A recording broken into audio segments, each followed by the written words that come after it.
Francis Fox Piven and Richard A. Cloward. Regulating the Poor. Dedicated.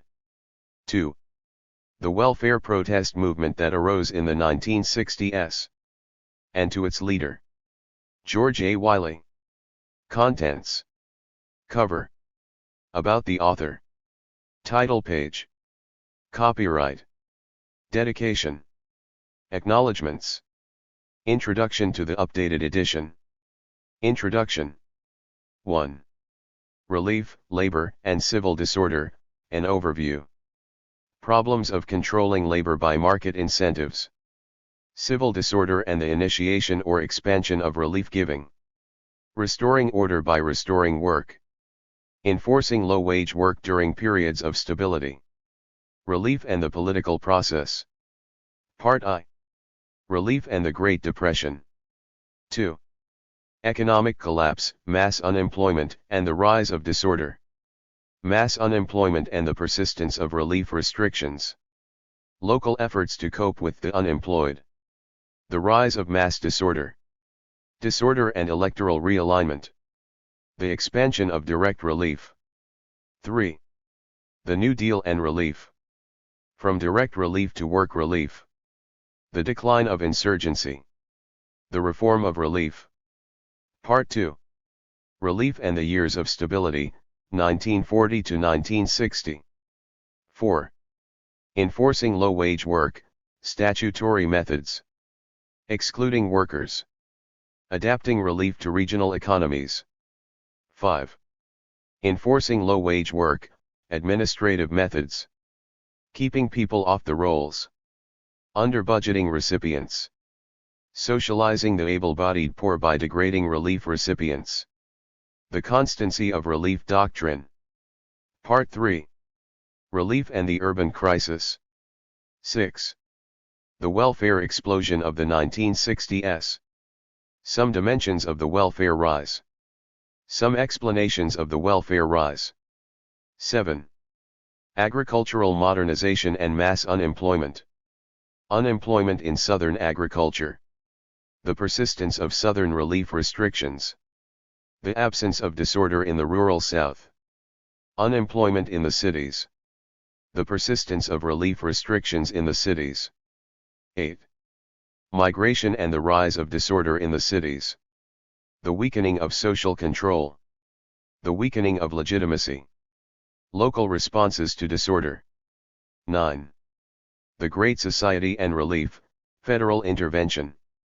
The electoral repercussions of migration and disorder. The federal strategy in the cities.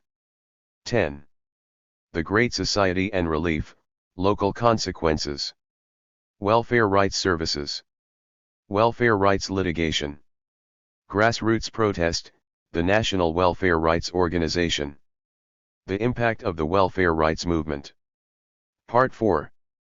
Relief, deindustrialization, and the war against labor, 1970 to 1990. 11. Poor relief and the dramaturgy of work. The turn to labor regulation. The reordered class structure. The role of relief in labor regulation. Justifying labor regulation. Slashing benefits. Slashing relief roles. Poor relief and workfare rituals. Welfare to work reforms. Workfare failures. Workfare as dramaturgy. Pressures for reform intensify. 12. Poor relief and theories of the welfare state. Social security versus poor relief. Theories of industrial society. Political theories. Underdevelopment and race. The democratic class struggle. Pluralist interpretations. State-centered interpretations. Weak parties and working class politics in the United States. The welfare state structures welfare state politics. Protest and the politics of social welfare. Chapter 12 Appendix. Disruptive protest and relief expansion, a commentary on recent research. The 1930s. The 1960s. Appendix Statistical source tables. Introduction. To the updated edition. The original version of Regulating the Poor was published in 1971, just as the rise in the welfare rolls associated with the turmoil of the 1960s was peaking. We thought that the expansion of relief was an accomplishment, flaws in the American relief system notwithstanding. The readier availability of cash and in-kind assistance eased some of the worst poverty, especially among women and children. But we did not think liberal relief giving would last. We expected that the expansion of relief would set in motion forces pressing for reform, including restrictions on aid and measures to force women on welfare to work. During the more than 2 decades since the first edition was published, our predictions were confirmed. Grant levels were driven down, the rolls were slashed, and workfare programs of one sort or another have proliferated.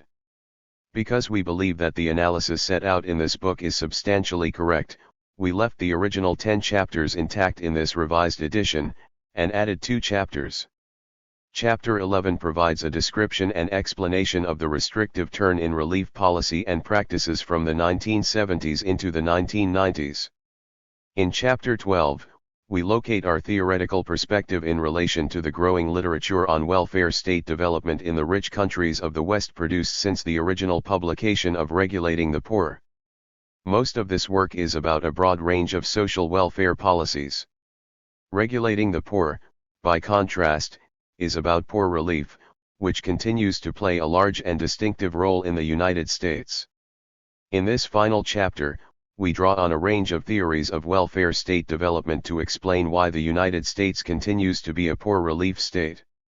Finally, in an appendix to Chapter 12, we review a series of published empirical studies, conducted by others, which test the propositions contained in Regulating the Poor. Francis Fox Piven.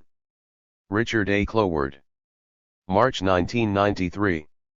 Introduction. This book is about relief giving and its uses in regulating the political and economic behavior of the poor. Our object is not so much to describe the public welfare system, for that has been done often enough. Rather, we seek to explain why relief arrangements exist, and why from time to time the relief rolls precipitously expand or contract. The key to an understanding of relief giving is in the functions it serves for the larger economic and political order, for relief is a secondary and supportive institution. Historical evidence suggests that relief arrangements are initiated or expanded during the occasional outbreaks of civil disorder produced by mass unemployment, and are then abolished or contracted when political stability is restored. We shall argue that expansive relief policies are designed to mute civil disorder, and restrictive ones to reinforce work norms. In other words, relief policies are cyclical, liberal or restrictive depending on the problems of regulation in the larger society with which government must contend. Since this view clearly belies the popular supposition that government social policies, including relief policies, are becoming progressively more responsible, humane, and generous, a few words about this popular supposition and its applicability to relief are in order. There is surely no gainsaying that the role of government has expanded in those domestic matters called social welfare. One has only to look at the steadily increasing expenditures by local, state, and national governments for programs in housing, healthcare, education, and the like. These expenditures have been prompted by the repercussions that result when such matters as housing or healthcare are left entirely to the untrammeled forces of the marketplace. Decisions that are reasonable to the profit maker are obviously not necessarily reasonable to the various groups that are affected, and they may demand that government intervene to protect them. Moreover, once governmental action is inaugurated, the groups who benefit become a supporting constituency and press for further gains. But most such social welfare activity has not greatly aided the poor, precisely because the poor ordinarily have little influence on government. Indeed, social welfare programs designed for other groups frequently ride roughshod over the poor, as when New Deal agricultural subsidies resulted in the displacement of great numbers of tenant farmers and sharecroppers, or when urban renewal schemes deprived blacks of their urban neighborhoods. However, some social welfare programs do benefit those at the bottom of the economic order. The most important examples are old age pensions and unemployment insurance. As the industrial market system became dominant in Western countries, it was less necessary that everyone work. Some people, such as the aged, gradually became economically obsolete and were permitted to drop out of the labor force. Moreover, the vagaries of the market system made it desirable that governments institute a buffer against temporary unemployment, such as unemployment insurance. Although old age pension and unemployment insurance schemes in the West have improved over time, and to that extent confirm the popular view that the policies of welfare capitalism are becoming more responsive and responsible, access to these benefits has not been unconditional. Generally speaking, eligibility for pensions or unemployment insurance is established through the occupational role, and can actually be obtained only if the individual is certified as unneeded in the labor force, whether because of old age or retrenchment. Moreover, some occupations which draw on unskilled and low-wage workers have been denied the benefits of these insurance schemes. These workers are left to get what they can from the relief system. In any case, even those certified as unneeded in the labor force have generally been maintained at such low levels of income as to suggest that social insurance programs are not fully free of the taint of being a form of relief. As for relief programs themselves, the historical pattern is clearly not one of progressive liberalization, it is rather a record of periodically expanding and contracting relief roles as the system performs its two main functions, maintaining civil order and enforcing work. This general interpretation is elaborated in Chapter 1, with illustrations drawn from other countries and earlier historical periods. The bulk of the book deals with the contemporary American public welfare system. There have been two major relief explosions in the United States, the first during the Great Depression of the 1930s and the second during the affluent years of the 1960s. Chapters 2 and 3 focus on the rise of mass disorder and the launching of the first national relief programs during the Great Depression, as well as on the consequences that giving relief had for the control of disorder.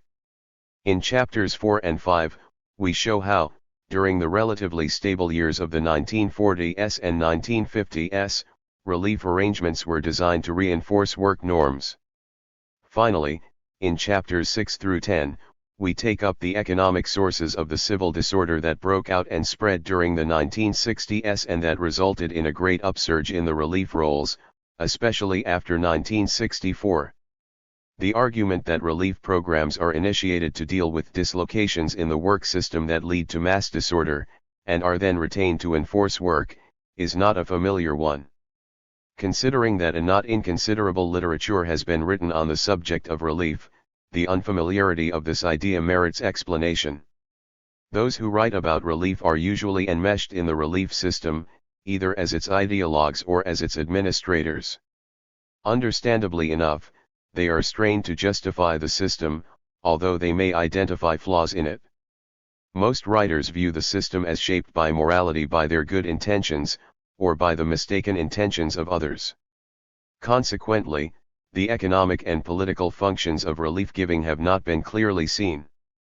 Indeed, much of the literature on relief, whether the arid moralisms and pieties of 19th century writers or the ostensibly value-neutral analyses of 20th century professionals and technicians, merely serves to obscure the central role of relief agencies in the regulation of marginal labor and in the maintenance of civil order.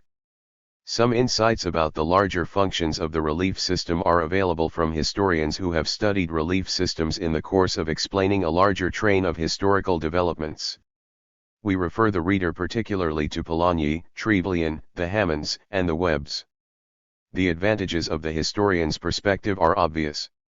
For one, the very scope of events that fall within the range of historical inquiry tends to suggest connections between relief practices and larger social institutions that have generally escaped notice by students of relief.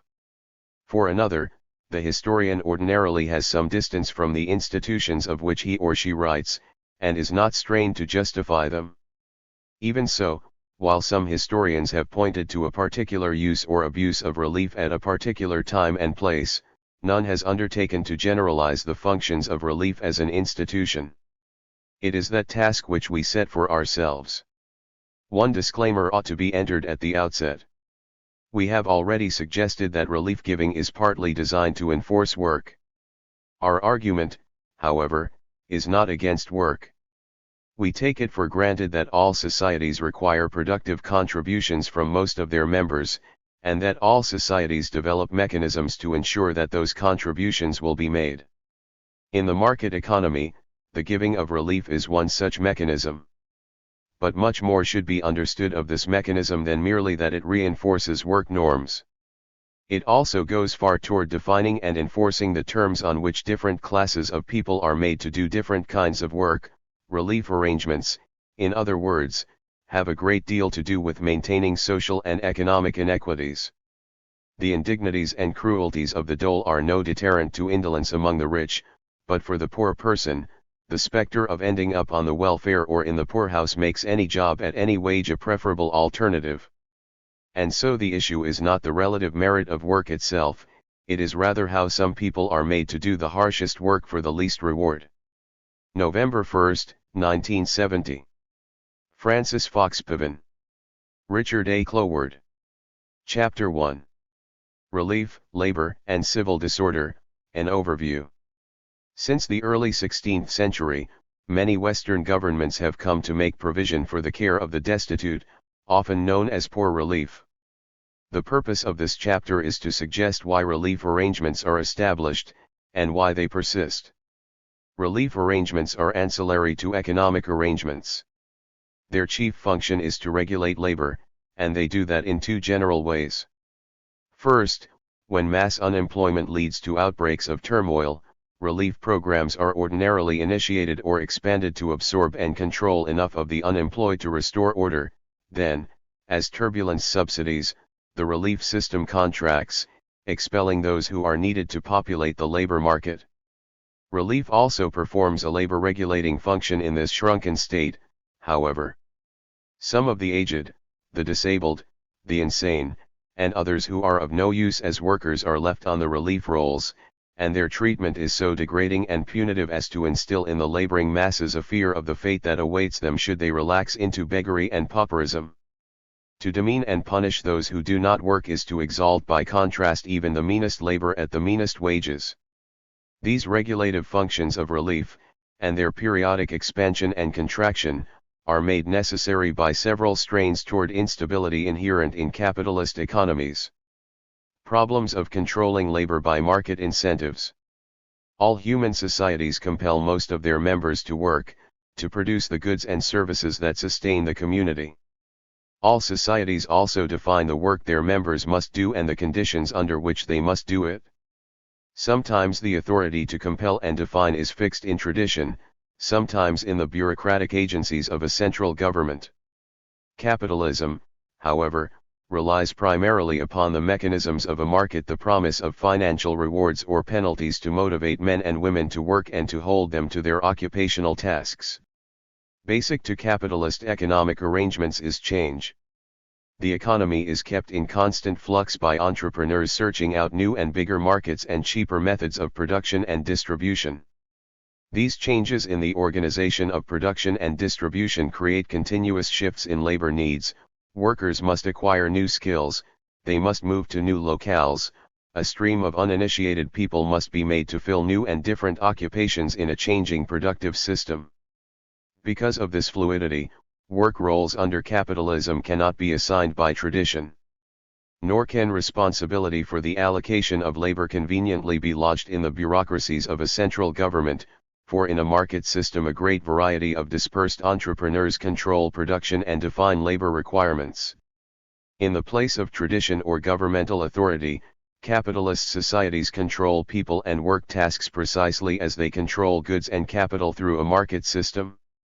Under capitalism, the distribution of workers is mainly the result of monetary incentives or disincentives, profits or wages, or the threat of no profits or no wages. As these incentives ebb and flow in response to economic changes, most people are more or less continuously induced to change and adapt. Continual change in labor requirements also means that, at any given moment, some people are left unemployed. In subsistence economies everyone works, the labor force is virtually synonymous with the population. But capitalism makes labor conditional on market demand, with the result that some amount of unemployment becomes a permanent feature of the economy. 1 In other words, change and fluctuation and unemployment are chronic features of capitalism. but periodically change takes on catastrophic proportions. Sometimes this is the result of the natural disasters that afflict all societies, such as crop failures or rapid population growth, which disturb the ongoing pattern of work and its rewards. To such travails capitalism adds abrupt, erratic, and extreme fluctuations in production and distribution, leading to massive and precipitous modifications in the requirements for labor. The two main sources of the catastrophic changes that distinguish capitalism are depression and rapid modernization. During the economic downturns or depressions that have marked the advance of capitalism, the structure of market incentives simply collapses. With no demand for labor, there are no monetary rewards to guide and enforce work. During periods of rapid modernization, whether the replacement of handicraft by machines, the relocation of factories in relation to new sources of power or new outlets for distribution, or the demise of family subsistence farming as large-scale commercial agriculture spreads, portions of the laboring population may be rendered obsolete or at least temporarily maladjusted. Market incentives do not collapse, they are simply not sufficient to compel people to abandon one way of working and living in favor of another. In principle, of course, these dislocated people become part of a labor supply to be drawn upon by a changing and expanding labor market. As the history of Western market systems shows, however, people do not adapt so readily to drastically altered methods of work and to the new and alien patterns of social life dictated by that work. They may resist leaving their traditional communities and the only life they know. Bred to labor under the discipline of sun and season, however severe that discipline may be, they may resist the discipline of factory and machine, which, though it may be no more severe, may seem so because it is alien. The process of human adjustment to these economic changes has ordinarily entailed generations of mass unemployment, distress, and disorganization. Now, if human beings were invariably given to enduring these travails with equanimity, there would be no governmental relief systems at all. But often they do not, and for reasons that are not difficult to see. The regulation of civil behavior in all societies is intimately dependent on stable occupational arrangements. So long as people are fixed in their work roles, their activities and outlooks are also fixed, they do what they must and think what they must. Each behavior and attitude is shaped by the reward of a good harvest or the penalty of a bad one, by the factory paycheck or the danger of losing it. But mass unemployment breaks that bond, loosening people from the main institution by which they are regulated and controlled. Point 2. Moreover, mass unemployment that persists for any length of time diminishes the capacity of other institutions to bind and constrain people. Occupational behaviors and outlooks underpin a way of life and determine familial, communal, and cultural patterns. When large numbers of people are suddenly barred from their traditional occupations, the entire structure of social control is weakened and may even collapse. There is no harvest or paycheck to enforce work and the sentiments that uphold work. Without work, people cannot conform to familial and communal roles, and if the dislocation is widespread, the legitimacy of the social order itself may come to be questioned. The result is usually civil disorder, crime, mass protests, riots, a disorder that may even threaten to overturn existing social and economic arrangements. It is then that relief programs are initiated or expanded. However, simply providing aid to quiet the unemployed will not stop disorder, it may even permit it to worsen, for although the remedy may prevent workers' starvation, the trigger that sets off disorder is not economic distress itself but the deterioration of social control. To restore order, the society must create the means to reassert its authority. Because the market is unable to control men's behavior, at least for a time, a surrogate system of social control must be evolved, at least for a time. Moreover, if the surrogate system is to be consistent with normally dominant patterns, it must restore people to work roles.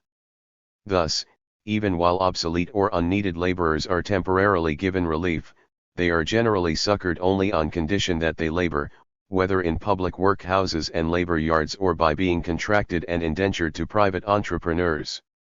To illustrate these views, we turn to some examples of the emergence and expansion of relief giving in early European capitalist societies. Our purpose is not to give a legislative or administrative history that has been done by other writers, but to provide a background for our subsequent discussion of the sources of contemporary relief crises in the United States. Civil disorder and the initiation or expansion of relief giving. Western relief systems originated in the mass disturbances that erupted during the long transition from feudalism to capitalism beginning in the 16th century. As a result of the declining death rates in the previous century, the population of Europe grew rapidly. As the population grew, so did transiency and beggary. To deal with these threats to civil order, many localities legislated severe penalties against vagrancy. Even before the 16th century, the magistrates of Basel had defined 25 different categories of beggars, together with appropriate punishments for each. But penalties alone did not deter begging, especially when economic distress was severe and the numbers affected were large. Consequently, some localities began to augment punishment with provisions for the relief of the vagrant poor. As early as 1516, the Scottish theologian John Major, who taught at the University of Paris, declared, if the prince or community should decree that there should be no beggar in the country, and should provide for the impotent, the action would be praiseworthy and lawful. 3 In 1520, Martin Luther urged the German nobility not only to abolish beggary but to provide for their own poor. In 1523 Luther published a detailed relief scheme for Leonig, in Saxony, which prohibited begging and provided for a common chest to aid the old, the weak, and those poor householders who had honorably labored at their craft or in agriculture but who could no longer find the means to support themselves. Ordinances modeled on Luther's injunctions were rapidly instituted in the German municipalities and in 1530 the German Emperor Charles V issued an edict outlawing beggary and directing each municipality to maintain its poor. 5. A French town that initiated such an arrangement early in the 16th century was Lyons, which was troubled both by a rapidly growing population and by the economic instability associated with the transition to capitalism. By 1500 Lyons' population had already begun to increase. During the decades that followed, the town became a prosperous commercial and manufacturing center, the home of the European money market and of expanding new trades in textiles, printing, and metalworking. As it thrived, it attracted people, not only from the surrounding countryside, but even from Italy, Flanders, and Germany. All told, the population of Lyons probably doubled between 1500 and 1540. All this was very well as long as the newcomers could be absorbed by industry. But not all were, with the result that the town came to be plagued by beggars and vagrants. Moreover, prosperity was not continuous. Some trades were seasonal and others were periodically troubled by foreign competition. With each economic downturn, large numbers of workers were thrown out of work. They, and especially their children, who were preferred as beggars for the sympathy they elicited, recurrently took to the streets to plead for charity, cluttering the very doorsteps of the better-off classes. Lyons was most vulnerable during periods of bad harvest, when famine not only drove up the cost of bread for urban artisans and journeymen but brought hordes of peasants into the city, where they sometimes paraded through the streets in great numbers to exhibit their misfortune. Thus the economic distress resulting from population changes and agricultural and other natural disasters which had characterized life throughout the Middle Ages was exacerbated by the vagaries of an evolving market economy. Consequently, turbulence among the poor reached a new pitch. In 1529 food riots erupted, with thousands of Lyonnais looting granaries and the homes of the wealthy. In 1530, artisans and journeymen armed themselves and marched through the streets. In 1531, mobs of starving peasants literally overran the town. Such charity as had previously been given in Lyons was primarily the responsibility of the church or of those of the more prosperous who sought to purchase their salvation through almsgiving. If almsgiving were to serve a religious end for the prosperous, the destitute could hardly be prohibited from begging. But this method of caring for the needy obviously stimulated rather than discouraged begging and created a public nuisance to the better-off citizens. Moreover, to leave charity to church or citizen meant that few got aid, and those not necessarily according to their need. The result was that mass disorders periodically erupted. The increase in disorder led the rulers of Lyons to conclude that the giving of charity should no longer be governed by private whim. Consequently, in 1534, churchmen, notables, and merchants joined together to establish a centralized administration for dispersing aid. All charitable donations were consolidated under a central body, the Aumône Générale, whose responsibility was to nourish the poor forever. A list of the needy was established by a house-to-house survey, and tickets for relief were issued to those who qualified. Standards were fixed in allotting bread and money, the sick were sent to a hospital for free medical care, and not least, begging was strictly prohibited. Indeed, most of the features of modern welfare, from criteria to discriminate the worthy poor from the unworthy to strict procedures for surveillance of recipients and measures for their rehabilitation, were present in Lyons' new relief administration. 7 By the 1550s, about 10% of the town's population was receiving relief, while the number of patients in the Lyons Hospital for the Poor had tripled. 8 The notables and merchants who promoted the scheme did not so much take pride in their charity as in their aspiration to make of Lyons a vision of peace. Within 2 years of the establishment of relief in Lyons, King Francis I ordered each parish in France to register its poor and to provide for the impotent out of a fund of contributions. Elsewhere, other townships began to devise similar systems to deal with the vagrants and mobs cast up by famine, rapid population growth, and the transition from feudalism to capitalism. A new statecraft relative to destitution was emerging. What we see ever increasingly realized, alike in Germany, the Netherlands, Switzerland, England, and, to some extent, France and Scotland, is that no policy of mere repression availed to stop either mendicancy on the one hand, or vagrancy on the other, that a systematic and ubiquitous provision had to be made locally by some organ of government for all those who were actually in need of the means of existence, whatever the cause of their destitution. 9.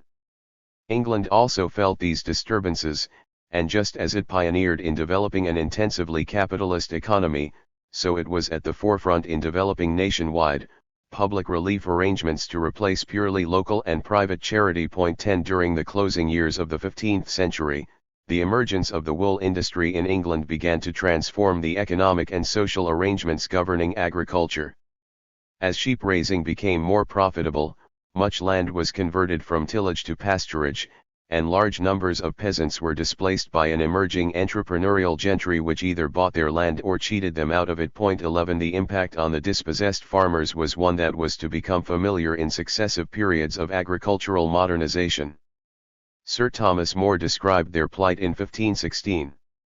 The husbandmen be thrust out of their own, or else either by coven or fraud, or by violent oppression they be put besides it, or by wrongs and injuries they be so wearied, that they be compelled to sell all, by one means therefore or by other, either by hook or crook they must needs depart away, poor, silly, wretched souls, men, women, husbands, wives, fatherless children, widows, woeful mothers, with their young babes, and their whole household small in substance and much in number, as husbandry requireth many hands.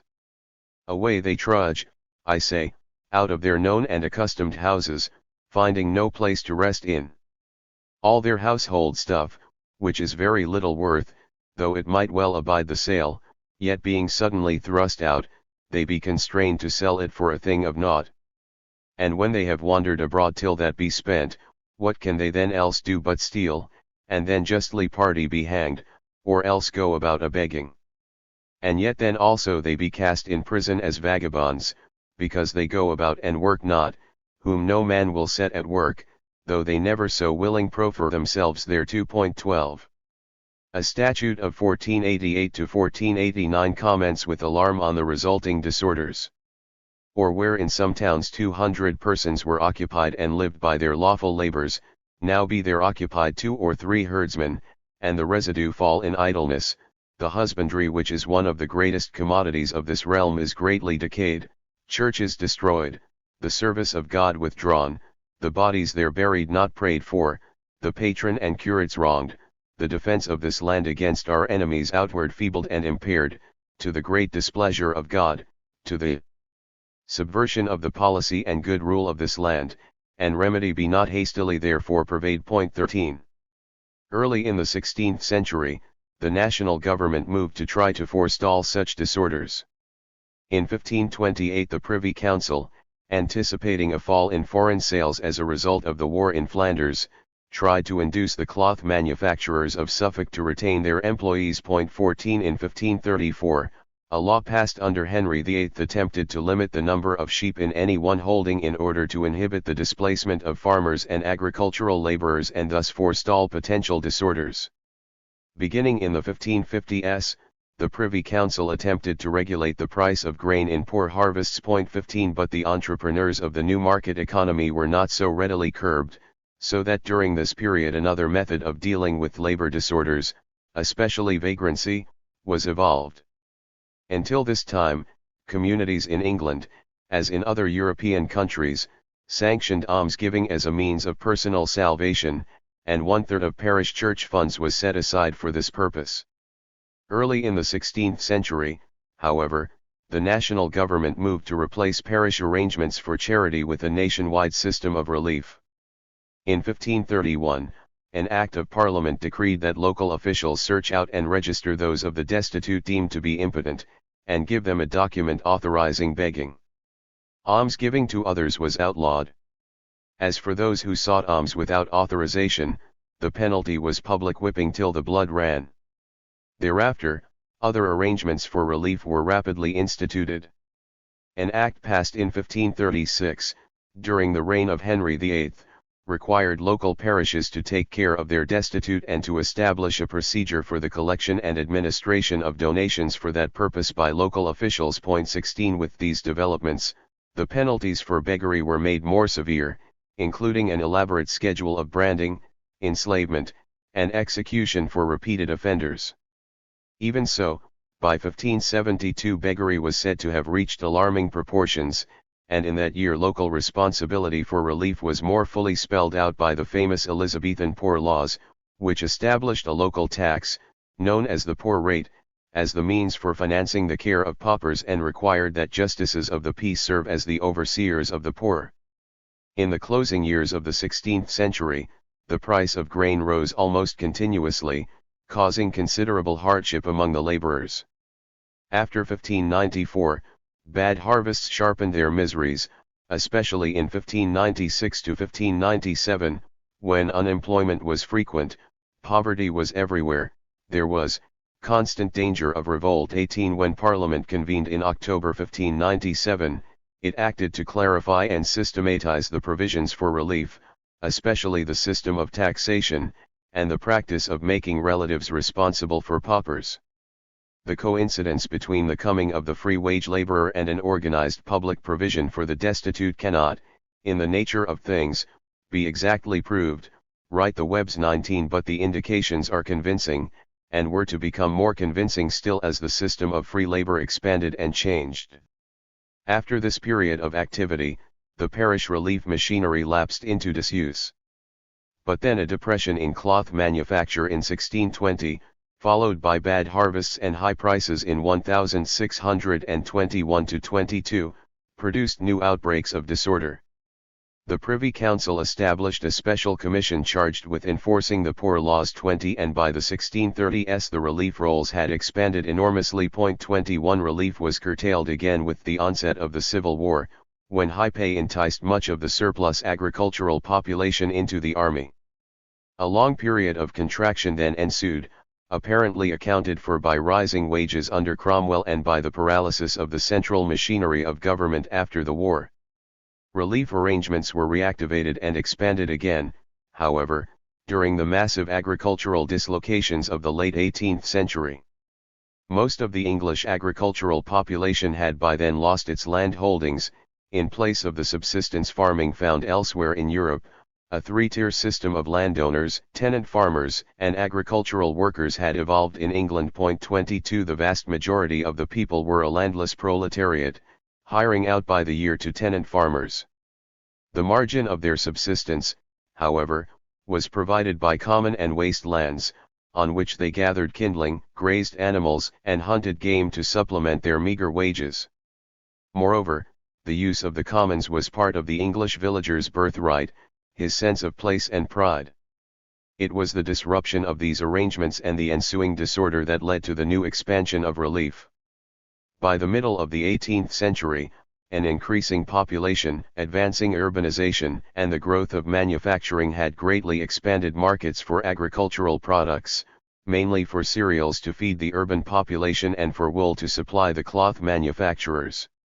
These new markets, together with the introduction of new agricultural methods, led to large-scale changes in agriculture. To take advantage of rising prices and new techniques, big landowners moved to expand their holdings still further by buying up small farms and, armed with parliamentary bills of enclosure, by usurping the common and waste lands which had enabled many small cottagers to survive. 23 Although this process began much earlier, it accelerated rapidly after 1750. By 1850, well over 6 million acres of common land, or about 1/4 of the total arable acreage, had been consolidated into private holdings and turned primarily to grain production. 24 Half of this acreage was enclosed between 1760 and 1800, a period during which the rate of parliamentary acts of enclosure ran 10 times higher than in the previous 40 years. For great numbers of agricultural workers, enclosure meant no land on which to grow subsistence crops to feed their families, no grazing land to produce wool for home spinning and weaving, no fuel to heat their cottages, and new restrictions against hunting. It meant, in short, deprivation of a major source of subsistence for the poor. 25. New markets also stimulated a more business-like approach to farming. Landowners demanded the maximum rent from tenant farmers, and tenant farmers in turn began to deal with their laborers in terms of cash calculations. Specifically, this meant a shift from a master-servant relationship to an employer-employee relationship, but on the harshest terms. Where laborers had previously worked by the year and frequently lived with the farmer, they were now hired for only as long as they were needed and were then left to fend for themselves. 26 Pressures toward short-term hiring also resulted from the large-scale cultivation of grain crops for market, which called for a seasonal labor force, as opposed to mixed subsistence farming, which required year-round laborers. The use of cash rather than produce as the medium of payment for work, a rapidly spreading practice, encouraged partly by the long-term inflation of grain prices, added to the laborers' hardships. 27 Finally, the rapid increase in rural population. 28 At a time when the growth of woolen manufacturing continued to provide an incentive to convert land from tillage to pasturage produced a larger labor surplus, leaving agricultural laborers with no leverage in bargaining for wages with their tenant farmer employers. 29 The result was widespread unemployment and terrible hardship among agricultural workers. None of these changes took place without resistance from small farmers and laborers who, while they had known hardship before, were now being forced out of a way of life and even out of their villages. Some rioted when bills of enclosure were posted, some petitioned the parliament for their repeal. 30 During the last decade of the 18th century, when hardship was made more acute by a succession of poor harvests, there were widespread food riots. 31 But their protests could not curb the market processes that were at work. As for the distress of the displaced laborers, the laissez-faire commentators of the time pontificated that this was the necessary concomitant of economic productivity and progress. A solution to disorder was needed, however, and that solution turned out to be relief. 32 During the late 18th and early 19th centuries, the English countryside was periodically besieged by turbulent masses of the displaced rural poor, and the towns were racked by Luddism, radicalism, trade unionism, and Chartism. 33 Even while the ruling classes worried about what the French Revolution might augur for England. If compassion was not a strong enough force to make the ruling classes attend to the danger that the poor might starve, fear would certainly have made them think of the danger that the poor might rebel.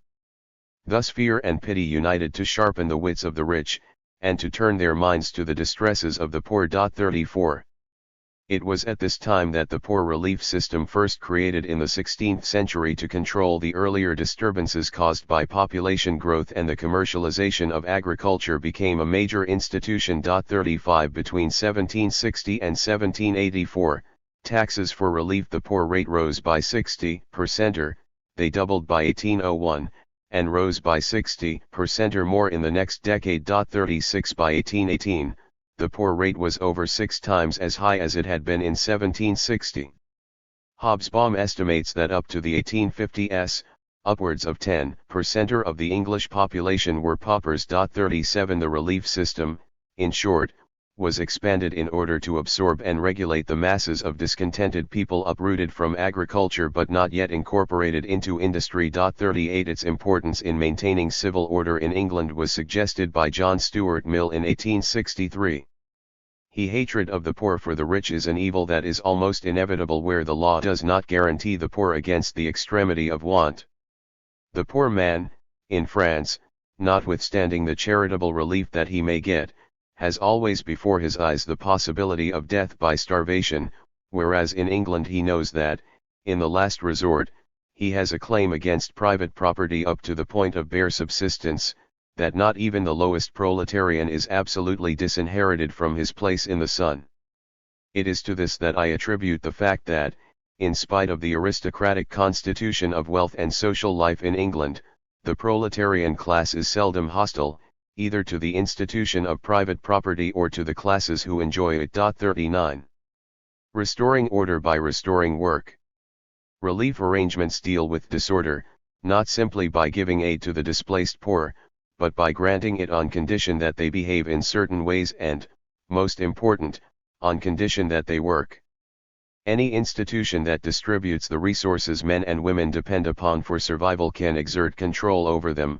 The occasion of giving vitally needed assistance can easily become the occasion of inculcating the work ethic, for example, and of enforcing work itself, for those who resist risk the withdrawal of that assistance. Once the destitute of 16th-century lions were identified and registered, those declared eligible for help were watched over by the rectors, who prohibited them from spending money at taverns or at cards and made surprise visits to their homes in search of evidence of immorality. More important, an effort was made to redirect the employable poor of lions into the workforce. Schools were set up to teach pauper children to read and write, and boys were apprenticed to the new industries. The town even subsidized new manufacturers on condition that training would be provided for pauper children. Any employables who turned to begging, on the other hand, were chained and set to work digging sewers and ditches. The arrangements, both historical and contemporary, through which relief recipients have been made to work vary. Some communities are relatively benevolent, others harsh. Some communities develop a monolithic system, others have diverse arrangements. Some are efficient, others lax. But, broadly speaking, the enforcement of work is accomplished in two main ways. Work is provided under public auspices, whether in the recipient's home, in a labor yard, or in a workhouse, or work is provided in the private market, whether by contracting or indenturing the poor to private employers, or through subsidies designed to induce employers to hire paupers. And although a relief system may at any time use both of these methods of enforcing work, one or the other usually becomes predominant, depending on the economic conditions that first gave rise to disorder. Publicly subsidized work tends to be used during business depressions, when the demand for labor in the private market collapses. Conversely, arrangements to channel paupers into the labor market are more likely to be used when rapid changes in markets or technology render a segment of the labor supply temporarily maladapted. In the first case, the relief system augments a shrunken labor market; in the other, its policies and procedures are shaped to overcome the poor fit between labor market requirements and the characteristics of the labor force. Public work is as old as public relief. The municipal relief systems initiated on the continent in the first quarter of the 16th century often included some form of public works. 40 In England, the same statute of 1572 that established taxation as the method for financing poor relief charged the overseers of the poor with putting vagrants to work.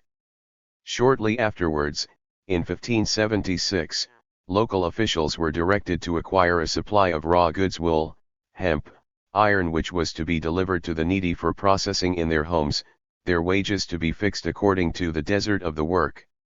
The purpose was explicit. To the intent youth may be accustomed and brought up in labor and work, and then not like to grow to be idle rogues, and to the intent also that such as be already grown up in idleness and so rogues at this present, may not have any just excuse in saying that they cannot get any service or work, and then without any favor or toleration worthy to be executed, and that other poor and needy persons being willing to work may be set on work. 41. The favored method of ensuring that youth may be accustomed and brought up in labor and work throughout most of the history of relief was the workhouse.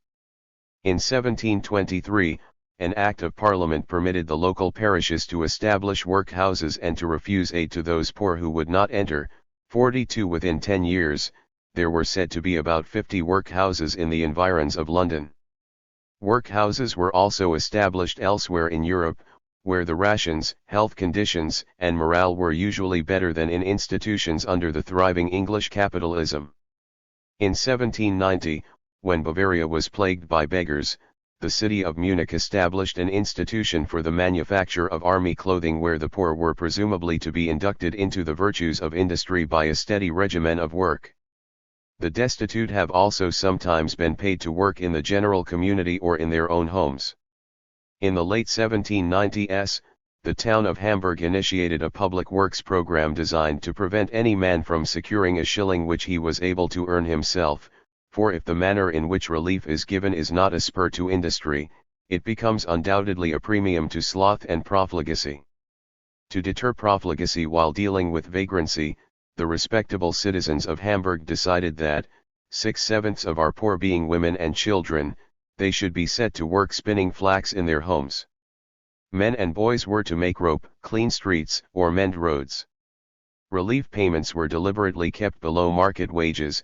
It was our determined principle, the Baron wrote, to reduce this support lower than what any industrious man or woman could earn. Finally the Baron could report, for the last 7 years, hardly a beggar has been seen in Hamburg.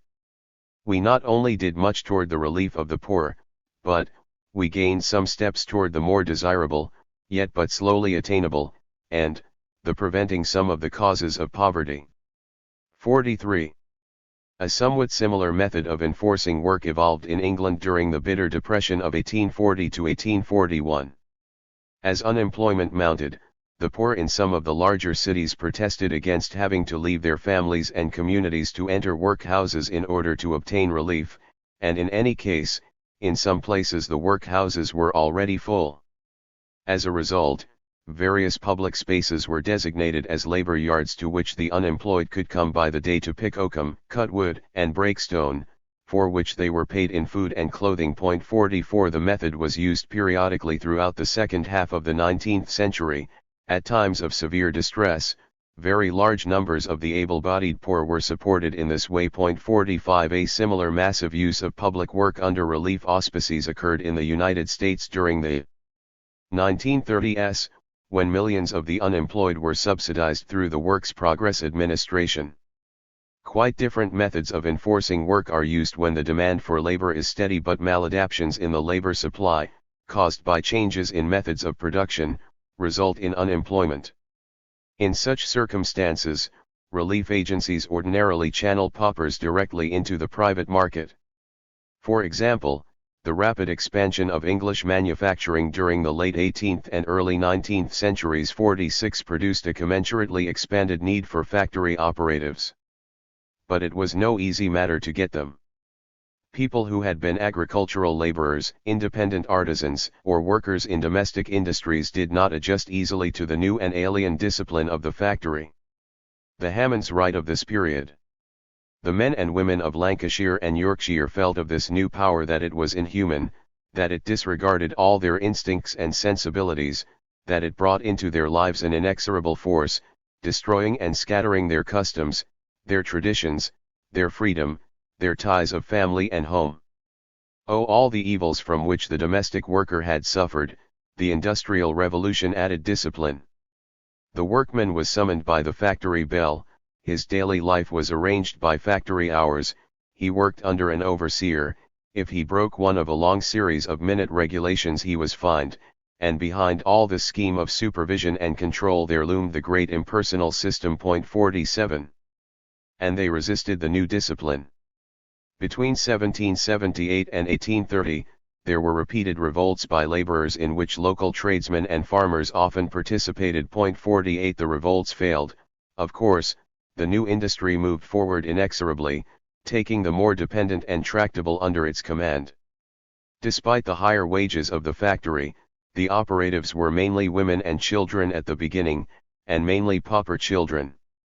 The burgeoning English textile industry solved its labor problems during the latter part of the 18th century by using parish children, some only 4 or 5 years old, as factory operatives. 49 Manufacturers negotiated regular bargains with the parish authorities, ordering lots of 50 or more children from the poorhouses.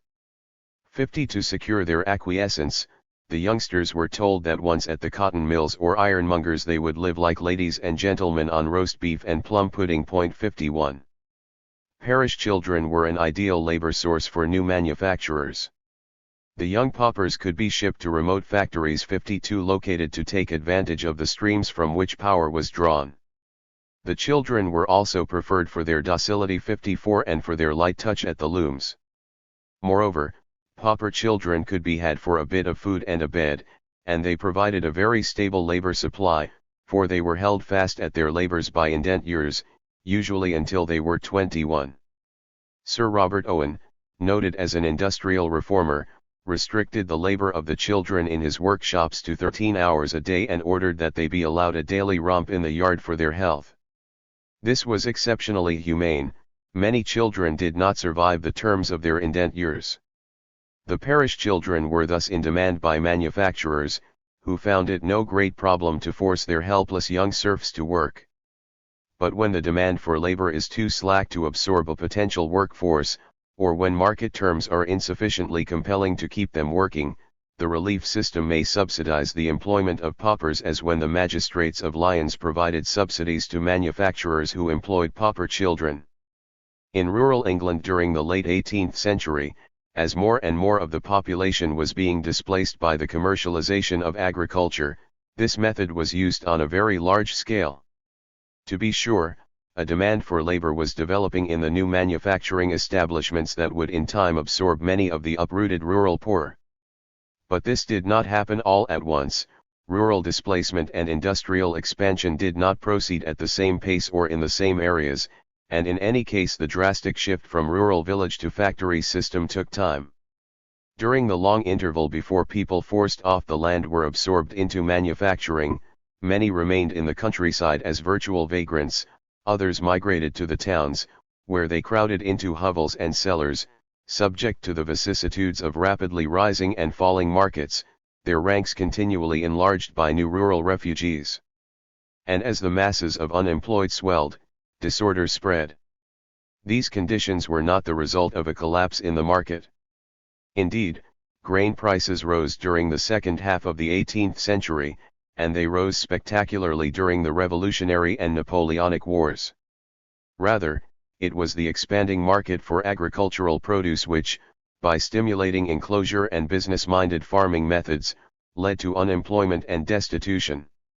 Meanwhile, population growth, which meant a surplus of laborers, left the workers little opportunity to resist the destruction of their traditional way of life except by crime, riots, and incendiarism. To cope with these disturbances, relief expanded, but in such a way as to absorb and discipline the laborers by supporting the faltering labor market with subsidies.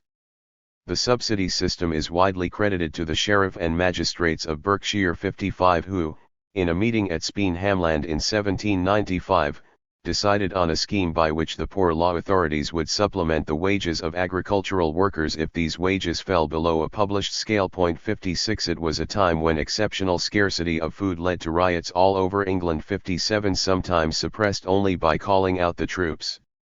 With this double panic of famine and revolution, 58 the subsidy scheme spread, especially in counties where large amounts of acreage had been enclosed. 59 The local parishes implemented the subsidy system in different ways.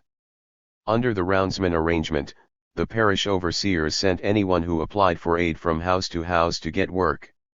If he or she found work, the employer was obliged to feed and pay him or her a small sum per day, with the parish adding another small sum. Elsewhere, the parish authorities contracted directly with farmers to have paupers work for a given price, with the parish paying the combined wage and relief supplement directly to the pauper. In still other places, parish authorities parceled out the unemployed to farmers, who were obliged to pay a set rate or make up the difference in higher taxes. 60 Everywhere, however, the main principle was the same: an unemployed and turbulent populace was being pacified with public allowances, but these allowances were used to restore order by enforcing work, at very low wage levels. Relief, in short, served as a support for a disturbed labor market and as a discipline for a disturbed rural society. The meshes of the Poor Law were spread over the entire labor system. 61. But the Poor Law was not at variance with the labor system or with the interests of the groups that dominated that system. Quite the contrary. The farmers got cheap labor, and the poor rates did not encroach on the rent profits of the landed gentry. Indeed, relief allowances were closely articulated with market conditions, although in principle they were supposed to be scaled to bread and children. In 1795 the Berkshire magistrates had recommended an allowance sufficient to provide a man with 3-gallon loaves per week, but the allowances were progressively cut, especially after the grain market began to fall at the close of the Napoleonic Wars. 62 Between 1816 and 1821, several counties cut the allowance to 2-gallon loaves or a little more. By 1826 there were some counties in which a man was deemed to need only 1.5-gallon loaves. 63 These relief cuts reflected the sharp fall in wages as farmers tried to maintain profits in the face of declining grain prices, a market maneuver made possible by the oversupply of labor, but implemented by the relief system. 64. The English Speen-Hamland plan, while it enjoys a certain notoriety, is by no means unique. The most recent example of a scheme for subsidizing paupers in private employ is the reorganization of American public welfare proposed in the summer of 1969 by President Nixon. While the mechanisms by which relief recipients would be channeled into the labor market were not precisely elaborated in his initial proposal, the general parallel with the events surrounding Speen-Hamland is striking. The United States relief rolls expanded in the 1960s to absorb a laboring population made superfluous by agricultural modernization in the South, a population that became turbulent in the wake of forced migration to the cities. As the relief rolls grew to deal with these disturbances, pressure for reforms also mounted. Key features of the reform proposals include a national minimum allowance of $1,600 per year for a family of 4, coupled with an elaborate system of penalties and incentives to force families to work.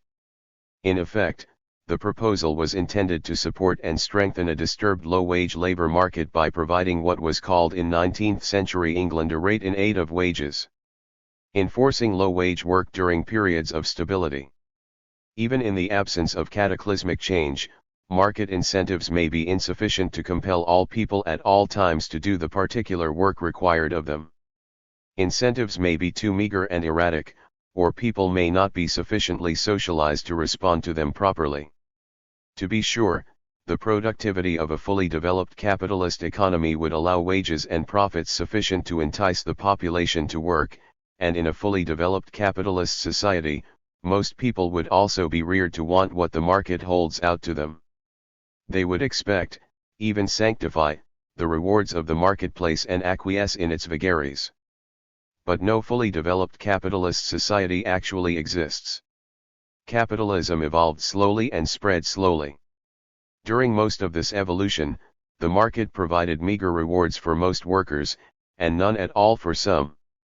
For many, this is still so. And during most of this evolution, large sectors of the laboring classes were not fully socialized to the market ethos. The relief system, we contend, has made an important contribution toward overcoming these persisting weaknesses in the capacity of the market to direct and control people. Once an economic convulsion subsides and civil order is restored, relief systems are not ordinarily abandoned. The roles are reduced, to be sure, but the shell of the system usually remains, ostensibly to provide aid to the aged, the insane, the disabled, and such other unfortunates as may be without economic utility. However, the manner in which these impotents have always been treated, in the United States and elsewhere, suggests a purpose quite different from remediation of their destitution. For these residual persons have been universally degraded for lacking economic value and ordinarily relegated to the foul quarters of the workhouse, with its strict penal regimen and its starvation diet. Such institutions were repeatedly proclaimed the sole source of aid during times of stability, and for a reason bearing directly on the maintenance of work norms in a market system. Conditions in the workhouse were intended to ensure that no one with any conceivable alternatives would seek public aid. Nor can there be any doubt of that intent. This statement by the Poor Law Commissioners in 1834, for example, admits of no other interpretation. Into such a house none will enter voluntarily. Work, confinement, and discipline will deter the indolent and vicious, and nothing but extreme necessity will induce any to accept the comfort which must be obtained by the surrender of their free agency, and the sacrifice of their accustomed habits and gratifications. Thus the parish officer, being furnished an unerring test of the necessity of applicants, is relieved from his painful and difficult responsibility, while all have the gratification of knowing that while the necessitous are abundantly relieved, the funds of charity are not wasted by idleness and fraud. 65. The method worked. Periods of relief expansion were generally followed by reform campaigns to abolish all outdoor aid and restrict relief to those who entered the workhouse, as in England in 1722, 1834, and 1871, and in the United States in the 1880s and 1890s, and these campaigns almost invariably resulted in a sharp reduction in the number of applicants seeking aid. The harsh treatment of those who had no alternative except to fall back upon the parish and accept the offer of the house terrorized the impoverished masses. 66. That, too, was a matter of deliberate intent. The workhouse was designed to spur people to contrive ways of supporting themselves by their own industry, to offer themselves to any employer on any terms. It did this by making pariahs of those who could not support themselves. They served as an object lesson, a means of celebrating the virtues of work by the terrible example of their agony. 67. 3 years after the Poor Law Commissioners of 1834 decreed the abolition of outdoor relief and the expansion of the system of workhouses, Disraeli accurately said of this reform that it announces to the world that in England poverty is a crime. 68. The deterrent doctrine of relief 69 enunciated in 1834 provided a formula for relief giving in the urban industrial labor market, which is known as the principle of less eligibility. The first and most essential of all conditions, a principle which we find universally admitted, even by those whose practice is at variance with it, is, that his situation on the whole shall not be made really or apparently so eligible as the situation of the independent laborer of the lowest class. 70. Deterrent relief practices have their contemporary equivalents, as we will demonstrate in later chapters. For while the conditions of relief in the United States today are less harsh, the main tendency is still far from progressive liberalization. Rather, the pattern is cyclical. Long periods of restrictiveness are interrupted periodically by short periods of liberalization. Thus the relief system created by the Social Security Act of 1935 in the United States was administered for more than 2 decades to ensure that as few of the poor as possible obtained as little as possible from it. The principle of less eligibility was reflected in statute, policy, and day-to-day practice.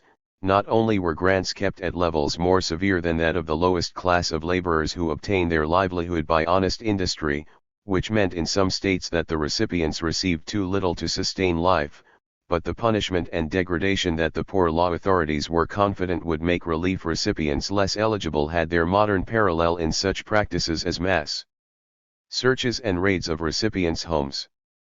During the 1960s, however, for reasons to be discussed in the latter half of this book, many of these restrictions collapsed and the rolls rose precipitously.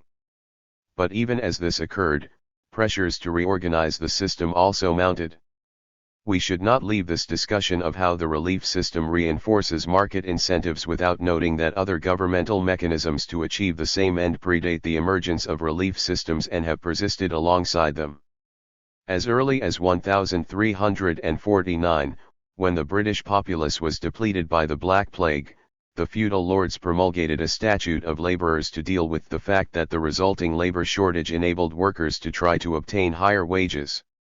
Because that many valiant beggars, as long as they may live of begging, do refuse to labor, giving themselves to idleness and vice, and sometime to theft and other abominations, none upon the said pain of imprisonment, shall under the colour of pity or alms, give anything to such, which may labor, or presume to favour them towards their desires, so that thereby they may be compelled to labor for their necessary living. 71. A companion statute enacted by Parliament in 1350 forbade labourers from travelling from their regular places of residence so long as any employer there wanted to hire them at whatever wage levels had previously been paid. Efforts to regulate the supply of labour by law persisted. In 1548, any organised efforts by labourers to fix wages and hours were prohibited. In 1563, the principles of earlier statutes were reaffirmed in a law requiring the unemployed to work for any who wanted them, and empowering the justices of the peace to fix maximum wages and to penalize any employer who paid in excess of the standard. In 1601, the law of settlement empowered local authorities to remove from their respective jurisdictions those newcomers whose assets were so few that they occupied a property renting for less than £10 a year. 72 Through such coercive measures as these, government enforced work during the transition from feudal labor relations to free market labor relations, and enforced it on terms dictated by employers. Laborers could not organize, they could not refuse work, they could not exploit labor shortages to demand higher wages, and they could not move to new localities to find better working conditions. 73. The function of these labor statutes was closely related to that of the deterrent relief practices 74 that evolved in England during periods of economic stability. The penalties of pauperism reinforced the coercive structure of labor law and to some extent came to replace it. Both arrangements had the same general purpose: to augment the regulation of labor by compensating for the vagaries and weaknesses of a pattern of control based largely on market incentives. Relief and the political process. The landed gentry who ruled Britain until 1832, and the manufacturing classes who joined them as rulers afterwards, responded to popular unrest partly because they feared revolution, partly because they recoiled from the trouble and property losses caused by disorderly mobs, and perhaps even, on some occasions, because they shared with the populace a sense of what was right and just. But government and politics in contemporary capitalist societies are different, or so it would seem. Two features are of particular relevance to the modern relief system: the enlarged role of national government, and the role of electoral institutions. The modernization of any society generally entails expansion of the power and authority of its national government. However, when disruptions in the economy lead to occupational dislocation, causing widespread distress and discontent, it is usually local government that first experiences the tremors and moderates them by extending relief. The necessary incremental adjustments are made by local legislative bodies or by local officials who possess discretion over relief arrangements. But institutions do not ordinarily adjust easily, not only because of internal bureaucratic rigidities but also because change requires that the fiscal and political supports for the institution must be revised. For example, if local relief rolls rise, the parish poor rate or the state sales tax must be increased, and that may anger local taxpayers. Accordingly, the ability of local government to respond to such crises is inhibited even while the limited expansion of relief that is taking place strains and overloads the fiscal, administrative, and political underpinnings of the relief system. When local relief practices and capacities begin to break down, the national government is likely to intervene. Correlatively, if expanding local relief begins to intrude on the operations of the labor market, the national government will intervene to force the contraction of relief, especially if disorder is not widespread.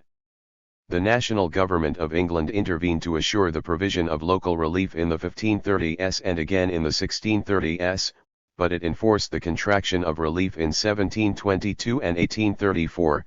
The federal government in the United States intervened to assure a massive expansion of relief during the Great Depression, but moved to contract relief arrangements in the late 1930s. The electoral system is another modern, and especially a capitalist, Phenomenon. In a feudal or oligarchical polity, the poor could demonstrate their discontent only by begging, stealing, marching, burning, or rioting. These mass disturbances were a form of political action, a means by which the poor occasionally forced some degree of accommodation from their rulers. But civil disorder is far more costly and threatening in a highly organized and complex society, especially as urbanization and industrialization increase. To minimize disturbances, an elaborate mechanism has evolved in capitalist societies, slowly in England, more rapidly in the United States, unfettered by residual political traditions, namely, the universal franchise and the periodic election of political office holders. The votes of an enfranchised populace serve as a barometer of unrest, and the periodic contests for electoral office are intended to exert pressure on political leaders to deal with widespread discontent in the larger society. To win and hold office, political leaders must weld together a majority made up of diverse groups. Here, as in England, majorities have been precarious. This means that the tenure of office holders is intimately dependent on the stability of institutions in the larger society, especially economic institutions, for any breakdown in their functioning stirs unrest and conflict and causes disaffection and division among voters. Price inflation, housing shortages, rising local taxes, widespread unemployment, or demands for racial integration may lead to the threatened or actual disaffection of segments of the population from existing political leadership. Where in the past such disaffection was signaled primarily by disorder in the streets, the electoral system is designed to channel it into the voting booth. The electoral system is, moreover, sensitive to the outbreaks of disorder that do occur, for disorder generally leads large masses of voters to shift their votes to new leaders and parties. Whether expressed in the streets or at the polls, the disaffection of any large segment of voters can wreak havoc with electoral majorities. Political incumbents try to use the power and resources of government to intervene in the institutional arrangements that breed dissension or to develop public programs intended to recapture the allegiance of disaffected blocs. If they fail, they may lose their office to contenders who promise to deal with the sources of unrest more effectively. During periods of electoral upset, in other words, political leaders proffer concessions to win the allegiance of disaffected voting blocs. It is this objective, the political reintegration of disaffected groups, that impels electoral leaders to expand relief programs at times of political crisis engendered by economic distress. Indeed, it was this objective that accounted for the initiation of a national public welfare system in the United States during the Great Depression, the subject to which we now turn. Part I. Relief and the Great Depression. Chapter 2. Economic collapse, mass unemployment, and the rise of disorder. The first major relief crisis in the United States occurred during the Great Depression. By 1935, upwards of 20 million people were on the dole. But it would be wrong to assume that this unprecedented volume of relief giving was a response to widespread economic distress, for millions had been unemployed for several years before obtaining aid. What led government to proffer aid, we shall argue, was the rising surge of political unrest that accompanied this economic catastrophe. Moreover, once relief giving had expanded, unrest rapidly subsided, and then aid was cut back, which meant, among other things, that large numbers of people were put off the rolls and thrust into a labor market still glutted with unemployed. But with stability restored, the continued suffering of these millions had little political force. Relief developed slowly in the United States. For one thing, except in the South, agriculture was conducted mainly by independent farmers on their own land. There was no large rural proletariat as in England. For another, when industrialization did set in, it grew rapidly, more or less absorbing the growing population. Nor did economic distress, which periodically deepened, ordinarily lead to such serious outbreaks of disorder as to provoke relief concessions, partly because the open land of the frontier served, until the late 19th century, to drain off some of the deprived and discontented, and partly because such outbreaks as did occur were not especially disruptive in so sparsely settled a country. These factors also helped to nurture the strident American belief in economic individualism, the unshakable conviction held by poor and affluent alike that rags could indeed be converted into riches. The doctrine of self-help through work, which distinguished 19th-century capitalism, flourished in its purest and fiercest form in the United States. By contrast with other countries, where some residue remained of earlier Christian teachings that poverty was a blessing that should inspire charity in the rich and meekness in the poor, poverty in the United States came to be regarded as the obvious consequence of sloth and sinfulness. The promise of America was not affluence, but independence, not ease, but a chance to work for oneself, to be self-supporting, and to win esteem through hard and honest labor. The very notion of a relief system seemed blasphemous. As a result, what arrangements there were for relief tended to be scattered and fragmentary. Each township or county cared for its hungry in whatever manner it saw fit, if at all. Local arrangements for the care of paupers were varied, the giving of food, incarceration in almshouses, or indentured service. With urbanization and industrialization, pauperism began to become a problem, especially in the cities, and diverse local arrangements for relief began to multiply. 2 Gradually the practice of auctioning off and indenturing paupers was replaced by the institution of the almshouse or workhouse. The first almshouse opened in Boston in 1740. By 1884, there were about 600 in New England. Eventually most states passed laws designating almshouses as the primary method of caring for the poor, although it remained for the local communities to finance and operate them. Despite the hardships of immigration, migration, and cyclical depressions that began to plague the industrializing cities of the late 19th century, the principle remained firmly established that poor relief, if it was to be given at all, was a local rather than state or federal responsibility.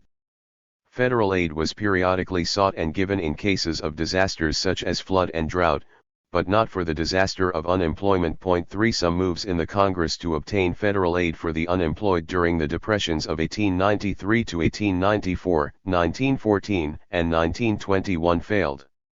The doctrine that was to hold sway for almost a century was articulated by President Pierce in 1854. Make provision for such objects, the fountains of charity will be dried up at home, and the several states, instead of bestowing their own means on the social wants of their own people, may themselves, through the strong temptation, which appeals to states as to individuals, become humble supplicants for the bounty of the federal government, reversing their true relation to this union. 4. Early in the 20th century, the states began to establish pensions for the blind, the aged, and widows. For the most part, however, these programs were not mandatory. Implementation remained a local prerogative, and only a few states shared costs with localities. 5. When the Great Depression struck in the 1930s, there were only these local relief arrangements, virtually unchanged since colonial times, to deal with the disaster. All the old methods from almshouse to indentured service were still in use. In many places, private charities were the sole recourse for the destitute. 6. Mass unemployment and the persistence of relief restrictions. Unemployment was already rising in 1928. At first the trouble was defined as a temporary business downturn, and it was widely said that the resulting distress could be handled by local efforts. The nation was stubbornly unwilling to recognize that an economic catastrophe impended. News of the Depression as such rarely appeared on the front pages of newspapers until after 1932. Instead there were stories of personal tragedy resulting from the disaster, a speculator's suicide or an unemployed worker who murdered his starving family. Newspapers urged better-off citizens to look about for odd jobs for the unemployed, city leaders initiated make-a-job campaigns and household helper schemes. 7 Some communities set aside plots for vegetable gardens to ease the plight of the jobless. 8 Thus the Linz quote a Middletown editorial in 1930, "It is an open secret that there has been considerable suffering, which is likely to continue for several weeks. Now is a good time for people who can afford it to have all their odd jobs done to help the unemployed. That is much better than outright charity, however necessary the latter may be in emergencies.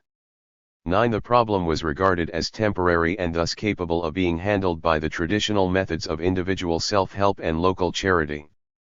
But rising unemployment did not portend a temporary business downturn.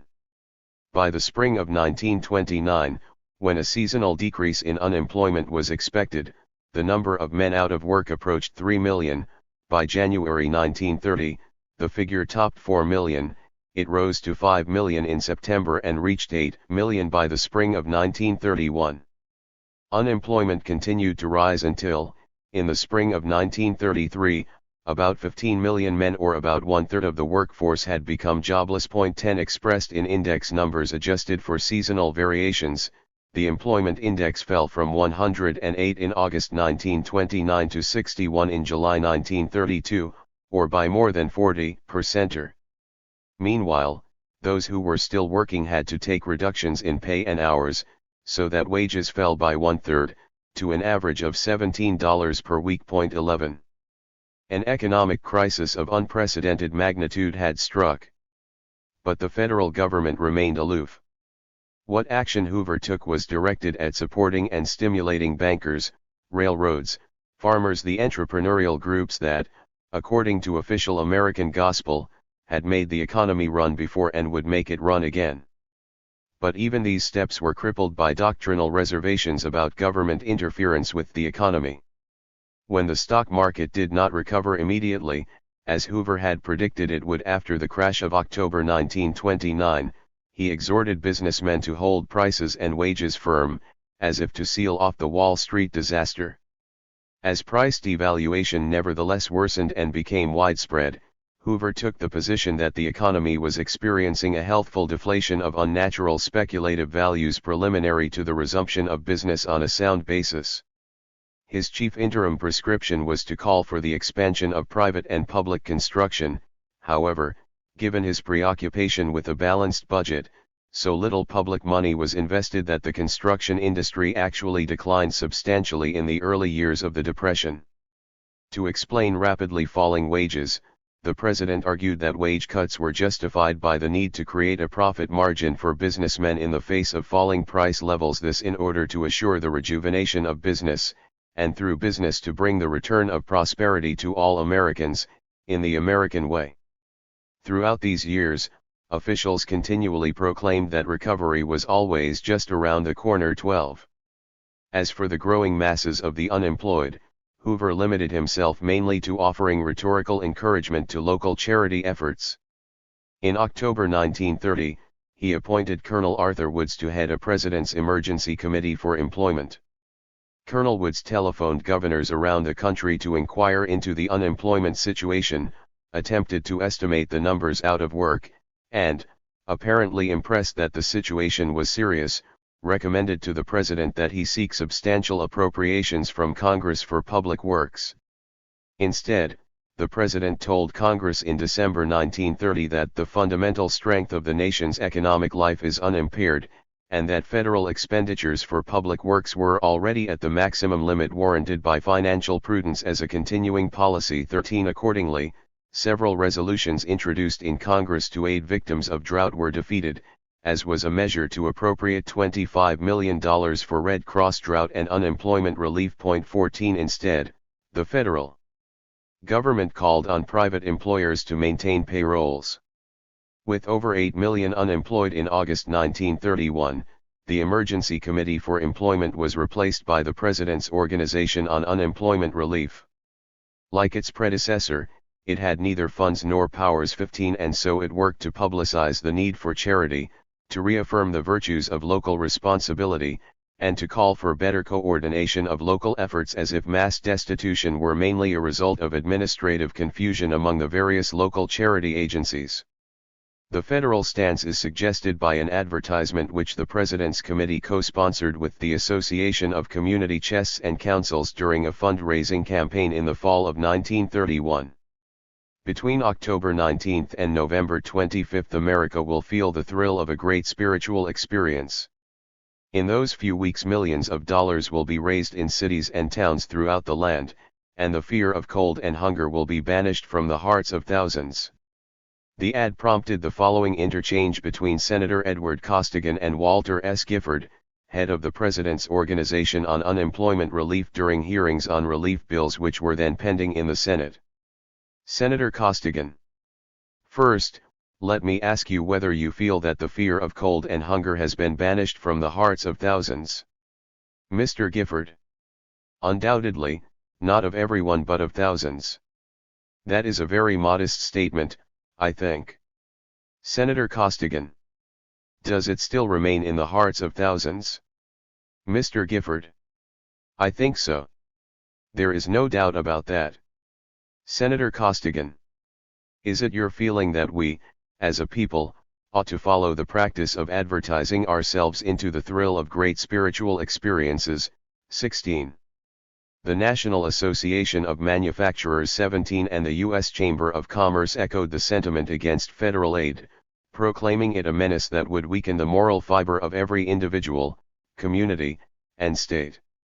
The spontaneous generosity of our people, the Chamber assured the nation, has never failed. 18. Repeatedly, as the crisis worsened, President Hoover asserted that the federal government could not permit local communities to abandon their precious possession of local initiative and responsibility. In a message to Congress in December 1931, he insisted that the trouble was in fact being taken care of by local initiative.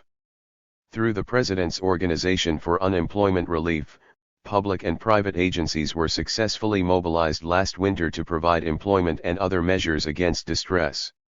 Committees of leading citizens are now active at practically every point of unemployment. In the large majority they have been assured the funds necessary which, together with local government aids, will meet the situation. I am opposed to any direct or indirect government dole. The breakdown and increased unemployment in Europe is due in part to such practices. Our people are providing against distress from unemployment in true American fashion. 19. Indeed, the President went so far as to find positive good in the calamity. The evidence of the Public Health Service shows an actual decrease of sickness and infant and general mortality below normal years. No greater proof could be adduced that our people have been protected from hunger and cold, and that the sense of social responsibility in the nation has responded to the need of the unfortunate. 20. Nor, at this stage, was Congress ready to take action on direct relief payments, despite a Democratic victory in the congressional election of 1930 which had reduced the Republicans to a minority in the House and had split the Senate. 21. Senator Robert F. Wagner introduced legislation in 1931 which called for $2 billion for federal public works, federal employment services, and federal unemployment insurance. The Congress passed the first two measures, which Hoover promptly vetoed, but unemployment insurance was voted down. In February 1932, Senators Robert M. La Follette, Jr., and Edward P. Costigan introduced a bill calling for a federal grant of $375 million to the states for unemployment relief, and that too was voted down. 22. Senator Gore of Oklahoma expressed the views of many in the Congress when he said that you could no more relieve a depression by legislation than you can pass a resolution to prevent disease. 23. But distress deepened. More families used up their savings and exhausted their credit. Some people had been without work for as long as 3 years, and still unemployment grew. In 1932, applications for relief were estimated to have increased by 40%, but many were rejected. Local public and private relief agencies had been pushed beyond their capacity. In Philadelphia and Chicago, the relief offices closed. Across the country, meager relief grants were cut still further. Farm income also fell disastrously, down from $7 billion in 1929 to $2 billion in 193,224.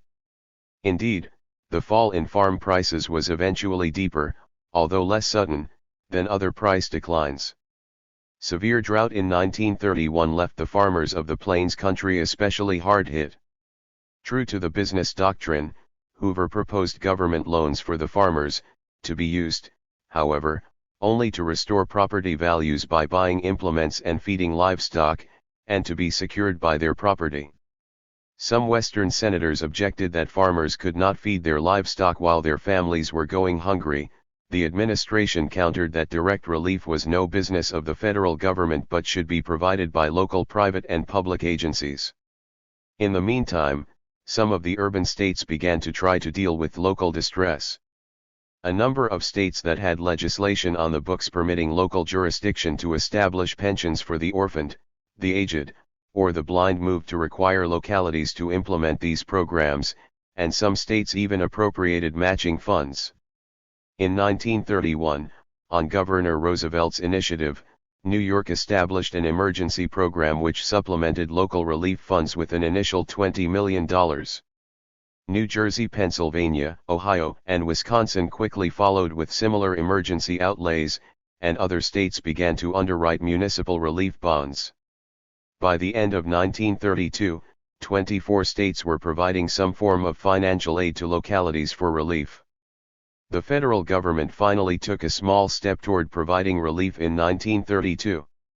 Overriding an initial presidential veto, Democratic leaders pushed through the Emergency Relief Act of 1932, which provided the Reconstruction Finance Corporation $25 with $300 million to supplement local relief funds by making loans to the states.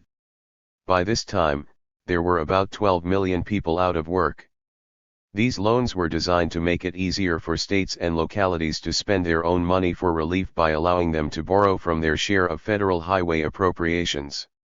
Since it was left to the states to request the money, and since the states were liable for repayment, and since a Hoover-oriented RFC administration did not encourage them, the states had borrowed only $30 million by the close of 1932.26.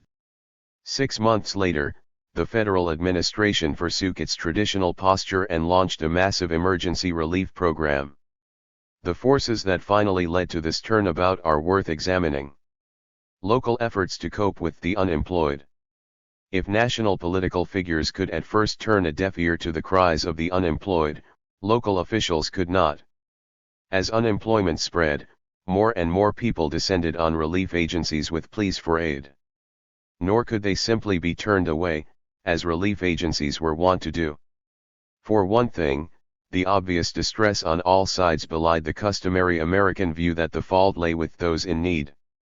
So long as most people could find work, the very poor could be dismissed as lazy and improvident. Now there simply was no work. For another, the unemployed were also voters, and the possibility of their political defection was not lost on local politicians, particularly in industrial towns, where the workers were in the majority as well as unemployed. The burden on public and private relief agencies was enormous, and they staggered under it. The community chests, which represented private social agencies, had always presented themselves in their annual appeals as shouldering the responsibility for relief, and so they felt compelled to try to carry a large share of the load. Indeed, throughout the early years of the Depression, the chests continued to insist in their public reports and statements that they, rather than public agencies, were the appropriate vehicle to handle relief problems. Fundraising appeals aside, private agencies had in truth been financing a variety of more respectable services, such as child guidance, recreation, healthcare, and the like. Caught between their own proclamations and spreading unemployment, the chests were reluctantly compelled to put a larger portion of their budgets into cash relief.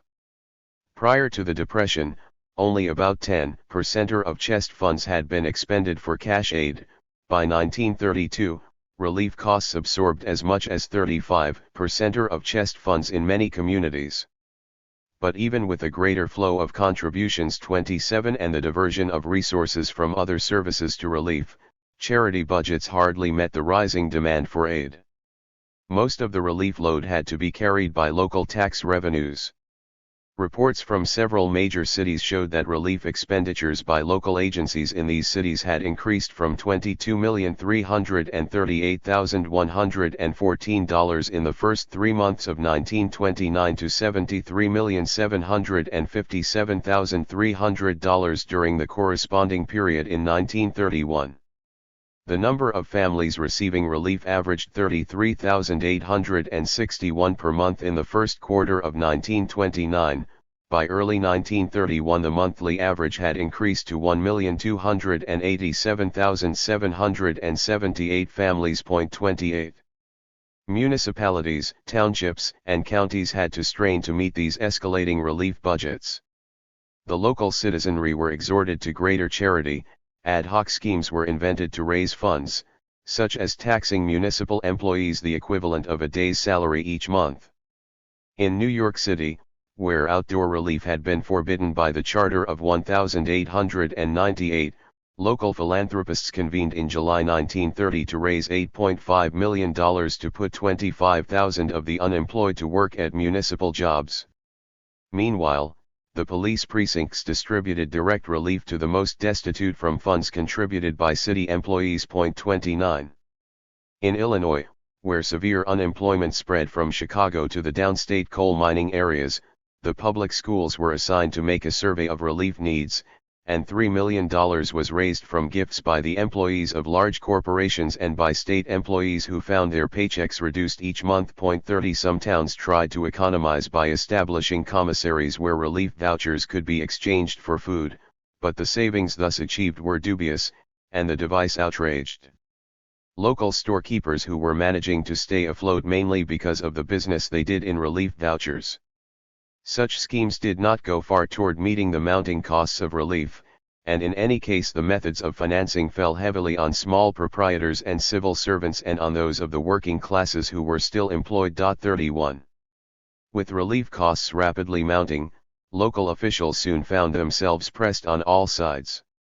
The business community called for economy in municipal services and tax relief for themselves. Large property owners in Chicago went so far as to organize a tax boycott. There, as in other cities, the wealthy simply misrepresented their holdings even while appealing to workers to give of their scant earnings to charity campaigns for the unemployed. 32 In some areas, the farmers, ardent believers in self-sufficiency, especially for city folk, were also outraged at the increased county expenditures. The business downturn continued and worsened, and the masses of unemployed grew. National income fell from $82 billion in 1929 to $40 billion in 1932, reported corporate income fell from $11 billion to $2 billion, the value of industrial and railroad stock fell by 80%, and production fell by 50%. 33 shanty towns sprang up on the outskirts of the cities. In New York the unemployed took over an empty packing plant. Others built shacks in the bed of an abandoned reservoir in Central Park, calling it Hoover Valley. And still more people crowded the relief offices, many of them drawn from the respectable middle class, people stunned by the collapse of the racy prosperity of the 1920s which left them hat in hand, begging for a dole. Most got nothing. By 1932, only 1/4 of the unemployed were receiving relief. In New York City, such lucky families obtained an average grant of $2.39 per week. In most places, people got only a little food. 34 Even so, relief costs soared. Table I. Expenditures for relief from public and private funds in 120 urban areas, 1929 to $193,235. Amounts in thousands. 1929. 43,745. 1930. 71,425. 1931. 172,749. 1932. 308,185. To make the problem worse, tax revenues fell off sharply. Municipalities tried to float bonds to pay for relief, but by the winter of 1931 to 1932 many found their credit exhausted. Even at exorbitant interest rates, banks would not buy the bonds. 36. The rise of mass disorder. Without work, a way of life began to collapse. People could not support their families, they lost their farms and their homes, the young did not marry, and many took to the road. Most people suffered quietly, confused and shamed by their plight. But not all were so acquiescent. With signs of disaster on all sides and with millions in desperate straits, Attitudes toward destitution were momentarily reversed. Many began to define their hardships, not as an individual fate, but as a collective disaster, not as a mark of individual failure, but as a fault of the system. As the legitimacy of economic arrangements weakened, anger and protest escalated. The Depression thus gave rise to the largest movement of the unemployed in the history of this country. Groups of men out of work congregated at local relief agencies, cornered and harassed administrators, and took over offices until their demands were met, which usually meant that money or goods were distributed to them. 37 relief officials, who were accustomed to discretionary giving to a meek clientele and were not much governed by any fixed set of regulations, usually acquiesced in the face of aggressive protests. Unwilling or unable to withstand direct action tactics, officials in local and private charities gradually forfeited the discretion to give or withhold aid and relinquished cherished procedures of investigation and surveillance over recipients. Each victory over relief officials added morale and momentum to the movement of the unemployed and further weakened the doctrine that being on the county represented a public confession of failure. 38 And because disturbances in local centers succeeded in getting people money or goods, the movement spread throughout the country. In Chicago, for example, where many of the homeless unemployed had taken refuge in the municipal lodging houses, the Unemployed Council organized 5,000 men to march on the headquarters of the lodging houses, demanding 3 meals a day, free medical attention, tobacco twice a week, the right to hold council meetings in the lodging houses, and the assurance of no discrimination against council members. When relief funds were cut by 50%, the unemployed marched again and the cut was rescinded. Chicago was also the scene of frequent rent riots, especially in the black neighborhoods, where unemployment reached catastrophic proportions and evictions were frequent. 39 Groups of as many as 100 men, often led by Communist Party members, 40 would assemble to put an evicted family's furniture back into the apartment or house. 41 These tactics frequently culminated in beatings, arrests, and even killings, but they also forced relief officials to give out money for rent payments. 42 After a rent riot in August 1931, in which 3 policemen were injured, evictions were suspended, at least temporarily. 43 And some of the rioters got work relief. As one official tells the story, the riot flared up the whole community. I spent the next 48 hours in the streets down there, trying to quiet things down. I went to see Ryerson and the committee of leading businessmen. I said the only way to stop this business is to put these evicted men to work at once. This was on a Saturday. They said, "We don't have the money." I said, "You better get some."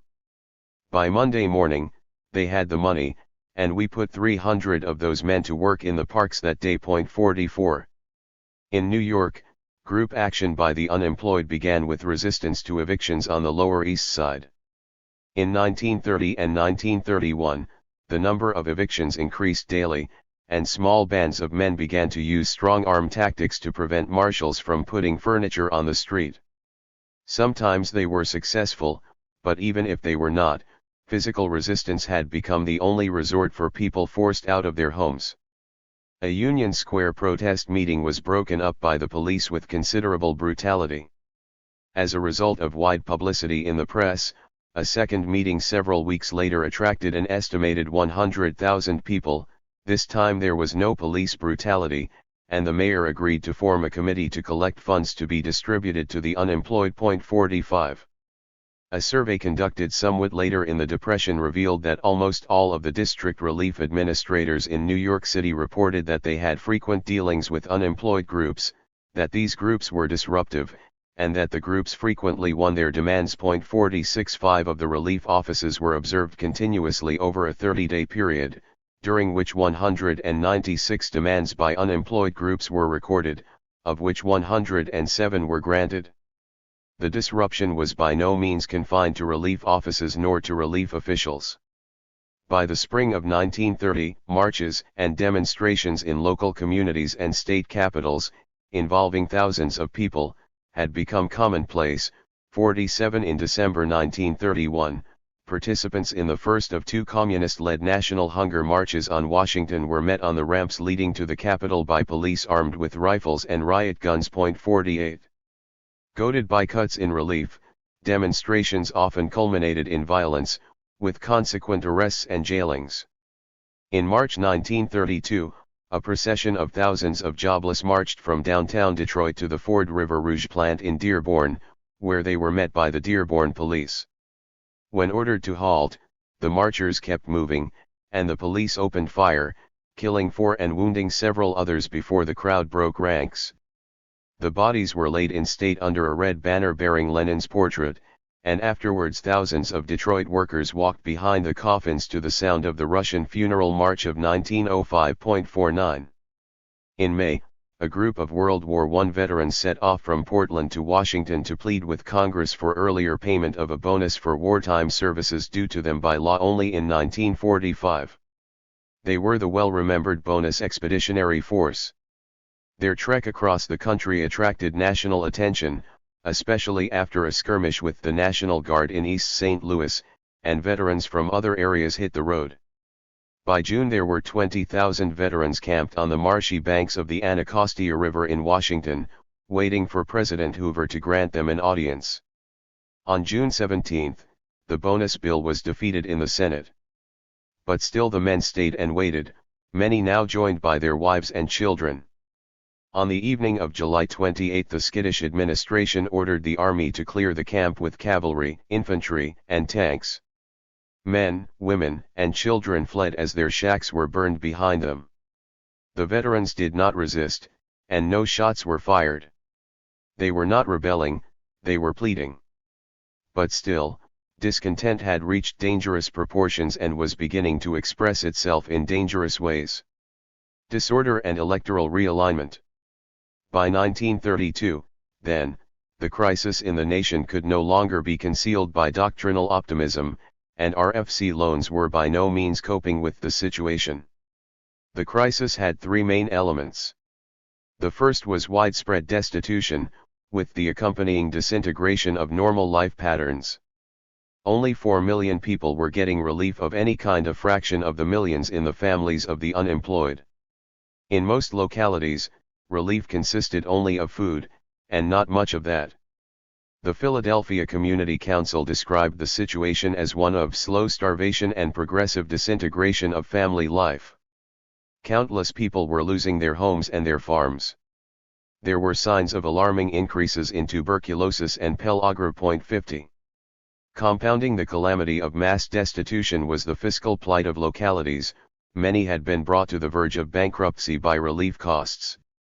Some cities stopped paying their municipal employees, 51 many halted other public services, others simply defaulted on their bonds. 52 Early in February 1932, as part of a campaign for a bill to provide federal loans for unemployment relief, Senator La Follette sent out a questionnaire to mayors all over the country asking about current numbers of people on relief, anticipated increases, the amounts of relief aid being given, whether the city was in a position to float bond issues to meet relief needs, and whether the mayor favored federal appropriations to aid in providing more adequate relief for the needy or in lessening the burden on local taxpayers. In their replies 53 the mayors described widespread distress and clamored for federal aid. Not only were they administering relief on a starvation basis, but virtually every municipality claimed to be on the verge of bankruptcy and faced the prospect of having to cut off relief altogether. Finally, while most of the populace seemed sullen, confused, and in despair, discontent was mounting, and discontent could turn to turmoil. Economic distress had produced unprecedented disorder and the specter of cataclysmic disorder. Communist-led rallies and marches in New York City drew thousands of people who participated because they were hungry and wanted jobs. Farmers in Iowa overturned milk trucks in a desperate demand that the price they received at market cover at least their costs of production. 54 In Chicago, where half the working force was unemployed and socialists and communists were organizing mass demonstrations, the mayor pleaded for the federal government to send $150 million for relief immediately rather than federal troops later. By the spring of 1932, Riots had broken out in the coal mining areas of Kentucky, and the administration was being warned of the imminent spread of violence and communism in the Kentucky mountains. Congressman Hamilton Fish, Jr., announced to House of Representatives that if we don't give under the existing system, the people will change the system. Make no mistake about that. Even the American Legion declared that the crisis could not be promptly and efficiently met by existing political methods. Taken together, these events signaled political disaffection on a scale unparalleled in the American experience. The people were turning against their leaders and against the regime, against Hoover, against business, even against the American way. What direction that disaffection would take was to depend on the responsiveness of political leaders and the adaptability of the regime. More specifically, it was to depend on the ability of the electoral system to register discontent, to shake up political leadership and to force the governmental action needed to restore order. The Republican Party had been formed in 1854 as a coalition of Northern business and labor interests, joined for a time by Midwestern farm groups, all welded together by a common struggle against the Southern and agrarian interests which dominated the Democratic Party at the time. In the intervening years, the party fell under the domination of Eastern businessmen, despite a short-lived effort by Theodore Roosevelt to restore labor and farmers to the coalition.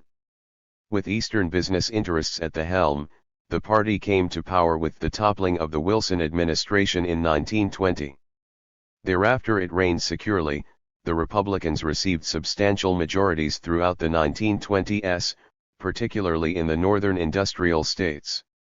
Hoover took office in 1928 with a margin of 17 Republicans in the Senate and 100 in the House. Nor could it be said, in terms of class or sectional interests, that the Democratic Party was the party of opposition. In 1924, the agrarian populist wing of the party had been soundly defeated by Eastern conservatives, represented by business leaders like John J. Raskob and machine politicians like Alfred E. Smith, and these men remained in control in 1932. But with economic conditions worsening and discontent mounting as the presidential contest of 1932 approached, the stage was set for the most dramatic electoral realignment in American political history.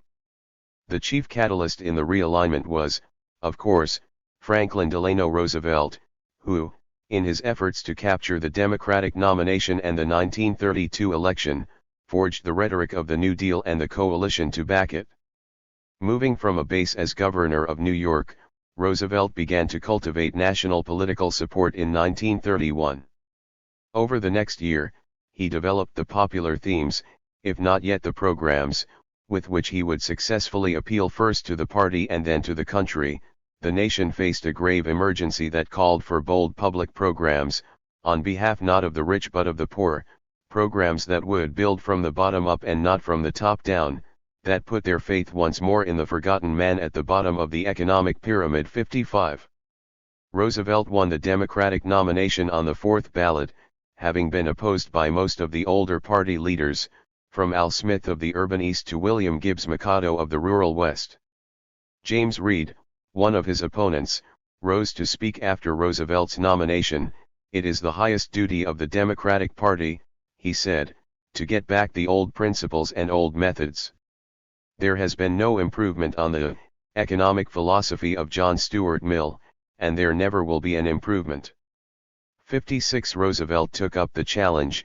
He began his acceptance speech by asserting that the breaking of traditions had already begun, and proclaimed that as president he would reduce agricultural production to raise prices, expose the crookedness of men in places of high finance, put men to work on reforestation projects, and assume greater responsibility for unemployment relief.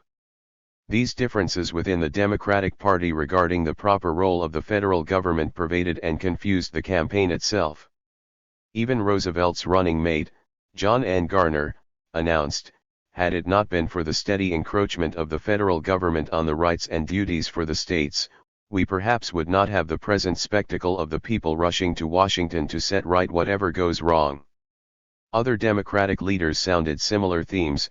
Governor Albert C. Ritchie of Maryland assured the country that the Democratic Party could be relied on to stop federal encroachment on states' rights, and John W. Davis denounced Hoover for following the road to socialism 57. But Roosevelt stuck to his own very different themes. His campaign speeches called for regularization of production, for federal public works and unemployment insurance. And he promised that the federal government would assume responsibility for relief where local aid programs broke down. Roosevelt won with a plurality of almost 7 million votes. The Democrats carried all but a few eastern states which were still held by well-organized Republican machines, winning the largest electoral majority since 1864. 3 million more people turned out to vote in the election of 1932 than in 1928. Economic catastrophe had resulted in a mass rejection of the party in power. The lower middle classes joined the foreign-born and the industrial workers of the urban East. 58 The farmers of the West joined the agrarian South, and all swung into the Democratic camp. Shortly after the election, a major new federal program was launched, a program that, for a brief time, would overturn the traditional principles of American relief giving. In the interval between the election and Roosevelt's inauguration, economic conditions worsened. The index of production sank to its lowest point ever, more hunger marches were staged in Washington, farmers formed mobs to resist mortgage foreclosures. By the day the new administration took office in March 1933, every bank in America had closed its doors, signifying to a stunned public and Congress the totality of the collapse. Proclaiming in his inaugural address that the money changers have fled from their high seats in the temple of our civilization, Roosevelt moved quickly, in the dead stillness of public panic. On March 9, he signed the Emergency Banking Act, which had been pushed through an acquiescent Congress by unanimous vote in a single day. On March 20, he signed the Economy Act. On March 31, the Civilian Conservation Corps was established. On April 19, the gold standard was abandoned. On May 12, the President signed the Agriculture Adjustment Act and the Federal Emergency Relief Act. On May 18, the Tennessee Valley Authority Act. On May 27, the Truth in Securities Act. On June 13, the Home Owners Loan Act, and on June 16, the National Industrial Recovery Act, the Glass-Steagall Banking Act, the Farm Credit Act, and the Railroad Coordination Act. There was little congressional resistance. For a brief period, the legislative process was becalmed, the actors disoriented by the breakdown of the economy and the political turnabout of 1932. The new administration could take the initiative.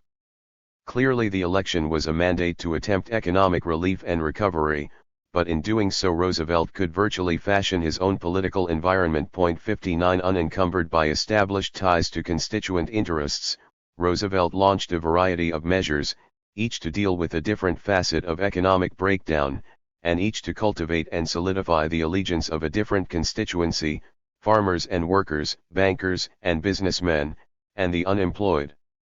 Farmers got the Agricultural Adjustment Act, capping their half-century of struggle for price supports, cheap credit, and inflated currency. 60 Business and organized labor got the National Industrial Recovery Act, allowing business to limit production and fix prices, and conceding to labor codes governing wages and hours, as well as the right of collective bargaining. 61. The expansion of direct relief. The destitute and unemployed got relief. In a message to Congress on March 21, 3 weeks after he had assumed office, the President called for a Civilian Conservation Corps, a public works program, and federal emergency relief. The first two of these programs did little to cope with the suffering in the nation. The Civilian Conservation Corps, established in late March, provided jobs in the national forests at subsistence wages for 250,000 men out of the 15 million unemployed. 62 The Public Works Administration, established in June under the National Recovery Act, had somewhat greater impact, for it eventually spent very large sums, but it was slow in getting underway and in any case was not designed so much to provide jobs for the unemployed as to fuel the economy.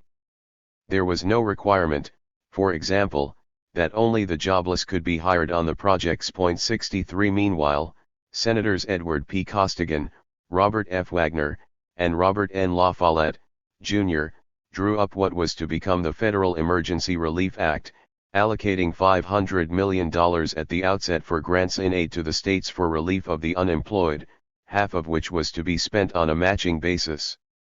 It was this measure that reached many of the jobless, and quickly. The Emergency Relief Act was signed on May 12, and Harry Hopkins, a social worker who had administered the New York State Relief Program during Roosevelt's governorship, was appointed to head the program. On May 23 the first grants were made to the states. By the beginning of June, 45 states had received federal grants for relief.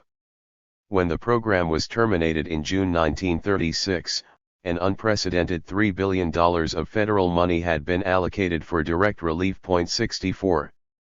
The Federal Emergency Relief Administration broke all precedents in American relief giving. For the first time, the federal government assumed responsibility for relief and appropriated substantial funds to carry out that responsibility. While half of these monies were to be spent through matching state grants, the federal administrator was authorized by Congress to use the remainder for unencumbered grants to states where the need was great and financial resources depleted. Moreover, relief grants were not directed to traditional categories of unemployable such as widows and orphans but to all needy unemployed persons and/or their dependents. Those whose employment or available resources are inadequate to provide the necessities of life for themselves and/or their dependents are included. 65. And while the Act stated that the federal administrator should cooperate with state and local agencies, it also allowed for the federalization of state programs that failed to conform with federal standards. With substantial funds and a relatively free hand in distributing them, FARA pressured the states to increase relief appropriations, although success varied from place to place. Some states continued to spend nothing, others paid as much as 50% of the relief bill. Overall, the federal government paid for 70% of relief appropriations during the life of FARA. Table 2. Obligations incurred for emergency relief annually by sources of funds January I 933 through December I 935 66. The spirit that animated FARA was recalled by Elizabeth Wickenden in these words: "There was one concern to distribute as much money as possible, as fast as possible to as many as possible." 67. By the winter of 1934, 20 million people were on the dole, and monthly grant levels had risen from an average of $15.15 per family in May 1933 to an average of $24.53 in May 1934, and to $29.33 in May 1935. 68. Underscoring the change in federal posture, Roosevelt told the Congress on June 8, 1934, that if, as our Constitution tells us, our federal government was established, among other things, to promote the general welfare, it is our plain duty to provide for that security upon which welfare depends. Of all the new programs, it was FARA that reached those who were most in need. As a matter of fact, in the course of pursuing economic recovery while seeking to conciliate more articulate and better organized interests, many New Deal programs rode roughshod over the most destitute. Federal agricultural policy, for example, was designed to raise farm prices by taking land out of cultivation, an action that also took many tenant farmers and sharecroppers out of the economy.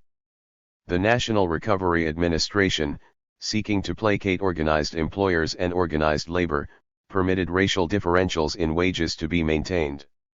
The Tennessee Valley Authority deferred to local prejudice by not hiring blacks. All this was done not unknowingly, but rather out of a concern for building a broad base of political support for the new programs. It was left to FARA to succor the casualties of the New Deal's pragmatic politics. Since blacks got little from most programs, 30% of the black population ended up on the direct relief rolls by January 1935. 69. Still, many of the poor had at least gotten relief. What needs to be understood, however, is that relief was not readily conceded to them. The spread of destitution itself was no great force. For a considerable period of time elites remained aloof from the suffering in their midst. But then the destitute became volatile, and unrest spread throughout the country. 70. It was only when these conditions, in turn, produced a massive electoral convulsion that government responded. Chapter 3.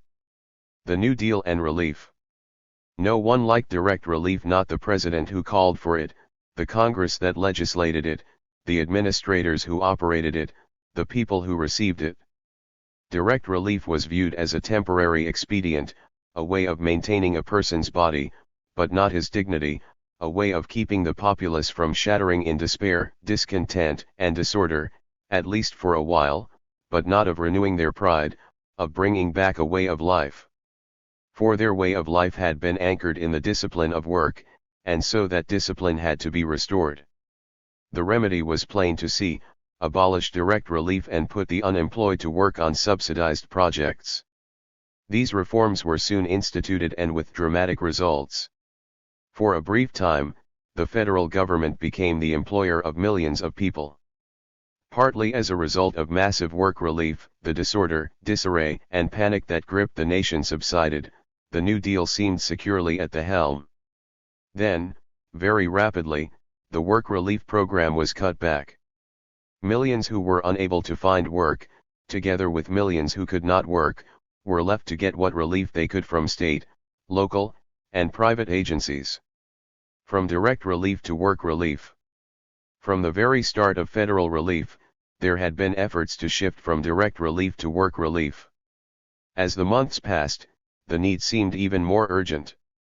In 1933, Farrah's field staff reported evidence of communist activities in such unlikely places as Aberdeen, South Dakota.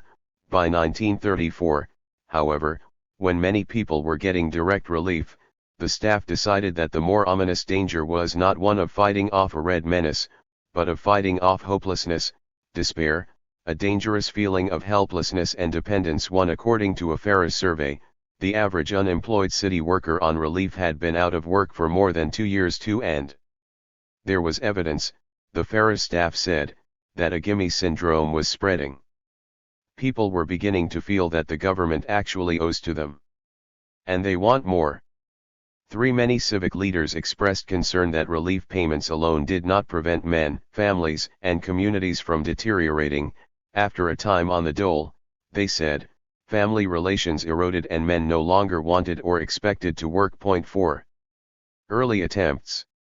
The first move toward work relief was made only a few months after Farrah was inaugurated. In November 1933, the president announced the establishment of the Civil Works Administration, which was to draw on Farrah and PWA funds to employ people on made work projects. 5. Harry Hopkins zestfully promised to create 4 million jobs by mid-December. He missed that target date by only a month. By mid-January, well over 4 million men were at work building roads and schools in cities and towns across the country. But if direct relief left the mass of Americans and their political leaders dissatisfied because it ran against the grain of American ideology, work relief appeared to threaten the private enterprise system itself. For one thing, it was far more expensive than direct relief. The wages paid exceeded the levels of direct relief grants, and substantial expenditures for administration and materials were required to put people to work. Moreover, work relief raised the specter of government activity in areas hitherto reserved for private enterprise. 6. And CWA minimum wage scales raised the specter of government interference in the conduct of private enterprise. 7. Goaded by the work relief program, businessmen soon began to oppose federal relief ventures of any kind, despite the fact that, in the period of acute economic paralysis and panic just before the election of 1932, prominent business leaders had themselves finally called for emergency federal relief measures. 8. The revival of business opposition was no doubt also influenced by some signs of economic recovery in 1933 and early 1934. Quick to protest, business leaders raised a familiar banner: relief, they said, should be a local responsibility. That little relief would result in such circumstances was probably not lost upon them either. Asked about the homeless boys riding the rails, Henry Ford replied, "Why, it's the best education in the world for those boys, that traveling around 9 for the moment." The critics had their way, for Roosevelt was eager to conciliate the business community. In the spring of 1934, CWA was closed down. 10 Nor would the massive work relief program the administration considered essential become possible until the business community, antagonized by Roosevelt's identification with an increasingly militant labor movement and with other insurgent groups, broke with the president, making his continued efforts at conciliation futile. The break with business. Roosevelt's victory in 1932 did not mean that political stability had been restored in the nation. If anything, massive voting shifts signaled an extraordinary instability, a widespread, spastic rejection of the party in power. Just which groups were included in the Democratic constituency and which were excluded was not yet clear. In any case, allegiances had to be firmed up and a political organization created to hold voting blocs in place. Roosevelt's early measures were designed to achieve these objectives. Eager to build up political support in all sectors, and especially eager to restore the confidence of the economic sector, Roosevelt tried to placate businessmen in designing his legislative proposals, and at first, shaken by the signs of impending disaster, they were acquiescent or even supportive. Not only had prominent businessmen come out in support of emergency relief measures, for example, but the U.S. Chamber of Commerce endorsed the philosophy of a planned economy, and in 1933 its delegates gave Roosevelt a standing ovation. 11 As late as October 1934, Roosevelt appealed to the American Bankers Association for an alliance of all forces intent upon the business of recovery, in business and banking, agriculture and industry, and labor and capital. What an all-America team that would be. 12 When the rupture came, Roosevelt was outraged, for he saw himself and his administration as the saviors of capitalism and the business classes despite themselves. 13 The most important measure to conciliate business was the National Industrial Recovery Act of 1933, which permitted the fixing of prices and production to halt deflationary trends. The President himself remarked in 1934 that the representatives of trade and industry were permitted to write their ideas into the codes. 14 Businessmen apparently appreciated these arrangements. When the National Recovery Administration held a series of price hearings in January 1935, 2,000 businessmen attended, almost all of whom clamored for price protection. But the administration also tried to cultivate other groups: farmers, workers, homeowners. Although most of the measures designed to aid these groups were a matter of relative indifference to business, some were not. None generated greater concern than Section 7 of the National Industrial Recovery Act, which granted organized labor the right to bargain collectively. In the summer and fall of 1933, industries across the country tried to disarm Section 7 by establishing company unions. But labor was restive, stimulated by the promise of 7A. A rash of strikes spread across the country in 1933 and 1934 focused on the right to organize. Strikers shut down entire cities: Minneapolis, San Francisco, and Toledo, and engaged in pitched battles with police and National Guard, leaving many dead or wounded. A virtual civil war had broken out between business and labor, triggered in part by Section 7A. Nor, having intruded itself into the labor management arena, could the administration readily disengage. The war between business and labor, in which federal mediators were repeatedly called upon to arbitrate, had a great deal to do with the rise of business opposition to the New Deal. 15 While industry struggled with the restive labor movement, Wall Street came under attack from a wider front: American public opinion. Throughout 1933, the sharp practices of the nation's financial titans made daily headlines as a result of investigations by the Senate Banking and Currency Committee, and in February 1934 the President called for stock exchange regulation, arousing fury among financial leaders. When legislation establishing the Securities Exchange Commission was enacted by an overwhelming congressional vote in the spring of 1934, Wall Street virtually took up arms. Wall Street's anger was no doubt stimulated by signs of modest economic recovery, especially the recovery of business profits. By the spring of 1934, the precipitous decline appeared to have halted. The index of production picked up slightly, industrial and farm prices were also steadying. National income rose by $9 billion during 1933, reaching $48.6 billion, employment jumped by 2.5 million and unemployment fell by 2 million. Farm income was also up. Moreover, when production, employment, and payrolls again fell in mid-1934, industrial prices nevertheless continued to rise. 16 Feeling its strength returning, business girded itself to fight the twin threats of unionization and regulation. Just prior to the congressional elections of 1934, prominent industrial leaders including Alfred P. Sloan and William S. Knudsen of General Motors, Edward F. Hutton and Colby M. Chester of General Foods, J. Howard Pugh of Sun Oil, Sewell L. Avery of Montgomery Ward, the DuPonts, and others joined with several conservative Democrats who had been dethroned by the New Deal, such as Alfred Smith, John J. Raskob, Jahut Schaus, and John W. Davis 17 to form the American Liberty League, an organization dedicated to fighting radicalism and protecting property rights. The midterm election would show how little public support they could muster.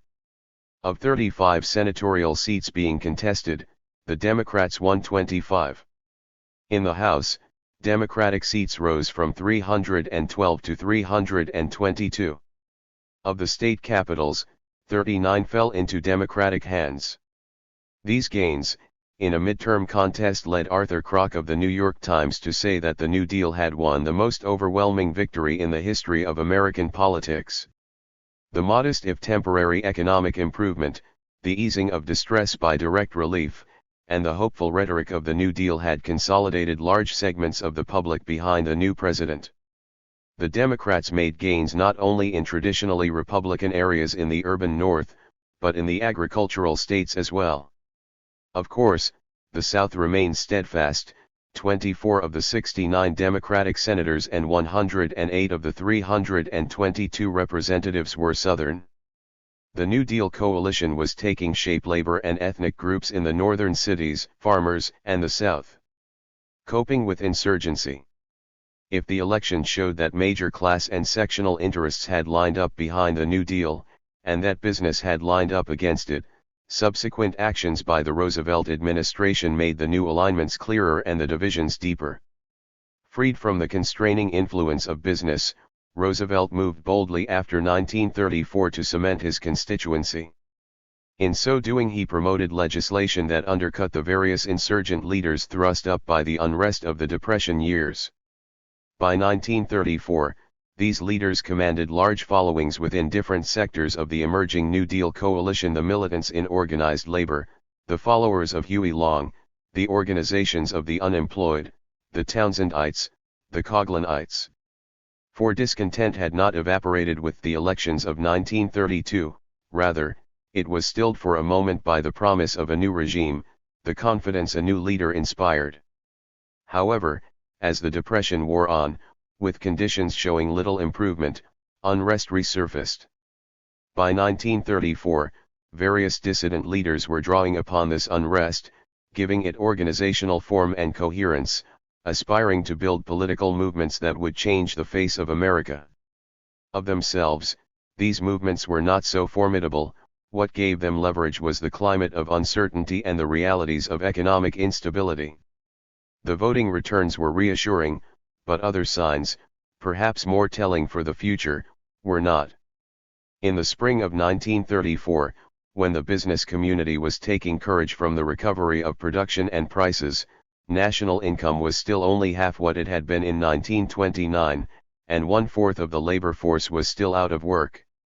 In the fall of 1934, another economic downturn wiped out the gains made since 1933, surely giving the insurgents added force. For, after 5 years of hardship and confusion, anything seemed possible, and saints and opportunists, reformers and revolutionists, right wing and left, all thought to grasp the moment to shape the future of America. To contain these dissident movements and to consolidate them behind the New Deal, Roosevelt promulgated a series of reforms which, though they hardly met the demands of insurgent leaders, were nevertheless sufficient to steal their thunder and capture their followers. 18 Far more important, he moved to deal more decisively with the underlying causes of disorder and insurgency, the breakdown of the economy and the consequent weakening of family, community, and a way of life. To restore stability, it was necessary to restore the occupational role. The long-run solution was economic recovery, the interim solution was work relief. The presidential message to Congress on January 4, 1935, emphasized themes calculated to assuage the discontent spawned by economic catastrophe. The nation still suffered from old inequalities, the overprivileged had not been weeded out or the underprivileged effectively lifted up. Unemployment would not be solved simply by stimulating private enterprise, as the National Recovery Administration had attempted to do. Instead, government needed to expand purchasing power among the least privileged groups. In the same vein, Roosevelt called for the enactment of measures championed by the insurgents themselves: protective labor legislation, tax reform, the regulation of utilities, programs of social insurance, and a massive system of work relief. 19. Organized labor's struggle to implement the right to bargain collectively, presumably guaranteed under Section 7A, had generally been a losing one during the first 2 years of the New Deal. Efforts by Senator Robert F. Wagner in 1934 to secure legislation which would strengthen Section 7A by prohibiting company unions were fiercely opposed by business groups and, under pressure from the President, Senator Wagner backed off. But by 1935, when the Wagner-Connery Labor Relations Bill was introduced, the administration's attitude toward business had hardened. And while Roosevelt stood aside from the fierce debate between advocates of organized labor and advocates of business, he signed the National Labor Relations Act, going on in 1936 to advocate a strong wages and hours bill. 21. The President had also spoken of tax reform in January 1935. Several months later he sent Congress a special measure on taxation, which some called the Soak the Rich scheme. The purpose of the reform, the President said, was to redistribute the tax burden according to the ability to pay. He called for higher taxes on inheritances and gifts, higher individual income taxes, graduated corporate taxes to replace the existing uniform rates, and an intercorporate dividend tax to break up holding companies. The uproar was deafening. William Randolph Hearst told his editors that the President's program is essentially communism and said of Roosevelt that he was a composite personality which might be labeled Stalin Delano Roosevelt. Businessmen, already angry, now accused Roosevelt of a personal vendetta. Even so good a friend of the New Deal as Governor Herbert H. Lehman of New York questioned the revenue proposals. On the other hand, tax reform was the principal demand of Huey Long's Share Our Wealth movement, one of the most formidable of the insurgent groups threatening Roosevelt's emerging political hegemony. Raymond Moley, a prominent member of Roosevelt's Brain Trust, commented on Long's role in the struggle for tax reform. "Huey was a good friend of mine. He was threatening to run for president in 1936. The poll showed that Huey would take 10% of the vote. I'm sure Farley could confirm this. He would have cut into the Democratic vote all over the country." Roosevelt, in order to counteract that, moved toward the Long program. His tax program was pure Huey, soak the rich. Roosevelt was using the same demagogic tactics. It's possible Huey Long, if he weren't killed, would have busted open the Democratic Party even then. 22. The reform proposals did not fare well in the Congress, indeed, they were virtually gutted in the Senate. 23. How vigorously the administration had fought for its reforms is unclear, but little matter. The rhetoric of reform had resounded throughout the land, and if the legislative result was mainly symbolic, the symbolism was not lost on the constituents of the Share Our Wealth movement. The Democratic platform of 1932 had called for both unemployment and old age insurance to be implemented under state laws, and there were subsequent if fumbling moves to get such legislation through the Congress, all of which failed. However, the message to Congress of January 4, 1935 signaled a new push for Social Security. Indeed, the message flagged security as the central objective, surely a popular appeal to the millions who had suffered 6 years of hardship and fearsome uncertainty. On January 17, the Social Security Bill, which had been under study by a committee appointed by Roosevelt, was introduced with a special message from the President. The measure contained three main proposals. One was for unemployment insurance, to be financed by a federal payroll tax but planned and administered by the states, presumably in accordance with local needs. Another was a proposal for old age insurance, to be financed by a tax on wages and payrolls that would provide $10 to $85 per month at age 65 to persons in covered employment, such payments to begin in 1942. Finally, the bill offered federal aid to the states if they chose to provide direct relief to various categories of unemployables: the old 24, the blind, and the orphaned. As noted earlier, many of the states already had such categorical assistance programs on the books, and some had begun to fund them as the Depression worsened. In effect, the federal government now proposed to pay a share of costs. In the decades to come, this categorical assistance program would turn out to be crucial to the security or insecurity of many Americans. At the time, however, it did not seem nearly so important as the provisions for insuring the employed against destitution in old age and against the hazards of temporary unemployment. 25. All told, the Social Security proposals were relatively modest considering the demands that many groups had been making. Hundreds of thousands of old people, organized in the Townsend movement, wanted an immediate monthly pension of $200 for every person over 60 years of age. Organized labor opposed financing unemployment insurance by any form of payroll tax. On the other hand, there was powerful opposition to the modest measures the administration advocated. The National Association of Manufacturers simply did not think that industry should have to pay taxes for the social security of its employees, and Alfred P. Sloan announced that industry has every reason to be alarmed at the social, economic, and financial implications. The dangers are manifest. 26. Nevertheless, the bill passed the House in April 1935 by a vote of 371 to 33 and the Senate several months later by a vote of 76 to 7.27. Some of these measures would turn out in the end to have little but symbolic meaning for the mass of Americans. Others would take time to implement, and longer still for their benefits to reach the intended groups. The aged covered by Social Security, for example, were not to begin receiving benefits until 1942. The measure that did reach many of the poor quickly and on an unprecedented scale was work relief. The Works Progress Administration. By January 1935, political circumstances were propitious for the abolition of direct relief and the substitution of work relief. In October 1934, Roosevelt publicly declared for the first time that direct relief should be terminated. In a message to Congress on January 4, 1935, he echoed some of the widely held opinions about direct relief. Continued dependence upon relief induces a spiritual and moral disintegration fundamentally destructive to the national fiber. We must preserve not only the bodies of the unemployed from destitution but also their self-respect, their self-reliance and courage and determination.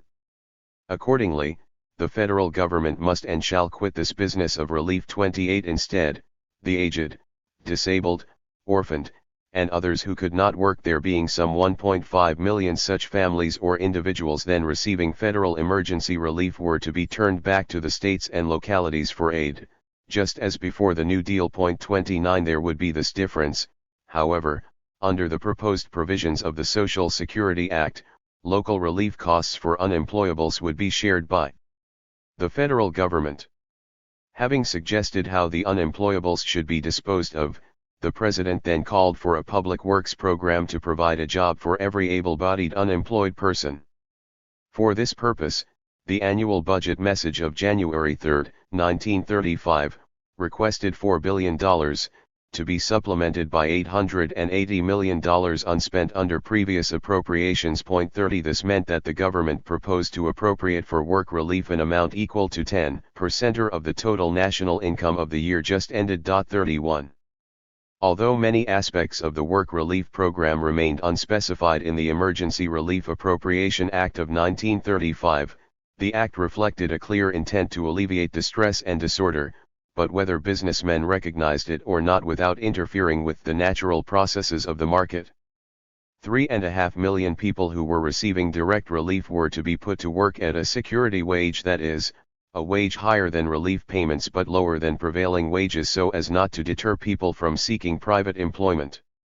32. Similarly, the work to be undertaken was to constitute a permanent contribution to the nation while not competing with private enterprise. 33. Aside from these legislative guidelines, implementation of the program was left to the discretion of the administration, and after considerable debate in the Senate, during which conservatives prophesied the disintegration of the American form of government while progressives tried to double the appropriation, the measure passed and was signed by the President early in April.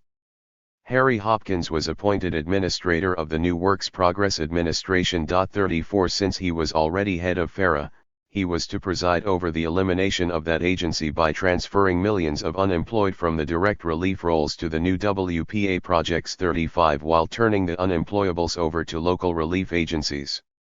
Meanwhile, works projects were set up, many of them at first organized by existing administrative agencies of the federal government in their particular fields of operation. New agencies were also created, such as the Agricultural Resettlement Administration. 36. The Rural Electrification Administration, and the National Youth Administration. Within 5 years, WPA's accomplishments included the construction or renovation of 110,000 public buildings, 600 airports, 600,000 miles of roads, and 116,000 bridges and viaducts. And although some of the best known of these projects involved artists, actors, and teachers, most WPA workers were unskilled laborers. Work relief is remembered mainly for these accomplishments for the dams and roads and schools and hospitals and other public facilities built by so many men in so short a time. However, it ought to be remembered for quite another and greater reason. By once more enmeshing people in the work role, the cornerstone of social control in any society, it went far toward moderating civil disorder. Had there been no work relief to quiet the populace, it is difficult to say whether the consequent turmoil would not have imperiled the nation's economic and political institutions. But the people were amenable to work relief, indeed, they demanded it, for the habit of work, as Harry Hopkins observed, was what they liked. Direct relief might do to tide over a few months or a year, or even longer. But millions had already been out of a job for several years. In addition to want, the unemployed were confronting a still further destructive force, that of worklessness. This feeling became articulate in many quarters, but most particularly among the unemployed themselves. Letters came, delegations arrived, protesting against the indignity of public charity. They were accustomed to making a return for their livelihood. It was a habit they liked, and from which they chiefly drew their self-respect. The family of a man working on a Works Progress Administration project looks down its nose at neighbors who take their relief straight. 37. Although work relief was unprecedented in its scale, it was by no means equal to the magnitude of distress. The president had promised 3.5 million jobs. WPA actually provided an average of about 2 million during its first 5 years of operation. Moreover, job quotas fluctuated wildly from month to month, in no apparent relation to unemployment, so that project workers never knew when they might be laid off. In any case, those who got on at all were lucky. At its peak, WPA accounted for only about 1 in 4 of the estimated unemployed. 38. The remaining millions of unemployed, together with the millions of the destitute who were not employable, were shunted to state and local agencies. Their subsequent hardship elicited little response from the administration, however, partly because work relief had substantially diminished their numbers. Meanwhile, and more important, many of the erstwhile discontented groups appeared to be mollified by work relief as well as by signs of substantial economic recovery. By 1936 national income had risen to $64.7 billion, up from $39.6 billion in 1933, some 6 million more people were employed. The New York Times Index of Business Activity reached 100 in May of 1936 for the first time since 1930.39. Taken together, these changes generated unprecedented support for the president. The election of 1936 was, of course, a landslide such as had never before occurred in America. The Republicans acted beaten from the start and conducted a desultory campaign under their candidate, Alfred Landon. The Republican platform began with the words "America is in peril," but did not propose to repeal New Deal legislation. It even went so far as to pledge to protect the rights of labor to organize and to bargain collectively through representatives of its own choosing without interference from any source, and supported government regulation of business, including public utilities and securities. 41. Just before the election, however, the Republicans rallied with an attack against the Social Security Act, whose payroll tax was scheduled to take effect in January 1937. Placards began to go up in factories carrying the message, "You're sentenced to a weekly pay reduction for all your working life. You'll have to serve the sentence unless you help reverse it." November 3. Businessmen inserted similar messages in their workers' pay envelopes, and Republican spot broadcasts told the working people of America that henceforth they would not have a name, only a New Deal number. 42. Roosevelt's answer came in a speech at Madison Square Garden on October 31. In 1932, he told the wildly cheering crowd, the issue was the restoration of American democracy, and the American people were in a mood to win. They did win. In 1936 the issue is the preservation of their victory. Never before had the old enemies, business and financial monopoly, been so united against one candidate as they stand today. They are unanimous in their hate for me, and I welcome their hatred. I should like to have it said of my first administration that in it the forces of selfishness and of lust for power met their match. 43. When the returns were counted, the Democrats had polled 5 million votes more than in 1932, winning the largest presidential vote in history and the largest proportion of electoral votes since 1820. Only Maine and Vermont went Republican, providing James Farley with the quip, "As Maine goes, so goes Vermont." 44. In the Congress, 3/4 of the senators and almost 4/5 of the representatives were Democrats, the largest Senate majority since 1869 and the largest House majority since 1855. The decline of insurgency. The years of discontent and disaffection, of protest and possibility, were over. The people had lined up behind the New Deal. What trouble and turbulence persisted were not sufficient to rock the New Deal or to alter its course. To see that this was so, we need only review the fate of the insurgent movements which tried both to liberalize relief policies and to prevent relief cutbacks after 1936, partly conciliated, partly disarmed, and ultimately debilitated by the impact of the New Deal. They all failed. The Old People's Movement. The largest relief movement was initiated by Dr. Francis E. Townsend. By late 1934, he had rallied hundreds of thousands of old people behind the demands for a monthly pension of $200 for all citizens over 60 years of age, to be paid on the conditions that they forego gainful employment and that they spend every pension dollar within 30 days. 45. That the movement attracted such widespread support among the aged was due partly to the fact that old people were very hard hit by unemployment. In 1928, approximately 30% of those 65 and over were dependent on others for support. By 1935, the percentage had risen to an estimated 50%, this at a time when the proportion of the aged in the population was rising, having doubled since 1900. By 1936, there were said to be some 7,000 Townsend clubs throughout the country, each with an average membership of about 302 million members in all, if the estimates can be trusted. Most of these people had worked all their lives and considered themselves solid folk who had been pauperized by the Depression.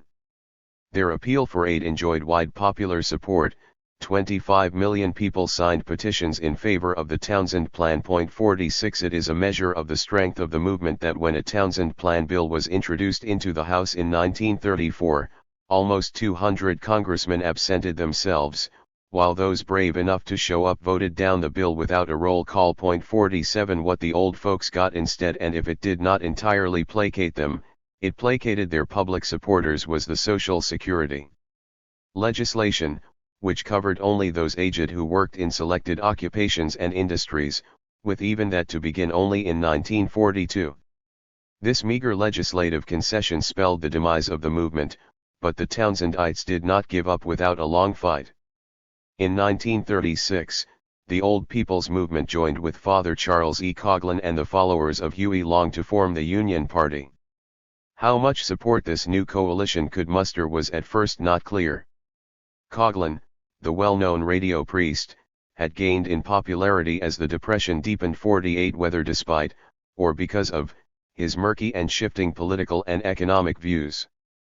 Coughlin had at first applauded the New Deal as Christ's deal, but he turned against Roosevelt in 1934, accusing him of having out-Hoovered Hoover. "I will not," he angrily announced, "support a New Deal which protects plutocrats and comforts communists." 49 He subsequently attacked the administration for nationalizing business and not nationalizing banks. Insofar as Coughlin had a concrete program, it was pro-inflationist, a position with strong appeal for farmers, small homeowners, and other debtors. Early in 1936, he campaigned in support of a bill calling for the issuance of $8 billion in paper money to refinance farm mortgages. When this measure was voted down, a disgusted Coughlin opened discussions with Townsend about the formation of a third party. As for the followers of Huey Long, their strength was even harder to gauge, for Long was one of the most charismatic maverick leaders of the era.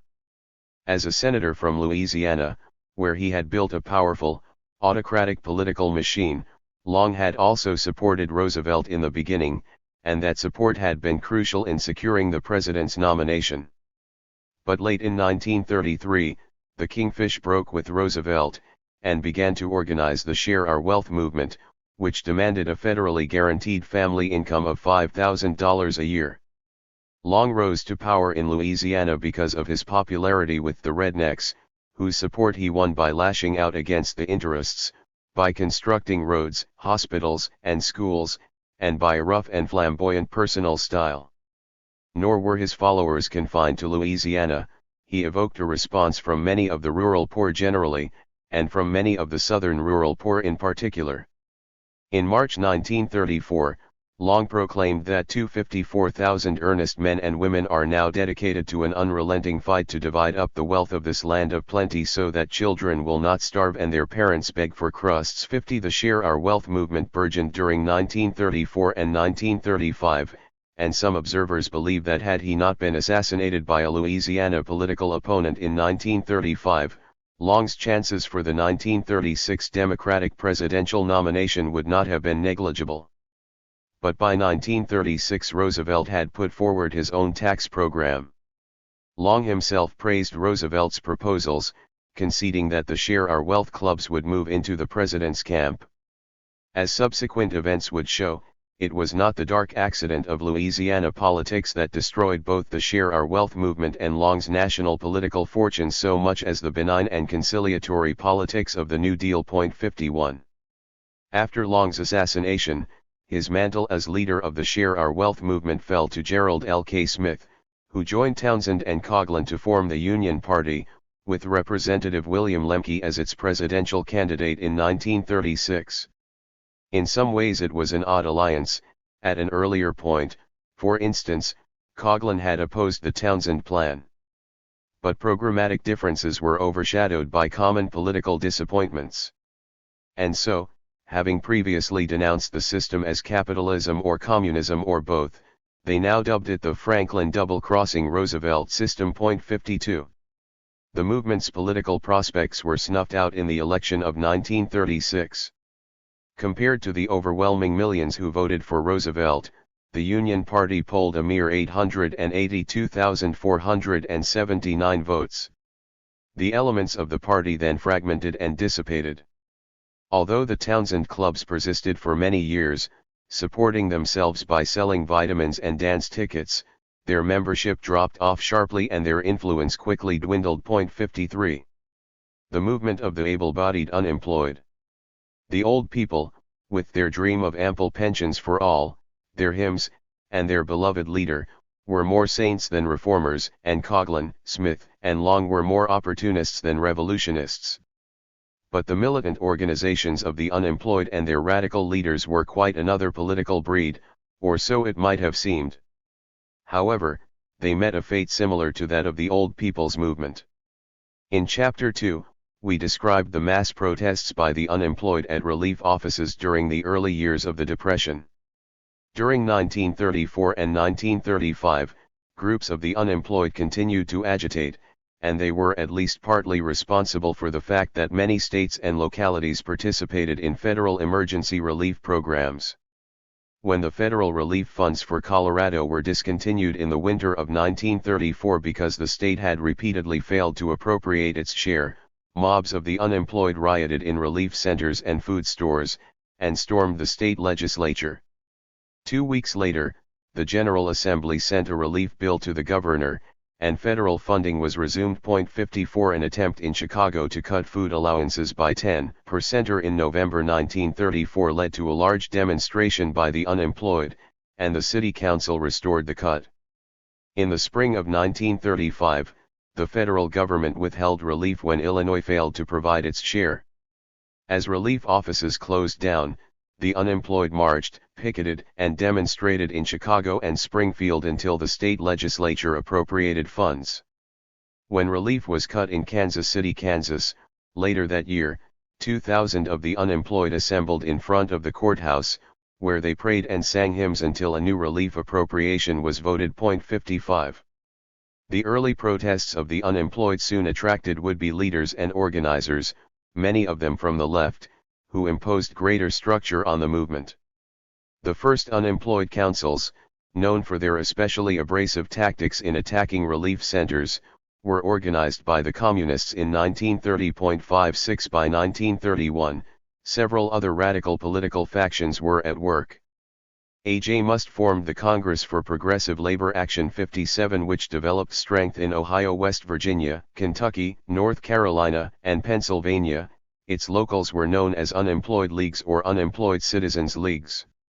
The leagues also urged the impoverished to engage in self-help and barter activities instead of just battering the relief system as a way of surviving. 58 In some mining areas, the United Mine Workers provided leadership for the unemployed.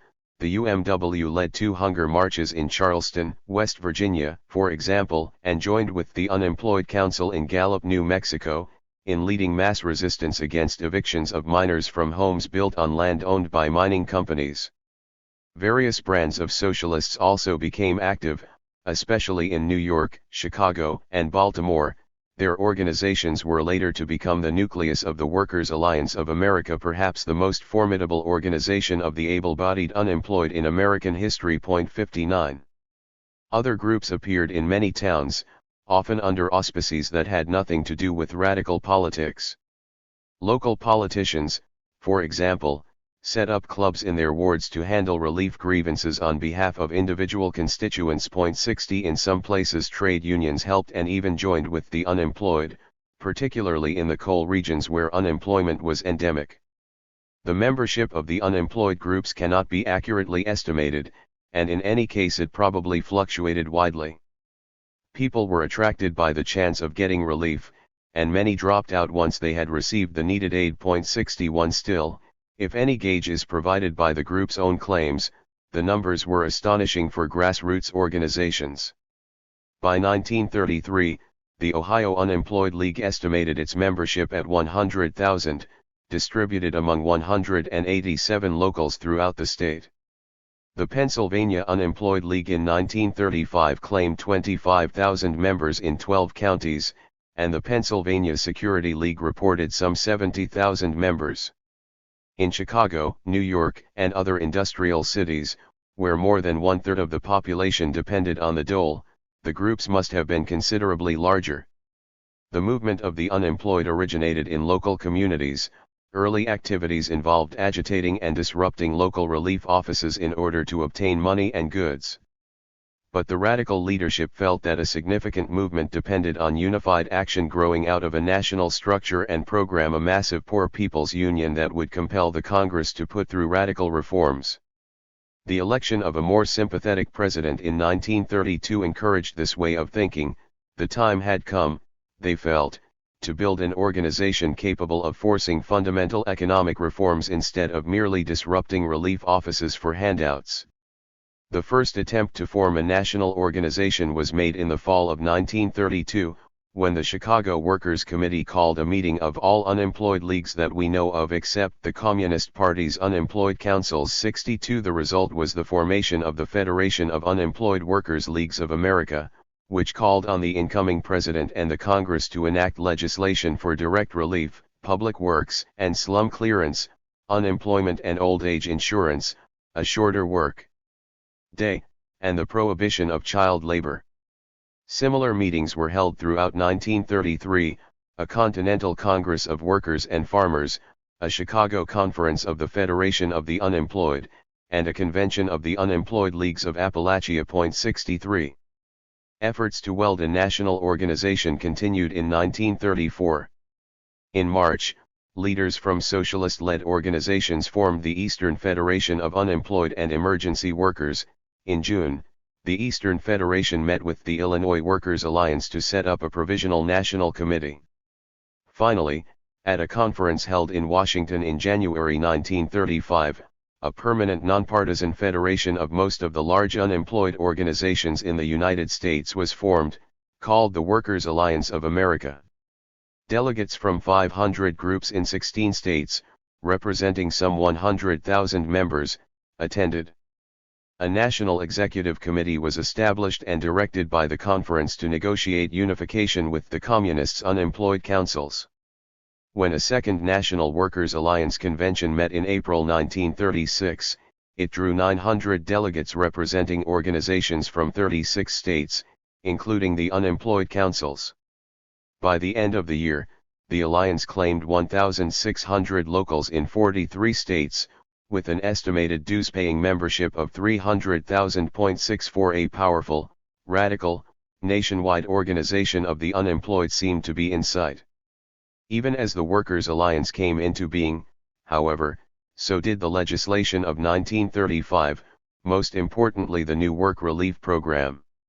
To be sure, work relief hardly came close to satisfying the alliance's demands, any more than the old age provisions of the Social Security Act had fulfilled the goals of the Townsend Plan.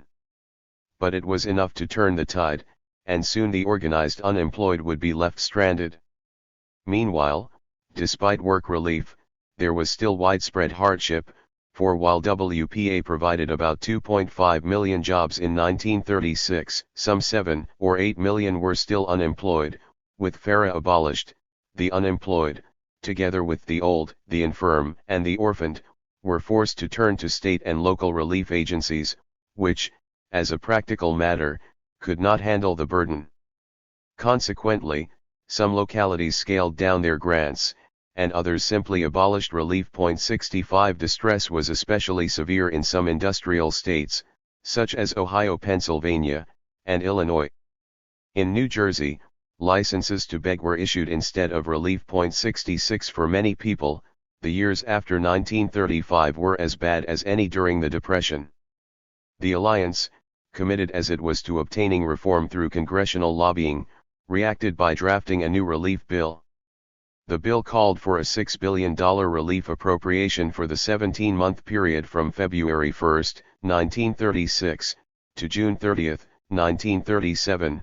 It also called for relief at decent standards and for security wages on work projects at trade union scales.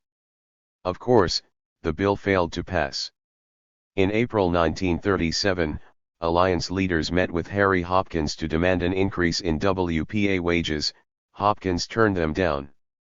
In June, the third annual convention of the Workers' Alliance, meeting in Milwaukee, called for an appropriation of $3 billion for work relief and $1 billion for direct relief, as well as the establishment of a national planning commission to plan permanent public works programs. The Alliance also sponsored the Schwellen-Buck-Allen Resolution, which provided that no WPA worker could be discharged who was unable to find suitable private employment. The resolution never reached the floor of the Congress.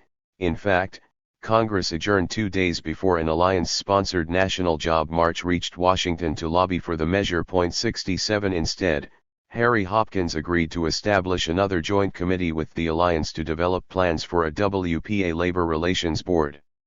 Undaunted, the alliance continued to propose legislative programs. In March 1938, a severe recession year, they called a national conference on work and security to hammer out a real program of social reconstruction. 68. The end was soon to come. By the Fourth Annual Alliance Convention, in September 1938, the long succession of legislative defeats had taken its toll. Cleavages among the various factions widened, and, embittered and frustrated, the disparate elements of the movement began to fall out. Thereafter the movement rapidly weakened, and in 1941 the Workers' Alliance of America quietly dissolved itself. While the organizational shells of the various relief movements survived until late in the Depression, they had really been destroyed much earlier by such measures as Social Security, by labor legislation, by the Wealth Tax Act, by massive work relief, and by partial economic recovery. Although it was not recognized at the time, the election of 1936 had sounded the death knell for those who believed that anything was possible in America. The signs were there to be read in the election returns. Taken together, the extremist parties polled only 2.9% of the vote, down from 3.1% in 1932. Although the insurgent organizations persisted for a time, the underlying popular unrest upon which insurgency draws had been quelled. The little the poor had gotten was enough. Indeed, it was apparently more than enough, for with political stability restored by the great election victory in 1936, the administration rapidly reduced concessions to the poor, not least by slashing emergency relief measures and by restoring the traditional practices by which relief systems help to maintain the marginal labor pool, all in the name of reform. The reform of relief. Harry Hopkins, writing in 1936, had high hopes for the Works Progress Administration and what it signaled for the American future. The communities of America, he maintained, having experienced the benefits of new WPA parks, roads, schools, and hospitals, and WPA programs for hot school lunches, free theater, and public health services, would never again settle for the shabbiness of public life before WPA. And the American government, having once lifted millions of the poor out of destitution, would not allow them to sink back. Communities now find themselves in possession of improvements which even in 1929 they would have thought themselves presumptuous to dream of. Everywhere there had been an overhauling of the word presumptuous. We are beginning to wonder if it is not presumptuous to take for granted that some people should have much, and some should have nothing, that some people are less important than others and should die earlier, that the children of the comfortable should be taller and fatter, as a matter of right, than the children of the poor. 69. Harry Hopkins was wrong.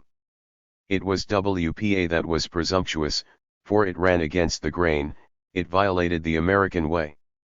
Once Main Street began to feel that things were better, it wanted to return to that way. 70. The communities of America had never really accepted WPA 71 and they settled readily for its withdrawal.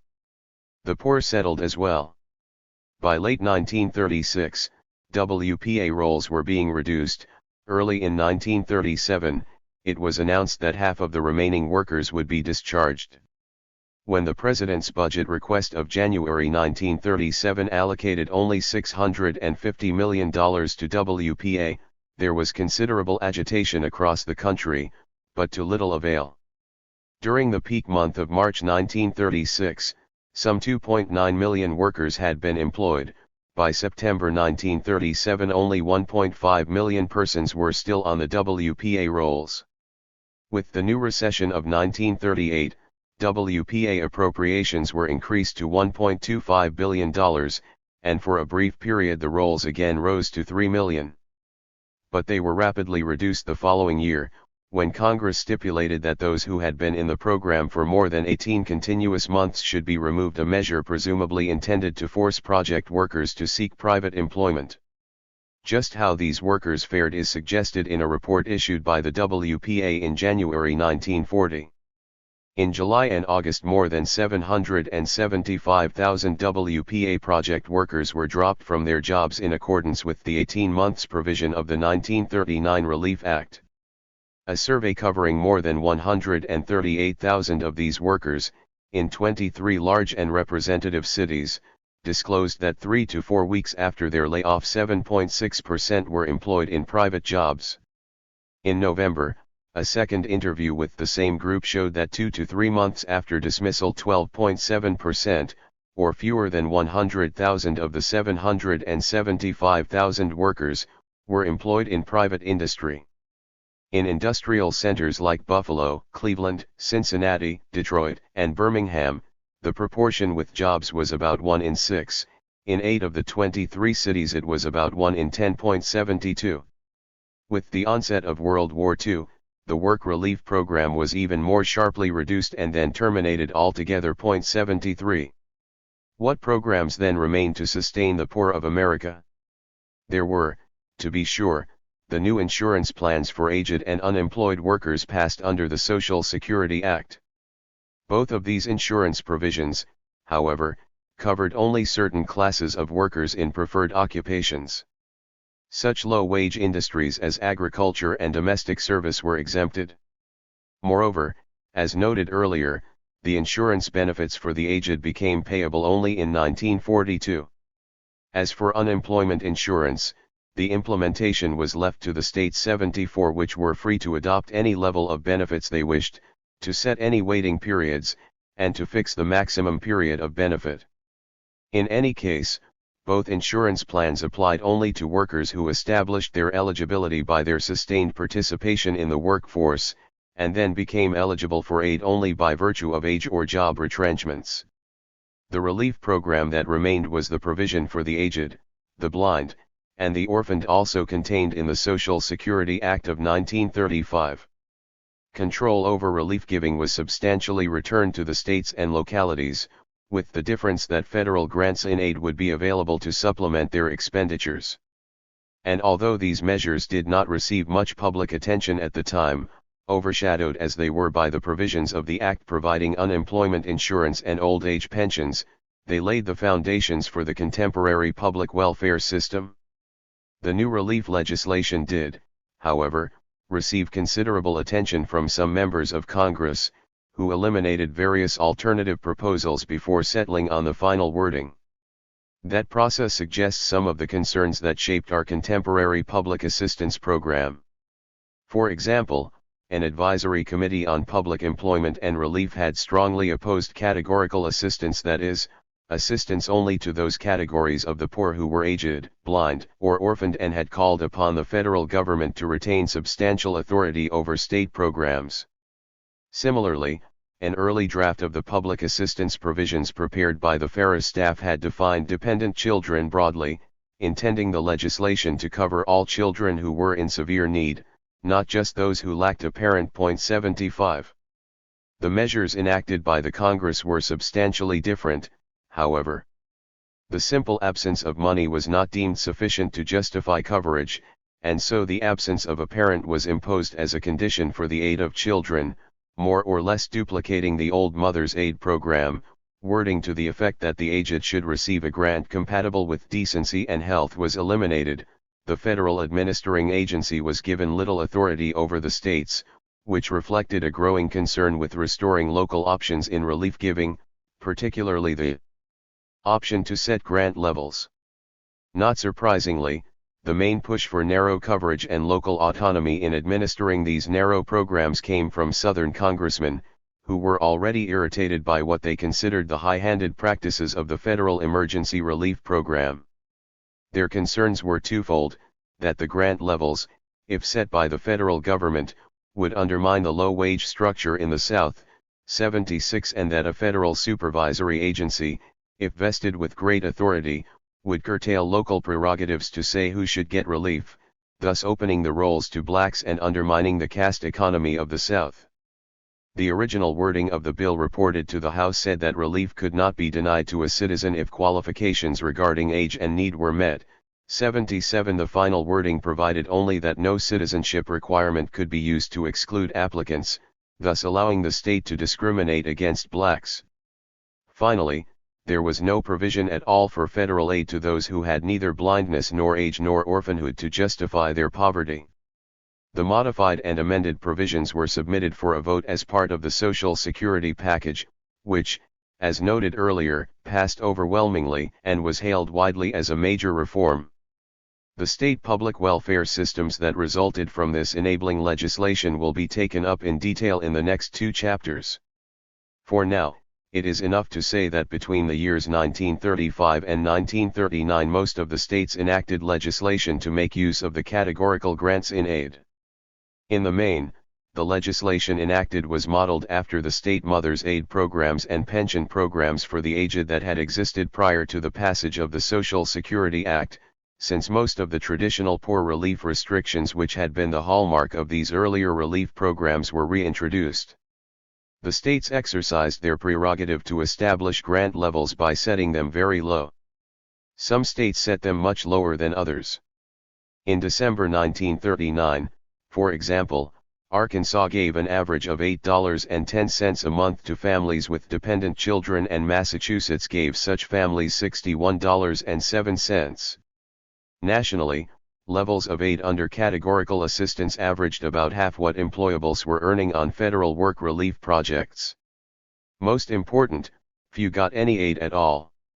Just how few is vividly demonstrated by the future course of the Categorical Assistance Program for Dependent Children. 78 For one thing, many states were slow to implement this program, some had not done so as late as 1940.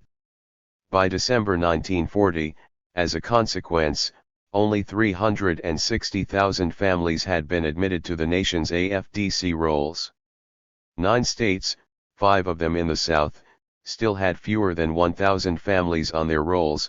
Texas, for example, had a caseload of 85 families, and Mississippi a caseload of 104. The sluggish growth of the program was reversed by World War II. Between December 1940 and December 1945, the rolls dropped by 25%. But with the end of the war, the upward trend resumed. Between December 1945 and December 1950, the rolls rose 132%. Even so, only 635,000 families were obtaining AFDC payments in 1950. At this level, caseloads stabilized, rising only 17% between 1950 and 1960. The cycle was complete. Turbulence had produced a massive federal direct relief program. Direct relief had been converted into work relief, then work relief was cut back and the unemployed were thrown upon state and local agencies, which reduced aid to the able-bodied in most places and eventually eliminated it in many. What remained were the categorical assistance programs for the impotent poor, the old, the blind, and the orphaned. For the able-bodied poor who would not be able to find employment or secure local relief in the days, months, and years to come, the federal government had made no provision. Nor are there statistics that describe their fate. Part 2. Relief and the Years of Stability, 1940 to 1960. Chapter 4. Enforcing low-wage work, Statutory Methods. If public relief arrangements are initiated or expanded to cope with serious threats to civil order posed by large and volatile masses of unemployed, what, then, is the function of the relief system once political crises subside? It is, as we argued in Chapter 1, to enforce work, especially very low-wage work. As political stability is restored, relief practices in each locale are reshaped day by day to meet labor needs. Although this assertion clearly runs counter to the popular belief that relief agencies shelter and encourage the indolent and slothful, a careful examination of the Aid to Families with Dependent Children program will confute any such belief. There are 2 reasons for choosing to examine AFDC. First, the way in which this categorical assistance program was implemented in the 1940s and 1950s reflected the prevailing ambiguity as to whether women and children should be exempted from the requirement to work. Such ambiguity did not so seriously afflict assistance programs for the aged and the blind, who were largely relieved of the moral obligation to work by the pension provisions of the Social Security Act, as well as by the old age assistance and aid to the blind programs established under that act. The question of whether women and children should be granted aid was further clouded by their relationship to men, for able-bodied males might surreptitiously benefit from grants given to women and children. Consequently, the AFDC program has been closely hedged about with work-maintaining statutes and policies. The second reason for examining AFDC is that it was in this category that the relief explosion of the 1960s occurred. The nature of that explosion, and why it occurred, are the subject of later chapters in this book. Our task now is to identify the work-maintaining procedures of the AFDC program that prevailed during the 1940s and 1950s, that is, during the years of stability between relief explosions. Relief practices enforce low-wage labor in a number of ways. One way was discussed with surprising candor when the Illinois State Advisory Committee of the U.S. Commission on Civil Rights convened several years ago to hear complaints about AFDC practices in southern Illinois. Mr. Whitfield. Mr. Chairman, I am a resident of Cairo. Soon as the month of May, the public aid would start sending letters to the recipients. Due to seasonable work, your grant is cut and you are supposed to make it up by doing this seasonable work. This seasonable work, as we know, is farm labor. My migrant labor, that's what it is, 50 cents per hour. I asked my superintendent of public aid, Mr. Lawrence, did you have to stand toe-to-toe to me and tell me to take my wife and children and go to the fields and make up this amount of grant that they have cut off of my check, and I have letters to prove what I am saying, because they are their letters and they are signed by them. Committee member. Now, I was particularly interested in your reference to a discussion with a public aid worker who suggests that you and your wife and your children obtain field work to make up the difference in your welfare payments. Is it your feeling that he was suggesting this to you because there was available field work, or do you feel that public aid recipients are a source of cheap labor for the farmers in this area? Mr. Whitfield. The public aid recipient is a source of cheap labor for the farmer. We have asked a number of times. I have asked my superintendent of public aid about forcing the people to the fields, why didn't he wait and let us stay back until labor rise, and he said the poor farmers couldn't pay any more, we'd have to go along with this going rate, and this going rate has been the same thing ever since I've been in Cairo. Committee member. So you think, then, the ability of the farmers in this area to get labor for as little as 50 cents is by reason of the relationship between public aid, the recipient, and the necessity of taking that work? Mr. Whitfield. That's right. Point 1. Although welfare officials may give partial aid only on the condition that the recipient work while on the rolls, or give aid only seasonally, these are not the main ways in which relief practices buttress the low-wage market. The more prevalent practice is simply to refuse aid outright to those of the impoverished who might be potential workers. Excluding workers. Since 1935, each state legislature has utilized its broad license under the Social Security Act to design welfare legislation and administrative procedures to accommodate local economic interests. This has produced a remarkable similarity in certain relief practices from one state to another, and a rather striking diversity in other respects. What explains the diversities, as well as the similarities, is not the vicissitudes of local morals and local politics, as critics sometimes charge, but the objective of regulating the giving of aid so that it meshes with the varying labor requirements of local economic enterprises. One does not have to delve into the details of relief administration in support of this perspective. The main methods of enforcing work are obvious, and evidence enough. Thus relief systems ordinarily exclude able-bodied men no matter how severe their destitution or prolonged their unemployment. Even though on the edge of starvation, potential workers are ordinarily kept in the labor pool. It was not until the Social Security Act was amended in 1961 that the federal government agreed to reimburse states for aid to families with unemployed fathers. As of early 1969, however, only 24 states had made use of the new option, and the eligibility restrictions were so severe that very few families with unemployed fathers actually got on the rolls, just under 80,000 in the entire country as of February 1969, or 5% of the AFDC rolls. To deny aid to unemployed men may not, however, prevent them from obtaining it via their women and children. But the states have traditionally denied aid to a mother who is in any way associated with a man, especially if the man lives in her house. These provisions, often called man-in-the-house rules, are sometimes condemned on the ground that they drive unemployed fathers away from their families. The official explanation commonly given for these rules is that communities insist upon legislating morality for the hapless relief family. Whatever the motive, however, the consequence is to ensure that no relief funds reach unemployed men circuitously. For if the unemployed or underemployed father deserts so that his wife and children can get on relief, he may try to support himself by remaining near his family and sharing in its welfare income. Obviously, such an arrangement would reduce a man's vulnerability to marginal employment. But with men-in-the-house rules, men run the risk of being tracked down and jailed for non-support by investigators who conduct midnight raids or parked car surveillance of homes. These and similar measures may be justified in the language of moral virtue, but their economic effect is to ensure a pool of marginal workers. The men affected must take any work at any age, and if they remain with their families, the chances are that their wives and children will have to work too. When a large pool of low-paid labor is needed by economic enterprises, men alone may not provide a sufficient supply. Consequently, relief arrangements will be adjusted to keep women in the labor pool.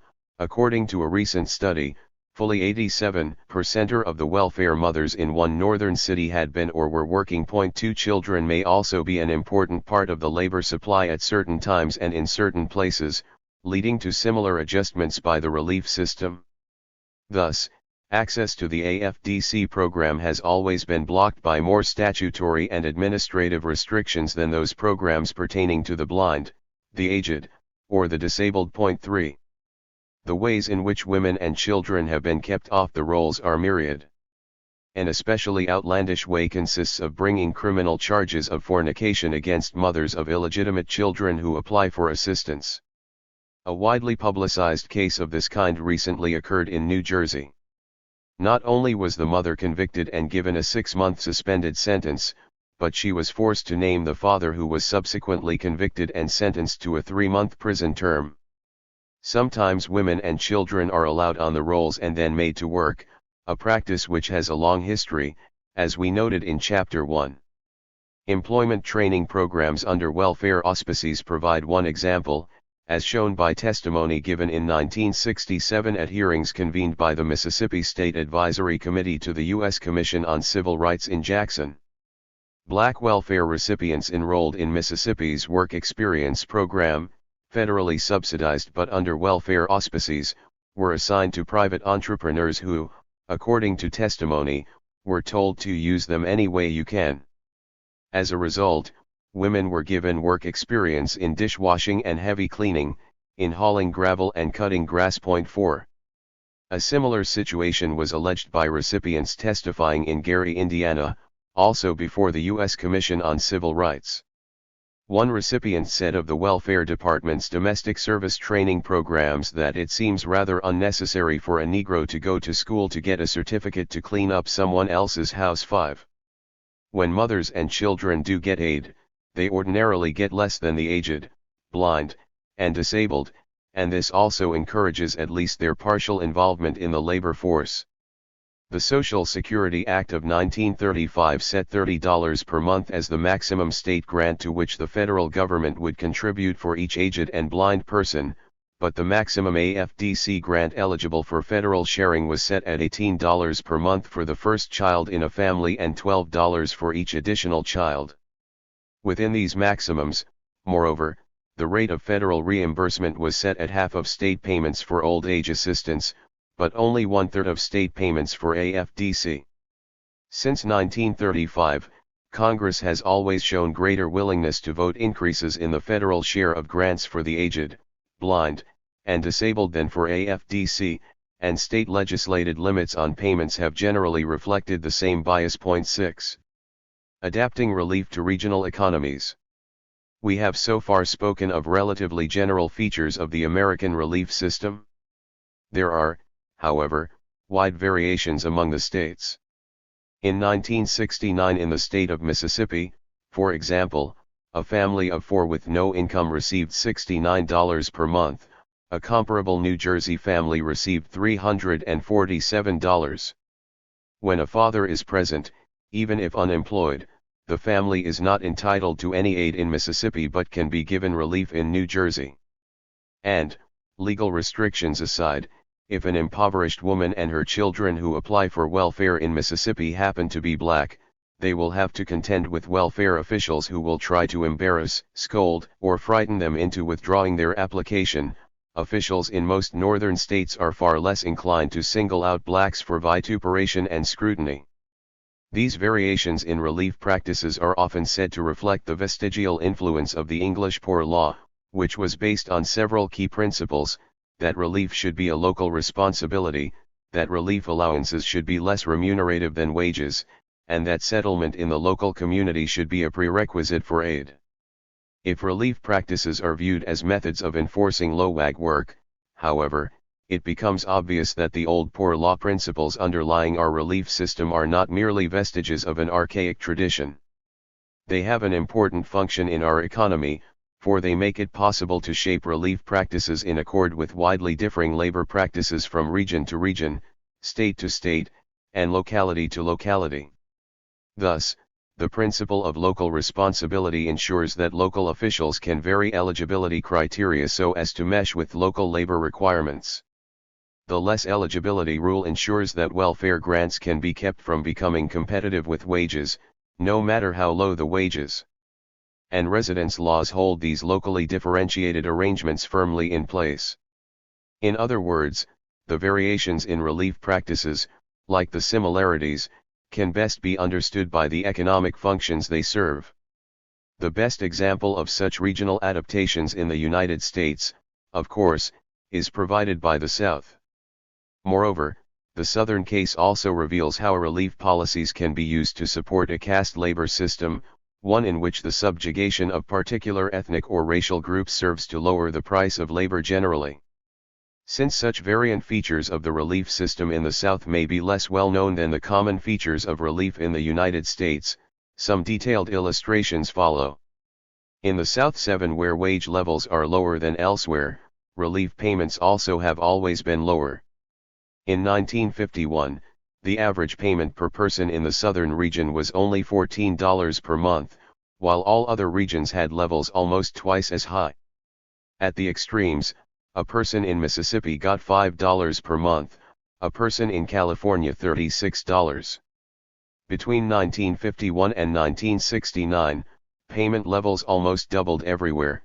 Still, Mississippi paid $10 per person per month while Massachusetts paid $68. Table I. Average monthly payment per AFDC recipient aid.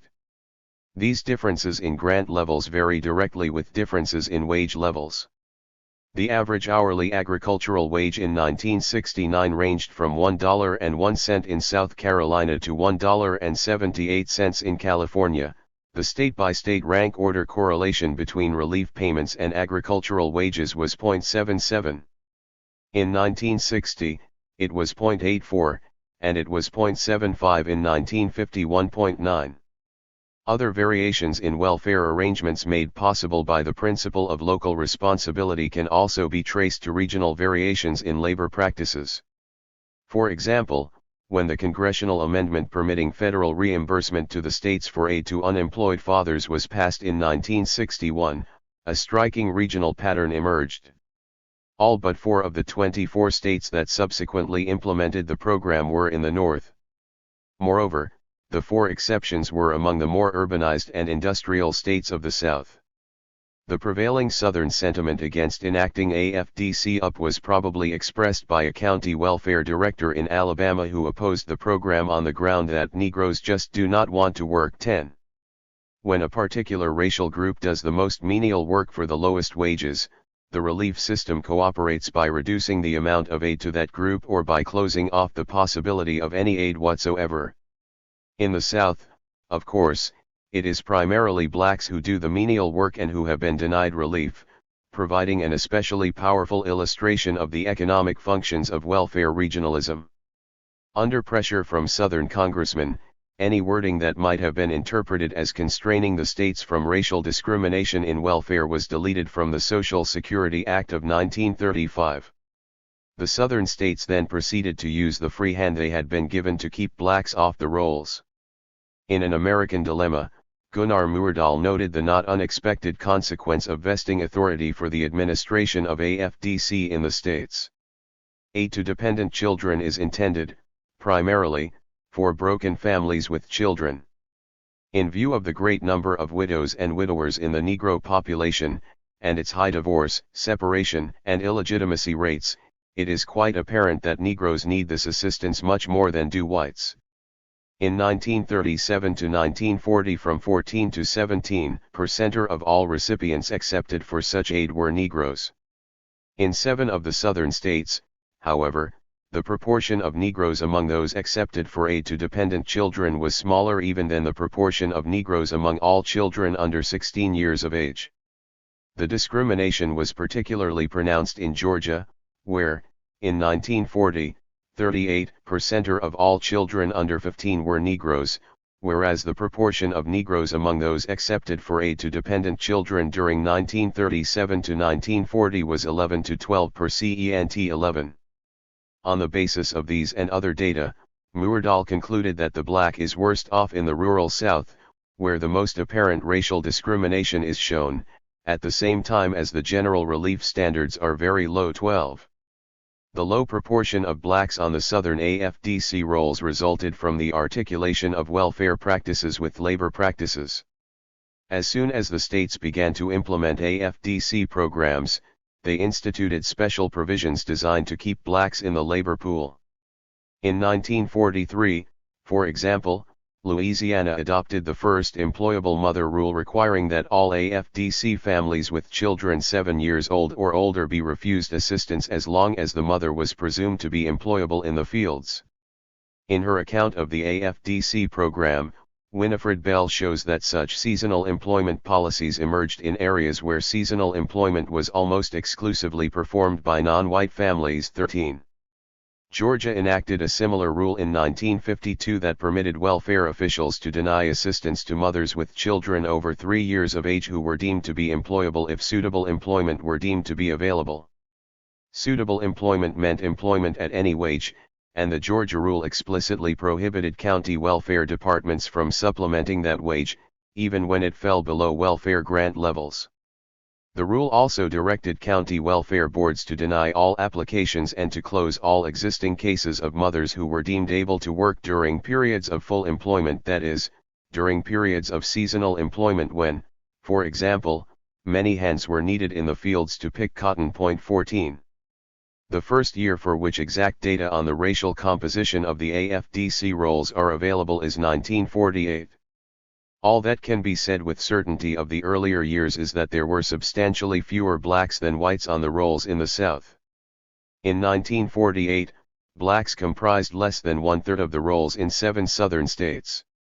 As a result of this disclosure, the federal government exerted some pressure for a relaxation of discriminatory practices, for example, by requiring the establishment of a formal application process, thus making it somewhat more difficult for welfare officials to brush off applicants by treating their requests as mere casual inquiries.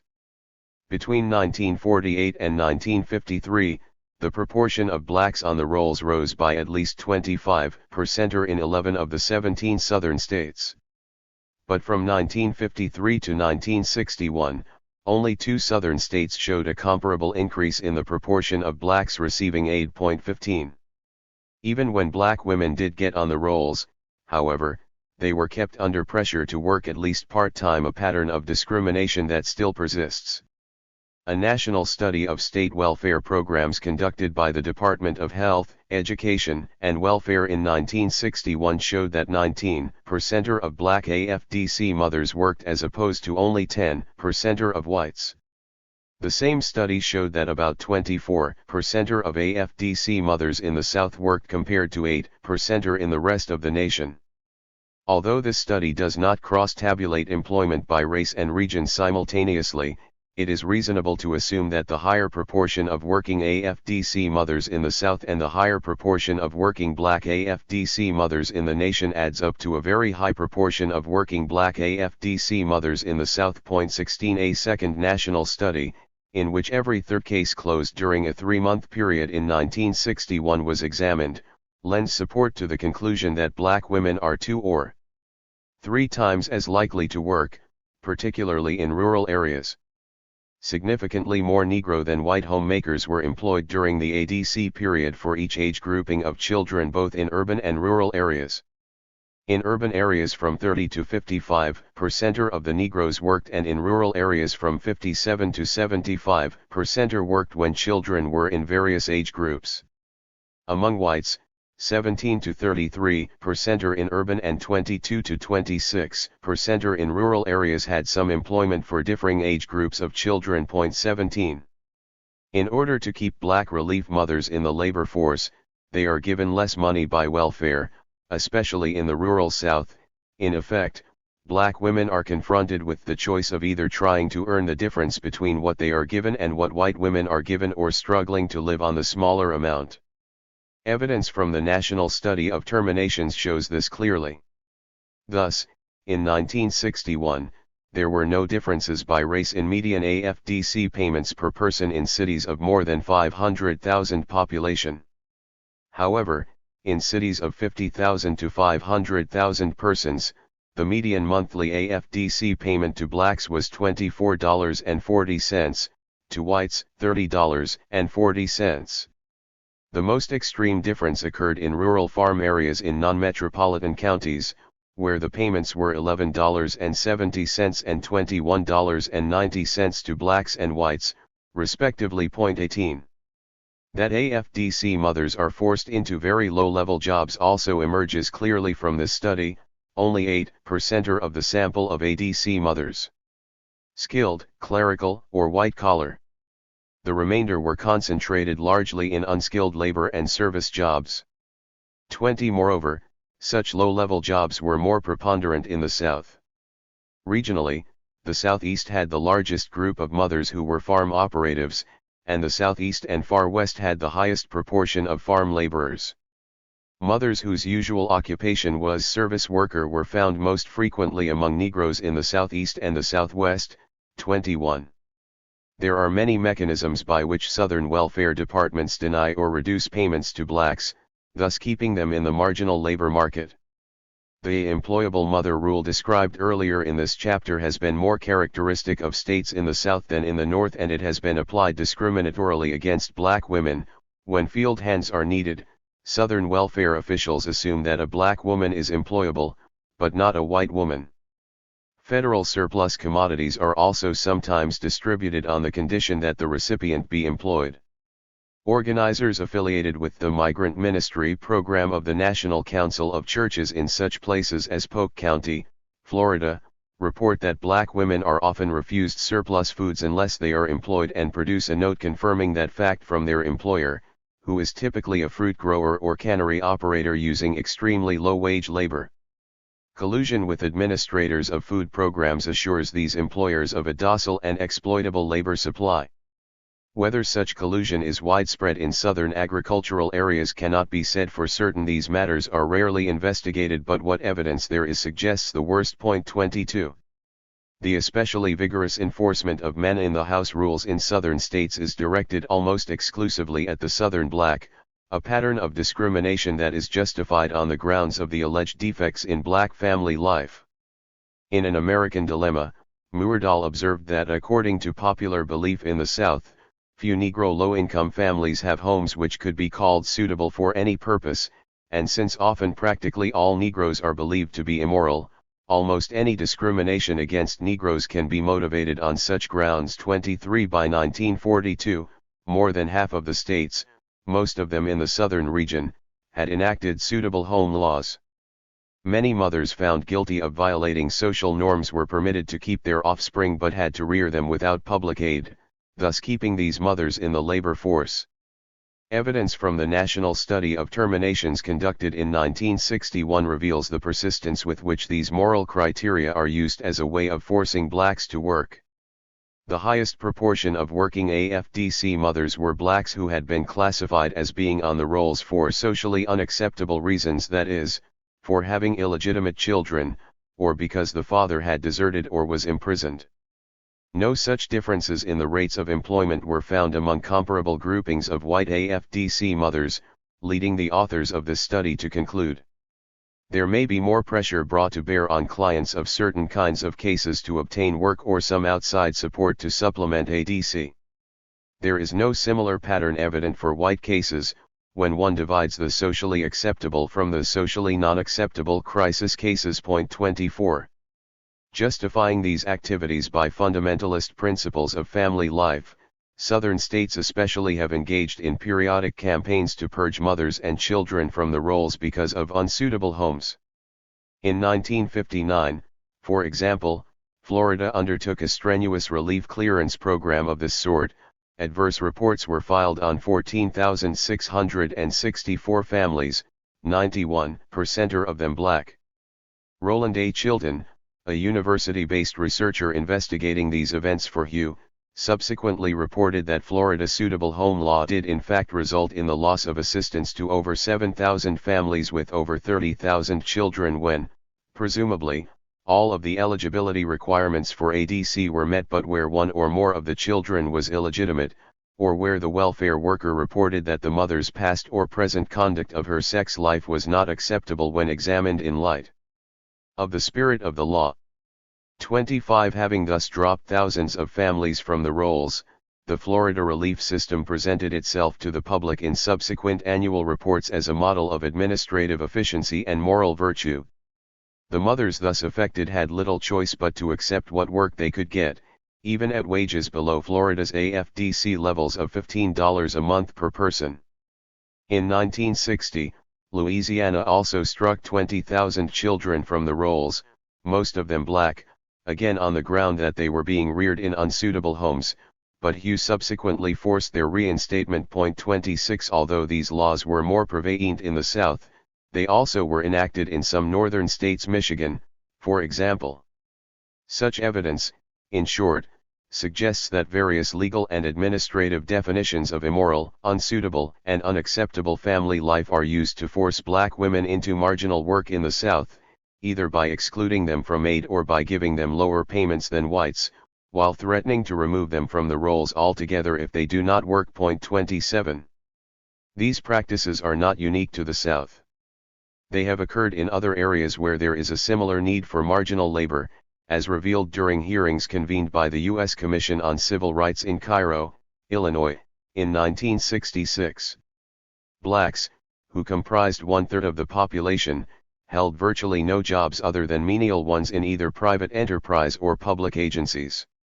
Testimony also revealed that the relief system played a crucial role in keeping blacks at the bottom of the occupational order. Reverend Cobb. Mr. Chairman and the Commission. The State Employment Office has been contacted concerning hiring Negroes in. It is our feeling that the state office is cooperating in a program to hold the Negro in a certain status economically. We are sent to the fields by this office with the help or encouragement of the various departments of relief, and some political persons. I do not know of any white person on relief that has been sent to the fields at any time. I have reports from a member of my church who was a reliever that when her grandson went to work in the field on advice from the Department of Relief, her check was reduced. On rainy days there was no supplement to make up for that amount of money that was lost because of bad weather. Committee member. I want to ask you another question. One of the reasons that people do not complain, you say, is because they fear reprisals from the department that handles their relief checks. Reverend Cobb. Right.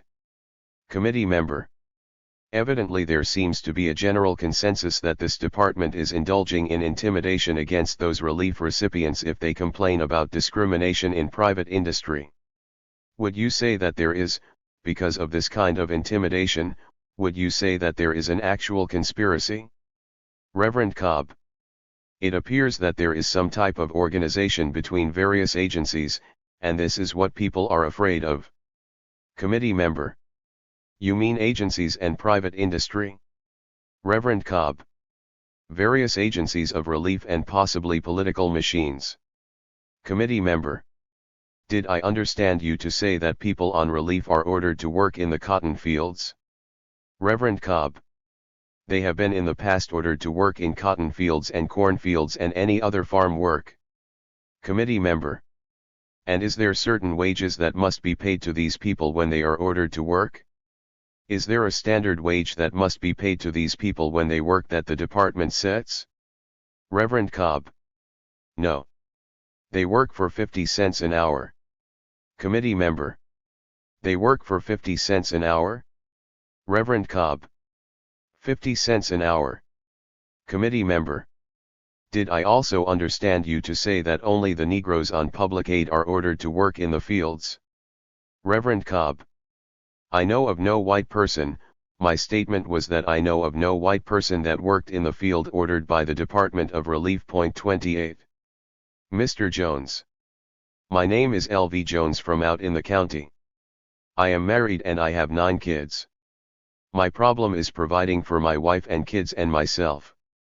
I is on farm labor during the summer, and during the winter I am on ADC, and in May every year, I get a letter that my grant will be cut off because, due to full-time employment. I mean they never comes out to check to see if my employment have started, they just send a letter saying your grant will be cut off. They don't know when my employment even starts, which everyone knows this year the month of May it rained practically all the month, but still I got the same letter, the same type of letter saying that I would be cut off due to full-time employment. I think that they should see if my work really have started before they cut me off, but they don't do it. I mean they cut me off each year completely. Now sometimes I don't make $20 a month, but they don't care. They don't ask you is that enough or nothing. When work is opened up I am supposed to go to work regardless whether I can get a job or not. 29. It remains now to note how the principle of settlement buttresses the economic functions served by the principles of local responsibility and less eligibility. Residence laws, the contemporary term for traditional settlement rules, typically result in denial of aid to those who have not lived in the state for at least 1 year. This cements the relationship between a regional welfare system and a regional economy. The poor are clamped between the pincers of local wages and local welfare restrictions, for if they move elsewhere they may not find jobs, nor will they be eligible for public assistance. Migrant farm workers have been especially vulnerable to exploitation as a result of residence laws, since they were disqualified from public assistance in almost all states simply by virtue of their migratory occupation, and therefore had no choice but to accept the wages and living conditions dictated by farmers in each locale. 30. In this and other ways, then, the statutory structure of the relief system, whether statutes peculiar to some states or those common to most, helps to maintain a low wage labor pool. Chapter 5. Enforcing low-wage work, administrative methods. Relief practice is always more restrictive than relief law. If most of the poor are disqualified for assistance by statute, still others are barred as a result of agency procedures that constitute secondary barriers, fending off many of those who manage to slip through the more formal network of restrictive statutes. Administrative obstacles thus reinforce legal exclusions in ensuring that those who are or might be workers do not get aid. Harsh relief practices serve to enforce work in another way as well. Some few of the very young, the old, or the disabled are allowed on the rolls even during periods of political stability. But once there, they are systematically punished and degraded, made into object lessons for other poor people to observe and shun, their own station raised by contrast. None of this happens because relief administrators are an especially hard-bitten lot, but rather because of the pressures that play on them and their agencies. The exigencies of their political environment force relief officials to design procedures that serve the economic ends of groups outside of the relief system. A public agency will cater to a clientele that has some political force, for that clientele can become a supporting constituency. The social security agencies which provide benefits for the families of retired workers, for example, can count on the support of organized labor. But the public agency whose clientele has no political force has to look elsewhere for a supporting constituency. So it is with relief agencies, or any of the poor-serving agencies for that matter, for their clientele lack conventional political influence. If relief agencies were to distribute benefits liberally, their poor beneficiaries could ordinarily afford them little defense against attack by outside groups. Meanwhile, the large farmers and factory owners who need cheap labor do have influence, and so it is they whom relief administrators must appease. Moreover, it is not only employers whom relief administrators have to fear. The great majority of Americans, although they have no direct economic stake in the relief system, despise it. The relief agency is their whipping boy, it marks and makes visible the dependent poor, and it is made to take the blame for the existence of these poor. Thus relief agencies are regularly attacked for maladministration, that is, for indulging chiselers and mailingers. These political perils are the immediate cause of harsh relief practices. To fend off public attack, relief administrators design policies and procedures which prevent many of the very poor who apparently qualify from getting on the rolls. They also prevent those who do get aid from obtaining all of the benefits to which they might be entitled, and they punish and degrade recipients as befits their socially defined station. What has to be understood, however, is that the loathing of reliefers is not an accidental feature of American culture. It has deep roots in the two main tenets of market ideology: the economic system is open, and economic success is a matter of individual merit. Those who fail the very poor are therefore morally or personally defective. Each belief reinforces the other. The fervor with which these beliefs are held is a mark of the highly developed capitalistic society in which the mass of workers are self-motivated to perform the work required of them by economic enterprise. In earlier stages of capitalistic development, these values were not widely inculcated, so that outright governmental coercion, including a penalistic relief system that could indenture paupers, was required to ensure the necessary labor resources. With the increasingly widespread diffusion and acceptance of market values by workers, the penalistic features of relief arrangements softened. What has always remained, however, is the ritual degradation of a pariah class that serves to mark the boundary between the appropriately motivated and the inappropriately motivated, between the virtuous and the defective. The point is, then, that relief practices are not a mere reflection of market ideology, they are an agent in nurturing and reinforcing that ideology. Keeping people off the rolls. Nothing so arouses public hostility toward relief agencies as increasing expenditures or signs of a growing class of dependents. Indeed, the solution frequently proposed at such times is simply to abolish relief. Thus the Royal Commission of 1834 proposed to deal with the swollen English relief rolls by doing away with outdoor relief for the able-bodied and removing the administration of the workhouses from parish authorities. Toward the end of the 19th century in this country, when it became apparent that the welfare load had been left a little larger by each depression, officials in public and private charities took the view that the growing relief load was a sign that a too liberal dole was encouraging pauperism. The solution widely adopted in the 1880s was to abolish public programs of outdoor relief, and that is precisely what was done in Philadelphia, Baltimore, St. Louis, Washington, D.C., Brooklyn, and, in 1898, New York City. Subsequently, philanthropists pointed to the fact that, in Brooklyn at least, the load on private charity had not increased as a consequence of the withdrawal of outdoor relief.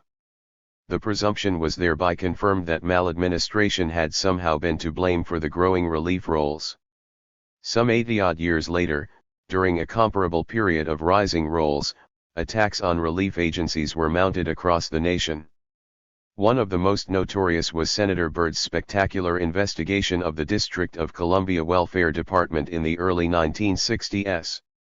As a consequence of his continued exposés, the Welfare Department ran scared approval of new applications dropped from 39 to 28% within a year, and terminations rose from 25% in 1961 to 46% in 1962, and then up to 53% in 1963, allowing the senator to proclaim on the floor of the Congress that because of his effort, the Welfare Department had reduced the welfare load by almost half.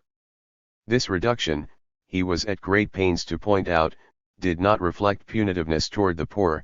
Rather, he contended, the rolls had been allowed to rise because of administrative laxity, a circumstance corrected because of his investigation. 1. Always apprehensive about the possibility of such attacks, welfare officials resort to a variety of practices with the intent of warding off requests for aid. Welfare departments never conduct public information campaigns about the availability of legal benefits, for if people are ignorant of entitlements, many will not apply, and many of those who do can be arbitrarily brushed aside as ineligible. Several studies demonstrate that this is so. A survey of unwed mothers conducted by the Community Council of Greater New York in 1965 found that many who were in extreme financial straits had not applied for assistance either because they believed they would be found ineligible, or because they believed they would be given so little that it would not be worth the harassments of the application process, or because they had had previous humiliating experiences with the welfare department. Point 2. Another survey in 1965 uncovered pervasive ignorance in a large sample of low-income families in Detroit. Of those families found to be in severe need but not on the rolls, half did not know that financial assistance could be available, an additional 14% thought that they would probably be ineligible, 13% had actually been denied assistance, and another 8% were afraid or again ashamed to apply. Point 3. It is not reasonable to attribute ignorance of a matter so critical to survival simply to lack of education among the poor.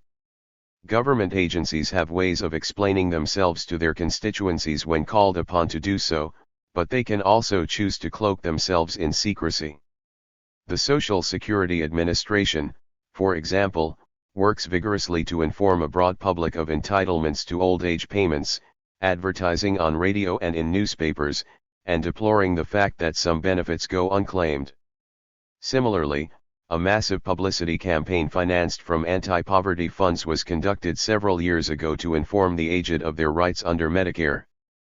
By contrast, potential welfare recipients are never sought out, rather, they are fended off. Welfare statutes, for example, are elaborated into voluminous procedural manuals, often so complicated that they are not quite comprehensible even to those who administer them. In any case, these manuals are not released to clients, were any sufficiently skilled and assiduous to decipher them, even though, by law, the manuals are public documents. As a result, the poor do not know the regulations, and welfare officials are not disposed to do much instructing. Point 4.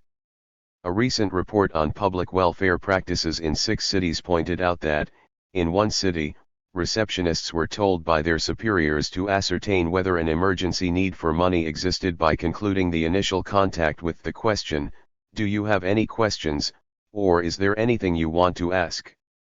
Only if the applicant speaks out of his need is he referred to a caseworker. No inquiry is made of his need. 5. This simple instruction obviously made it easier to avoid granting emergency funds. Anyone who penetrates the information barrier must then survive a series of admission procedures that can best be understood as a bureaucratic design in deterrence. One device is the intimidation of applicants, accomplished in part by hostile and mistrustful treatment which leads people either to avoid asking for aid or to withdraw requests once made. A study of practices in various Virginia counties illustrates this process. In that state, there are 2 types of applications: signed and unsigned. Unsigned applications are not a policy but an administrative device by which county agencies escape such audits of their policies. State regulations distinguish between regular applications and inquiries in these terms. Any person requesting aid shall be considered as making an application even though he is obviously ineligible and withdraws his application during the initial interview. An application is distinguished from any inquiry by the intent of the person making the request to receive assistance rather than information. The file called Unsigned Applications in Buckingham County contains information about numbers of people who at least came in wishing to apply. A woman with 2 young children, who is separated from her husband, asks about ADC. No application is taken, but she is advised to try to get back a job she had and to file against her husband for support. She says she will return and does not an unsigned application. In the Franklin County study, 13 unsigned applications were reviewed. The reviewer concluded that 3 of the people involved would have wanted to apply and were certainly eligible. The first case recorded in the follow-up study a year later is a man who withdrew his application. he explained. She didn't come plumb out with it but made it plain they wouldn't help me, told her to drop it to save her from worrying about it and making so many trips to see me. And I was so mad at them. It is probably superfluous to add that the welfare rights organization in Buckingham and the Citizens Group in Franklin County, as well as similar groups elsewhere, complain that more people are turned away informally than are formally denied assistance. 6.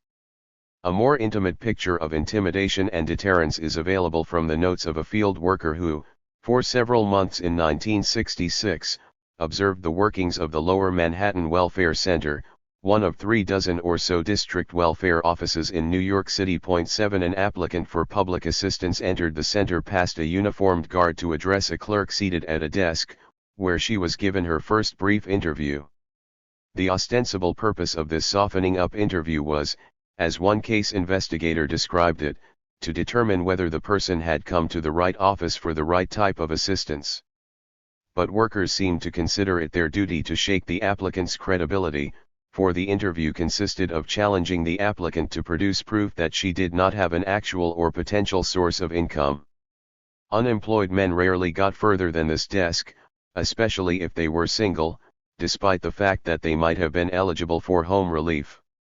Instead, it was accepted practice for the initial interviewer to deal with such men as bums, dispatching them to the municipal shelter with a voucher for a meal and a night's lodging. Those who got past the interviewing clerk were assigned a number and allowed to pass around the clerk's desk into a bullpen surrounded on all sides by the glass-walled cubicles of the intake investigators. The bullpen looked like the waiting rooms of many public hospitals and unemployment offices, rows of folding chairs packed together, harsh lights, dingy walls. An investigator paraded down the aisles between the squares, barking out numbers. When an applicant's number was finally called, she went behind a partition to talk with an intake investigator. The major premise of all welfare interviewing is that mere unsubstantiated assertions of need are never sufficient to establish eligibility. Accordingly, the worker proceeded to elicit the prospective client's history a second time in more exhaustive detail. When was the last time you worked? Where? Who was your employer? How much did you earn? Why did you leave? Do you belong to a union? Do you have any bank accounts? How are you living at present? Do you own a car? A TV set? Is there insurance? Are there relatives? Where did you get that gold watch band?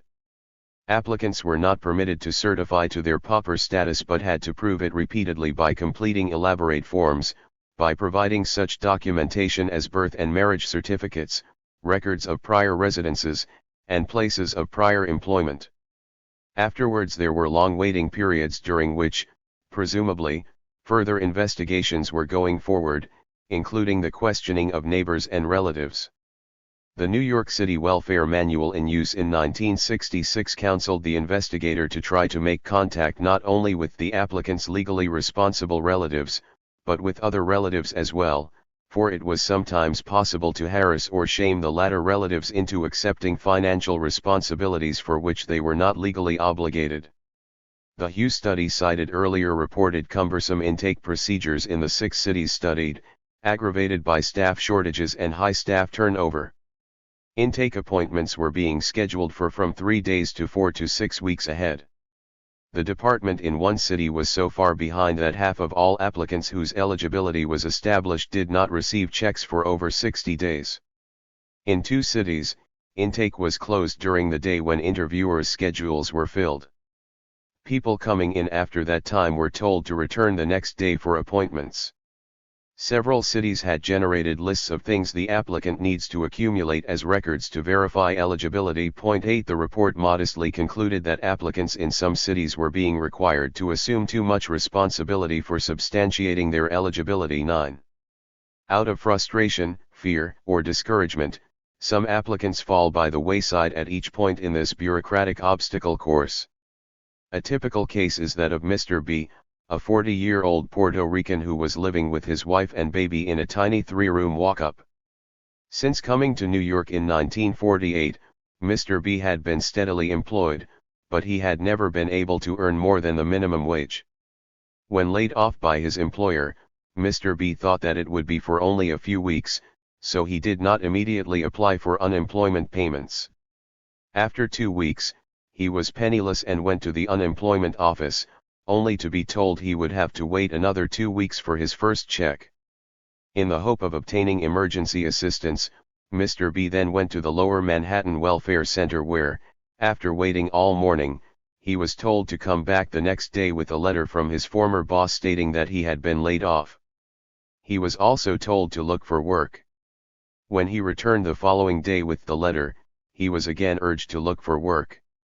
When he asked what he should do meanwhile to pay his bills, he was asked, "Didn't you save anything at all?" Mr. B did not return.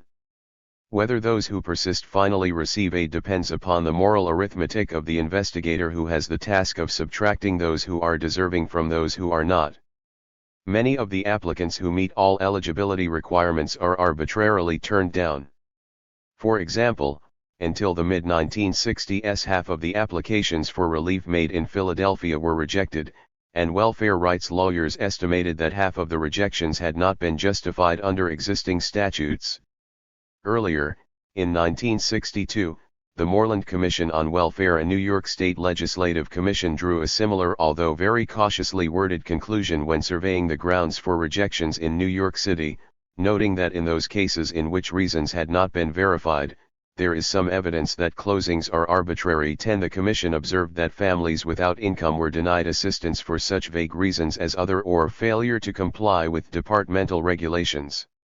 Its view of these findings is suggested by this concluding comment: either the reasons for denial are unreasonable or contrary to policy, or there is carelessness or inaccuracy in recording reasons. 11. Even the official reports required by HUE from state-operated quality control programs reveal much larger errors in the direction of keeping eligible people off the rolls than in permitting ineligible people on the rolls. A recent independent study of several counties in Virginia provides a case in point. In the year ending March 31, 1969, 7.3% of ADC cases receiving assistance showed errors. They should have been found ineligible. Of those denied ADC, 13% were actually eligible and should have received assistance. 12. Those who are lucky enough to get on the rolls may find themselves cut off at any time, even though they are without the income to maintain themselves. Arbitrary terminations are numerous and go far toward keeping the rolls down. 13. The New York City Community Council reports, for example, that in a sample of impoverished female-headed families, only 12% had received assistance continuously for 18 months following childbirth, and 56% had had their cases closed at least once during that period, although many experienced persisting financial need. 14. A similar pattern of arbitrary closings has been revealed in nationwide studies. The Study of Terminations conducted in 1961 showed that 34% of the closed cases were still in need of income by welfare standards, and 12% of all cases had been closed for what were noted in agency records as other reasons. Upon examination, the most important of these other reasons turned out to be unsuitable home. Blacks closed out under other reasons were especially vulnerable to termination on unsuitable home grounds. 15. Some terminations are the result of administrative errors in a system burdened by fantastic paperwork and haphazard procedures. Other cases are closed as a means of disciplining obstreperous families, for when these families ask to have the matter reopened, as they usually must, they are likely to be more compliant.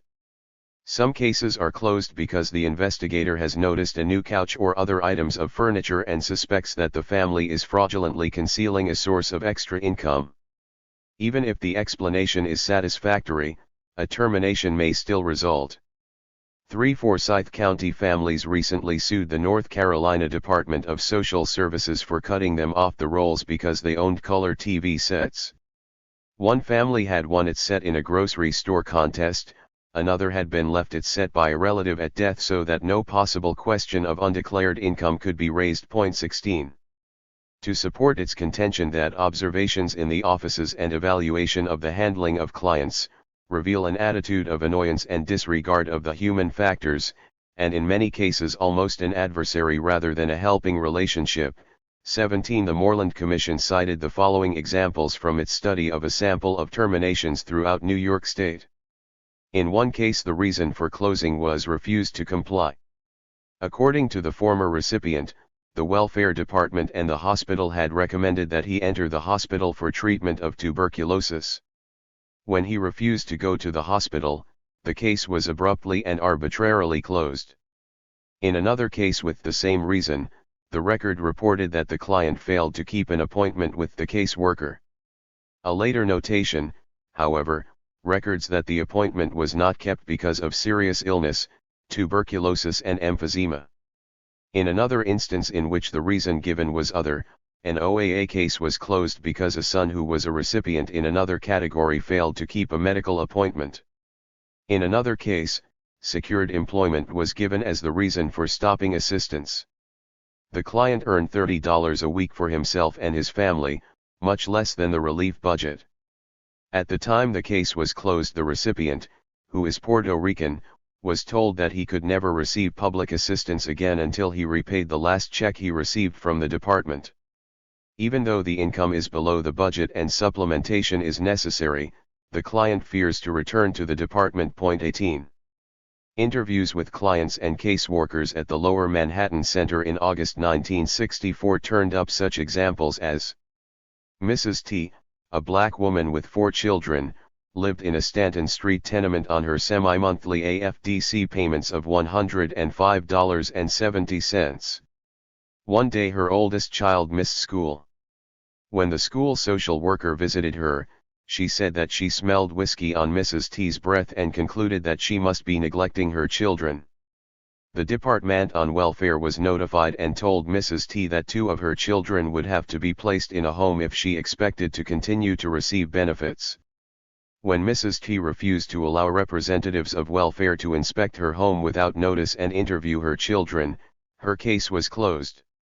Mr. G, a single man on home relief, received a letter telling him to report to welfare the following morning to discuss his housing accommodation. When he arrived an hour late, he was severely chastised by his worker. Mr. G answered back and was then disqualified from further benefits for obnoxious behavior. Several years ago, we conducted studies in a number of large northern cities which showed that for every person on the AFDC rolls, there was another who was apparently eligible but not receiving assistance. Studies by others subsequently confirmed our initial findings. 19 Part of this pool was composed of people who erroneously believed themselves to be ineligible or who found relief abhorrent or fearsome and therefore did not apply for it.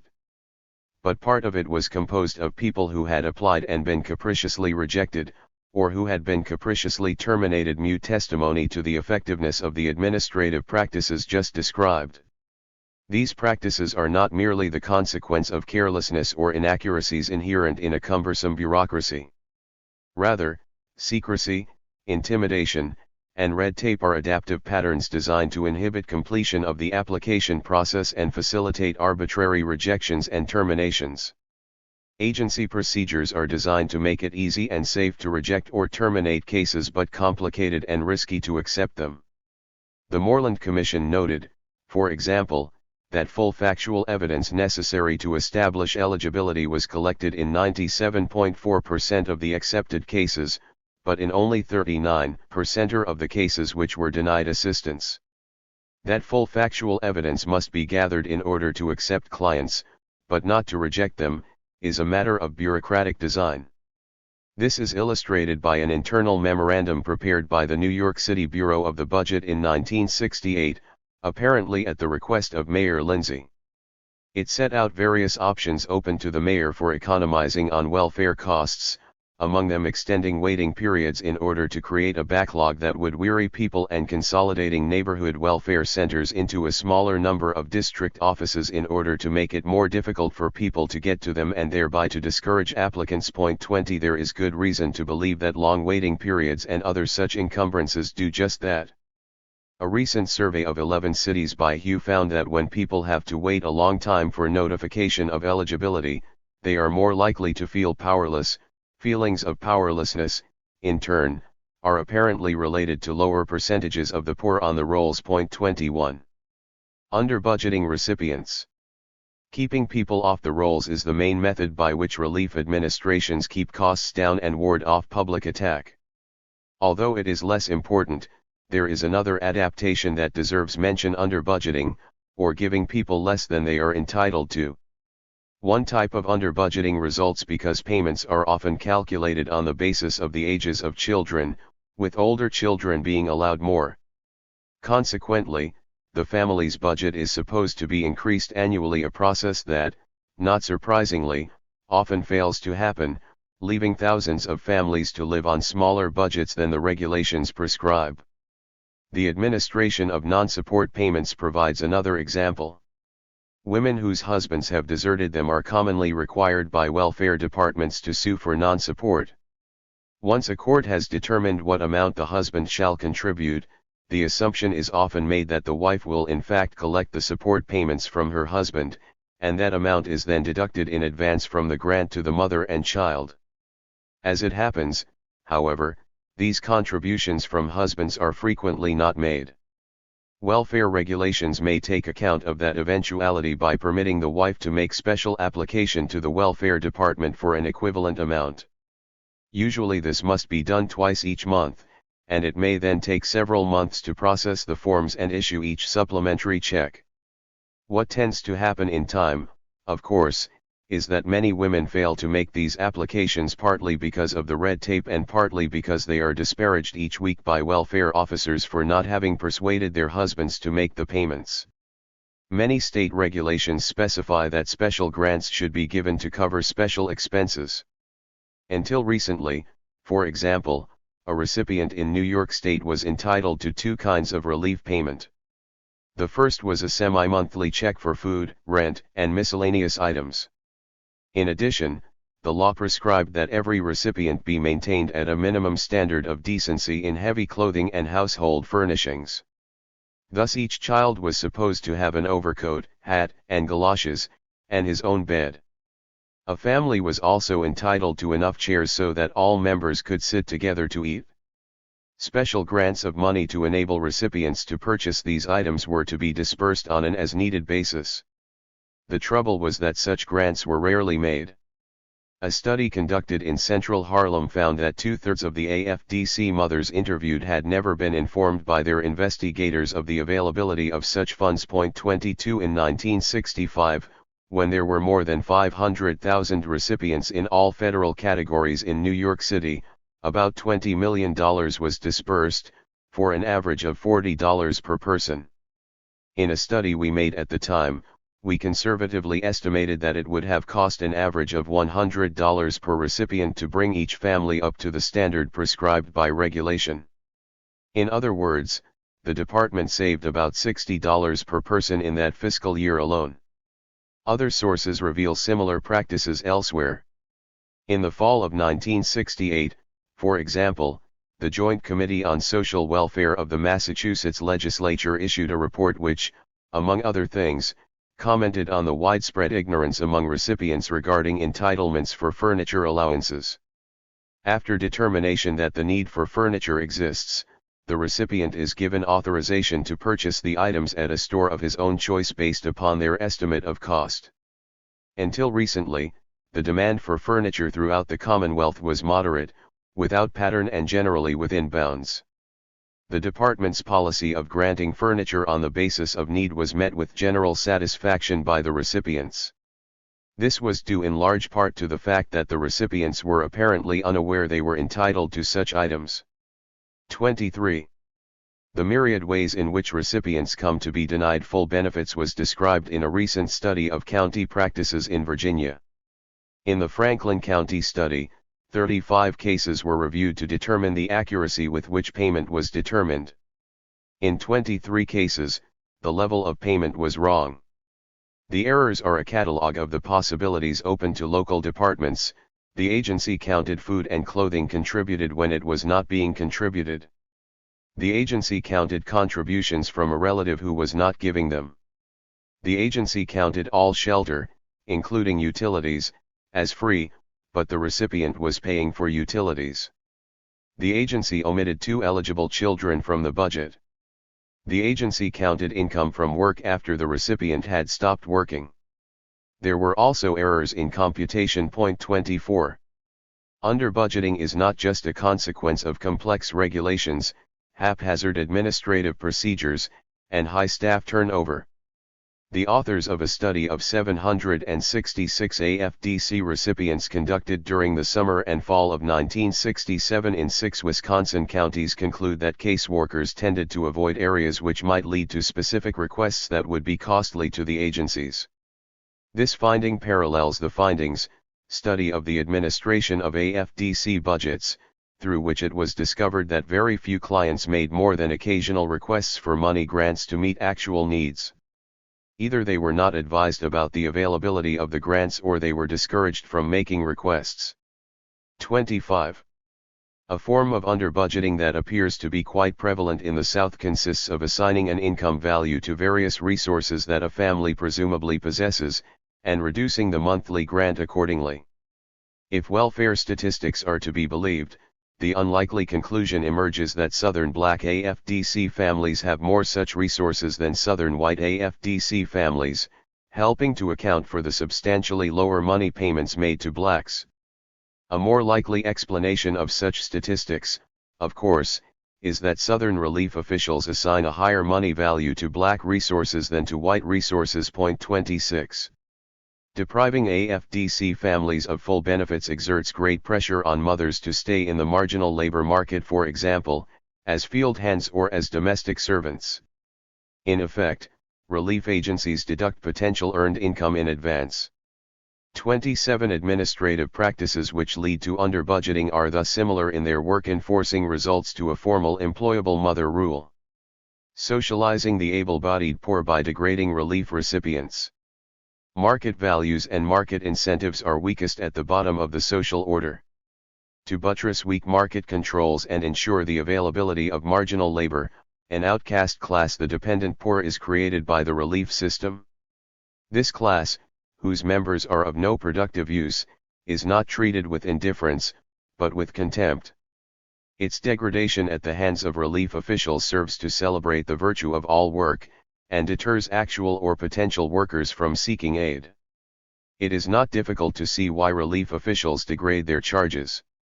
The general public requires it, as evidenced by the general outrage when recipients show evidence of ingratitude or impenitence. To survive, relief agencies are therefore compelled to invent rituals of degradation and to subject their clientele to them. A central feature of the recipient's degradation is that she must surrender commonly accepted rights in exchange for aid. AFDC mothers, for example, are often forced to answer questions about their sexual behavior, open their closets to inspection, and permit their children to be interrogated. Unannounced raids, usually after midnight and without benefit of warrant, in which a recipient's home is searched for signs of immoral activities, have also been part of life on AFDC. In Oakland, California, a public welfare caseworker, Benny Parrish, refused to take part in a raid in January 1962 and was dismissed for insubordination. When he sued for reinstatement, the state argued successfully in the lower courts that people taking public assistance waive certain constitutional rights, among them the right to privacy. 2829. That recipients are denied commonly accepted rights was dramatically illustrated by a recent district court ruling in Washington, D.C., in the matter of a group of AFDC mothers who took the rare step of suing the Welfare Department for declaratory and injunctive relief against unreasonable searches, harassing surveillance, eavesdropping, and interrogation concerning their sexual activities. The court not only ruled against the mothers, but rendered the opinion that welfare benefits are a gratuity. Which of the eligibles are actually to receive benefits is, the court held, within the absolute discretion of administrative functionaries who may impose such requirements as they deem appropriate. During oral argument, the judge commented that any recipient has a perfect right to slam the door in the face of the investigator. Of course, he runs the risk then of being cut off the rolls. Armed with this authority, relief administrators may subject recipients to close and continuous surveillance. Upon appeal, a 3-judge federal panel ordered the case noted above to be aired in full by a fair hearing under the auspices of the Welfare Department. During the course of that administrative hearing, the following testimony regarding surveillance procedures was elicited from an investigator who had formerly been employed by the Welfare Department. Q. How often were you refused admission to a recipient's home? A. Very, very seldom. Less than 1%. Q. After identifying yourself and requesting permission to inspect the recipient's home, did you ever say that he or she had the right to refuse entry? A. Never. Q. Why not? A. It was always my understanding that they had to open up their premises to inspection if they wanted welfare. Q. What did you do then? A. My partner and I then went through the house as fast as possible. Q. How long did that usually take? A. 5 to 7 minutes. Q. Why did you hurry so? A.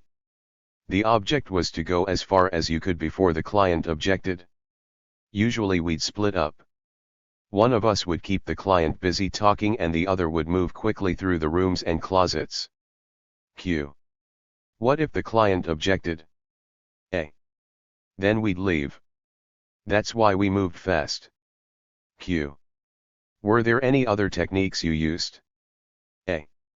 Yes, we sometimes split up before entering a house, one of us going to the front door and the other to the back. Q.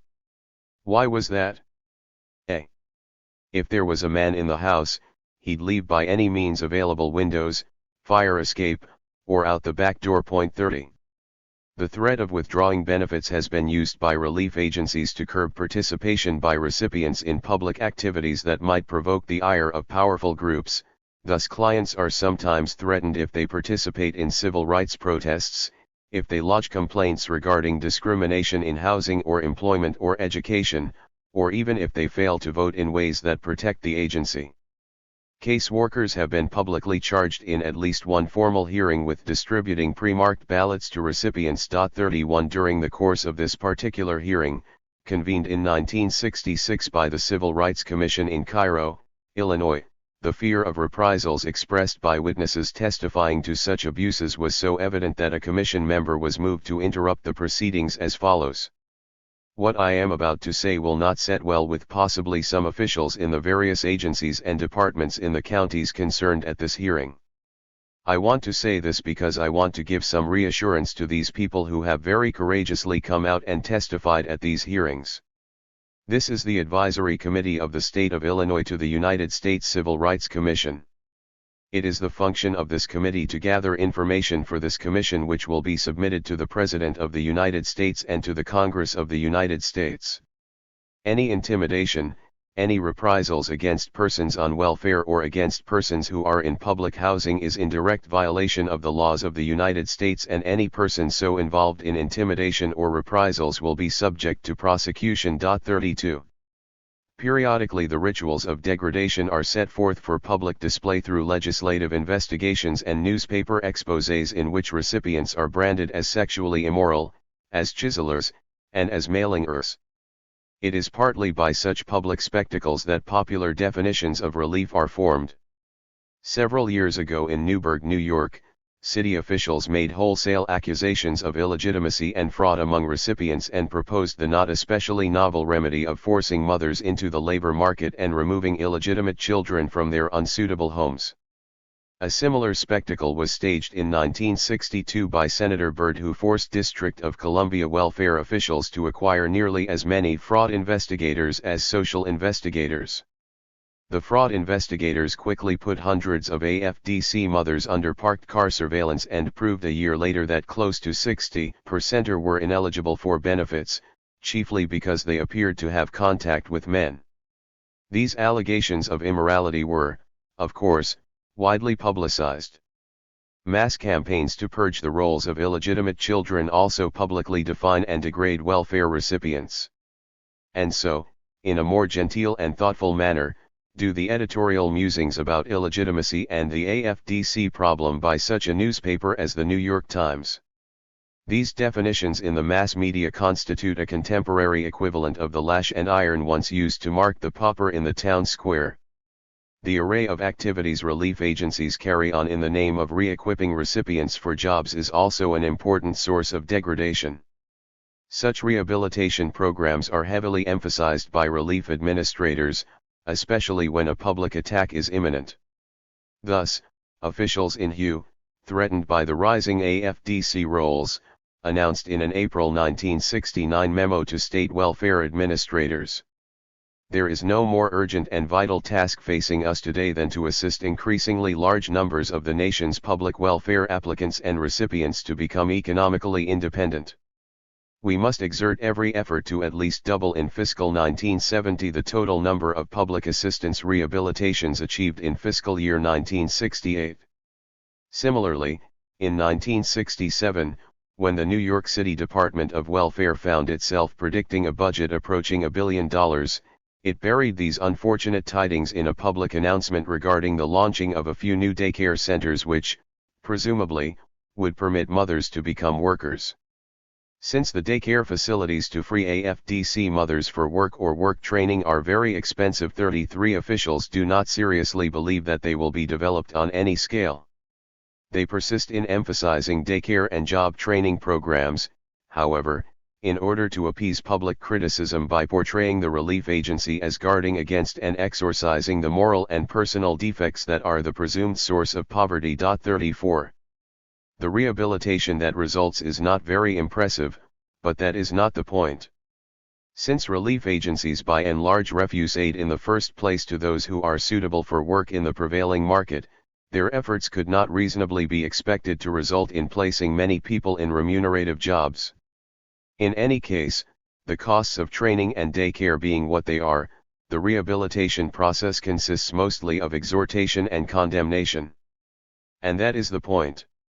Just as the friendly visitors of old lectured poor widows on the values of hard work and the disgrace of charity, so New York State recently acted to require AFDC mothers to report at 2-week intervals to the State Employment Office for interviews. If such rituals are not very effective in fitting a rural-bred mother into the urban job market, they are very effective in forewarning potential applicants for relief that they will be defined as failures, that is, as needing rehabilitation. Of course, recipients must accept the treatment they receive from relief officials, for they depend on public aid for their survival. One of the welfare mothers who took the lawsuit against the Washington, D.C. Welfare Department referred to earlier was asked by the hearing officer why, during the several years that she had been on welfare, she had always opened her door to investigators. She answered simply, "I have my 5 children to feed." Recipients must not only submit to this treatment, they come to endorse its premises. For example, even on those rare occasions when groups of recipients do rise up to protest their treatment by relief agencies, such as the demonstrations recently organized by the National Welfare Rights Organization, the work ethos is reaffirmed even as relief restrictions are condemned.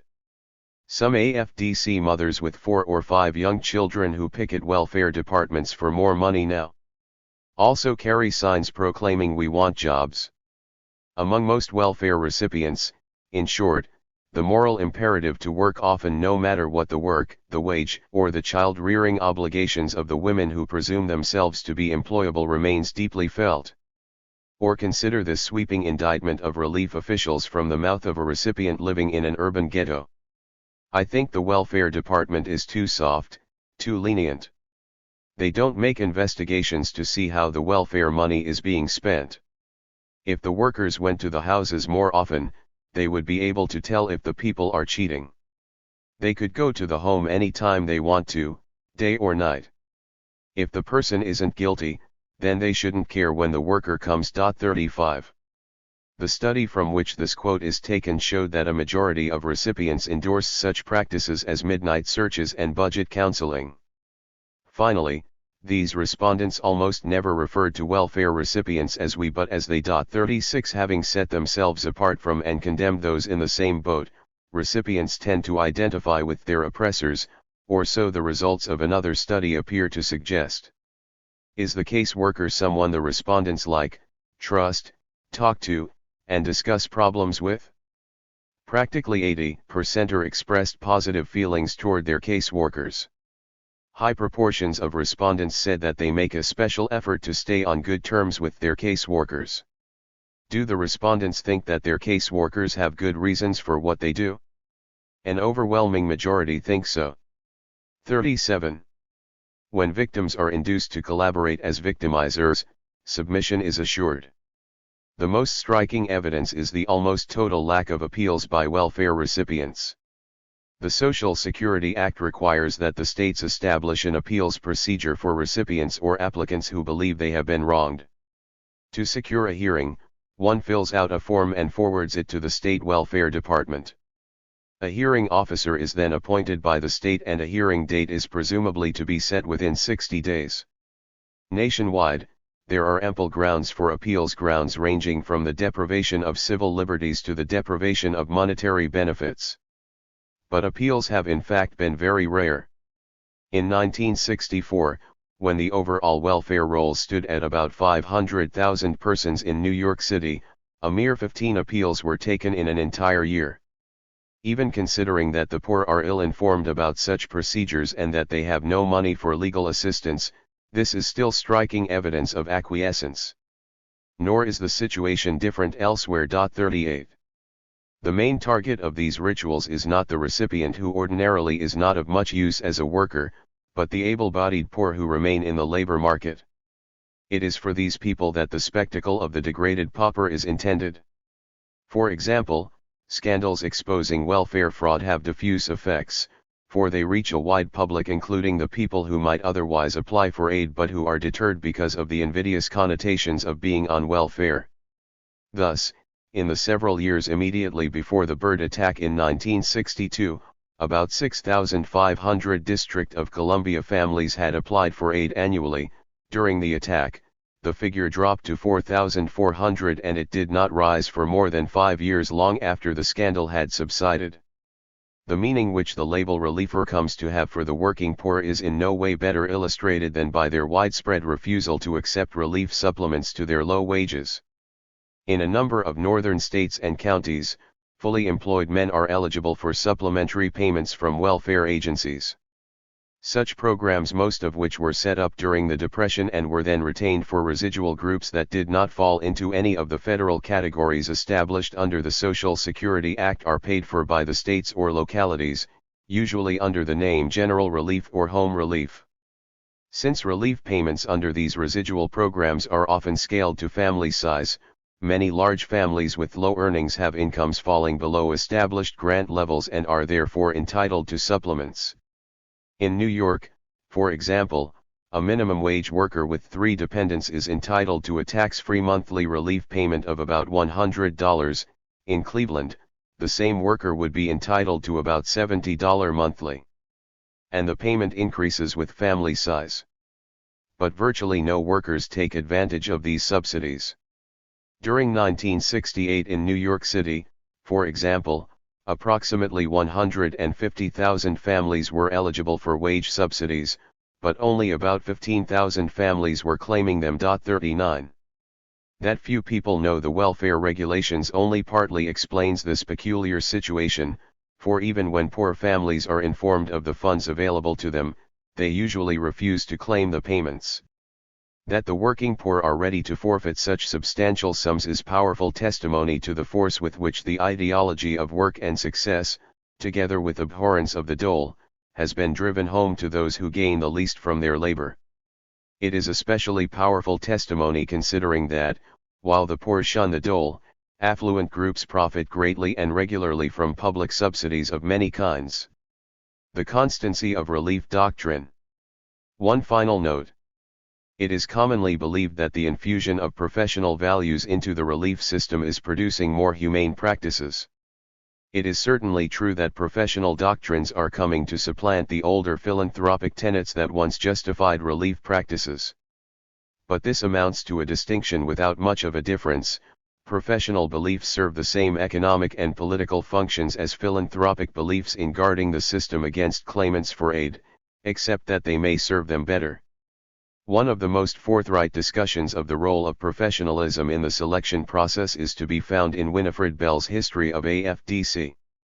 In reviewing the state-supported Mother's Aid programs which preceded AFDC, she notes that the main criterion of selection was the suitability of the home of the applicant, a criterion vigorously advocated and defended by the social welfare elites of the pre-Depression period.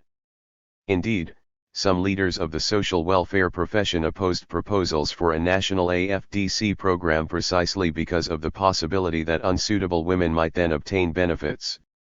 As to the consequence of applying suitable home criteria in the Mother's Aid programs, Bell has this to say. The very vagueness of the suitable home eligibility conditions guaranteed their adaptability to local and regional mores, and, as the evidence shows, statutes rarely made any pretense of spelling out the meaning of fit or proper parents or suitable homes. Local workers were relied upon to infuse the terms with meaning, and, in doing so, they tended to restrict the programs to nice Anglo-Saxon widows and to move separately but in concert to protect their young programs from Negro and unmarried mothers who might well attract criticism. Point 40. If one imagines that the spread of professionalism has altered the course of relief practices since the days of Mother's Aid, the results of a recent survey are sobering. 11 cities were studied by HU to discern the factors underlying recent caseload increases. Among other things, HU found a negative relationship between professionalism and relief loads. The more professionally oriented the welfare staff, the lower the proportion of the poor who got relief. High scores on the professional orientation scale were given to caseworkers who belonged to professional associations, read professional journals, and held or were working toward the master's degree in social work. There was a strong inverse relation between the measure of professionalism and the AFDC poor rate. The lower the number of caseworkers with a professional orientation to the field of social work, the larger the number of poor persons using AFDC. 41. All in all, the doctrines and practices of scientific social casework which now dominate the relief system are in some ways less harsh than the earlier doctrines and practices of religious philanthropy, but there is nevertheless a close parallel between them. Where philanthropic doctrine traced the cause of poverty to moral defects, casework doctrine traces it to psychological defects. The older philanthropic treatment consisted of a strict regimen of individual surveillance and discipline, the contention being that poverty proved the existence of moral weakness. Casework prescribes modern procedures of psychosocial diagnosis, individualization, and counseling, as if by being poor the client proves his personality weakness and his need for professional treatment. If there is a real difference between the philanthropic and professional precepts that have variously justified relief practices, it is between invidious definitions of an essentially moral rather than a psychological kind. The degradation functions served for the society, however, are very much the same. In summary, the structure of the American public welfare system meshes with and enforces the work system, not least by excluding potential workers from aid. The fit of the welfare system in a stable but diverse economy is assured by varying the pattern of exclusion in accord with regional differences in labor requirements. Furthermore, harsh relief practices also maintain work norms by evoking the image of the shamed pauper for all, especially the able-bodied poor, to see and shun. And so it is that if the justification given for welfare restrictions is usually moral, the functions these restrictions serve are typically economic. Those who exploit the cheap labor guaranteed by these practices can take comfort not only in their godliness but in their profits as well. Part 3. Relief and the Urban Crisis. Chapter 6. The Welfare Explosion of the 1960s. During the 1950s the AFDC rolls rose by only 110,000 families, or 17%. But from December 1960 to February 1969, some 800,000 families were added to the rolls, an increase of 107% in just 8 years and 2 months. 1 In the course of the 1960s, then, the nation experienced a welfare explosion. For all practical purposes, traditional restrictions collapsed and the relief money poured out. As costs rose, the relief system once again became a major public issue, a source of political controversy and conflict, and thus an object of proposals for reorganization and reform. The remainder of this book will deal with the economic and political sources of this relief explosion. Some dimensions of the welfare rise. The relief rise was pervasive. Even the rural counties of the South showed an increase of 34%. However, the rises in some places were much greater than in others. By region, the rolls almost tripled in the Northeast and in the West, while the rolls rose by 78% in the North Central area and by 54% in the South American Samoa. 3. Among urban counties, the steepest increase occurred in the 5 most populous ones: New York, Philadelphia, Cook County, Wayne County, and Los Angeles. A smaller upsurge took place in the 116 remaining urban centers. The rise was larger in northern urban centers than in southern ones. The nation's rural counties, many of which, especially in the South, experienced considerable outmigration of their poor, nevertheless had a rise of 60%. The northern rural rolls almost doubled, and southern rolls moved up more modestly. Another way to describe these increases is to ask, how many of the 800,000 additional families on the rolls in February 1969 were located in one region or another, in urban areas or in rural ones? Table 2 shows that many families in all parts of the country got on the rolls, although there were great variations by region. The Northeast and West accounted for most of the national increase. 17% of the increase occurred in the North Central region. Finally, the South contributed 18% to the national increase. This fact deserves special note, for the Southern rolls had not changed at all during the 1950s. It also deserves note because the welfare explosion is popularly believed to be a wholly northern phenomenon. Urban areas as a whole accounted for the overwhelming share of the national AFDC increases, but it was the Big 5 urban centers that experienced the most dramatic rise. During the 1950s, these counties accounted for only 23% of the national increase, while the remaining 116 urban counties accounted for 2.5 times as much.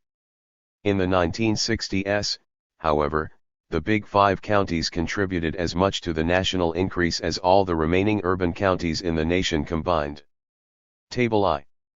AFDC caseload increase by area A. Finally, rural counties contributed 30% to the increase, although the contribution by northern rural counties was much greater than by southern ones. We come now to the most striking feature of the welfare rise.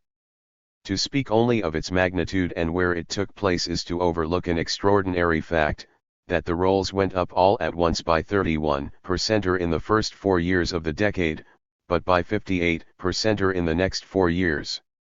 Stated another way, fully 71% of the huge welfare increase during the 1960s took place in the 4 years after 1964.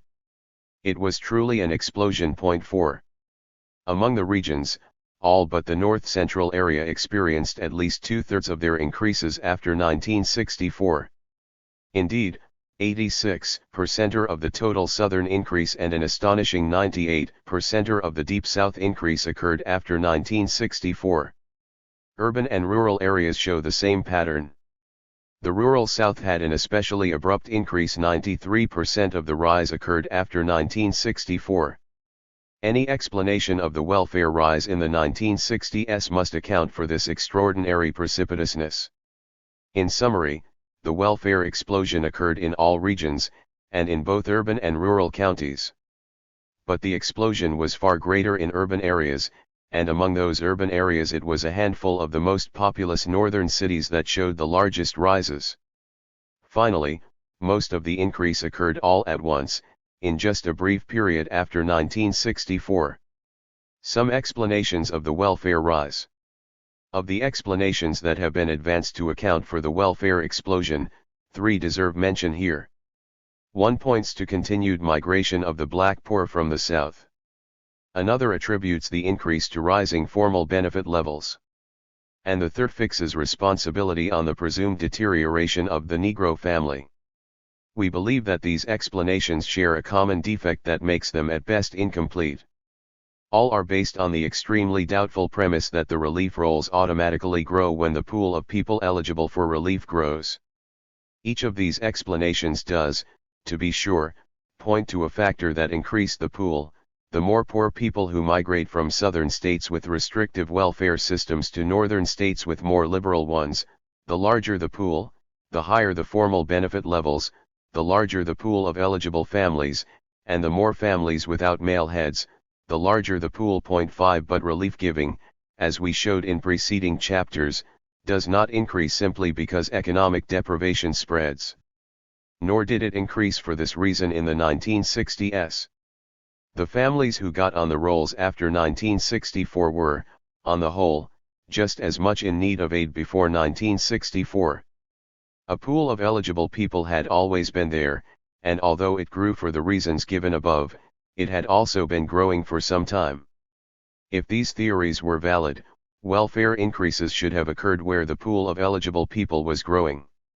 In principle, for example, poor black families in southern states with low payment levels and severe eligibility restrictions improved their chances of obtaining relief if they migrated to northern states with higher formal benefit levels and fewer restrictions. Some families may even have migrated for that reason. But the principle hardly worked out in practice during the 1950s. Indeed, the number of black families moving northward in the 1950s was greater than in the 1960s, yet the northern regional increases were from 3 to 7 times larger in the 1960s. In the Northeast, for example, the rolls rose by 26% in the 1950s, but by 180% in the 1960s. New York and Los Angeles experienced great in-migration during the 1950s not only by Southern blacks but by Spanish-speaking families as well. Nevertheless, the rolls in these counties went up by only 16 and 14% respectively. During the 1960s, however, the rolls in both counties quadrupled, despite the fact that in-migration by blacks had slackened. 6. Not all of the southern black poor were dislodged from agriculture in recent decades went north, many migrated to southern cities. Although such migration might thus account for the decline in southern rural rolls in the 1950s, it surely would lead us to expect an increase of more than 13% in the southern cities. The situation in the 1960s is even more puzzling. The rolls in the southern cities jumped by 121%, and that could be said to be a delayed response to in-migration, but such a speculation is made dubious by the fact that the southern rural rolls also jumped, and this despite continued out-migration. The upgrading of benefit levels obviously expands the pool of people who are eligible for assistance. However, even the most cursory examination of the relationship between this factor and changes in the welfare rolls reveals the inadequacy of this explanation. In the 1950s, the national average level of payment per recipient 7 rose almost by half, thus greatly enlarging the pool, but in fact the rolls rose a mere 17%. In the South, furthermore, average payments went up by half but the rolls remained absolutely unchanged. During the 1960s, these patterns were reversed. A national increase of only 1/3 in average payment was accompanied by more than a doubling of the rolls. In short, neither decade provides evidence to support the rising payment level thesis. The record of individual states also casts serious doubt on this explanation. Between 1960 and early 1969, California increased its average monthly payment per recipient from $43 to $48, a change of 11%. During the same period, California's rolls increased by 219%. In Georgia, the average payment rose by 4% and the rolls rose 138%. North Carolina raised its average payment by 45%, yet the rolls went up only 4%. Nor does the evidence from many individual cities bear out the thesis. The quadrupling of New York City's rolls could be explained by a series of substantial payment level changes enacted by the state beginning in 1960. However, the rolls in Los Angeles also quadrupled, although there was no significant upgrading of payment levels in California during the same period. 8. Before we examine the adequacy of the family deterioration thesis, it might be well to say a bit more about the thesis itself. This view of the welfare rise was put forward by Daniel P. Moynihan in a much publicized report on the Negro family. Having noted that the number of individuals on the AFDC rolls trebled between 1940 and 1963, and that a disproportionate share of the increase was attributable to black families, he asserted that the steady expansion of program, as of public assistance programs in general, can be taken as a measure of the steady disintegration of the Negro family structure over the past generation in the United States. 9. We find this explanation of the relief rise inadequate, but not because we dismiss the evidence showing that the black family has been weakened by uprooting, urban resettlement, and chronically high rates of urban unemployment. These forces have taken their toll, as they did of other dislocated groups in earlier periods of our history. But Moynihan leaps to the conclusion that AFDC rolls rose simply because the changing structure of the black family increased the pool of families presumably eligible for relief. The rolls rose, in other words, as an automatic result of a growing pool of eligibles. That conclusion does not accord with the facts. Until 1948, blacks did not appear on the AFDC rolls in significant proportions. Whatever their family structure, they were severely discriminated against prior to that time, especially in the South. Two changes then combined to increase their proportion on the rolls in the years immediately after 1948, neither of which had anything to do with family structure. One was pressure by the federal government on southern states to relax discriminatory practices, a circumstance that produced a sharp increase in the number of blacks who received aid in the South, especially between 1948 and 1952, as we noted in Chapter 4. The second factor was the steady migration of blacks to more liberal northern cities, where they were less likely to be disqualified for assistance. These factors did not appreciably increase the magnitude of the national AFDC rolls between 1948 and 1960, a remarkable phenomenon on which we have already commented. However, they did significantly alter their composition, for the proportion of blacks increased from 31 to 40%. However worrisome the gradual AFDC rise in the 1950s, the rapid rise beginning in 1960 was a special source of alarm to Moynihan, for he thought he detected in this trend the basis for concluding that the black family had become so disorganized that the present tangle of pathology is capable of perpetuating itself without assistance from the white world. To arrive at this conclusion, Moynihan compared the trends in black male unemployment rates with trends in the total number of AFDC cases. Opened. From 1953 to 1958, he shows, the black male unemployment rate rose and the total number of new AFDC cases also rose, as if caused by the rising trend in unemployment. After 1958, the unemployment level slowly moved downward, but the total number of new AFDC cases inexplicably continued to climb. It was this failure of the relief rolls to decline in response to ostensibly improved economic conditions in the late 1950s and early 1960s that led Moynihan to say that the pathology of the black family had become so serious that it may indeed have begun to feed on itself. 11. The obvious question to which this conclusion leads is whether the absolute increase in female-headed families was as large as the absolute rise in AFDC cases. In a detailed examination of this question, Lurie found that even if all of the new female-headed families in the period between 1959 and 1966 had received AFDC assistance, only about 10% of the AFDC increase would have been accounted for. It is clear, then, that the rise in the number of families receiving AFDC cannot be explained by the rise in the number of poor families headed by females. 12. Furthermore, how is one to reconcile recent AFDC increases in the rural South with an urbanization leads to family deterioration thesis? Even the urban data yield little support.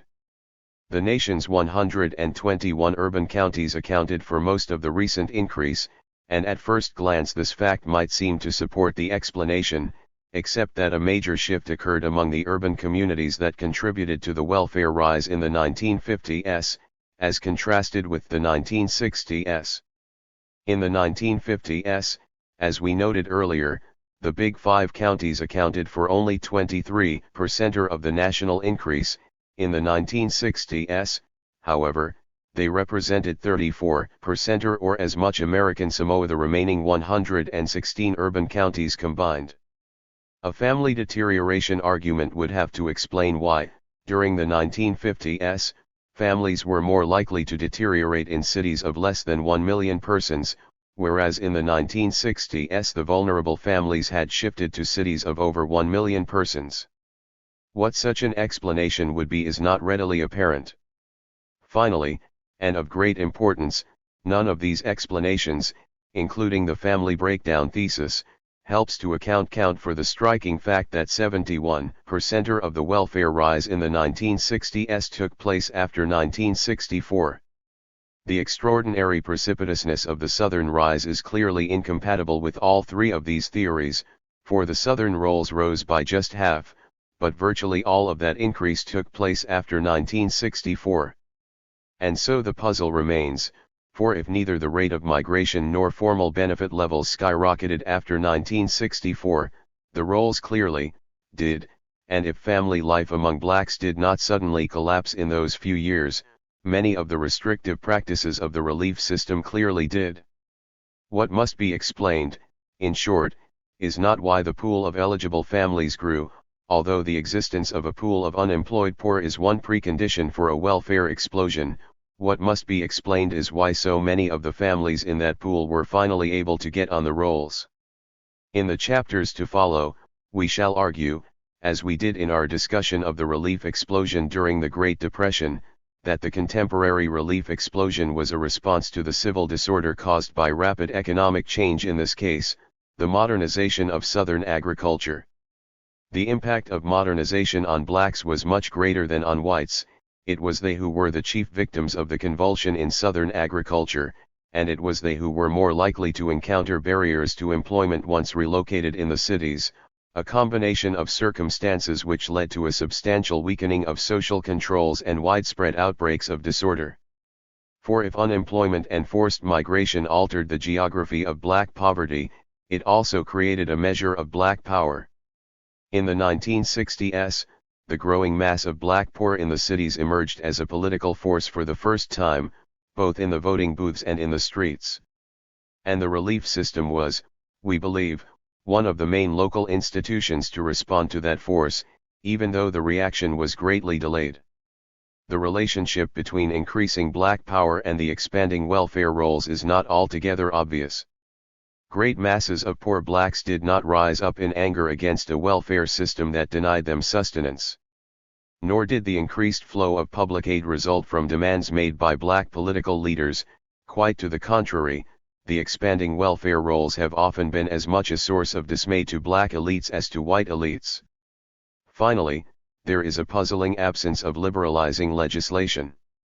Legislative enactments in the years between 1960 and 1969 were intended not to put more families on the rolls, but to get them off via rehabilitation services. Point 13. Indeed, the puzzle deepens because some legislative enactments, particularly the congressional amendments of 1967, actually made the relief system more restrictive.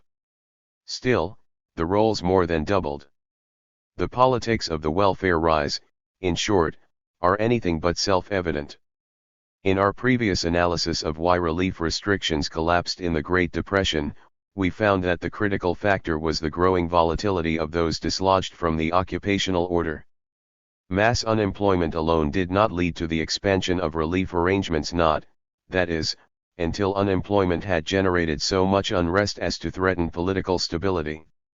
In other words, economic convulsions which also produce mass turbulence, whether riots in the streets or upheavals in electoral alignments, are likely to lead to the temporary liberalization of relief provisions. Although unemployment during the Great Depression rapidly produced a political crisis and impelled the expansion of public aid, 2 decades passed before the unemployment resulting from modernization and migration after World War II produced mass disorder, and so the relief rolls did not rise appreciably until after 1964.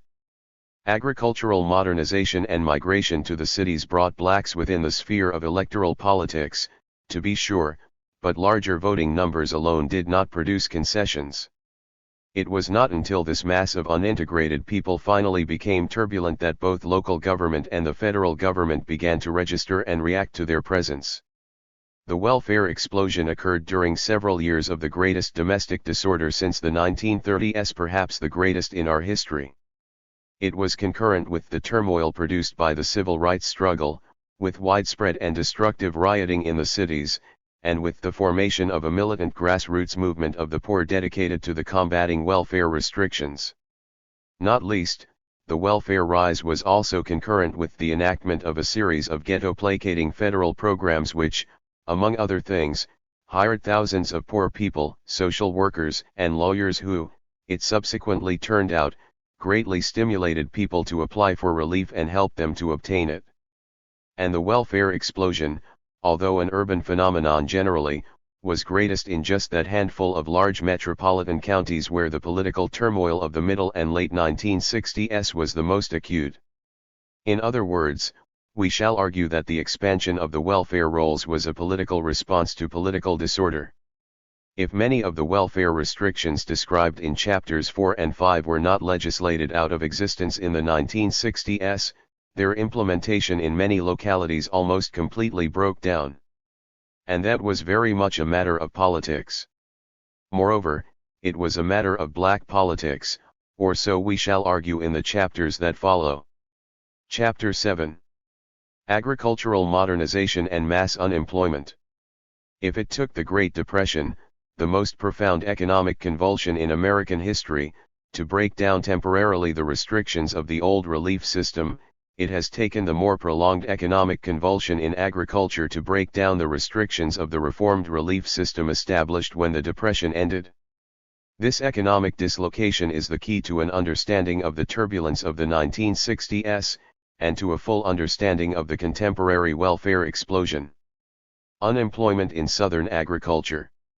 No one would disagree that the rural economy of America, especially in the South, has undergone a profound transformation in recent decades. In 1945, there was one tractor per farm, in 1964 there were two. Mechanization and other technological developments, in turn, stimulated the enlargement of farm holdings. Between 1950 and 1969, 1 million farms disappeared. The 3 million remaining farms averaged 377 acres in size, 30% larger than the average farm 10 years earlier. The chief and most obvious effect of these changes was to lessen the need for agricultural labor. In the years between 1950 and 1965 alone, new machines and new methods increased farm output in the United States by 45% and reduced farm employment by 45%. In 1967, the rate of unemployment nationally about 4%. The rate in rural areas average about 18%. Among farm workers, underemployment as high as 37%. A mere 4% of the American labor force now works the land, signaling an extraordinary displacement of people, with accompanying upheaval and suffering. The best summary measure of this dislocation is probably the volume of migration to the cities. Over 20 million people, more than 4 million of them black, left the land after 1940. Although modernization affected all agricultural areas, its impact was especially great in the South after World War II. One way to convey some sense of the severity of the ensuing disruption is to describe the conditions of unemployed black farm workers who remained in the South. Humphreys County, Mississippi, is part of the rich Delta region. Mechanization proceeded rapidly on the cotton-growing plantations of the area in the early 1950s. 3. Tenant farmer. There used to be a whole lot more people on the plantation than there are now. The machines started long back in 50. I believe it really started back in 53, 54.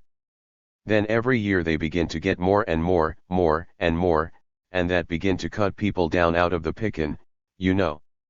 In other words, before that they were pickin' all the crop. Then after machines got in, they started pickin' ends, see. And so now, the biggest of 'em not pickin' none. Before mechanization, tenant families lived on the plantations in shacks provided by the planters. In return, Each family was on call to work as demanded by the planters at wages dictated by the planters.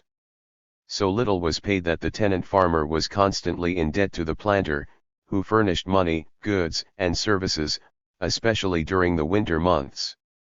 These loans were deducted from the next season's wages. The resulting system of indebtedness kept the tenant in a literal state of indenture. The planter's power over him was virtually absolute.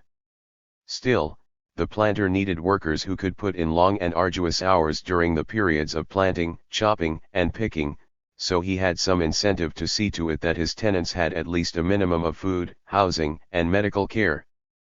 But with mechanization, only skilled workers were needed. Poisons sprayed from crop dusting planes have ended the demand for cotton choppers. Mechanical cotton pickers, looking insect-like with their large, awkward bins angling out above their tiny wheelbase, have replaced hand pickers, except at the ends of the rows where the picker makes its turn and cannot reap cleanly for a stretch about 15 feet deep in the row. Here the women can still get a few sacks. The new machines are expensive, complicated, and varied: tractors, bulldozers, cotton pickers, and combines, not to speak of cotton gins. Parts break down, engine belts snap, the machine jams. The introduction of machinery thus produced the beginnings of a skilled labor force. As a result, the availability of work for women and children declined sharply, and the burden of supporting a family began to fall wholly on the males. But even most skilled operatives have difficulty earning enough to keep their families from starving, for the basic condition of a labor surplus held wages down even for those who acquired the necessary mechanical skills. As for the families of the unskilled, many do starve. After more than a decade of modernization, minimum wage legislation was introduced. Previously, men had earned about $3 a day, women and children earned less. The federal minimum wage law enacted in 1966 set a floor of $1 an hour for some workers, although many planters typically found ways of avoiding the law. 4 Despite the fact that all workers were not covered and despite evasions, the law nevertheless exerted pressure for greater labor efficiency, which led to more investment in machines and fewer jobs for the poor. Tenant farmer. At first, the machines started throwing people off the plantation, and after the wage law came along that made plantation owners buy more machines and put more people off. Moreover, the use of machinery took away a major resource by which the tenant family previously managed to augment its meager wages. Until a few years ago, every family on a plantation was allowed a small patch of land to grow vegetables for their own use. Many tenants also raised hogs, chickens, and possibly a cow. Today only a few of the planters will allow even their full-time laborers to plant 1 or 2 rows of vegetables. For the rest, a garden or coops or pens for poultry and livestock are impossible, because rows of cotton or soybeans now push up to the tenant's doorstep. In their drive to get the greatest possible yield from their land, the planters may force the tenants to move their toilets right up to their homes, so that every possible foot of land can be seeded and so that the machines can run straight down the rows without having to detour around the tiny, rickety privies. Even where space does permit the growing of a little truck, most tenants are prohibited from doing so because planters fear that weeds from the garden will spread to the cotton and bean fields, which they like to keep meticulously clean by spraying down poisons from the air. In the wake of these events, the condition of black people worsened to the point of peril.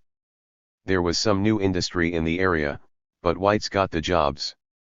Planters either tore the shacks down so that people had to leave, or they refused to maintain them. Of the families surveyed, 76.6% are troubled by rats in their homes, and 23.4% of the families have killed snakes in their homes. Without adequate clothing, the children were often kept home from school. Subsistence farming had become a thing of the past. There was a time when pregnant women sucked clay and ate cornstarch or baking soda to fill themselves up. Now most of the poor do so. The black residents do not eat well, they do not eat much, and they do not eat often. For obvious reasons, health problems were endemic. High blood pressure, diabetes, tuberculosis, amoebic dysentery, and internal parasites became common problems. Running sores and scabs covered the bodies of most children in the summer. Tenant farmer. This baby right here, he'll cough and go out of breath, and you can't disturb him. He'll go out of breath. That child there, she complains right smart about her stomach. I've got another boy here who looked like he just never would get well of his sores. The poverty of tenant farmers had always been severe. Now that they had become economically superfluous, their poverty became desperate. The persistence of Southern relief restrictions. If relief systems existed to relieve suffering, they would have found much to do in the southern rural areas during the 1950s. As it happens, the Southern relief system did nothing. Indeed, the traditional restrictive practices actually hardened. The sharp rise in the rolls after the close of World War II, when the AFDC program was still in the early stages of implementation, provoked antagonism in the South, and attacks on the welfare system mounted. Throughout the 1950s, one state after another enacted new laws and policies such as employable mother rules, suitable home laws, and substitute parent rules designed to stabilize or reduce the rolls. The 1950s also saw the eruption of campaigns to purge the rolls by expelling families with illegitimate children. As a consequence, despite deepening distress, the rolls in the South as a whole did not grow. The rolls in the Deep South states rose only by 7%, and those in the states of the other South declined 3%. The urban counties of the South rose by a mere 13%, and the rolls in the rural areas fell by 3%. Judging from these figures, one would suppose that the Southern economy had also remained stable. But nothing could be further from the truth. We described the general character of the relief practices that prevailed throughout the South during the 1940s and 1950s in chapters 4 and 5. But even as late as the mid-1960s, there had not been much improvement. This was revealed by the Mississippi State Advisory Committee to the U.S. Commission on Civil Rights, which convened hearings in Jackson, Mississippi. In 1967.5, the Grand Ballroom of the King Edward Hotel was filled with 800 black poor, and their chief spokesman was George A. Wiley, who headed the newly formed National Welfare Rights Organization. The proceedings began with formal testimony from a number of welfare recipients. Many complained that they received much less than the maximum public assistance grant. The average payment to a family of 4 in the state was $36 a month, the legal maximum was $50. Many families who appeared to be eligible had been denied benefits. In some cases, grants were erratically reduced. A family received $38 one month, $20 the next, and then, perhaps, nothing at all. Each story of a denied revealed a family close to starvation and then cast into it. The committee seemed incredulous.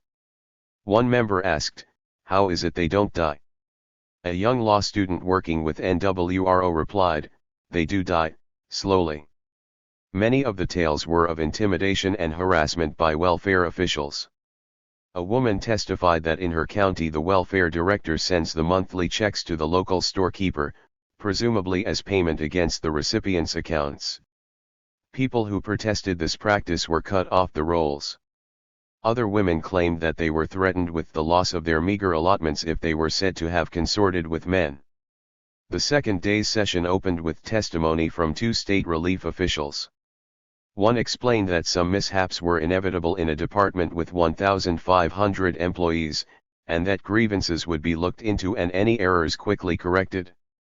Still, he assured the commission, the system was generally lawful and just. A second official said that the problem was money, and he was caught between the devil and the deep blue sea. Mississippi, he noted, is the poorest state in the nation, but it ranks far from the bottom in the proportion of the state budget that goes for welfare. He had to deal with the legislature, and the legislature did not like promiscuity. He knew that only 20% of the children on welfare were illegitimate, but the legislature did not. In response to the demand that the poor be given access to manuals describing criteria of eligibility, welfare officials replied that the regulations were set forth in 9 different volumes which could be distributed only at great cost. Moreover, changes were continually being made, so that manuals quickly became outdated. In any case, the officials maintained, the poor wouldn't be able to understand the manuals. Even when the rules were explained to them again and again, they couldn't get them straight, and the manuals would only compound their confusion. Poor people, the officials summed up, should have greater confidence in the skill and good faith of welfare personnel. Edward Sparrow, an attorney cooperating with NWRO, pointed out that only one of the 9 volumes of the Welfare Code and a small section of another dealt with eligibility for public assistance. He offered to compile a simplified manual if the Welfare Department would produce and distribute it. The officials demurred. The chief of the Federal Bureau of Family Services also testified, progress was being made, he assured the committee. When asked to describe what federal authorities were doing to oversee welfare practices in Mississippi, he referred to federal quality control programs in which samples of cases are reviewed regularly but by state personnel. Everyone makes mistakes, he said, and the disputed cases would be looked into. Many recipients had come to the hearings to protest the fact that Mississippi counties were switching from the surplus food distribution program to the food stamp program, thus forcing many people toward starvation. According to the Food Stamp Act of 1964, a locality had to choose between these two food distribution programs, it could not have both. In one program, surplus commodities were distributed free to those declared eligible. Under the alternative program, recipients were allowed to buy food stamps, receiving a bonus graduated according to income level. Thus a family of 4 with a monthly income of $60 could purchase food stamps for $18 that were worth $60 in a store. In principle, the food stamp program is superior, for stamps can be used to buy a variety of products, whereas participants in the surplus commodities program are limited to the food available in surplus. For obvious reasons, local merchants considered it superior as well. And so it was that the surplus commodities program was being suspended in one Mississippi county after another in favor of the food stamp program. However, when a county switched to stamps, participation typically fell off sharply, for many of the very poor either received no money from welfare to enable them to buy stamps, or received such low grants that there was never sufficient cash on hand for the stamps. 6 Moreover, merchants had instituted a 2-price system charging higher prices to families buying with food stamps. 7 That the Southern Rural Relief System did not respond to the dislocation of people from agriculture is no surprise. Relief restrictions continued to serve an economic function, while agricultural modernization meant that less marginal labor was needed, it did not mean that none was needed. Low-paid workers were still required, and a substantial improvement in formal benefit levels, or a marked easing of access to benefits, would have put the availability of that cheap labor in doubt. This point is revealed quite clearly by looking at farm wages. In 1964, for example, non-white farm workers in the southern region worked an average of 77 days for total average annual earnings of $502.80. The relief system continued to be managed in a way that accorded with this extremely low wage structure. But even if no marginal labor had been needed, there still would have been little reason to expect a response from the relief system. By becoming economically obsolete, people also became objects of indifference. No one cared, especially the planters who ruled the institutions of the cotton economy, which included the relief system. The planter is out to make money, and, viewed in this way, he is coming of age. The last years in the Delta have seen tenants go homeless, truck patches on plantations prohibited or restricted, people dying or being permanently disabled because the planter would not send for a doctor, plantation huts being allowed to fall into complete disrepair, women and children by the thousands left with no way to earn money, women forced to do work for which they are physically unsuited in order to save their families from being told to move out, and countless other shameful events. This has happened, I think, not because the planters have decided to starve the black man out of the Delta, as some have said, but rather because the planters no longer care, except as it affects their own operations, what happens to the tenants on their farms, or, in a larger sense, they do not care whether the black man in the Delta starves or not. 9. It must be said that indifference toward the plight of displaced black agricultural workers turned out to serve the rural South well, for it helped to rid that area of surplus workers through migration. 10. The persistence of restrictive relief arrangements was crucial in promoting that process. The choices afforded the poor were starkly clear: work or starve. If there was no work, migrate or starve. 11. The absence of disorder in the rural South. In accounting for the rigidity of the rural Southern relief system, it is important to see that it was free from any pressure by the poor themselves. During the Depression, the votes and volatility of dislocated workers were critical forces which led to the collapse of restrictive relief practices. Although neither of these forces emerged in the rural South, some of the preconditions for mass disorder were present. Perhaps the most important was the almost total disintegration of traditional patterns of social relations, a condition that has given rise to mass volatility throughout history. A vivid sense of the decline of community and the rise of uncertainty which modernization produced was caught by Dunbar. There is nothing predictable now about life on the plantation. No man knows if his home is secure, or if he will be given enough work to support his family. He does not know if he will be placed in a hospital if he is hurt on the job. He has no idea what he will do when he becomes too old to work. If he falls into debt to the planter, he does not know if he will be given enough work to get in the clear. He can no longer expect the planter to give him materials with which to repair his house. If he owes the planter or cannot accumulate any savings, he has no way to leave the plantation. If he can contemplate leaving, he, who has never been 100 miles from Louise, must face a move to Chicago, which he has seen on television but does not really believe in. And what will he do in Chicago? The plantation world is all uncertainty, and the tenant farmer is economically and politically unable to make it any less so. But if these conditions ordinarily would have tended to produce disorder, other conditions militate against it. For one thing, the dislocation of workers from agriculture was gradual rather than precipitous. There was no moment at which huge numbers of workers simultaneously became unemployed, a distinction of some importance in comparing the economic modernization of the 1960s with the economic collapse of the 1930s. Furthermore, the unemployed in agriculture have been dispersed rather than concentrated, a condition that usually works against the emergence of disruptive crowd behavior. Only when the unemployed rural workers had migrated to the central cities, where they were concentrated in the ghettos, did turmoil erupt. Moreover, there was one expectation that lost none of its predictability in the rural South, that coercive force would unfailingly be wielded to deal with any who participated in protest. Despite modernization, rural elites still retained near-feudal powers of life and death. Blacks were subject to violence and terror, without any recourse to law enforcement agencies. In an economy characterized by a vast surplus of labor, the planter could cut off the dissident or disorderly from even the most occasional work. He could also dispossess families on the spot, leaving them with nowhere to go. Moreover, as we have said, the planter controlled access to relief benefits, to food stamps, to surplus commodities.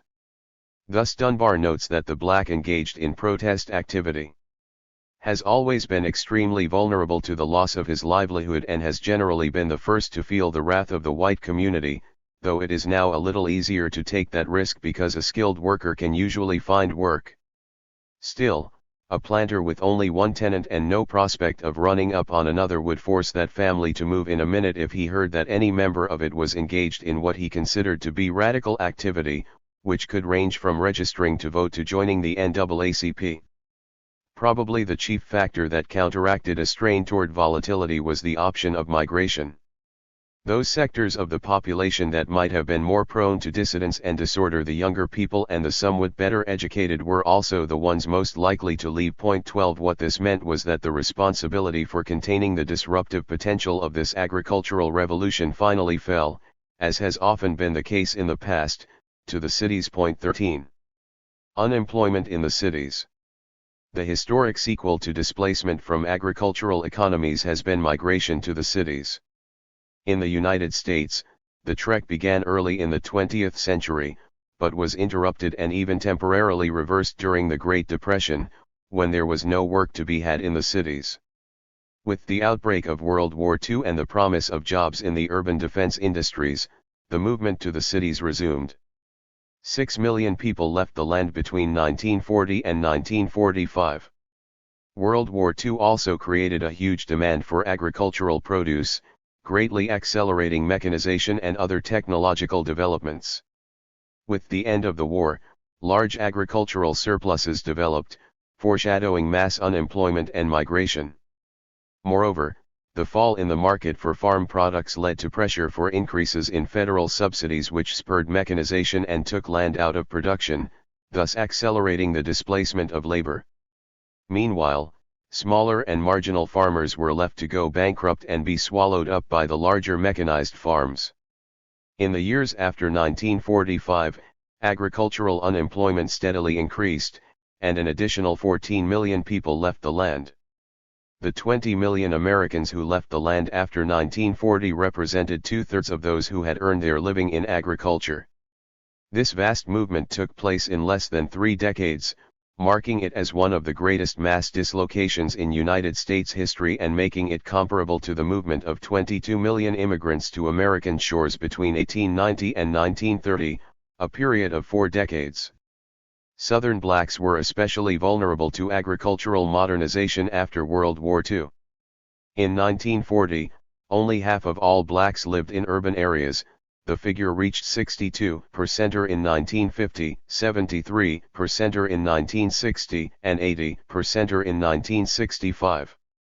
Fewer than 5% of America's 22.3 million blacks now work the land.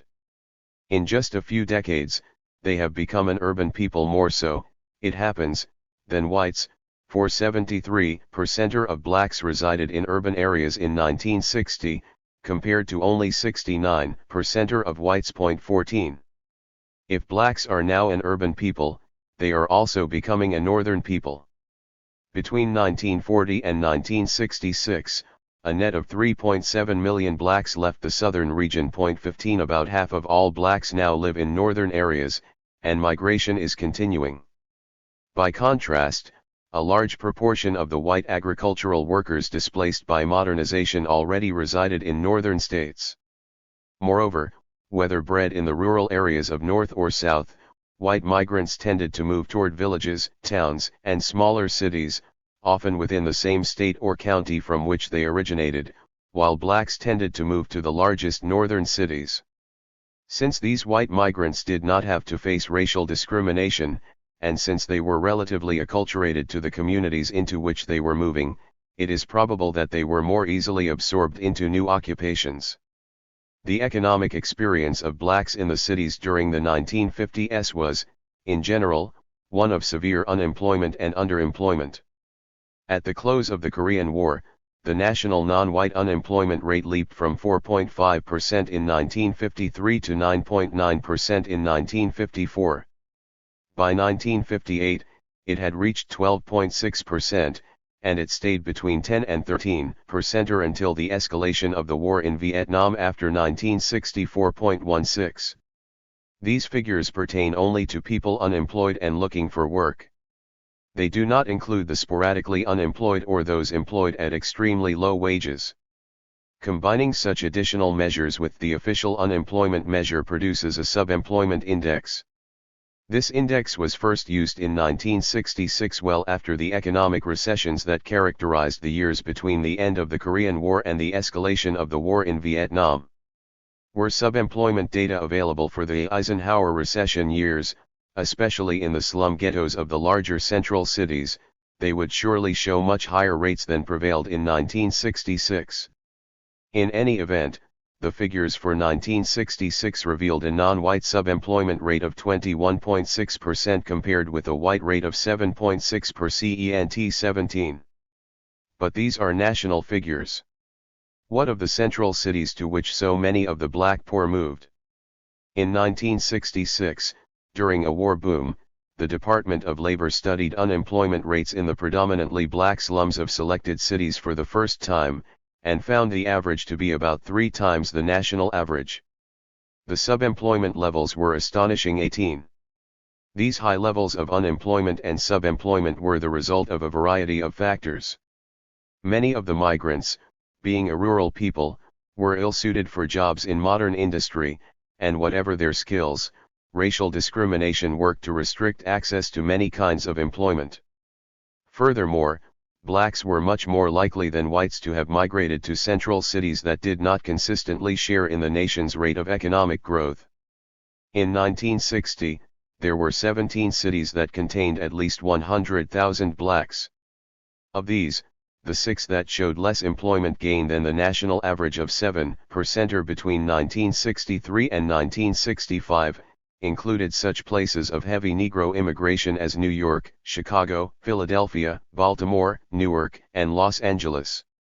Furthermore, in the 2 cities having the largest Negro population in their region, as well as substantial Negro immigration, Los Angeles and New York, there was no increase in manufacturing employment. Finally, 6 of the cities showing an employment gain of at least as much as the national average were in the South, where Negroes are not yet readily employed outside of service and laboring jobs. 19 For varied reasons, then, the official non-white employment rate has continued to be at least twice as high as the white rate. The persistence of relief restrictions in the cities. Once again, if relief systems existed to reduce economic hardship, then the impact of migration and unemployment upon the urban welfare rolls in the 1950s should have been dramatic, especially in the northern cities. Payment levels in northern areas were much higher than in the South, so that even migrating families that managed to earn some income in the cities would still have been eligible for supplementary aid. There were also fewer restrictive rules in the North than in the South. As a result, northern welfare departments accepted a higher proportion of those who applied for aid. In 1960, for example, the southern region granted assistance to 48% of those who applied. The rates were 57% in both the West and North Central regions and 63% in the Northeast. At the extremes, Texas admitted only 34% while Massachusetts admitted 80%. Stated another way, a family migrating from Texas to Massachusetts in the late 1950s improved its chances of getting on welfare almost threefold. But the expected did not happen. As we noted in Chapter 6, the northern rolls rose during the 1950s, but scarcely as much as might have been anticipated considering that millions of the poor were migrating. How a good many of these newcomers to the cities managed to survive is far from clear.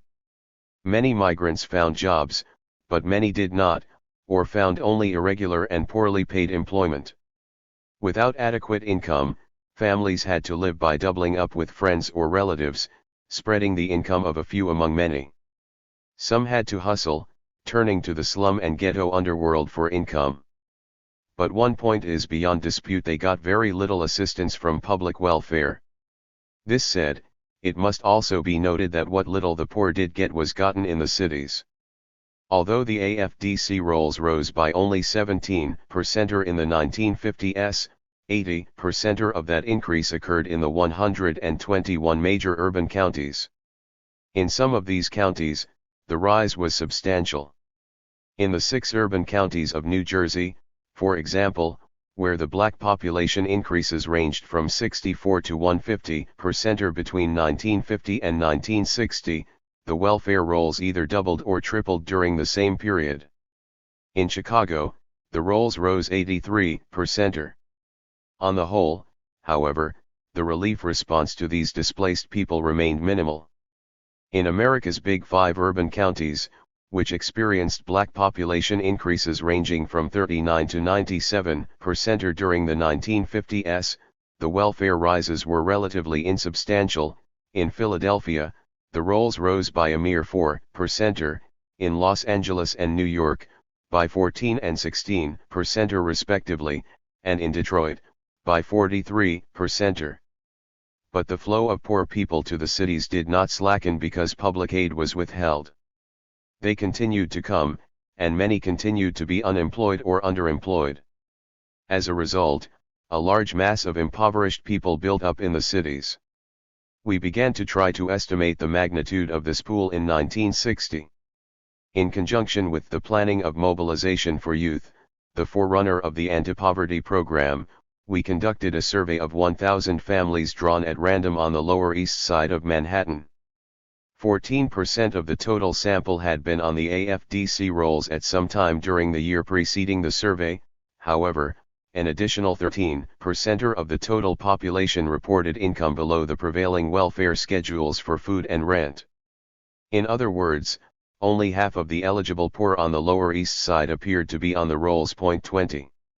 Little wonder, then, that when the rolls did go up sharply in the 1960s, the beneficiaries turned out to be residents of some duration. A number of studies reveal this clearly. 1, conducted in Baltimore in 1966, showed that only 0.2% of the caseload in that city consisted of people who had resided in the state less than 1 year before receiving assistance. Only 6% had lived in the state for less than 5 years before getting on welfare, and that percentage had been declining steadily. 21. The implications of the accumulated evidence thus seem clear. Whether in the North or South, the relief system did not respond to the deprivation generated by one of the greatest economic upheavals in our history. The experience of the 1950s, like the experience in the early years of the Great Depression, again shows that the relationship between widespread economic deprivation and the expansion of relief arrangements is neither direct nor simple. Economic convulsions may thrust large numbers of families out of the occupational system and into near starvation, but this condition alone is not sufficient to produce concessions in the way of relief. But if economic dislocation also produces disorder and turmoil which lead to a political crisis, government may respond by allowing the relief rolls to expand. There was no political crisis in the 1950s, but there was in the 1960s. Chapter 8. Migration and the Rise of Disorder in the Cities. So far the main facts are indisputable. A large mass of economically obsolete rural poor were redistributed to the cities, particularly to northern cities. Very large numbers of these newcomers were not absorbed into the urban economy but were left to subsist on incomes well below established welfare payment levels. Only a small percentage were admitted to the welfare rolls during the 1950s. Why did the AFDC caseloads rise so rapidly in the 1960s, especially after 1964? As outlined earlier, we believe the explanation to be the increasing political trouble caused by blacks' trouble in the streets, and trouble at the polls. Although we shall discuss each of these political disturbances in a separate chapter, they are, of course, intertwined. They occurred more or less simultaneously, for as mass disorder among urban blacks mounted, so did the number of black voters. Moreover, each of these forms of political influence was heightened by the existence of the other. Disorder among some blacks alerted and activated many others, leading them to shift their voting allegiances. White voting blocs also became aroused by black turbulence, leading some to defect from their traditional parties and leaders. It was partly the electoral repercussions of disorder that forced political leaders to cope with the disorder itself. In this chapter, the rise of disorder will be discussed. Electoral repercussions are the subject of the next chapter. The weakening of social control. If the blacks remaining in the rural South were still subject to a near-feudal pattern of control, those who migrated were freed from it. They were also cut loose from their own traditional institutions, especially from their churches and from the established patterns of community relations that shape and direct people's lives. The potential for disorder unleashed by these breakdowns might have been moderated if the institutional structures of the city had absorbed and integrated the newcomers. What the institutions of the city offered instead was resistance, which worsened the strains toward disorder. There were several reasons for this resistance. For one, the host institutions were confronted by very large numbers. Some 4 million blacks came to the cities in less than 3 decades, and they tended to concentrate in the largest cities. By 1960, half of the blacks in each of the 6 cities with the largest black populations had been born elsewhere, chiefly in the South. 2 Sheer numbers made the task of absorption formidable. Further, the institutions of the city, not least the economic institutions, were dominated by whites who resisted the newcomers. The grossest forms of racial discrimination persisted, indeed hardened, in many occupations which unskilled and semi-skilled blacks might otherwise have entered. Meanwhile, automation wiped out thousands of other low-skill jobs. To make matters much worse, the years after the Korean War were marked by periodic recessions and rising unemployment. High labor demand would have eased the transition to the cities and thus modified the strain toward disorder, for the occupational role has been the main agency of social control throughout history. But blacks came to the cities during a period when jobs were scarce. 3 Even those who did get work often remained in financial straits. Many found their wages too small to support a family in the expensive urban environment. Others were employed only sporadically, never sure from week to week when there would be another paycheck. In prosperous 1963, for example, 29.2% of all Negro men in the labor force were unemployed at some time during the year. Almost half of these men were out of work 15 weeks or more. 4. The consequences of migratory upheaval followed by persistent unemployment and subemployment were predictable enough. Especially important, the structure of the family system eroded, further weakening the already shaky structure of social control in the ghettos. Men who are chronically unemployed will mate like other men, but they are not so likely either to marry or to sustain a stable relationship with women and children. Year by year, the proportion of black female-headed families grew, rising from about 19% in 1949 to almost 27% in 1968.5. The erosion of the family was far greater in the cities than in rural areas. In 1960, 23.1% of urban black families were headed by females, compared with 11.1% in rural farm areas. In the Northeast and West, the differences were especially striking, 24.2% and 4.3% respectively in northeastern cities and rural farm areas, and 20.7% and 5.5% respectively in western cities and rural farm areas. 6 These proportions increase considerably if one looks at only the poorest stratum of blacks within the cities. Although precise data are not available, it is likely that the proportion of female-centered families among the ghetto poor of the larger cities ranges well above half. 7. The weakening of the family as an agency of social control was crucial for the young. 8 And it was the young who were especially prone to disorder in the cities. In any circumstance, teenagers and young adults are the most volatile age group because they are partly loosed from the family system but not fully absorbed into the occupational system, compared with older groups. Moreover, they are much more sensitive and vulnerable to social change. 2 simple measures suggest the seriousness of family breakdown and unemployment for the urban black young. In a study of Harlem conducted in the early 1960s, it turned out that only about half of the children under 18, living with both parents, compared with 83% in New York City, American Samoa a whole 9. At the same time, black young people also found themselves confronted by shrinking occupational opportunities. In 1948, 7.6% of non-white male teenagers were unemployed. By 1963, the figure had risen to 25.4%. 10 In some ghettos, it ranged upward to 50%. The litany of urban disorders in the wake of declining occupational and family controls is by now familiar: rising rates of gang delinquency and other forms of juvenile delinquency, such as school vandalism, spreading drug addiction, an alarming increase in serious crimes, such as armed robbery and burglary. Eventually, of course, disorder took the form of widespread rioting, and the rioters, too, were predominantly young, single, and marginally related to the occupational structure. 11 They were unmistakably unintegrated. The weakening of legitimacy. In the 1960s, disorder worsened substantially. Moreover, it came to be directed outward, at the white world. Street crime spread beyond the ghettos and made many areas of the cities unsafe. The roving gangs of black youth who in the 1940s and 1950s fought one another for control of sections of the ghetto now attacked whites on the streets. Teachers in ghetto schools were assaulted with much greater frequency, so were public welfare caseworkers making home visits in the ghettos. The police found it dangerous to make arrests on ghetto streets, for they risked the anger of crowds that gathered to protest.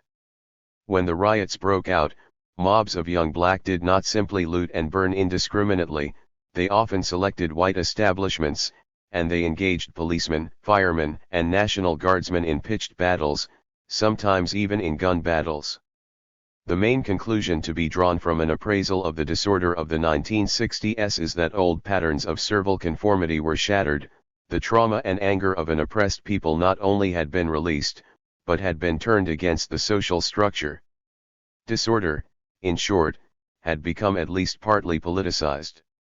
Both the rising magnitude of the disturbances in the 1960s and the fact that the disturbances came to be directed against whites probably owe much to this process of politicization.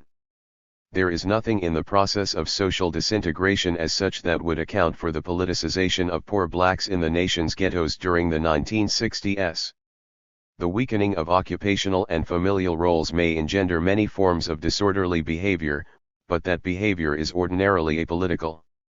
When people violate social norms, it does not follow that they have changed their views about what is right and what is wrong, nor does it follow that they will strike out against the larger social structure. Rules may be broken simply because people find it impossible to do otherwise, or because conformity is so poorly rewarded, or because nonconformity evokes so few sanctions. The acceptance of social rules as just and proper is itself a constraint on deviant behavior, to be sure, but if these sentiments find no support in the conduct of daily life, if conformity yields no rewards and nonconformity no sanctions, then they alone may be an insufficient force to regulate behavior. Social rules lose saliency. To acknowledge their legitimacy is to impute moral validity to abstractions. Under these conditions, disorder may occur just because of its intrinsic values. It may yield profit, as in much crime, or provide escape from the boredom and frustration of daily life, as in much drug addiction, or drain off rage, as in much violence. A society can retain its legitimacy, in other words, and still lose control over large masses of people simply because the structures that ordinarily regulate behavior have weakened or collapsed. Sometimes, however, the events that create disorder are accompanied by repudiation of the rules. Disorder is then likely to spread and worsen, for the disorderly act comes to be defined as morally proper, as the appropriate response of a victimized group toward the victimizers. The difference is an important one. People may stop working because for one reason or another they are unable to work, or they may repudiate the obligation to work, as the young black does who remains idle on the ground that blacks are denied any but the most menial jobs. Thievery is one way of surviving, but it may sometimes come to be justified on the ground that whites have always stolen from and exploited blacks, so reparations are due. To the extent that such a transvaluation took place in the 1960s, worsening disorder, the question is why. The main cause, we suspect, was the denunciatory climate created by the civil rights movement. Between 1955 and 1965, various groups coalesced to repudiate American racism in the most unambiguous terms. As civil rights activists arose to attack caste arrangements in the South, similar groups mobilized in the North to attack discrimination in employment, in housing, and in education. The main legislative result was the enactment of the Civil Rights Act of 1964 and the Voting Rights Act of 1965, neither of which had much direct impact on poor blacks in the northern cities. But the dramatic and prolonged struggle that led to the legislation probably did have the consequence of politicizing and alienating people, especially the young, in the black ghettos. The emergence of civil rights as a major national issue very likely owes much to the changing posture of various white elites. 12 During the 1940s and 1950s, men in the highest places in business, philanthropy, and government began to speak out against racial discrimination.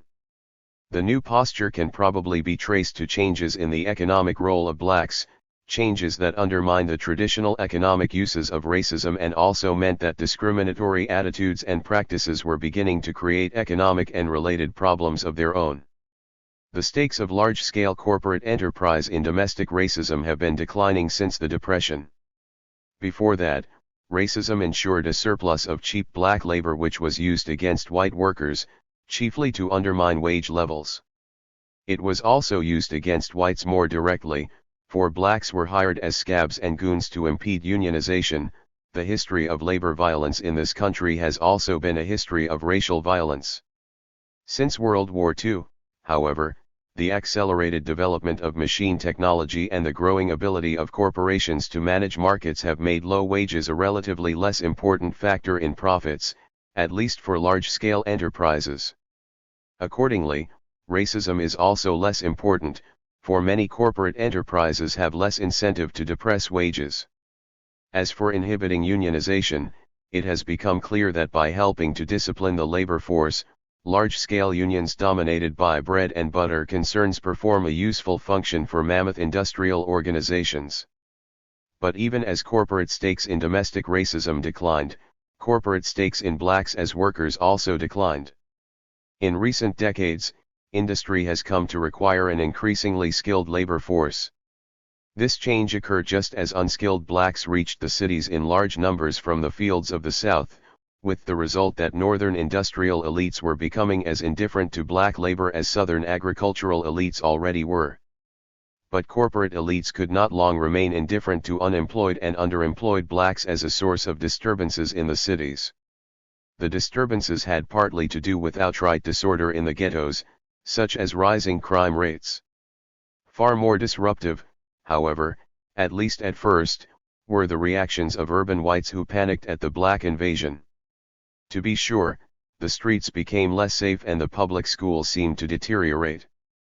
But these changes were greatly exaggerated by the fear that the mere presence of growing numbers of blacks on the streets and in the schools evoked.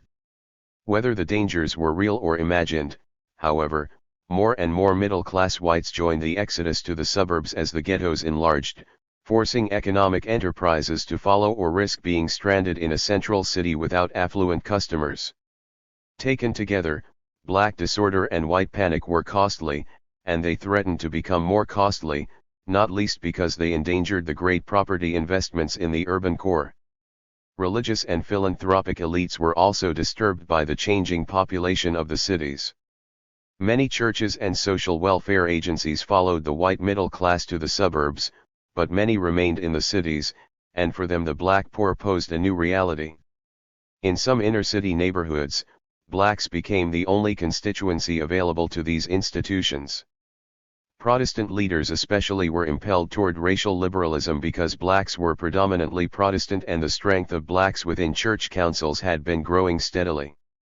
Finally, it was inevitable that some northern political leaders would also be affected by these events, especially those who were susceptible to a mass of new black voters or who depended on corporate, religious, and philanthropic elites whose opposition to racism was hardening.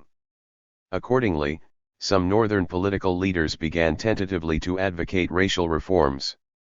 The effects of this growing climate of racial liberalism can be seen in events dating back to the 1930s, the congressional struggle for an anti-lynching law in 1934 and 1935, efforts by federal administrators to see that Southern blacks got at least something from New Deal programs, a 1941 executive order prohibiting discrimination in employment, the appointment of a presidential commission on civil rights in 1947, followed by strenuous efforts by some congressmen and senators to enact a civil rights law, the Supreme Court decision in 1954 declaring de jure school segregation unconstitutional, the passage of the first Civil Rights Act of the 20th century in 1957, together with the ordering of federal troops into Little Rock in the same year.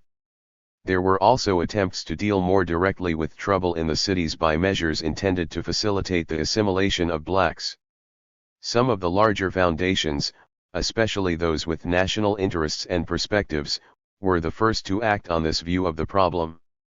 In the late 1950s, for example, the Ford Foundation inaugurated a Great Cities program through which money was funneled to urban school systems for experimental programs designed to reverse the high rates of academic failure among black youth. Later, Ford funded gray areas projects in several cities to encourage local leaders to get together on plans for new approaches to urban problems. Foundation money, in other words, was used in an attempt to activate local professional and political elites, and to induce them to be more responsive to the urban black populace. Few of these events led to a direct and immediate improvement, if any at all, in the lives of poor blacks. But they did reveal that sentiments supporting traditional racial controls were weakening, at least among some elites. This was to have consequences far beyond the symbolic actions of the elites themselves. As the legitimacy of many racist attitudes and practices came to be questioned by prominent northern groups, organized protests began to spread in the black community, mainly among the new black middle class. It was they who launched the direct action phase of the civil rights struggle, attracting thousands of followers, black and white. This group was itself being shaken by economic changes, although in a very different way than the black lower class. Even while high rates of official unemployment and subemployment afflicted those at the bottom of the black community, better educated blacks had come to be in greater demand than ever before as a result of the growing need for skilled manpower during and after World War II. Thus, in 1966, 28% of all Negro families received incomes of $7,000 or more, compared with 55% of white families. This was 1.6 times the proportion of Negroes receiving comparable incomes in 1960, and 4 times greater than the proportion receiving such incomes in 1947. 13 However, about two-thirds of the lowest income group or 20% of all Negroes are making no significant economic gains. Half of these hardcore disadvantaged more than 2 million persons live in central city neighborhoods. 14 In other words, two opposing income trends were at work in the black community, rising affluence in an expanding middle class, and persisting poverty in a shrinking lower class. These opposing income trends suggest why protest developed first among blacks at higher income levels. As is often the case, ascending economic fortunes stimulated ambitions in this rising group which outpaced their actual rate of advance. 15 They were, after all, as well educated as the traditional black middle class, but they were younger, they tended to have slightly less prestigious occupations, and they had lower incomes. Various studies of the Southern protest leader who emerged in the 1950s show that he is the young, somewhat underpaid Negro professional. He is of the Negro middle class, but his occupational position does not yet provide him with either economic security or a comfortable income. Protest leaders, like leaders in general, are a group of a much higher class position than the subcommunity as a whole. But among their fellow race leaders their class position is relatively low. The typical protest leader is not the well-established MD, but the struggling young optometrist. 16. The civil rights activism of the past decade can thus be understood in part as a struggle by a rising group to consolidate its position in the middle class. 17. Direct action, in turn, accelerated the process of racial liberalization. The new black protest leaders found ready support in the northern white community, especially among the sons and daughters of the affluent, who went south in large numbers to join the Freedom Rides, the Mississippi Summers, the protests and the marches, there to be beaten, jailed, and sometimes killed. With many groups in the North aroused and sympathetic, various elites were even more inclined to repudiate publicly the nation's racist practices, and the movement won victories, first in the courts, and then in the Congress. Each victory, even each symbolic victory, demonstrated that America's caste system was not only illegitimate but vulnerable. The resulting climate could not help but affect the mass of poor blacks, for even as they were freed from institutional controls, they were led to think of themselves as exploited and oppressed by white institutional arrangements. Under the impact of these combined influences, it is hardly surprising that unrest mounted among poor blacks. This unrest, in turn, redounded on some of the new activists, producing a rising tide of militancy among black leaders. Integrationist goals gave way to the raised black fist and the call for black power, to an ideology that celebrated race pride and race anger and proclaimed the need for violent struggle against oppressive white institutions. All this heightened restlessness in the ghettos. With social controls weakening and delegitimizing forces at work, disorder in the cities continued to increase. School vandalism provides one example. Pitching rocks through school windows is a not unfamiliar form of juvenile delinquency, but in recent years it has become so widespread as to represent something more than the aimless sport of uncontrolled youth. In New York City, for example, 161,000 panes of glass were broken during 1959. 10 years later, the figure had risen to 275,000 panes, an increase of 71%. Other types of school vandalism showed similarly sharp increases. Fewer than 800 unlawful entries to schools were reported in 1959, 3,000 were reported in 1969. The number of fires set in schools also rose from 109 in 1959 to 330 in 1969.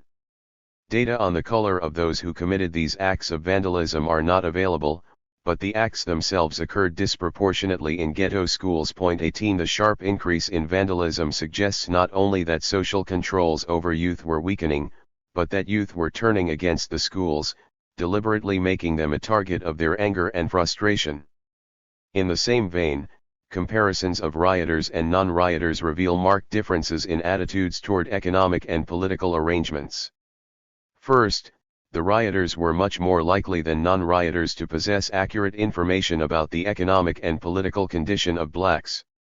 They were also more resentful than non-rioters, 69%, as compared with 50% of the non-involved, felt that racial discrimination was the major obstacle to their finding better employment. 19 Rioters were more likely to have participated in protest actions, their hostility to whites and their pride in race were significantly greater, they were more likely to be contemptuous of efforts by local government in their behalf, and they were less likely to feel that the country was worth fighting for in the event of a major war.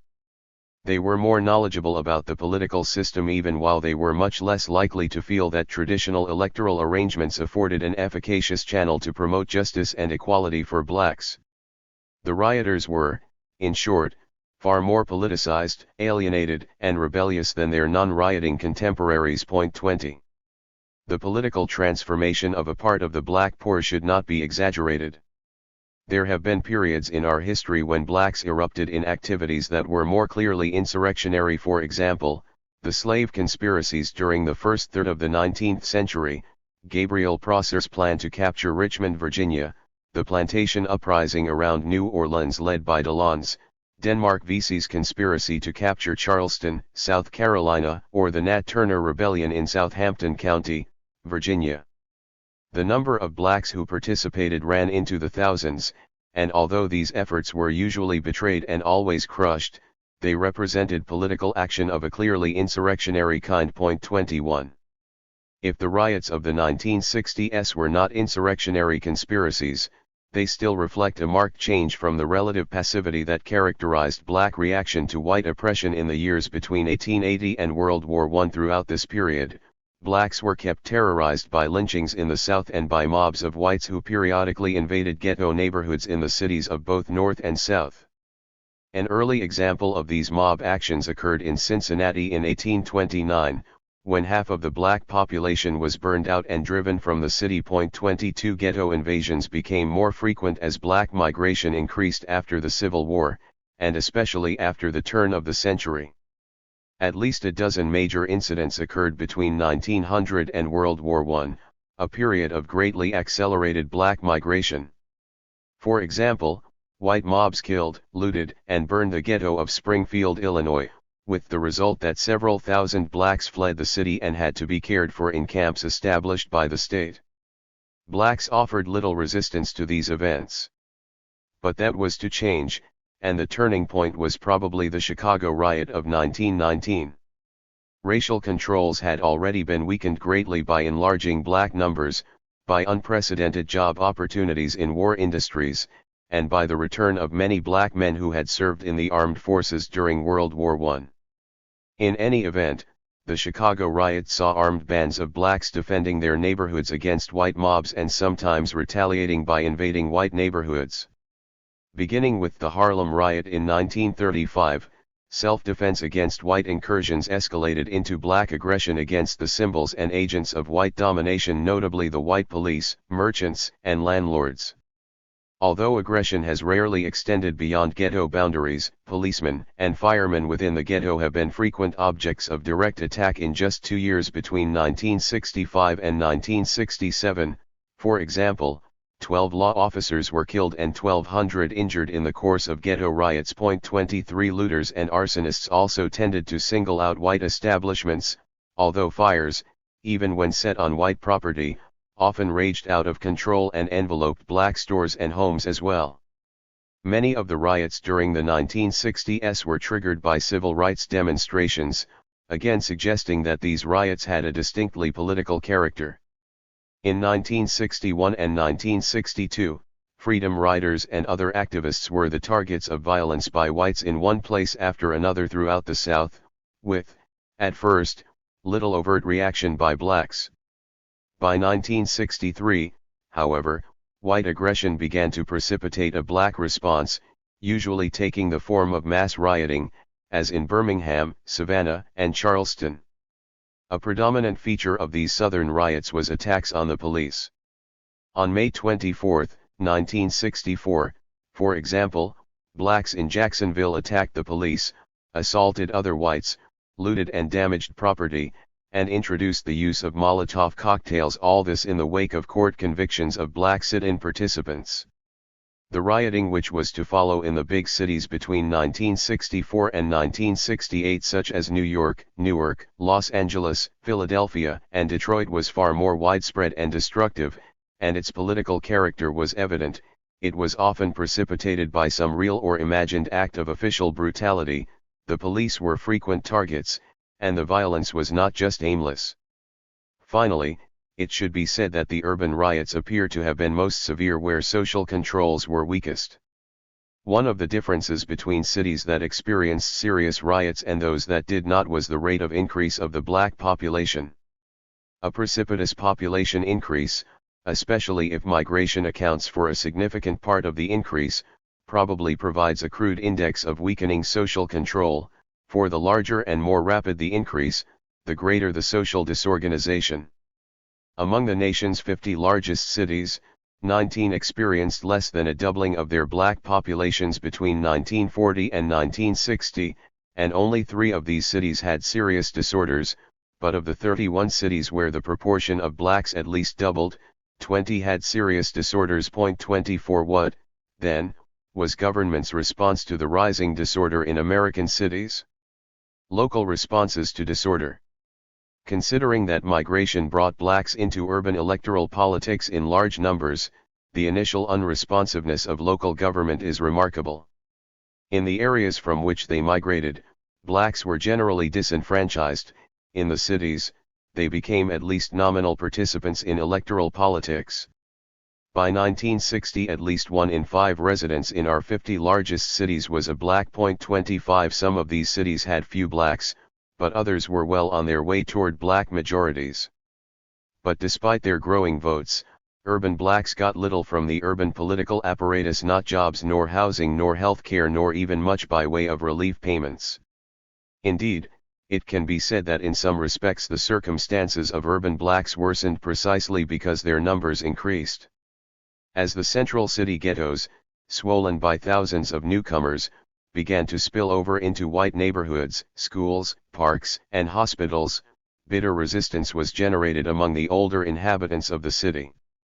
The trouble was often publicly attributed to blighted housing or inferior schools, but its main source was white resentment of black incursions. Even the fiscal troubles of the city, while real enough, aroused intense political ire because rising costs were associated with the influx of the black poor. That these feelings were so bitter was partly a result of changes in the style and method of urban politics. In the era of the political machine, a degree of consensus could be maintained by converting public goods into private favors to be divided among competing groups. What one group got ordinarily did not directly infringe on the interests of other groups. But with the growth of bureaucratically organized municipal services, whether in education, housing, law enforcement, or urban renewal, the policies controlling the allocation of these services became the grist of urban politics. Unlike private favors, public service concessions cannot easily be divvied up. If schools or housing are provided for one group, it is usually at the expense of another, and it is usually obvious that this is the case. And so the allocation of municipal services among competing groups emerged as the chief focus of political conflict. Confronted by seemingly irreconcilable group demands regarding the allocation and control of municipal services, mayors generally favored the various white blocs with which they were aligned, ignoring their new black constituents. New public housing, for example, was reduced to a trickle despite the availability of federal funds because the projects generated fierce opposition from whites who feared the invasion of the black poor. Other federal programs, such as urban renewal, were turned against blacks. Renewal projects were undertaken in most big cities to deal with the black invasion through slum clearance, by reclaiming land taken by the expanding ghettos and restoring it to higher economic uses. 70% of the families thus uprooted were black. But with blacks becoming more disorderly and more demanding in the early 1960s, local government began to make some concessions. Urban renewal provides one example. By the early 1960s, black protests were mounting against Negro removal in the guise of slum clearance, and political leaders in some cities with large black populations became apprehensive. They did not halt the demolition of black neighborhoods, however, for that would have displeased the commercial and civic interests that benefited from urban renewal. Instead, to conciliate blacks while still pushing forward with renewal projects, local officials began to implement new federal guidelines which required that relocation services and subsidies be provided to those who would have to be removed from the neighborhoods designated for clearance. In other words, although black votes and protests did not yet have sufficient force to prevent the destruction of their homes and the usurpation of their neighborhoods, they at least produced modest services and financial aid for some of those who were driven out. During the early 1960s, as black voting numbers in the cities continued to build up and mounting unrest among blacks gave these votes some power, city governments responded a bit more. To have acceded to some of the demands of blacks, a halt to urban renewal, integrated schools, access to white neighborhoods, apprenticeships in white unions, and the like would doubtless have spelled the demise of many political leaders tied to traditional white constituencies, so blacks got few concessions in these areas. What they did begin to get was more relief benefits, more people began to apply for relief, and more of those who applied were admitted to the rolls. In all likelihood this happened because it was easier to give relief than to grant other concessions. The rising rolls were objectionable to whites, to be sure, but considerably less so than locating public housing projects in white neighborhoods or integrating schools or enforcing fair employment statutes. Urban politicians, in other words, permitted modest concessions in relief giving as a means of placating the discontented. 26. And so the urban welfare rolls began to rise during the early 1960s, especially in the North. The 78 northern urban counties where the welfare rolls had risen by only 41% in the earlier decade experienced increases of 53% in the next 4 years alone. 27 In many places, the rises were quite substantial. The rolls in Baltimore, for example, rose 128%, in Hartford, 120%, in Newark, 98%, in Cleveland, 96%, and in Kansas City, 80%. Some southern cities also began to respond. Civil rights agitation in the South reached a crescendo during this period. Local whites repaid sit-ins, demonstrations, and boycotts with killings, jailings, burnings, and bombings. At the same time, and partly as a result of voter registration campaigns by civil rights activists, blacks were beginning to emerge as a modest electoral force in the South. Even before the congressional enactment of voting rights legislation in 1964 and 1965, black voter registration had risen sharply by 800,000 between 1962 and 1964-28, and this electorate was being alerted and activated by civil rights turmoil. Therefore, even as they publicly condoned repression of civil rights demonstrators, Some Southern officials permitted a modest liberalization of relief policies. During 1960 to 1964, while the rolls in the South as a whole rose by only 7%, the rolls in the 43 urban counties showed an increase of 24% and 29 in some cities. The rises were large enough to more or less offset the steep declines that had occurred during the 1950s. In New Orleans the rolls had fallen by 48% in the 1950s, but they rose by 35% between 1960 and 1964. In Atlanta, the rolls declined by 30% in the 1950s but rose by 19% in the early 1960s. In Savannah, the rolls dropped by 40% in the 1950s and then rose by 50% in just 4 years. In the light of the deepening distress of the black poor in the South, however, these rises were modest. None of this should be taken to mean that welfare restrictions gave way in the early 1960s. As before, many families that applied for aid were turned down. Indeed, the rising tide of black migrants, and of white hostility toward them, led some jurisdictions to begin enacting new restrictions. In 1962, for example, New York State passed a Welfare Abuses Act, a special type of residency law under which a person can be denied benefits if it can be shown that he came into the state for the express purpose of obtaining them. Although the New York law placed the burden of proof regarding motive on the local welfare department, the mere fact that an applicant came from out of state was often used as prima facie evidence that he had migrated for the purpose of collecting welfare. Consequently, many thousands of families were disqualified and given bus tickets back to their states of origin. 30 Despite a number of such efforts to impose new restrictions, however, a general pattern of liberalization did begin across the country. In the nation's 121 urban countries, the rolls rose 47% in 4 years, compared to a rise of only 35% during the entire preceding decade. If the relief rise in the early 1960s coincided with the rise in disorder, this relationship was even more striking after 1964. As protests, demonstrations, riots, and other forms of disorder reached unprecedented heights between 1965 and 1968, the relief rolls climbed 58%, having already risen 31% in the preceding 4 years. The 121 urban counties showed an increase of 80% after 1964. In the Big Five urban counties, the rolls more than doubled. And in the South, the first significant rise in 15 years, an increase of 43% took place after 1964.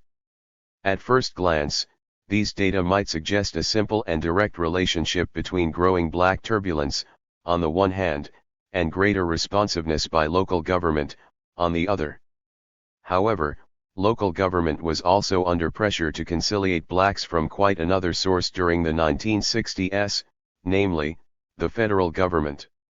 Even as many urban political leaders continued to fight a rearguard action against blacks on behalf of their white constituents, national political leaders were developing programs that represented concessions to blacks.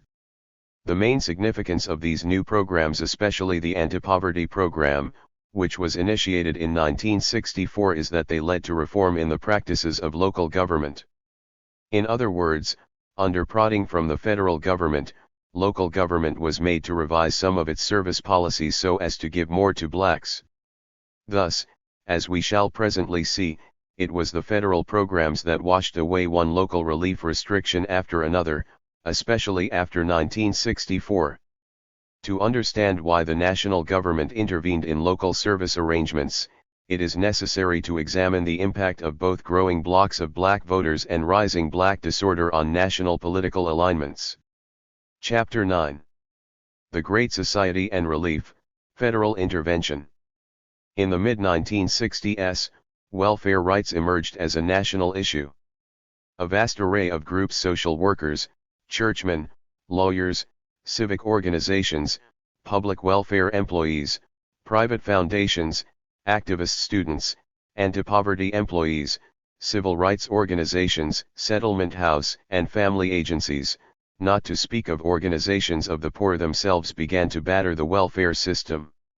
What is not generally understood is that this upsurge of pressure was largely stimulated by the federal government through its Great Society programs. 1. Nor was this the first time that a national government had stimulated a relief explosion. During the 1620s in England, the Privy Council investigated the administration of parish relief and then insisted on improved relief arrangements, with the result that the rolls rose to unprecedented levels. In 1933, when the New Deal administration launched a massive program of federally subsidized relief and required the states and localities to participate, the result was that millions obtained relief. Early in 1960, the federal government once again adopted a posture of concern for the poor, calling for institutional reform in the name of these forgotten men. But when the federal government intervened in local relief arrangements in the 1960s, it did so in a novel way, not by directly liberalizing the existing welfare system through legislative amendments to the Social Security Act, but indirectly, through a series of new measures which had the consequence of mobilizing pressure against local relief restrictions. In retrospect, federal intervention occurred along three main lines. The establishment of new services, both public and private, that offered the poor information about welfare entitlements and the assistance of experts in obtaining benefits. The initiation of litigation to challenge a host of local laws and policies that kept people off the welfare rolls. The support of new organizations of the poor which informed people of their entitlement to public welfare and mounted pressure on officials to approve their applications for assistance. This array of activities, we believe, had much to do with the abrupt welfare rise after 1964. As a result of mass protest, litigation, and new services all focusing on welfare rights, relief agencies found themselves confronted with an unprecedented volume of applications and unprecedented pressures to approve the granting of benefits. In this chapter, we shall analyze the political problems that led the federal government to promulgate these programs. In the next chapter we will consider how the new programs, in turn, produced the welfare explosion. The electoral repercussions of migration and disorder. In Chapter 8, we discussed the impact of black migration on city politics, and the modest concessions that local governments began to make in the early 1960s. Ultimately more important, however, was the impact of black migration on national politics. Urban blacks have been Democrats for almost 4 decades, but it was only in the aftermath of migration and urban turbulence that they began to exert significant influence on the National Party, and in ways that literally tore the party apart. A majority of the black vote went Democratic for the first time in 1936-2 following the reorganization of the Democratic Party during the elections of 1928 and 1932, when an alliance was struck between urban ethnic groups in the North and the traditionally Democratic South.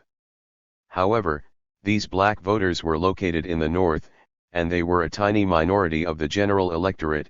Most blacks still lived in the South, where the franchise was generally denied them. And so blacks got little as members of the New Deal coalition. In 1935, some Northern Democrats fought a losing campaign for an anti-lynching law. In 1940, a Roosevelt-oriented Supreme Court declared the white primary unconstitutional, and in 1941 FDR established a token Fair Employment Practices Commission. But each such gesture toward blacks was resisted either by Southern Democrats or by the white ethnic leaders in the big cities, who succeeded in blocking moves for more substantial reforms, whether the right to vote in the South or the right to equal employment in the North. However, agricultural modernization progressively strained and eventually disrupted this pattern of accommodation to the South. We have already observed that as masses of blacks were driven from the land, their voting numbers in the northern cities increased. Moreover, blacks came to be located in states of the most strategic importance in presidential contests. In 1960, 90% of all northern blacks were concentrated in just 10 of the most populous northern states with the largest number of electors. 3 To be sure, the electoral influence of northern blacks was diluted by several factors. Blacks were less likely to be registered voters because they were younger than whites, and were more skeptical or apathetic toward the voting process. gerrymandering and other devices reduced the weight of urban black votes, and the black ghettos often were not politically organized.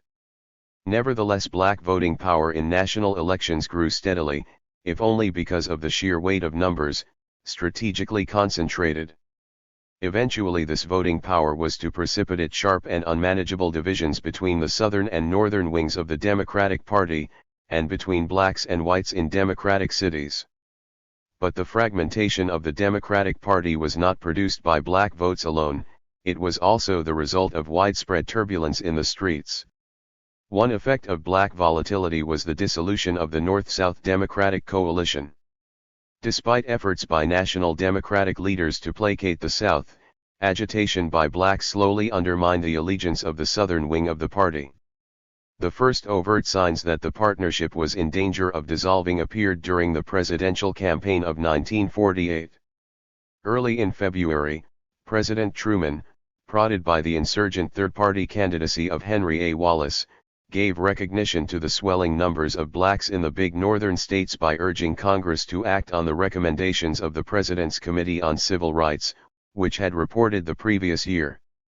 Southern reactions were swift and angry, and Truman supporters moderated their stand, seeking a compromise civil rights plank in the party platform.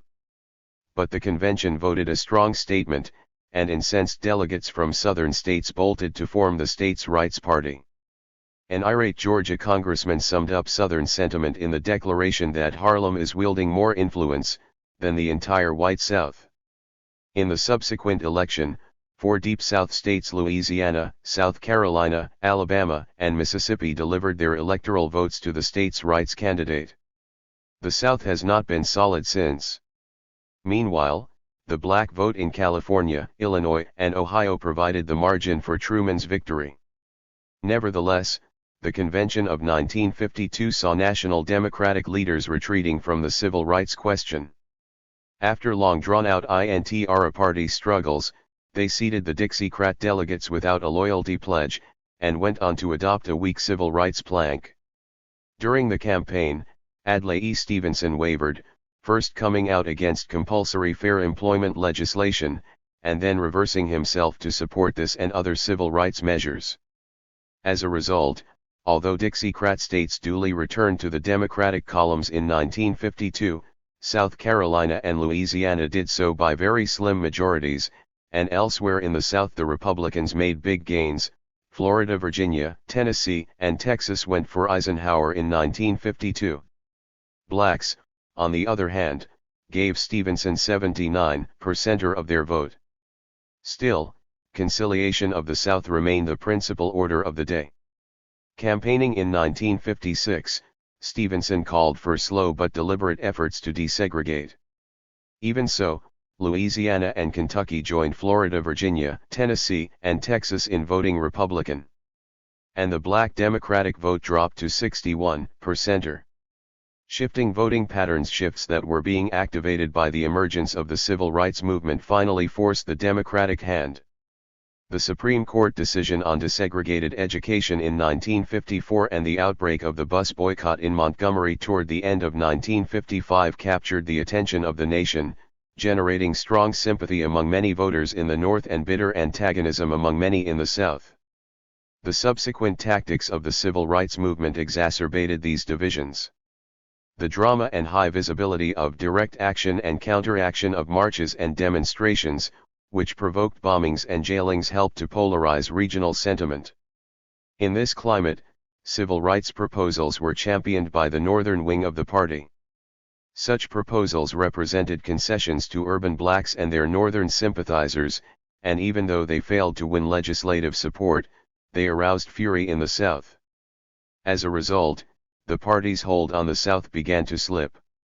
By 1960, the disarray in the southern wing of the party had become plainly visible, for in the 3 previous presidential elections, only Georgia, Arkansas, and North Carolina had consistently given their electoral votes to the Democratic presidential candidate.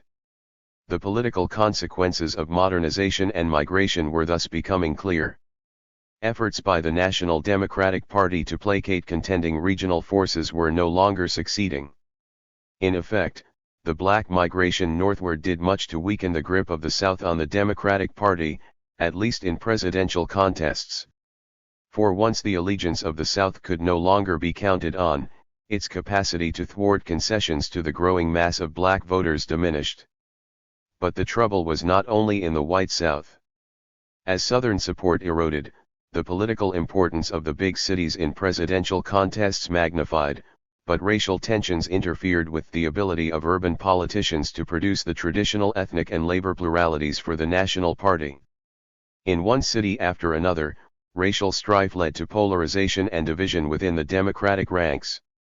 Local Democratic leaders in some cities became so threatened by cleavages in their constituencies that, to avoid further trouble, they simply ignored controversial national candidates and worked mainly to win local contests, a circumstance that severely hurt Stevenson in the campaigns of 1952 and 1956.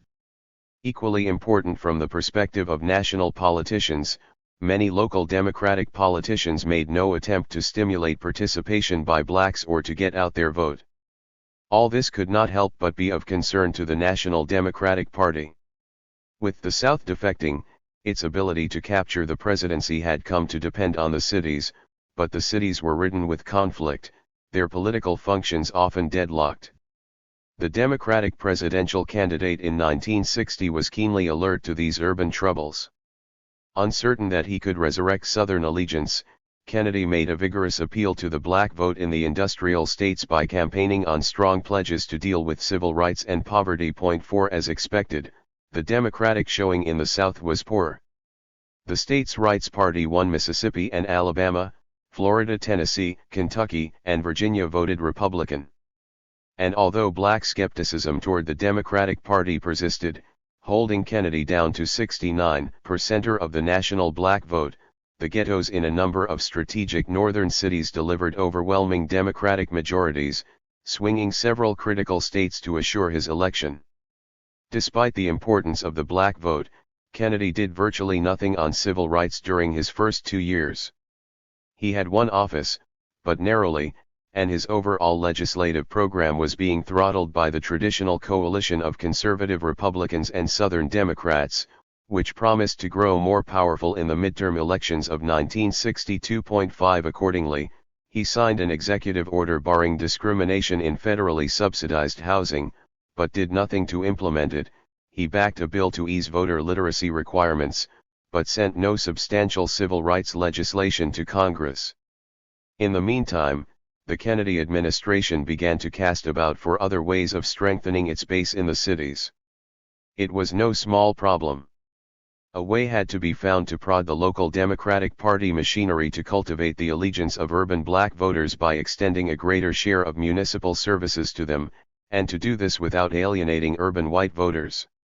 It was this political imperative that eventually led the Kennedy and Johnson administrations to intervene in the cities, and that intervention had much to do with creating the welfare explosion. The federal strategy in the cities. What emerged, gropingly at first, and then in rapid-fire order, was a series of service programs for the inner city. The best known of these, no doubt because it created so much controversy, was the War on Poverty, whose community action programs were charged with fiscal mismanagement and embezzlement and with encouraging demonstrations, protests, and even riots. But the anti-poverty program was only one legislative step and not the first in a White House strategy to deal with political problems in the cities. The overall effort had begun earlier, evolved slowly, and was modified, repeated, and enlarged throughout the 1960s. In 1961, $10 million was initially appropriated under the Juvenile Delinquency and Youth Offenses Control Act for grants to youth development projects for the prevention and treatment of juvenile delinquency in inner-city neighborhoods. In 1963, the Community Mental Health Centers Act authorized the expenditure of $150 million to promote what President Kennedy called a bold new approach to mental illness by establishing community centers in the cores of the cities. A number of further programs evolved under President Johnson. In 1964, Title II of the Economic Opportunity Act allocated $350 million to community action programs which President Johnson said would call on all resources available to the community, federal and state, local and private, human and material, to strike at poverty at its source, in the streets of the cities. In 1966, Title I of the Demonstration Cities and Metropolitan Development Act called for a comprehensive attack on social, economic, and physical problems in selected slums and blighted areas through the most effective and economical concentration and coordination of federal, state, and local public and private efforts, to develop model neighborhoods in the deteriorated cores of the central cities. And lastly, after President Johnson announced a new coordinated federal attack on the slums in a much-publicized speech in Syracuse, the Neighborhood Service Program was launched in 1967. Although each of these measures was later modified in response to feedback from the Congress and various constituent groups, each was launched as a distinct White House initiative, and each was thrust upon a Congress and a public that were at the outset virtually indifferent to the specifics of the legislation. Point 6. In other words, the managerial powers of the presidency were used to forge programs to deal with the political problems of the presidency, and the publicity-making powers of the presidency were used to stir up the issues to justify the programs. Point 7. Why this presidential initiative? The ordinary answers do not suffice. It has been said, for example, that the Great Society programs were needed to deal with one or another urban problem: crime, mental illness, poverty, blighted housing. But some of these problems were at least as prevalent in rural areas, and yet the programs were heavily weighted toward the cities. The funds allocated through OEO's Community Action Program provide one example. For the nation as a whole, CAP grants over the first 4 years averaged roughly $97 per poor person. The comparable figure in the 10 cities that received the largest grants was almost 3 times the national average. 8. These cities were New York, Chicago, Los Angeles, Philadelphia, Detroit, St. Louis, Washington, D.C., Boston, Atlanta, and Pittsburgh, that is, the largest urban centers in the nation. If the purpose was to deal with poverty, then the distribution of the poor, rural as well as urban, should have been the criterion for allocating OEO funds. But this urban bias is only part of the puzzle. Whatever the problems that plagued the city or countryside, traditional federal programs already provided the vehicles, if not the funds, to help local governments. Legislation existed to relieve poverty, to build housing, and to redevelop slum neighborhoods. Point 9. Why, then, were these programs not reformed as necessary and augmented with substantially greater appropriations? 10. Why were programs that channeled money through state and municipal agencies superseded by measures that channeled funds directly to inner-city neighborhoods? And how could programs so different from one another have been designed to deal with the same political problems? One of the Great Society programs presumably was concerned with juvenile delinquency, another with poverty, and still others with mental health and blighted neighborhoods, a veritable melange of social maladies and programs to cope with them. But the diversity of labels is deceptive.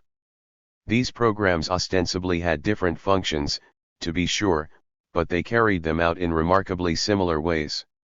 Each program singled out the inner city as its main target, each provided a basketful of services, each channeled some portion of its funds more or less directly to new organizations in the inner city, circumventing the existing municipal agencies which traditionally controlled services, and, most important, each made the service agencies of local government, whether in health, housing, education, or public welfare, the target of reform. To understand the meaning of these similarities, one must go beyond legislative rationales to the political context within which the Great Society programs were launched. The language of the new statutes and policies referred to the inner city, or to slums, or to the urban core. But these terms were only euphemisms for the ghetto, for it was ghetto neighborhoods that these programs were chiefly designed to reach, and by tactics reminiscent of the traditional political machine. Local agencies were established, frequently in storefront centers. Professional staffs were hired which offered residents help in finding jobs, or in dealing with public welfare, or in securing access to a host of other public services. A neighborhood leadership was cultivated called community workers to receive program patronage. Point 12 This neighborhood leadership, in turn, became the vehicle for involving larger numbers of people in the new programs, for spreading the federal spoils.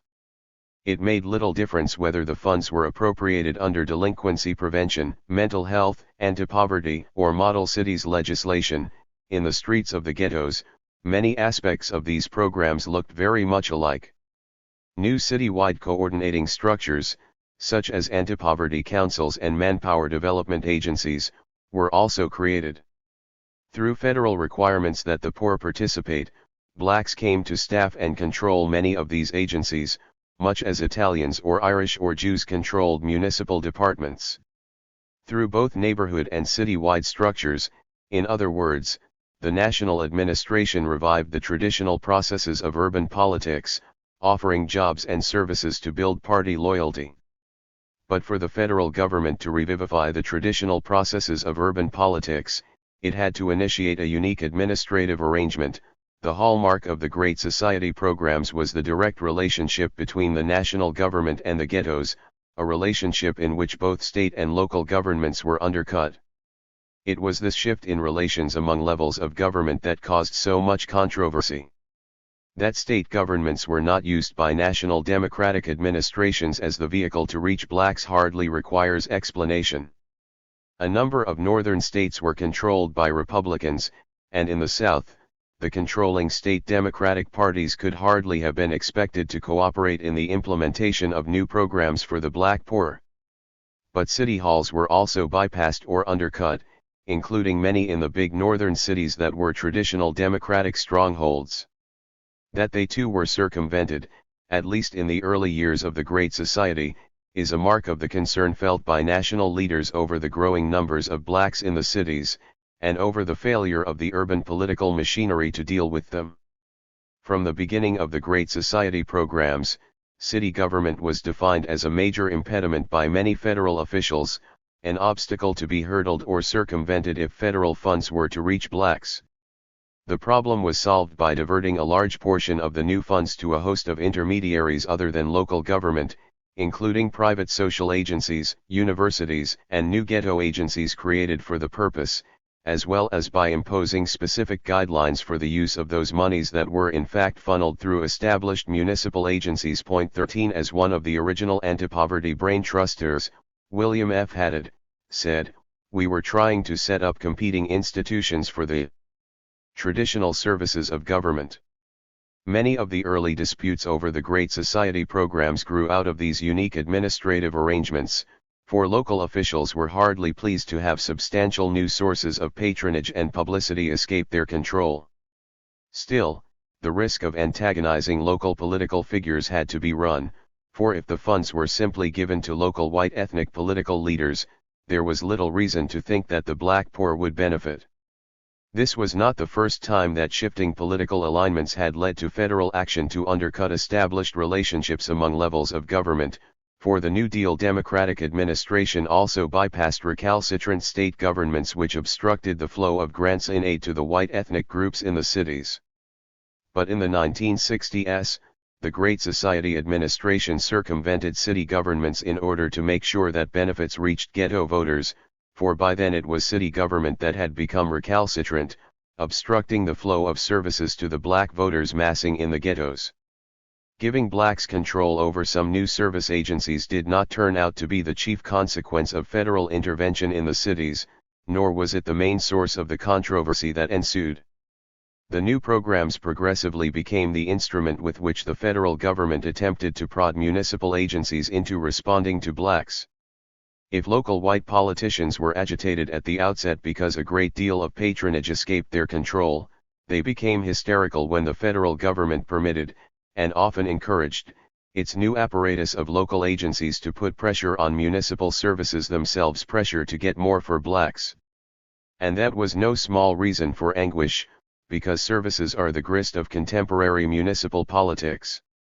Local political leaders depend on distribution of services to their traditional white constituents in order to maintain power. By interfering with the allocation of these services, with who got what, the Great Society programs shook up established relations among constituent groups in the city. That urban politicians and bureaucrats reacted with indignation is hardly startling. The considerations which led the federal government to promote municipal reform are not difficult to see. Compared to ongoing programs in education, housing, or health, the Great Society agencies in the ghettos were relatively insignificant and impermanent political instruments.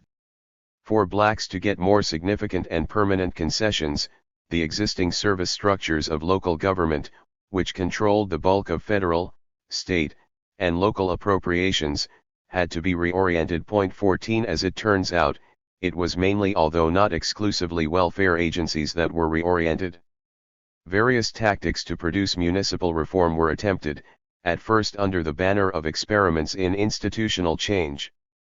With that slogan, the Washington officials who administered the juvenile delinquency program required as a condition of granting funds that communities enter into a planning period during which they would prepare documents showing how they were going to coordinate their services according to a comprehensive plan.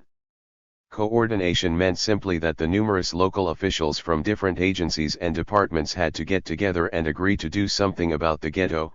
Comprehensive plans meant that they would all agree to a federally supervised plan for delivering service to blacks. But the mere existence of mimeographed plans for reallocating services did not turn out to be very compelling at the point of implementation, and so, as protests and disorder escalated in northern ghettos, the federal programs began to make use of another tactic to promote institutional change: citizen participation. 16. The controversy created by the Great Society programs in the cities is often attributed to this participatory feature to the section of the Economic Opportunity Act that called for maximum feasible participation of residents of the areas and members of the groups served. Actually, there is nothing especially notable about these words. Some such participatory clause graces much federal domestic legislation. 17. Just as token representatives grace many of the public bodies charged with implementing legislation, deference to citizen participation is important in legitimizing governmental action in the United States. 18. But the Great Society programs went beyond the customary rituals of legitimization. Instead of token representation, the federal programs channeled funds directly to groups forming in the ghettos, and they in turn often used these monies to harass city agencies. As we will show in the next chapter, community people, social workers, and lawyers were stationed in ghetto storefronts, from which they badgered housing agencies to inspect slum buildings or pried loose payments from welfare departments. Later, the new agencies began to organize the poor to picket public welfare departments or boycott school systems. Local officials were flabbergasted. One level of government and political party was financing the harassment of another level. At least as disturbing to some white municipal politicians, nonpartisan voter registration drives were launched in the ghettos with Great Society program funds.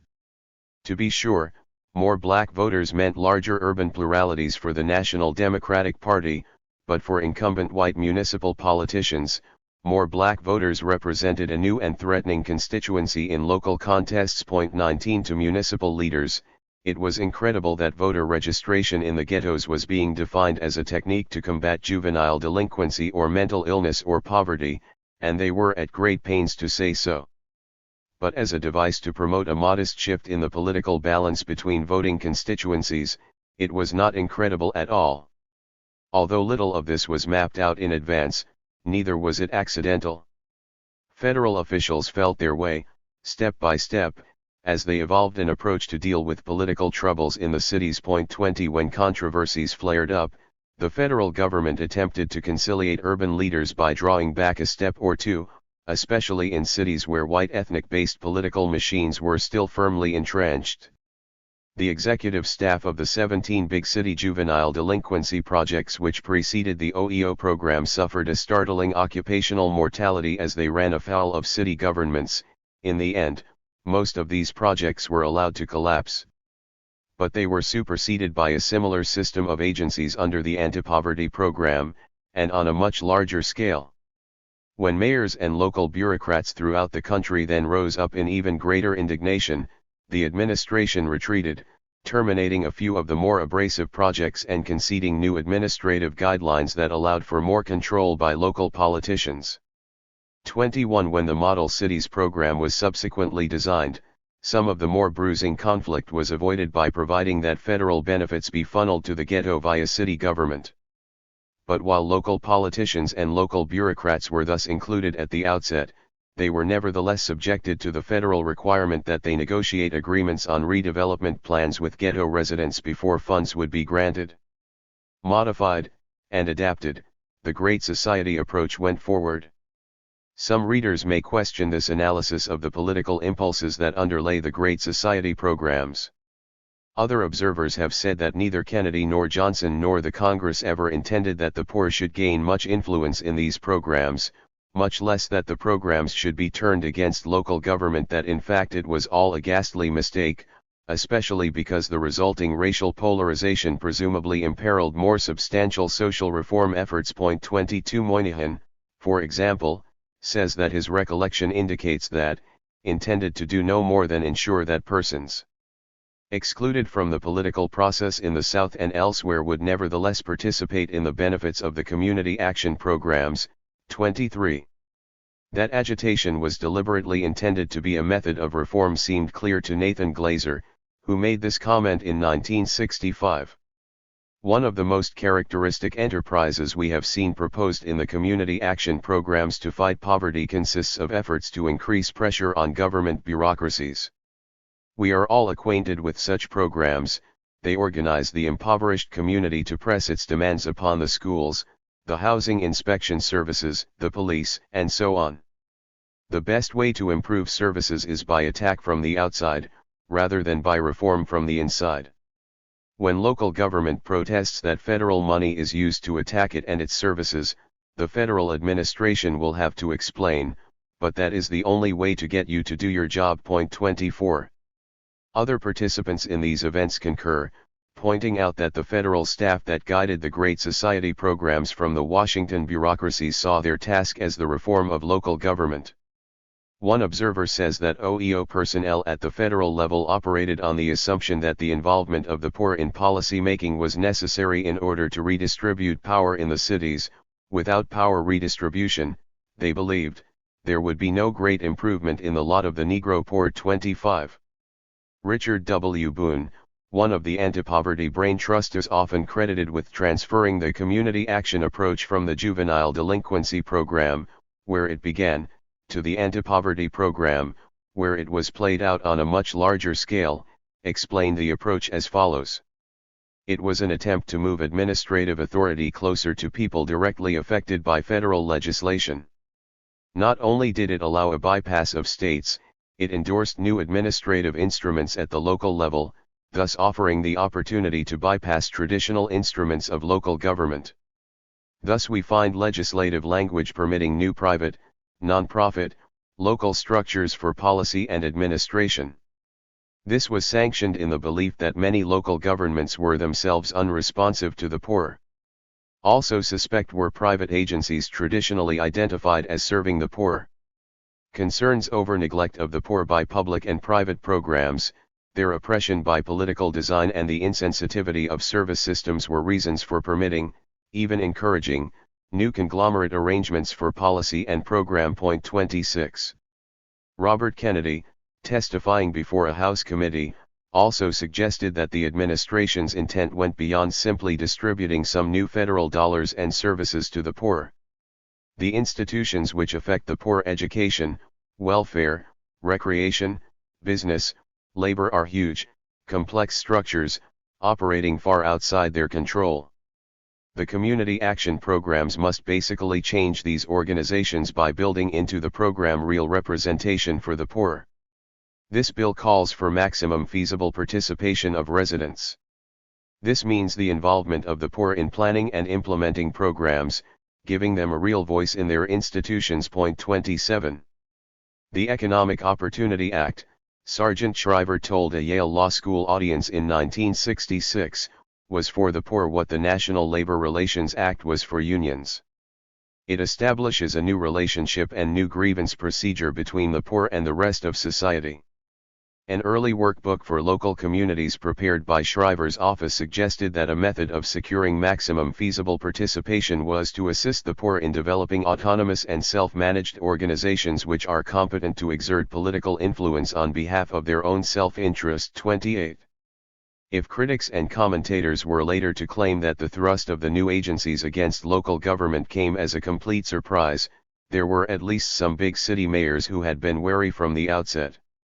Testifying in the House in 1964, Mayor Wagner of New York City urged very strongly that the sovereign government of each locality in which a community action program is proposed should have the power of approval over the makeup of the planning group, the structure of the planning group, and over the plan. 29 Mayor Richard J. Daley of Chicago, who had also had experience with anti-delinquency projects, made his position on local control clear to the Congress. We think very strongly that any project of this kind, in order to succeed, must be administered by the duly constituted elected officials of the areas with the cooperation of the private agencies. 30 Mayor William F. Walsh of Syracuse said simply, if we could not have direct control of the program, we did not want it. 31 I have a very definite feeling, Mayor Shelley of San Francisco remarked shortly after the anti-poverty program was established, that this program is headed in a direction we don't want. It has the potential for setting up a great political organization. Not mine. Because I have had nothing to say about it. 32. None of this is to deny that much of what happened under the auspices of the Great Society was both unintended and unanticipated. The objective was simply to reach blacks, to integrate them into the urban political system. The method was to offer federal funds to the ghettos, and to use federal funds to create pressure for the reallocation of municipal services. That much was intended, and both the objective and the method were consistent with American political traditions. But in reaching out to the inner cities, the federal government was to become directly involved with a population that was extremely volatile and politically rebellious, not because it had been aroused by federal funds and federal rhetoric, as Moynihan and others would have it, but because of the traumatic dislocations it had suffered.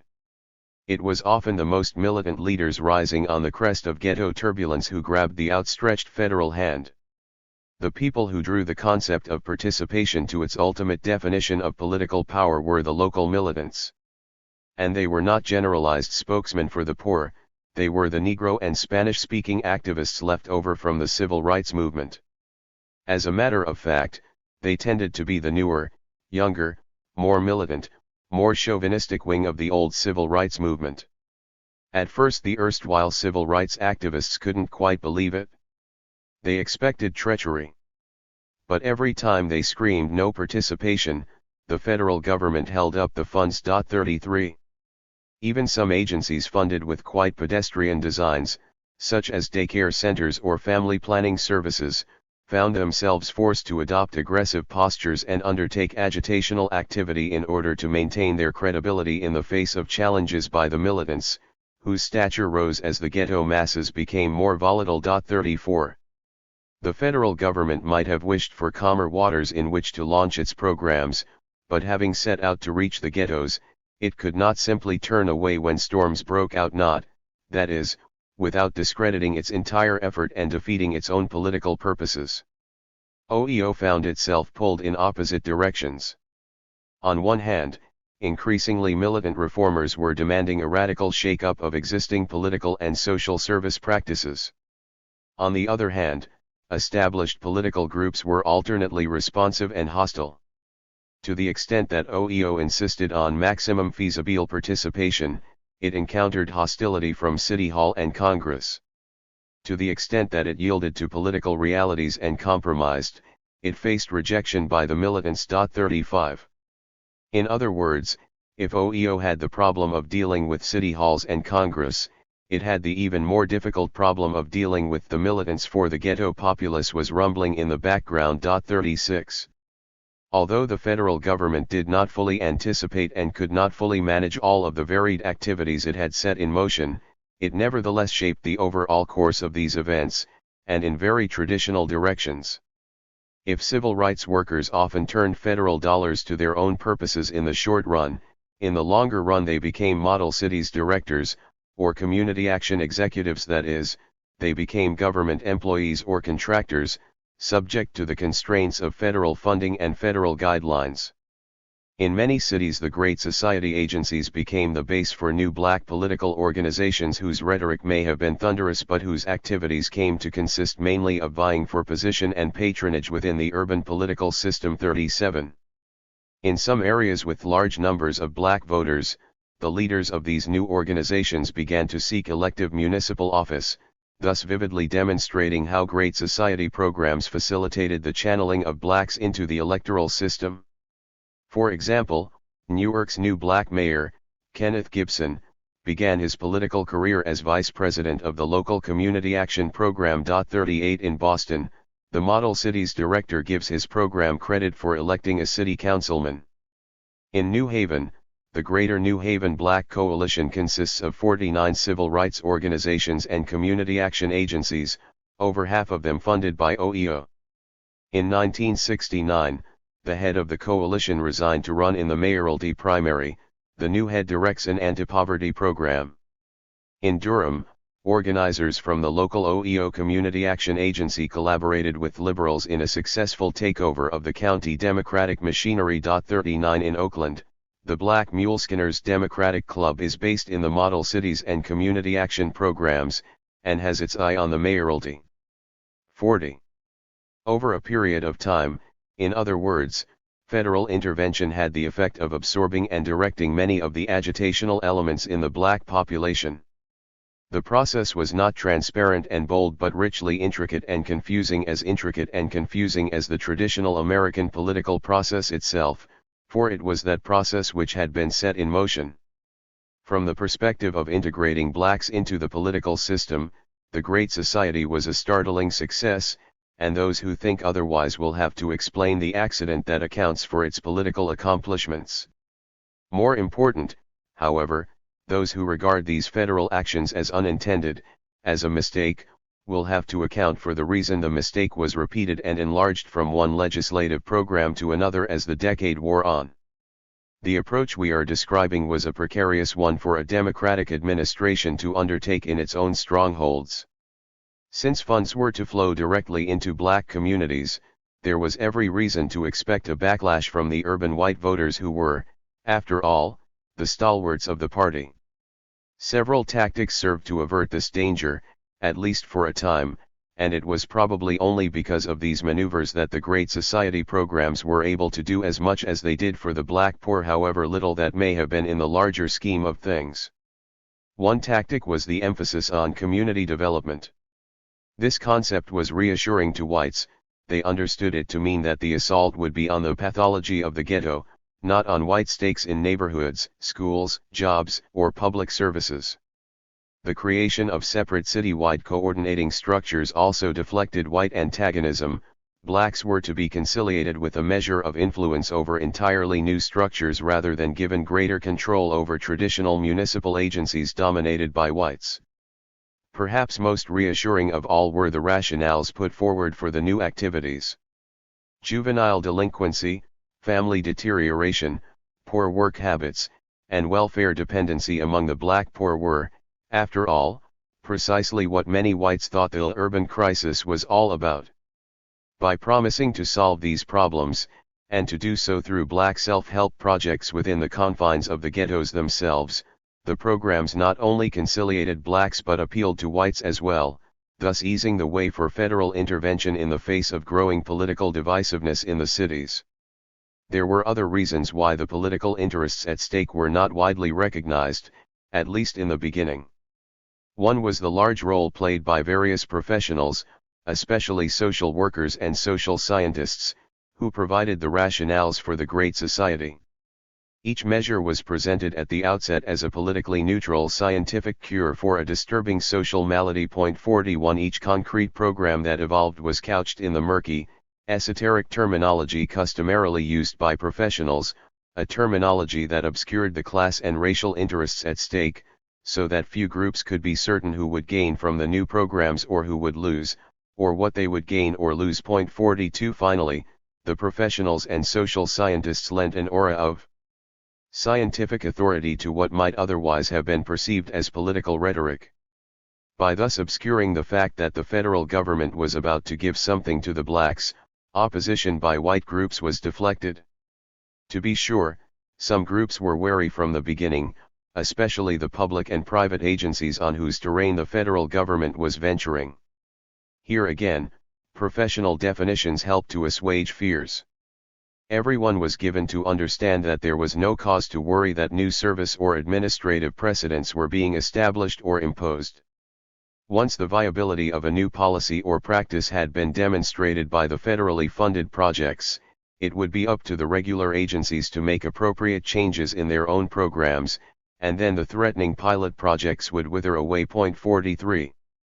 Established agencies were all the more ready to accept these assurances because they were also given a piece of the action, a stake in the Great Society. 44. What some critics see as incredibly intricate networks of Great Society agencies held together by multitudes of subcontracting arrangements that bring tears of frustration to the eyes of auditors were merely the structural reflections of the politics of implementation, which required that many interested parties, municipal agencies, private social agencies, universities, new ghetto organizations, private corporations, etc. be co-opted into the programs. 45. Professionals helped to justify these arrangements as well.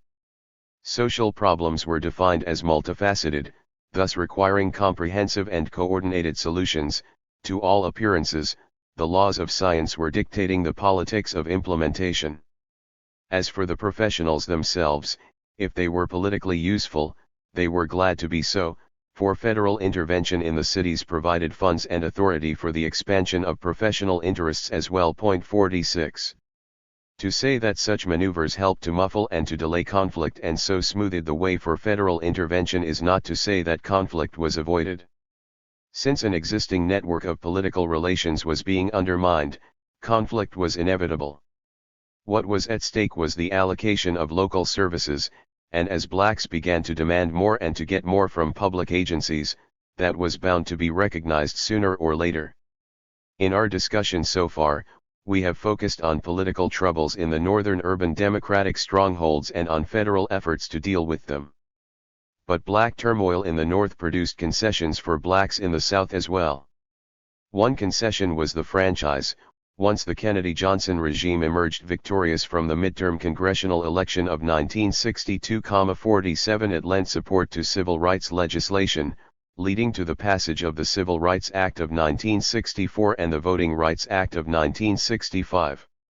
Although these measures were mainly a response to the black voters massed in the northern cities, the legislation was also based on a reckoning of changing political alignments in the southern states. As white defections in the South continued and spread, the hope of recapturing many of these voters waned, and so the Democrats had less to lose by enfranchising Southern blacks.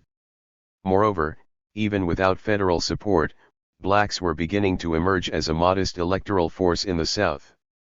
They accounted for 11% of registered Southern voters in 1962 and 14% in 1964. 48 Legislation to accelerate the spread of the franchise could be expected to solidify black allegiance to the National Democratic Party and strengthen the Democratic vote in a number of border states that had teetered between the Democratic and Republican columns during the 1950s. And so, prodded by demonstrations in thousands of cities and towns, north and south, the Democratic Party enacted the civil rights legislation of the 1960s. The movement of blacks northward, in other words, helped to get the vote for those blacks who remained behind. Displaced from the feudal plantation system, blacks were finally being incorporated into the electoral system, both north and south. With electoral changes of such scale in process, the passage of civil rights measures was not a sufficient response. Southern blacks also wanted improved conditions of life, but under persisting caste arrangements, local governments were not providing services and resources. In some respects, therefore, the problem of reaching blacks in the South resembled that in the northern urban areas, for the state and local Democratic parties in the South were entrenched, opposed to rising black aspirations, and hardly eager to reallocate services in order to cultivate black allegiance. Accordingly, The strategy of the Great Society was also employed in southern areas, although the powerful southern congressional delegation was watchful and was at least partly successful in curbing implementation of these programs in its homeland. Nevertheless, through legislative provisions permitting the federal government to bypass state and local governments, a direct federal relationship was established with black groups throughout the South.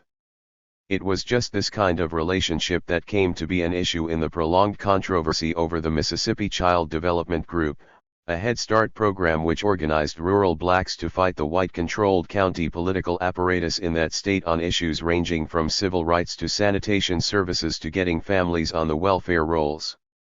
We noted earlier that the Great Society programs reoriented the activists of the northern ghettos. The same point can be made about the civil rights movement in the South. With the proliferation of OEO agencies, thousands of jobs were made available to civil rights workers, and many took them. Indeed, most of the welfare rights activity in the South was initiated by OEO staff members who had been affiliated with the civil rights movement in the early 1960s. The key welfare rights organizer in New Orleans in 1968, for example, was an OEO official, Isaiah Reynolds, who had won Coors Gandhi Award in 1964 for his earlier civil rights work.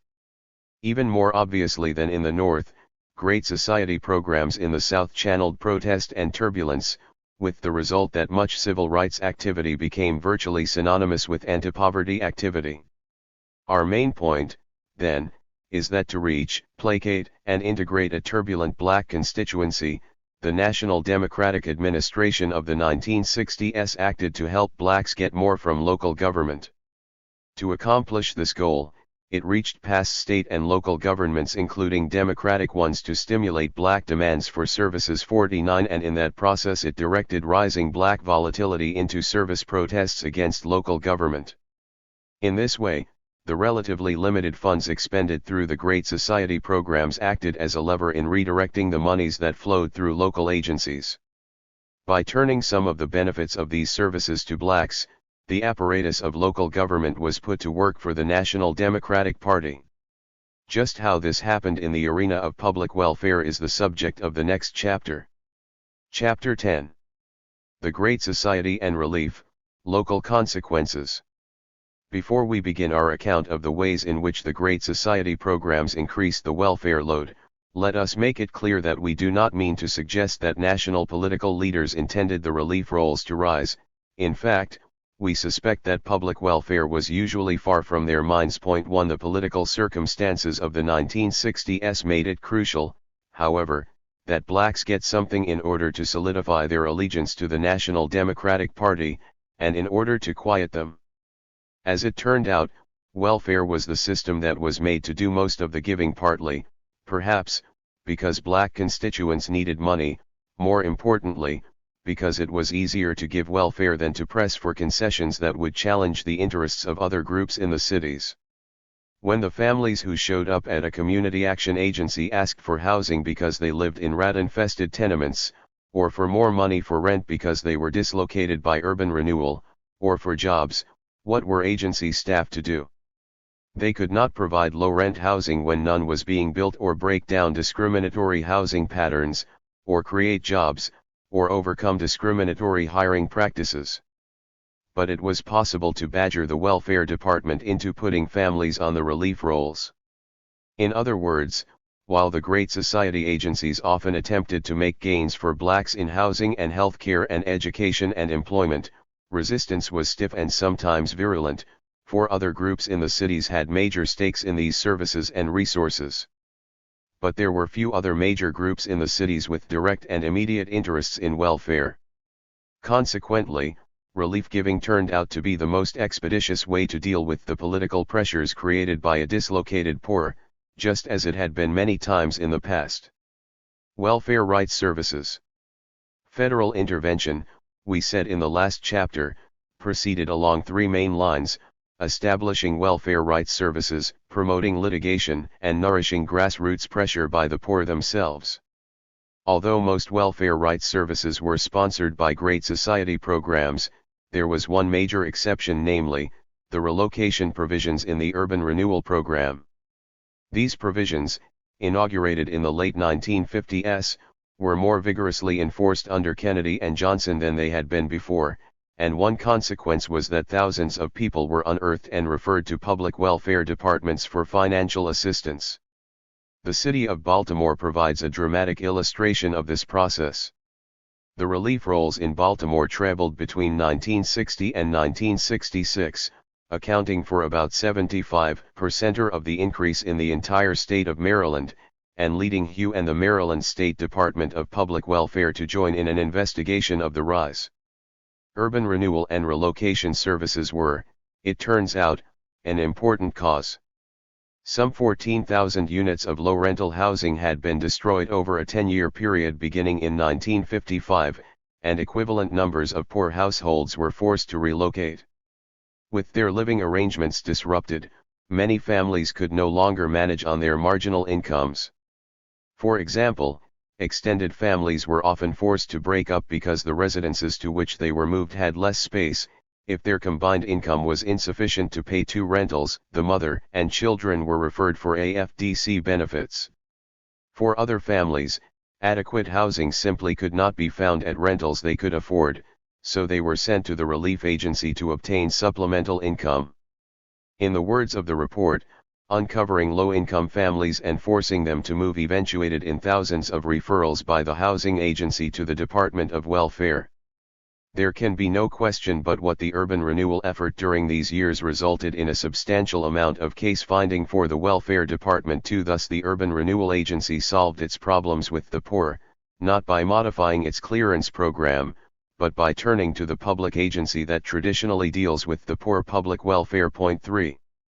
Baltimore is not an isolated instance.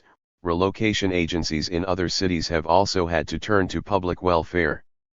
Considering the magnitude of urban renewal programs since the late 1950s, it is likely that many tens of thousands of eligible families in the cities have been led to apply for public assistance at the urging and with the help of relocation personnel. The type of welfare rights service that became most prevalent in the 1960s was the storefront service center, staffed by social workers, lawyers, churchmen, students, and slum dwellers themselves. Although other Great Society programs sponsored local centers, OEO's community action agencies sponsored most of them, perhaps 1,000 in all. The institution most closely identified with the CAAs was the Neighborhood Service Center. As defined by OEO, neighborhood centers serve a definite target area, offering clients a variety of services or referring them to other facilities. The center's physical aspects range from small storefronts to large structures. Their annual budgets range from a few thousand to more than $1 million. There were neighborhood center programs in some 870 communities in 1968. 4. Direct evidence of the impact of these services is available from the Baltimore study mentioned earlier. The conclusion was reached that, in addition to relocation services, the local OEO agencies were a major cause of the welfare rise. The researchers analyzed the impact on the welfare rolls 1 year after the first neighborhood service center was opened, from September of 1965 to September of 1966. AFDC caseload in area grew by 36.6%, the total city AFDC caseload, during the same period, increased by only 8.6%. All the agency did, was to make people aware of the availability of AFDC to stimulate the use of. 5. A more recent study examined the relationship between anti-poverty expenditures and AFDC caseload changes in 11 cities, with the following tentative result. A statistically significant relation did exist between CAP expenditures and the AFDC poor rate. The higher the expenditure, the higher the rate. Although there is no direct evidence, CAP programs may have helped the poor understand their rights under existing public assistance policies and may have lowered the amount of personal stigma recipients felt. There is evidence showing that CAP programs are associated with reduced feelings of helplessness. CAP expenditures per 1,000 poor persons were inversely related to powerlessness. 6. The less helpless people felt in dealing with public agencies, this same study also tentatively concluded, the more likely that a higher proportion of the poor were on the rolls. 7 To understand just how these new services helped expand the welfare rolls, we turn now to a description of the activities carried out in two storefront centers, one in New York City and the other in Chicago. The storefront on Stanton Street. Mobilization for Youth was the first Great Society agency. It opened in 1962 on New York's Lower East Side, the precursor of 17 such agencies established in 16 major cities in the early 1960s with federal anti-delinquency money aid. It was later to become the model for OEO's community action agencies. To most of the adults on the Lower East Side, MFY was symbolized by its storefront service centers, to which residents were encouraged to bring their daily problems of living under the welfare state. Later, these service centers and centers like them across the country also helped give birth to a national organization of welfare recipients. The first storefront was opened on Stanton Street in a neighborhood of dilapidated tenements and shabby stores where some 14% of the residents were already on public assistance. Painted on the front windows of the storefront was, Centro de Servicio al Vecindario. Neighborhood Service Center, a sign lettered on the door said walk in. Those who did were encouraged by the staff to tell about their problems as they saw them. Although the people on Stanton Street had a lengthy charge sheet against their generally hostile environment, most of their grievances had to do with lack of money to pay their bills at the grocer's, to placate the landlord who was threatening eviction, to buy clothing so their children could go to school. To help them, the staff at the storefront mainly turned to welfare. As the months passed, hundreds of Stanton Street families learned through the neighborhood grapevine that the thing to do in the event of money trouble with the grocer or the landlord was to come directly to the storefront. Nearly 2/3 of the people who found their way to the storefront during the first 6 months listed insufficient income as their principal problem. In more than half of these cases it turned out that they were eligible for public assistance but not receiving it. Another third were already recipients, and their problems of insufficient income were often due to under-budgeting or delayed checks. 3 years later, when the number of families seen at Stanton Street increased tenfold, the original storefront office had spilled over into 2 adjoining sites, and 3 other storefronts had been opened elsewhere on the Lower East Side. Problems with public welfare continued to predominate. As time passed, the center staff became skilled in fighting the welfare department. They totaled up scores of welfare budgets to detect under-budgeting. They placed telephone calls to a bewildering number of functionaries and sometimes accompanied families to see officials in person. They argued and cajoled, they bluffed and threatened.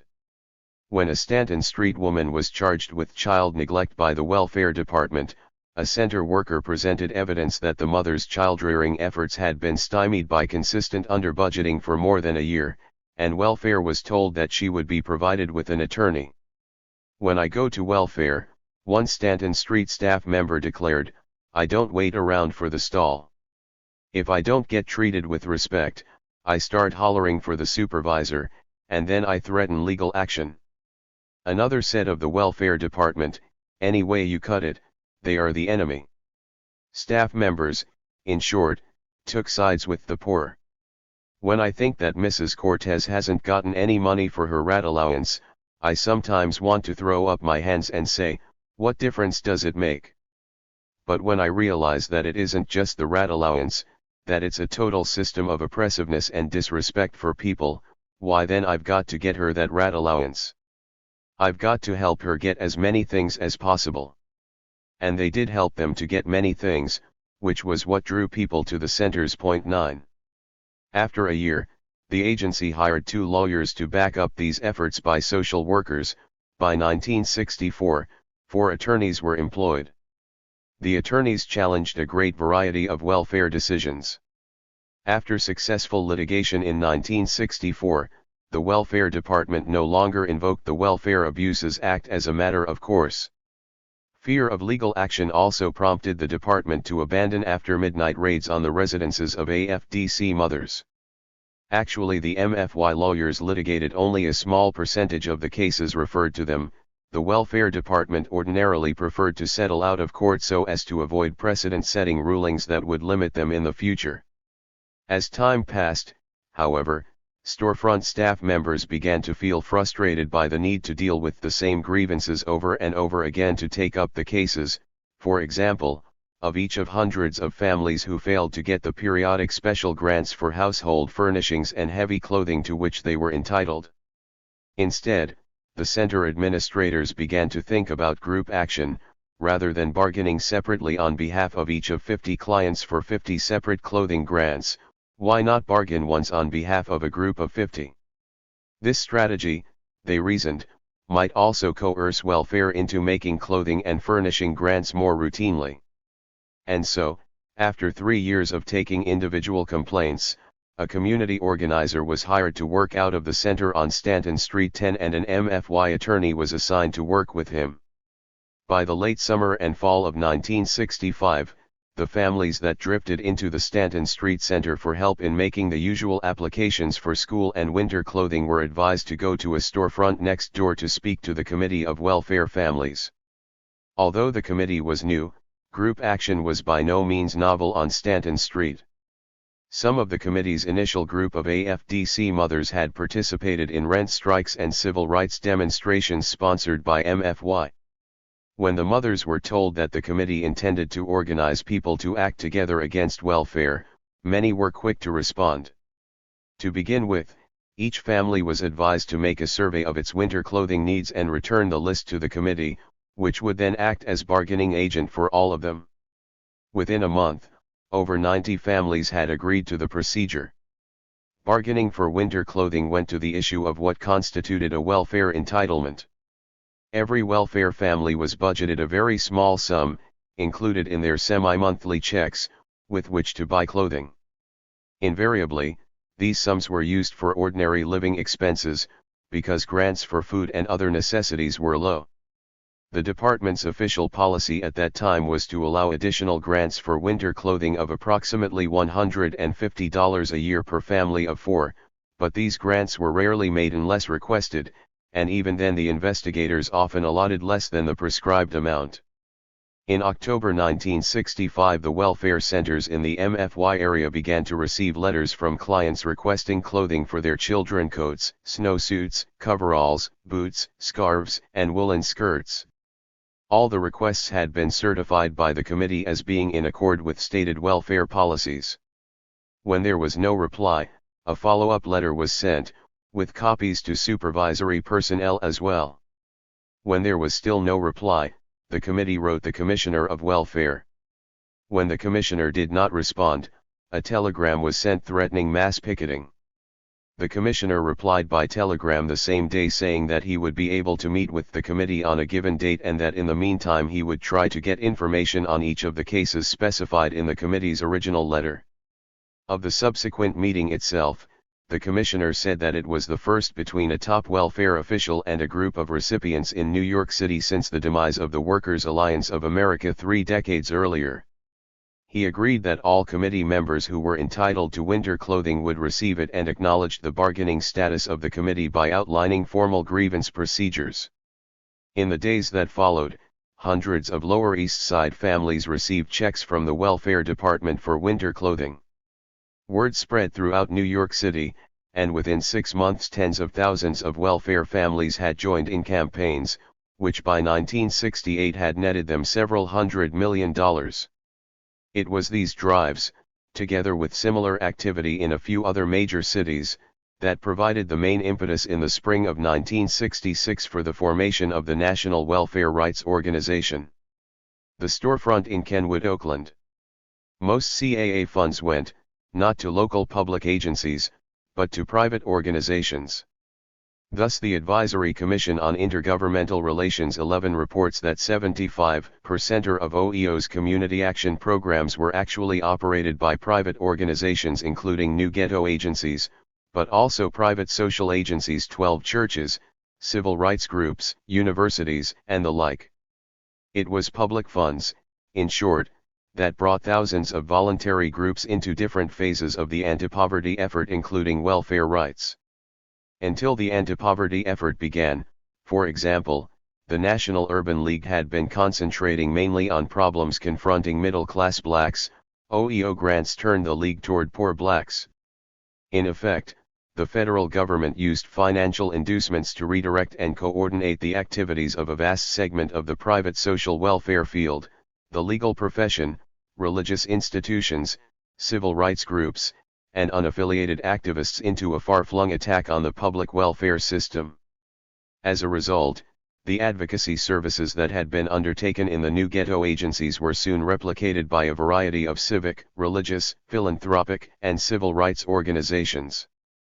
One was Chicago's Kenwood Oakland Community Organization, which was formed in 1966 by a group of black ministers. Jan Linfield, a professional social worker, left her job in a private family service agency to work with KOCO. At our request, she recounted some of her experiences. To start with, what has been most on my mind in the last week, a woman came into the office, an AFDC mother with no husband and 2 children, aged 2 and 3. The story she told was not uncommon. Her electric bill was supposed to be paid by the public aid department, but through some hang-up it hadn't been taken care of and her lights were turned off a month ago. She'd called her caseworker numerous times, and his reply was the usual, "I'll look into it." When I figured her budget, she had a deficit of $29, instead of the $133 a month to which she was entitled. She was only receiving $104. She paid $60 for rent, leaving $44 for food, clothing, and all other necessities for herself and her 2 children. I told her I would go with her to the district welfare office. It was only as she was leaving that she told me that a week before she had had a baby at Cook County Hospital. As is the hospital custom, she and the baby were sent home 2 days after the delivery. This was just before her check was due. She had no money, and she had to stretch the milk. Since the electricity was off, there was no refrigeration for what milk she had. The baby died at the age of 4 days. "It was all right when I brought it home," she said. And then she added, with practically no feeling, "Maybe it's better this way, I can hardly feed the 2 I have." Later she told me that she had to take her 2-year-old to the clinic weekly because of low blood, since the children hardly ever have meat to eat. She herself was lightheaded most of the time. When we went to the welfare office the next day, an agency supervisor verified the fact that the woman's monthly check should be $133. The $29 had been deducted through a clerical error, and had continued to be deducted for 2 months. When the error was discovered, the department sent the woman a check for $58, but she never received it. The supervisor explained that the check could not be reissued until all the procedures for tracing missing checks had been followed, and that this would take several weeks. Furthermore, the client's monthly check, which had been due 2 weeks earlier, had been returned to the agency because of an incorrect address, another clerical error.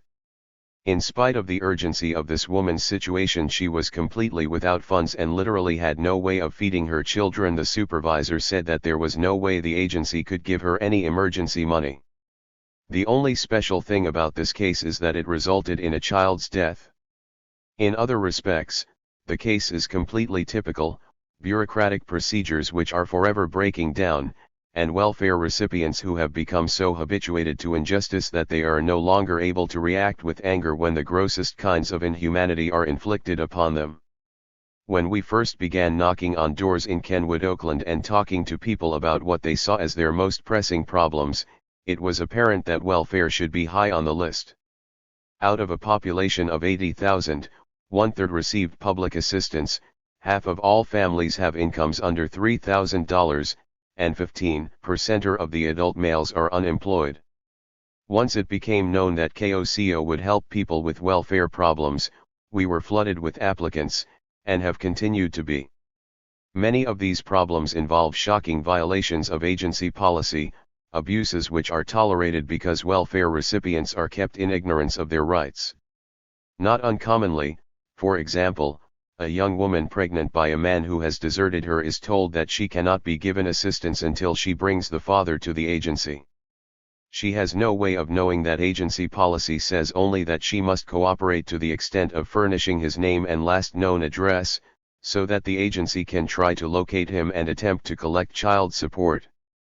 Applicants are left without assistance for months while they attempt to locate various documents verifying residence, parentage of children, legality of marriages, proof of past financial management, etc. The department obviously hopes that people will become so discouraged and frustrated that they will abandon efforts to obtain relief. This is precisely what happens in a great many cases. The operating policy of the Cook County Department of Public Aid is to get every welfare recipient to take a job. Referrals to training programs or for employment are made indiscriminately. Example: mothers with newborn babies or with families of 4 or 5 children are told to report to classes or to the employment office, under the threat that their checks will be cut off if they refuse. The department makes no provision for child care for working mothers, apparently assuming that there are always relatives or neighbors who will babysit. How many children are left alone without adult supervision is an unknown statistic, but it is a large number. KOCO's method of working with these problems is to inform people of their rights, the rights the welfare department never told them about, and to act as an advocate when people are having trouble with the welfare department. We train welfare recipients in the specifics of welfare policy so that complaints can be firmly founded. Perhaps more important, KOCO teaches recipients that they need not fear a welfare supervisor or be awed by the department's power, that people can fight back successfully.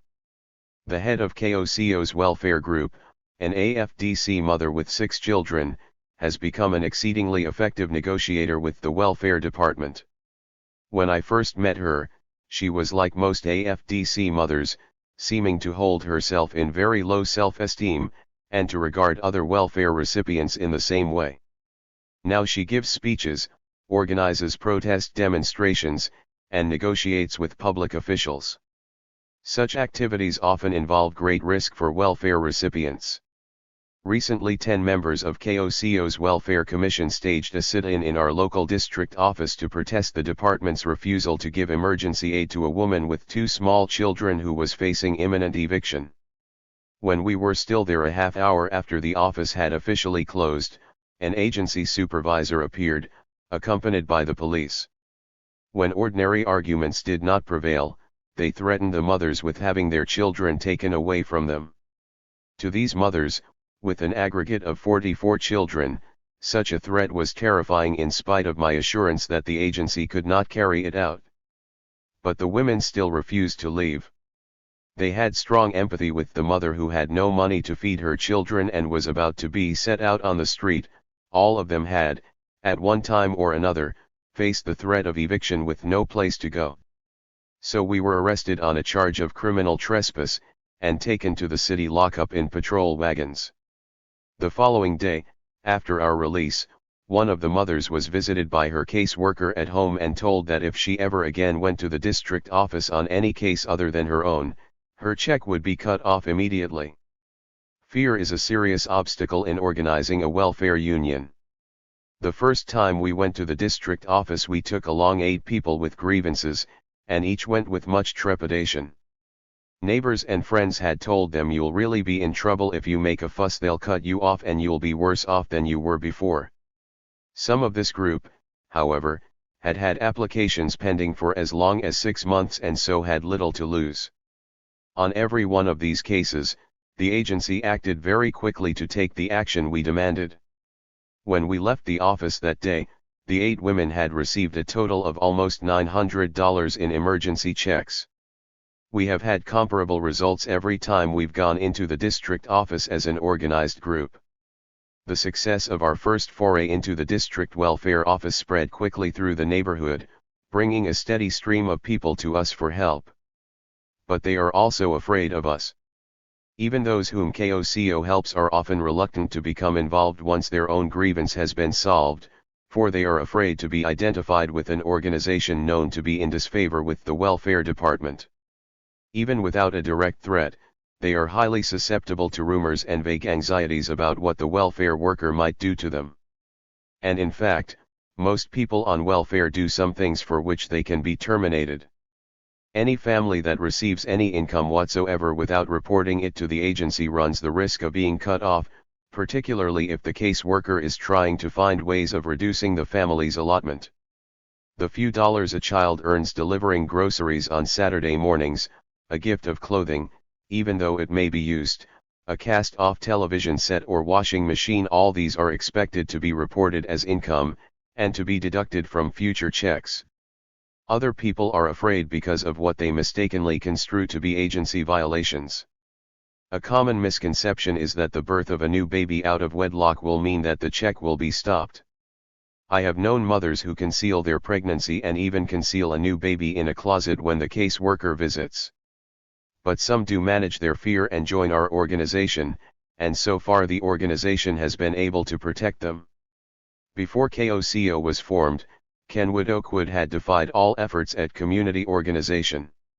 It was a non-community, a collection of people living in geographical proximity but lacking any sense of common purpose or even of common problems. KOCO has taken some steps to change that. And it has helped to relieve some of the worst poverty by forcing the welfare department to help. We have so far stressed the role of the federal programs in promoting advocacy services. The federal programs were also responsible for an information explosion in public welfare, and that too deserves note. In the 1960s, organizations all over the country began to produce simplified welfare manuals for distribution in slums and ghettos. The community action agencies themselves prepared handbooks in hundreds of cities and counties, and other organizations followed suit, partly in response to the demand for information created by the new advocacy services. Inner-city churches produced handbooks in Cleveland and Pittsburgh. The NAACP Legal Defense and Educational Fund made up handbooks for use in some Deep South states. Civil liberties unions brought out manuals in a number of places, such as Wisconsin and the District of Columbia. A comprehensive handbook for New Jersey was produced by the Scholarship, Education, and Defense Fund. Recently, the National Urban League prepared and distributed handbooks for use in a dozen northern states, each describing in detail the state general assistance programs under which fully employed but low-paid workers can obtain wage supplements. In Columbus and the District of Columbia, the first handbooks were prepared by settlement houses in 1966, and other settlement houses in other cities followed suit in subsequent years. A few family service agencies, especially in older suburban communities with central ghettos, have also put such material together. Beginning in 1966, the National Welfare Rights Organization stimulated the development of manuals in dozens of places, in part by distributing sample copies of manuals that had been prepared by various anti-poverty agencies. At one point in New York City, 3 different comprehensive handbooks were available, one prepared by MFY, another by the Citizens Committee for Children, and still another by the OEO-sponsored Center on Social Welfare Policy and Law at Columbia University. At the same time, local groups all over the city had made up more abbreviated welfare rights manuals. Some were really flyers, only 3 or 4 pages in length, so it could fairly be said that dozens of different welfare guides were circulating throughout New York's slums and ghettos. That a demand for information about welfare entitlements had been created is not difficult to show. The Southern California chapter of the ACLU prepared a manual in the summer of 1968, and within a short time 8,000 copies were sold to many different local organizations which had contact with the poor. Requests for more than 1,000 copies were also received from public and private agencies elsewhere in the country. Indeed, even relief officials showed interest, for state welfare departments as far away as South Carolina ordered copies 13 after 1964, in other words, there was truly an information explosion, and that had much to do with the explosion of applications for welfare which followed. Unfortunately, there are no available statistical data that would enable us to describe the pervasiveness of welfare rights activity in the nation's neighborhood service centers. The difficulty arises from the fact that welfare rights services were conducted under other formal program categories such as employment training or preschool education. Point 14 From direct observation and a few published accounts, we do know that in some centers personnel did little else than handle welfare grievances, becoming specialists in dealing with welfare departments.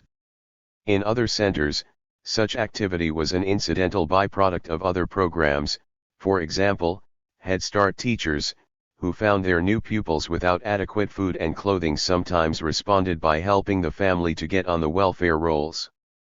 A few even undertook to organize groups of welfare recipients that later affiliated with NWRO. The same can be said of social workers, employment counselors, lawyers, and other professionals working in the service centers, for great numbers of the poor people who came to them for help needed money, and public welfare was the only place to go for it. It should be added that welfare rights did not have to be a primary activity in order to account for the welfare explosion. Even if it had been the lowest priority service in the centers, its magnitude still would have been unprecedented. About 15% of CAA expenditures were devoted to neighborhood service center programs. In fiscal 1965, that amounted to $24 million, and by fiscal 1968 the figure exceeded $132 million. 15 Translating these dollars into personnel, neighborhood service centers hired more than 100,000 professionals and community residents in 1968.16. This horde of workers provided outreach and referral services and organized community groups. In the same year, applications for AFDC rose by 90,000 up from 998,000 in 1967 to 1,099,000 in 1968. On the average, if each of the service center workers reached and referred only one family to public welfare during the course of an entire year, the increase in applications would be largely explained. Moreover, federally funded neighborhood services were as pervasively distributed throughout the country as the welfare rise itself. Although we have data only on the distribution of community action agencies and funds, not on service centers as such, we noted earlier that neighborhood service centers were the most popular activity of community action agencies. Table I shows that these agencies were distributed in relatively equal numbers among the regions, except for the South, which had a disproportionate percentage. All regions of the country also shared about equally in the distribution of community action funds. Urban areas got more, however, as we noted in Chapter 9, only about 1/4 of CAA funds went to rural areas. But of CAA funds expended in rural areas, the rural South accounts for about 2/3. Welfare rights litigation. While welfare restrictions were being battered from below, they were also being weakened from above. A series of judicial decisions in the 1960s had the effect of undermining some of the regulations by which the relief rolls have been kept down. For decades, reformers had lobbied unsuccessfully for legislative repeal of residence laws, man-in-the-house rules, and employable mother rules. But in the 1960s these foundation blocks of the poor law were washed away by one court decision after another. 17. The legal assaults that set this process in motion originated mainly with OEO's Neighborhood Legal Services Program. Lawyers know what they are paid to know, and until OEO funds became available very few knew anything about laws affecting the poor, least of all about the poor laws. In the 3 years between 1966 and 1968, OEO spent about $85 million on legal services, a very considerable sum, as the following comparison reveals. 1 year after OEO was established, the budget of legal services was nearly double that of legal aid societies affiliated with the National Legal Aid and Defender Association. 18 By fiscal 1968, OEO expenditures had reached $36 million. Some 250 legal services projects were established which operated about 850 neighborhood law offices staffed by about 1,800 attorneys. 19. According to available evidence, only about 3% of the activity in neighborhood legal services agencies was devoted to state and local welfare, or about 8,000 cases out of the 282,000 cases taken in fiscal 1968.20. However, these figures obscure a fact of great significance. In dealing with public welfare cases, OEO attorneys tended to eschew case-by-case assistance to families. Instead, they promoted institutional change through law reform by taking test cases whose outcomes affected existing or potential welfare recipients as an entire class. Class actions were also litigated in some other areas, but the most conspicuous legal victories by far were achieved in the public welfare field. A large volume of new law was made, and a large number of poor people were affected. Let us note briefly some of the better-known examples. Point 21. On June 19, 1967, a three-judge federal court in Connecticut declared that state's relief residency requirements unconstitutional. The plaintiff had been on the AFDC rolls in Boston, moved to Hartford to be with her chronically ill mother, applied for welfare, and was turned down. An OEO legal services agency filed suit on her behalf. The majority of the court held that the right of interstate travel also encompasses the right to be free of discouragement of interstate movement. Denying, even a gratuitous benefit because of her constitutional right effectively impedes the exercise of that right. During the next year, residence laws in more than a dozen states were successfully challenged in state or federal courts. In the spring of 1969, acting on an appeal from Connecticut, the United States Supreme Court held that relief residence laws violated the Constitution. The Georgia Employable Mother Rule was challenged and overturned by a suit on behalf of a group of AFDC mothers who claimed that the rule was used far more frequently to keep black mothers off the rolls than white women, thus violating the equal protection provisions of the 14th Amendment. They also claimed that denying supplementary benefits to mothers who were employed for less money than they would get on welfare is contrary to the purpose of the AFDC program. The fact of whether a mother works, they further contended, is an arbitrary and capricious basis for classifying the beneficiaries of federal aid, also in violation of the equal protection provisions of the 14th Amendment. Finally, the plaintiffs asked for the right to rebut the presumption that they could get jobs merely because a welfare official said they were employable. They based their challenge on a prior ruling of the United States Supreme Court, to the effect that a statute creating a presumption which operates to deny a fair opportunity to rebut it violates the due process clauses of the 14th Amendment. In 1968, a three-judge federal court in Atlanta unanimously struck down the employable mother regulation. Men in the House and substitute parent rules were dealt a lethal blow by the Supreme Court on June 17, 1968. The plaintiff was a black mother of four who earned a weekly salary of $16 as a waitress in Selma, Alabama. Her supplementary welfare payments were cut off after it was alleged that she consorted with a man. Suit was brought by the Roger Baldwin Fund of the American Civil Liberties Union. In its unanimous decision, the court held that destitute children who are legally fatherless cannot be flatly denied federally funded assistance on the transparent fiction that they have a substitute father. The decision affected 18 other states and the District of Columbia, all of which had some version of the men in the House rule. There is no way of measuring the exact impact of these major legal reforms on the welfare rolls. All that can be said is that it has been considerable. Persons knowledgeable in the public welfare field generally believe that at least 100,000 persons annually had been denied aid because of residence laws. Attorneys and welfare rights organizers in the South estimated that tens of thousands of families were denied aid under employable mother rules. Once such rules were weakened or abandoned, approval rates rose, and the rolls grew. Litigation against Alabama's substitute parent rule provides an illustration. As we noted earlier, court action was initiated in 1966, and after a series of appeals, the United States Supreme Court acted in June 1968. The effect of this continuous and much publicized course of litigation was startling. In Mobile, for example, the case load rose from 1,700 to 3,100 in the brief period between June 1966 and February 1969. Suits overturning exclusionary statutes, such as residence laws, have received a great deal of publicity, but successful challenges taken against arbitrary administrative procedures, although less publicized, may have done much more to expand the rolls. Welfare functionaries have always been allowed a wide range of discretion in deciding whether or not to give aid, and they have used that discretion to deter people from applying or to turn them down when they do apply or, if applicants get on the rolls, to cut them off arbitrarily. Legal action has gone far toward hampering these practices. Arbitrary terminations, for example, have always been a conspicuous feature of the public assistance system.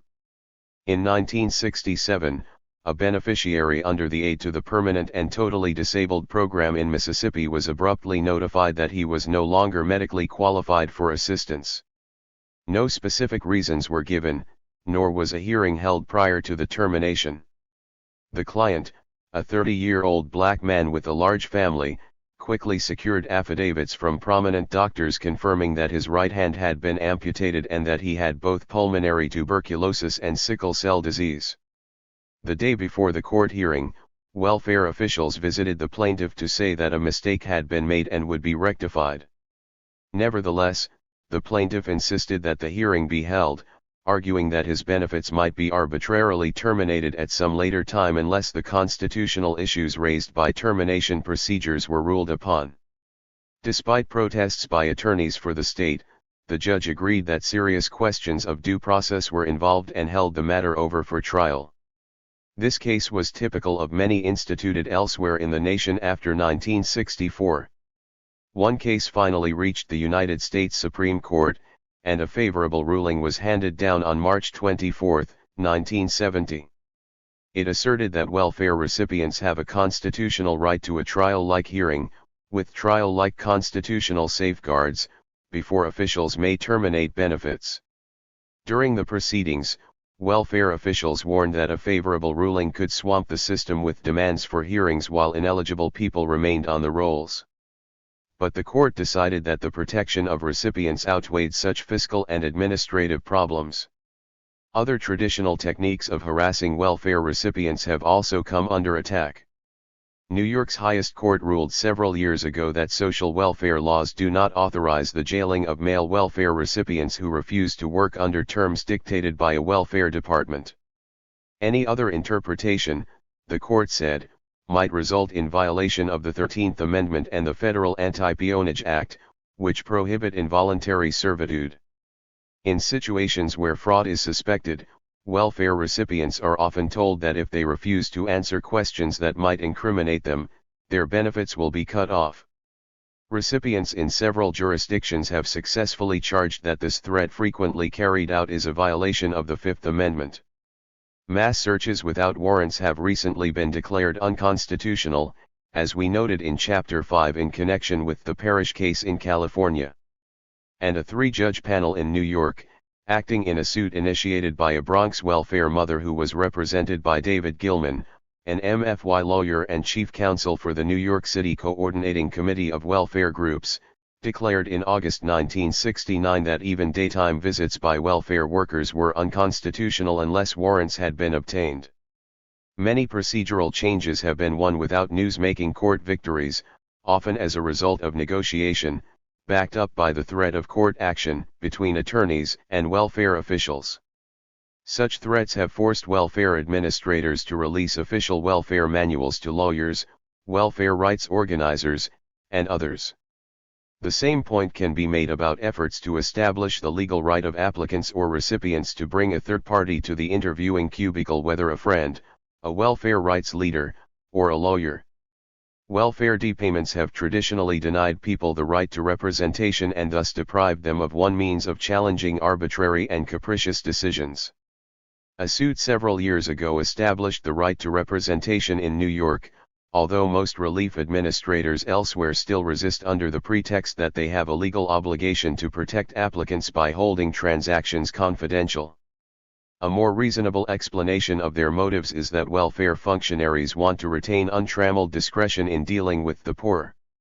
As these procedural safeguards multiplied, welfare departments found it increasingly difficult to restrict access to benefits, if only because the process of denial became so cumbersome.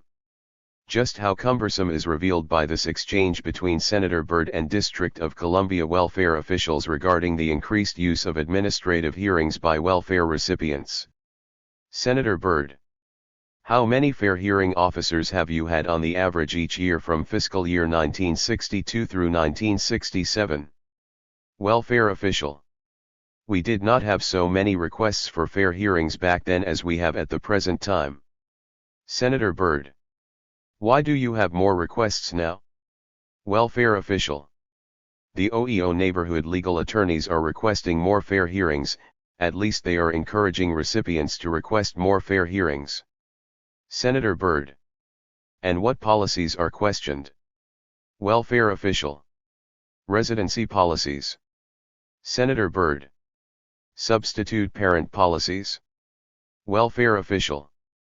Yes, the substitute parent policies, whether investigators should be allowed in homes without a search warrant, some of our decisions on resources.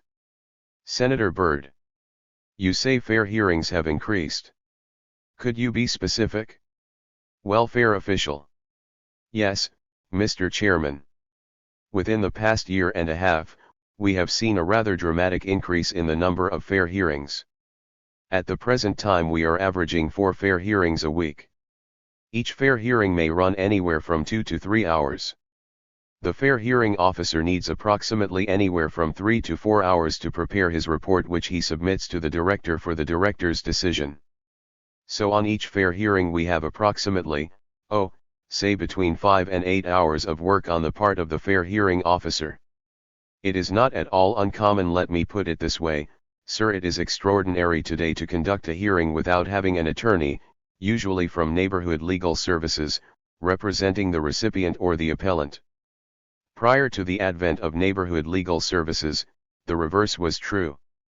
That is to say, it was extraordinary to have an attorney at a fair hearing representing the appellant. Senator Byrd.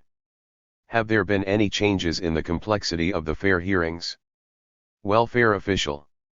I must say, Mr. Chairman, that the complexity of the fair hearing has changed quite dramatically because of the presence of the attorneys representing the appellant. The fair hearing process still remains an informal administrative review. It is not a legal procedure, even though the attorneys representing the appellants sometimes confuse themselves as to where they are, and act as if they were before a court of law. They are splitting hairs, and it takes hours to split hairs, and even then they do not always accept the department's position and the facts as we present them. Not only that, if we rule in their favor they immediately want to go back and review every similar case. Senator Byrd. Let me ask this question, do you have to assign more investigators to a particular surveillance case, just to make sure that you have all your ends tied up and the facts clear and your record complete? Welfare official. That is right. Our cost of investigation, I would say, has gone up at least 25% in the last 2 years because of this type of activity. We have to be able to thoroughly document anything that we do. This requires more time for a home visit or a report. We use 3 investigators now, 2 who go in the home, and another 1 who does not. This is necessary now. Point 22. All in all, then, the legal assault on welfare departments contributed to the collapse of restrictions, partly by overturning major exclusionary statutes, but perhaps more importantly by instituting procedural safeguards that hampered the arbitrary exercise of discretion by relief officials. Rather than devote themselves to the difficult and time-consuming task of defending their decisions, welfare functionaries more often acquiesced, with the result that more people got on the rolls and they were not so likely to be terminated capriciously. Just as OEO funds altered the practices of existing private social welfare agencies, so did OEO alter the practices of existing legal agencies.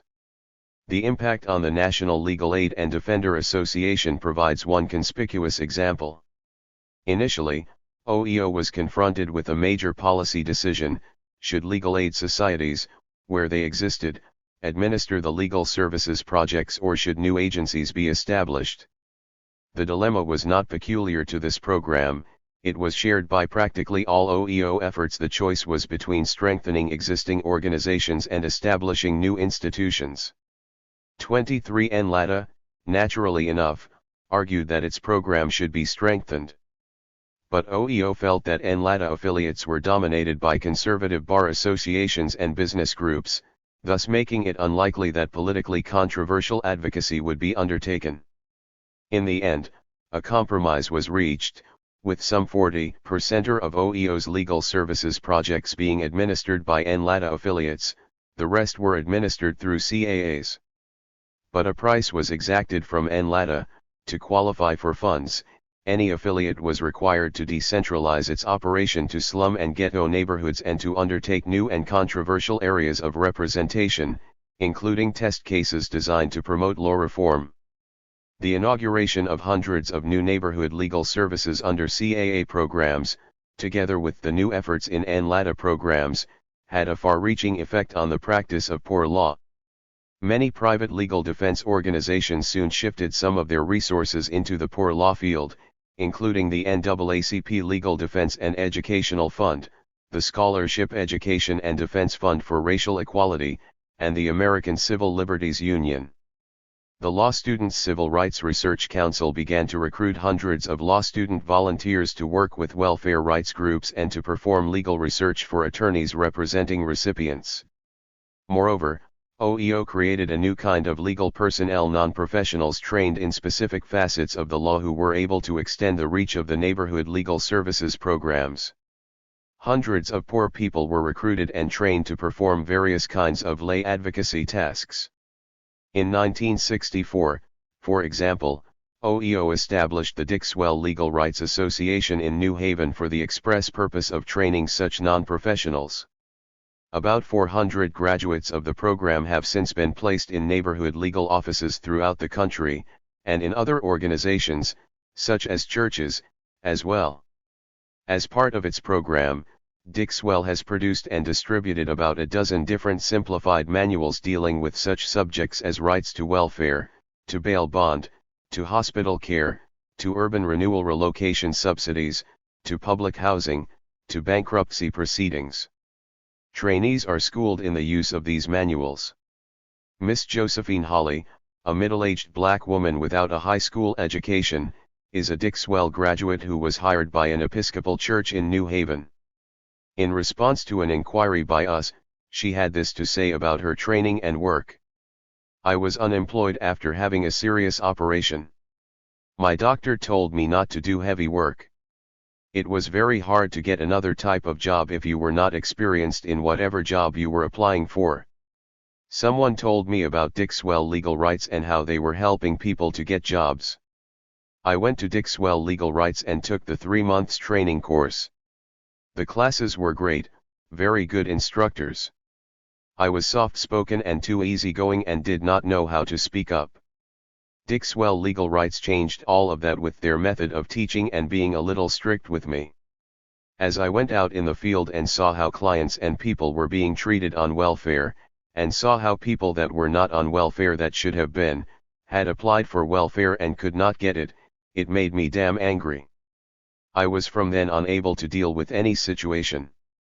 Father R. swore to of St. Andrew's Church was looking for someone, heard I was looking for a job and hired me. Father swore to could see how I could help the people in this ghetto neighborhood as well as in the church. Over a 2-month period, Miss Holly's case log of families asking for help showed the following entries, most of which concerned public welfare. Case 1. Food stamps state welfare. Case 2. State welfare. Case 3. Trouble with tenants' rent. Case 4. An accident case. Case 5. Hospital bill. Case 6. State welfare. Case 7. Welfare and food stamps. Case 8. State welfare. Case 9. City welfare and state welfare. Case 10. Public housing. Case 11.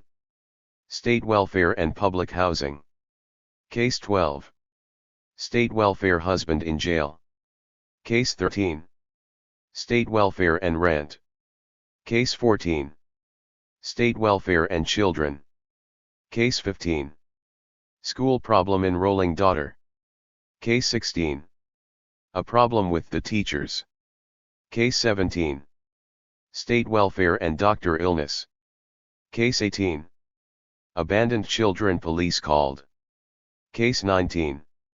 State welfare and homemaker. Case 20. State welfare and public housing. Case 21. Hospital bill attachment on house. Case 22. State welfare for her and children, also sister and brother. Case 23. Lost welfare check, landlord rent. Case 24. Problem with son in school transferring. Case 25. State welfare and rent. Case 26. State welfare. Case 27. State welfare and school. Case 28. State welfare and a cardiac son. Case 29. City welfare and rent. Case 30.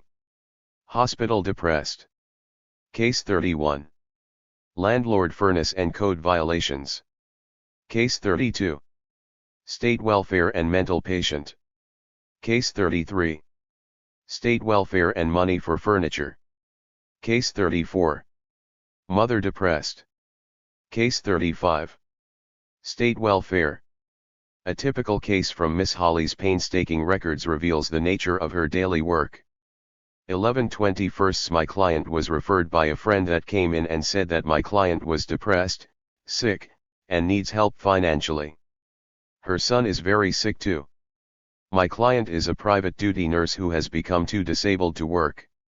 She pays $120 per month for a 5-room APT. No heat, has to pay utilities. She has 3 children, ages 18, 16, 14. Donald, 18, is in jail.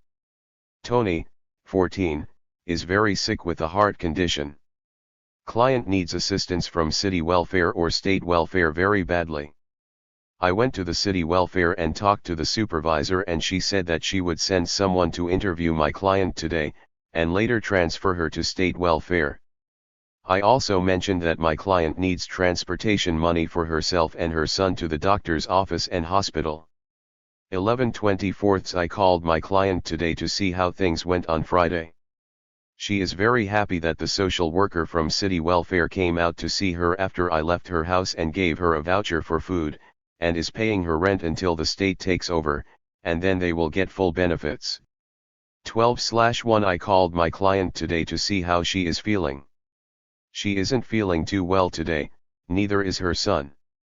They are on their way to the hospital for tests and examinations to see what is happening. My client also received $18 for $45 worth of food stamps for herself and her children. 1/12. I called my client to see if the checks were coming, and she said they are. I also asked about her health and her 2 sons. Tony isn't feeling well and will have to go for an electrocardiogram on January 28. Donald is much happier in Summers jail than he was in Wali Abe jail, and in good spirits.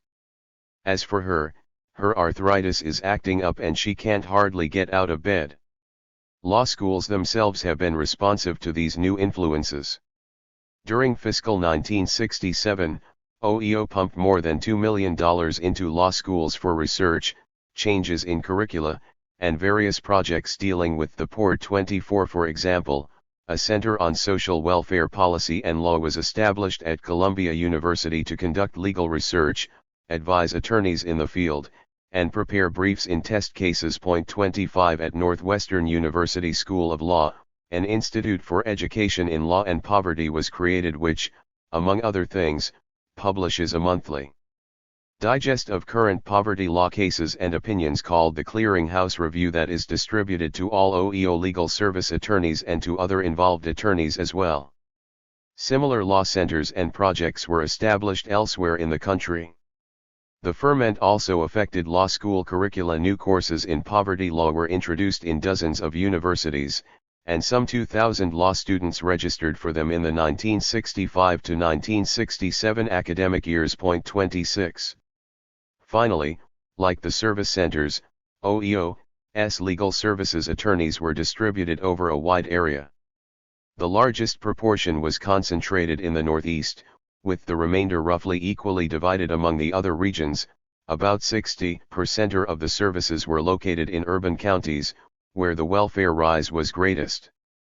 Grassroots protest, the National Welfare Rights Organization. In the 1960s as in the 1930s, poor people banded together to attack the relief system. Just as unemployed groups sprang up during the Depression and eventually banded together in the Workers' Alliance, So in the late 1960s welfare rights groups began to appear and then banded together in a national welfare rights organization. In some respects, these organizations bear little similarity to each other. The alliance was composed primarily of unemployed white men, whereas NWRO is composed mostly of black women who are, practically speaking, unemployable in today's market. But there are also striking similarities. Each arose in a period of widespread social and political upheaval occasioned by profound economic dislocation, and each flourished by capitalizing on disorder to obtain public aid for masses of families in financial distress. The first welfare protest groups originated in the OEO agencies, like the Committee of Welfare Families formed at the Stanton Street Neighborhood Service Center. But once such groups came into being, so did the possibility of building a national grassroots organization through relief protests.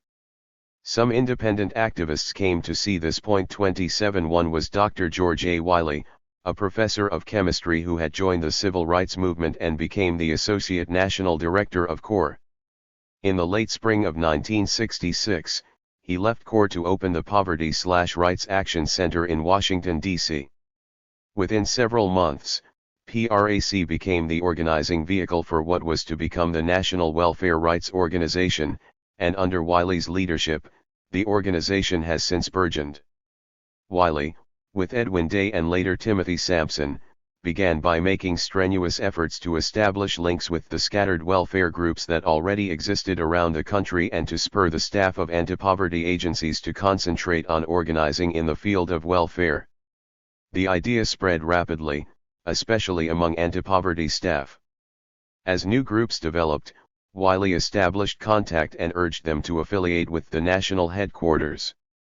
In February 1967, 350 leaders representing 200 welfare groups in 70 cities of 26 states answered the call to attend the first national meeting.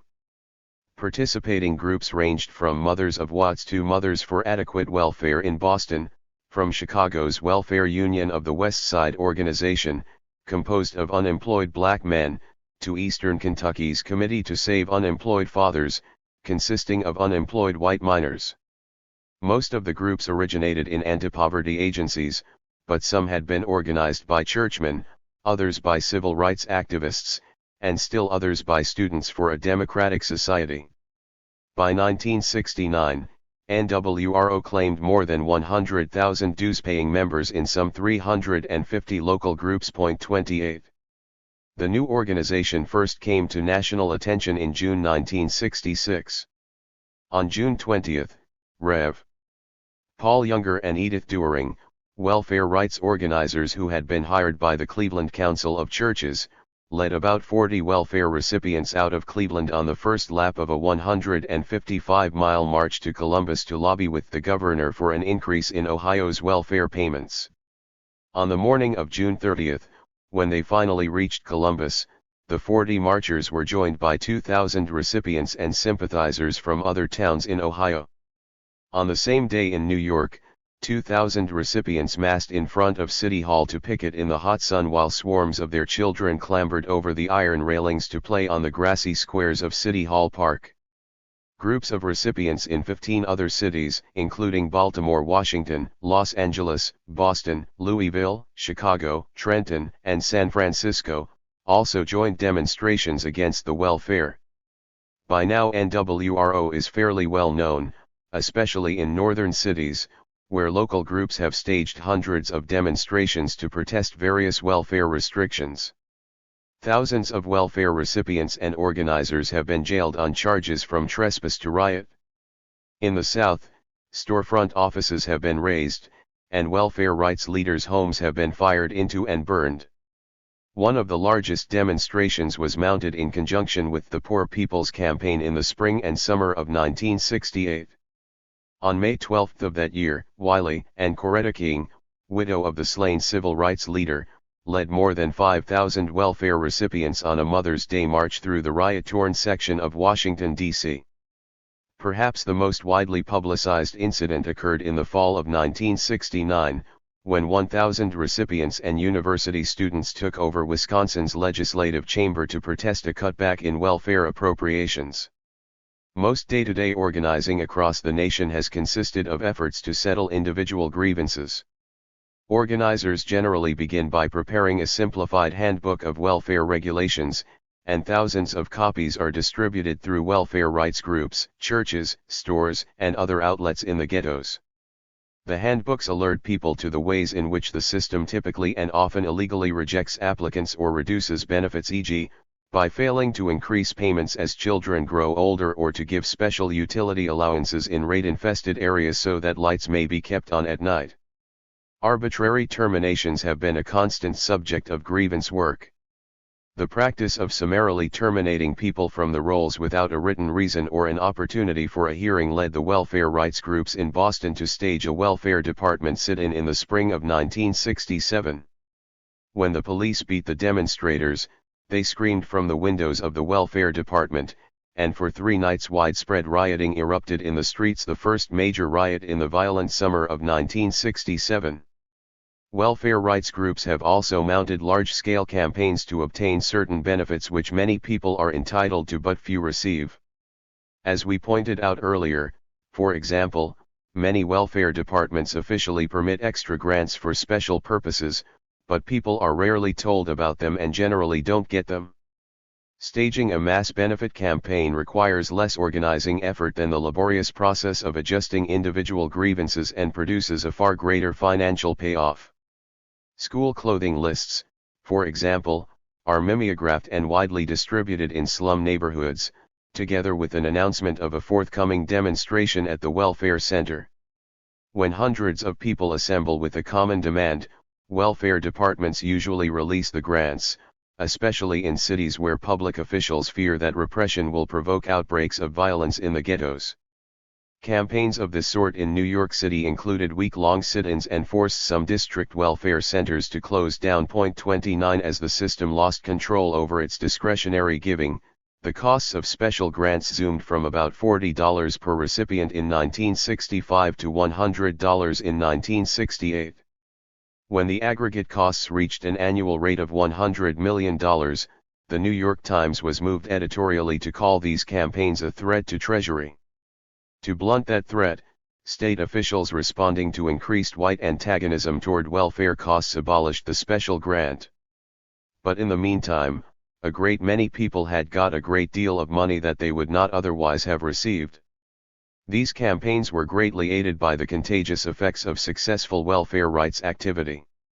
In May 1968, for example, thousands of Puerto Rican mothers and children who were not affiliated with NWRO unexpectedly appeared in the South Bronx relief centers demanding money. After week-long sit-ins, checks were dispersed. Relief administrators attributed this avalanche of requests to a clothing grants campaign being conducted at the time by the citywide coordinating committee of welfare groups. But they were wrong. The relief offices were engulfed by this mass of people, it turned out, because a rumor of unknown origin had spread to the effect that a wealthy patron had died and left $50 million to the welfare department to be given to the poor.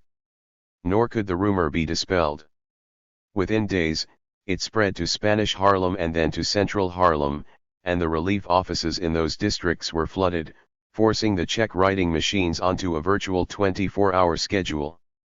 These unplanned demonstrations were partly responsible for the fact that the cost of special grants, which had totaled some $3 million in the same month a year earlier, reached $13 million in June 1968.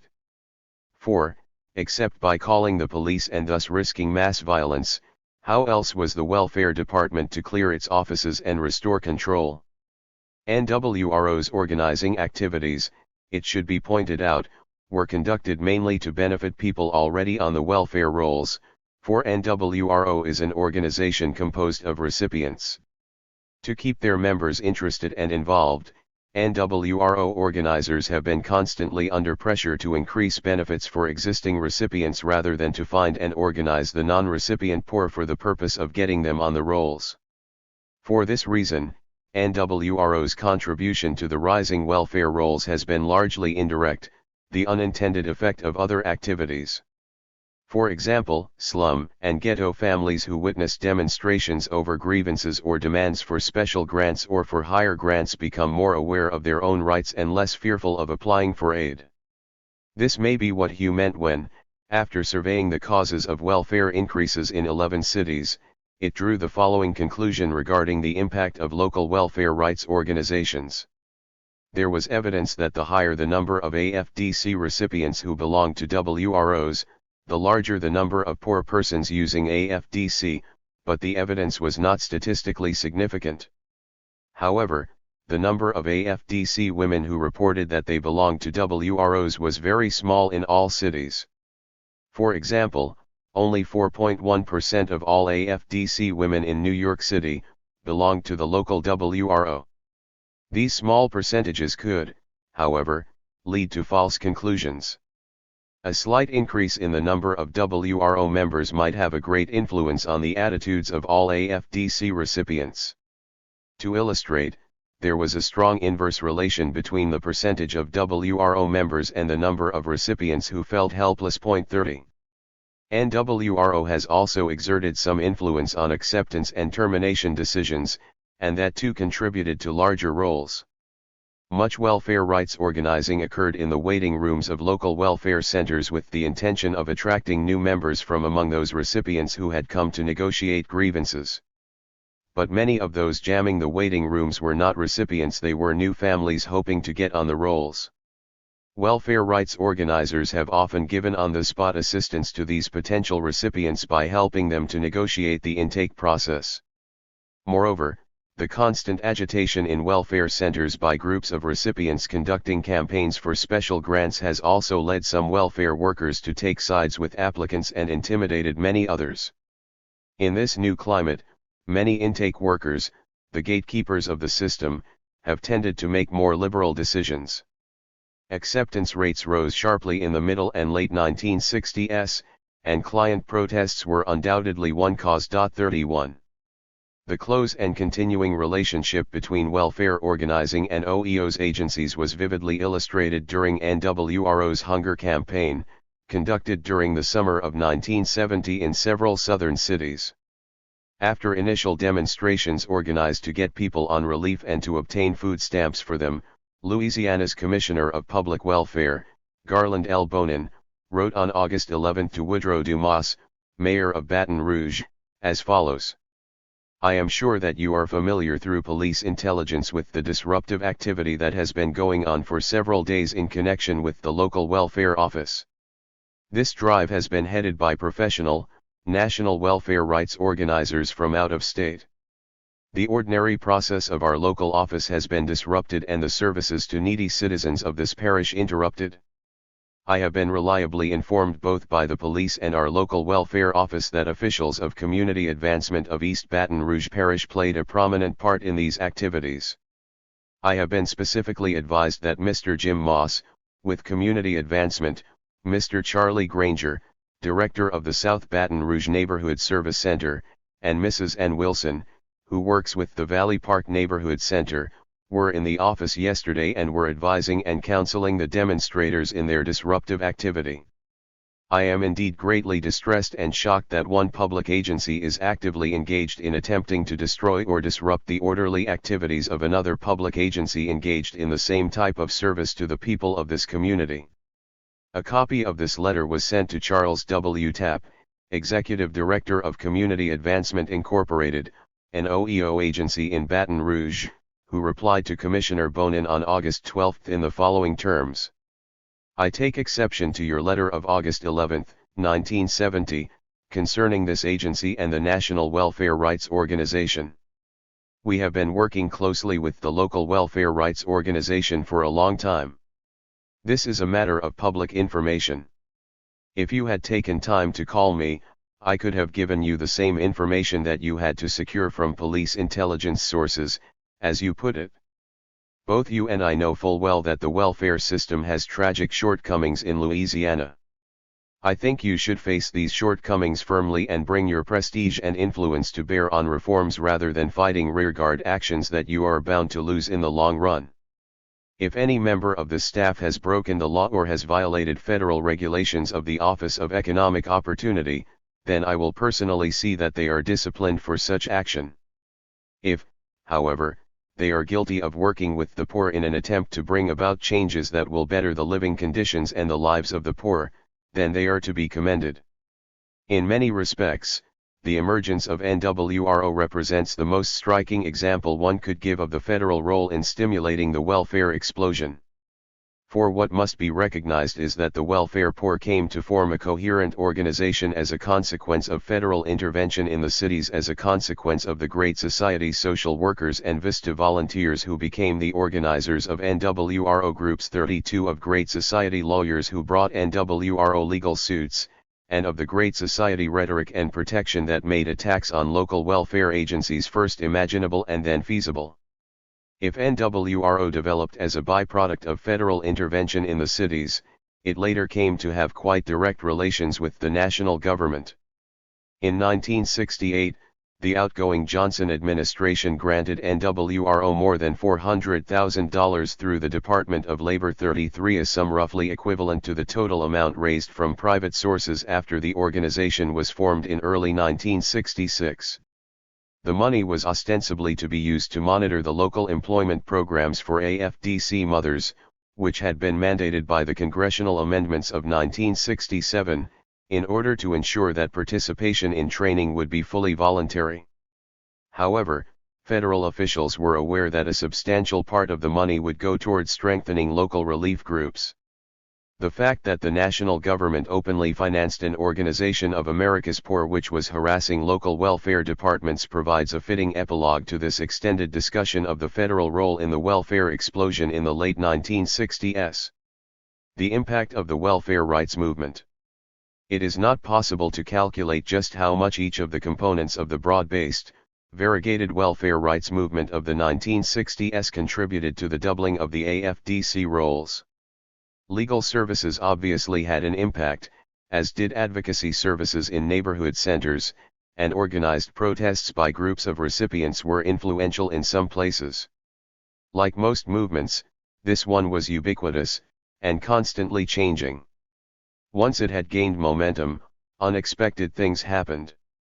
The press, for example, often played a large, if inadvertent, role.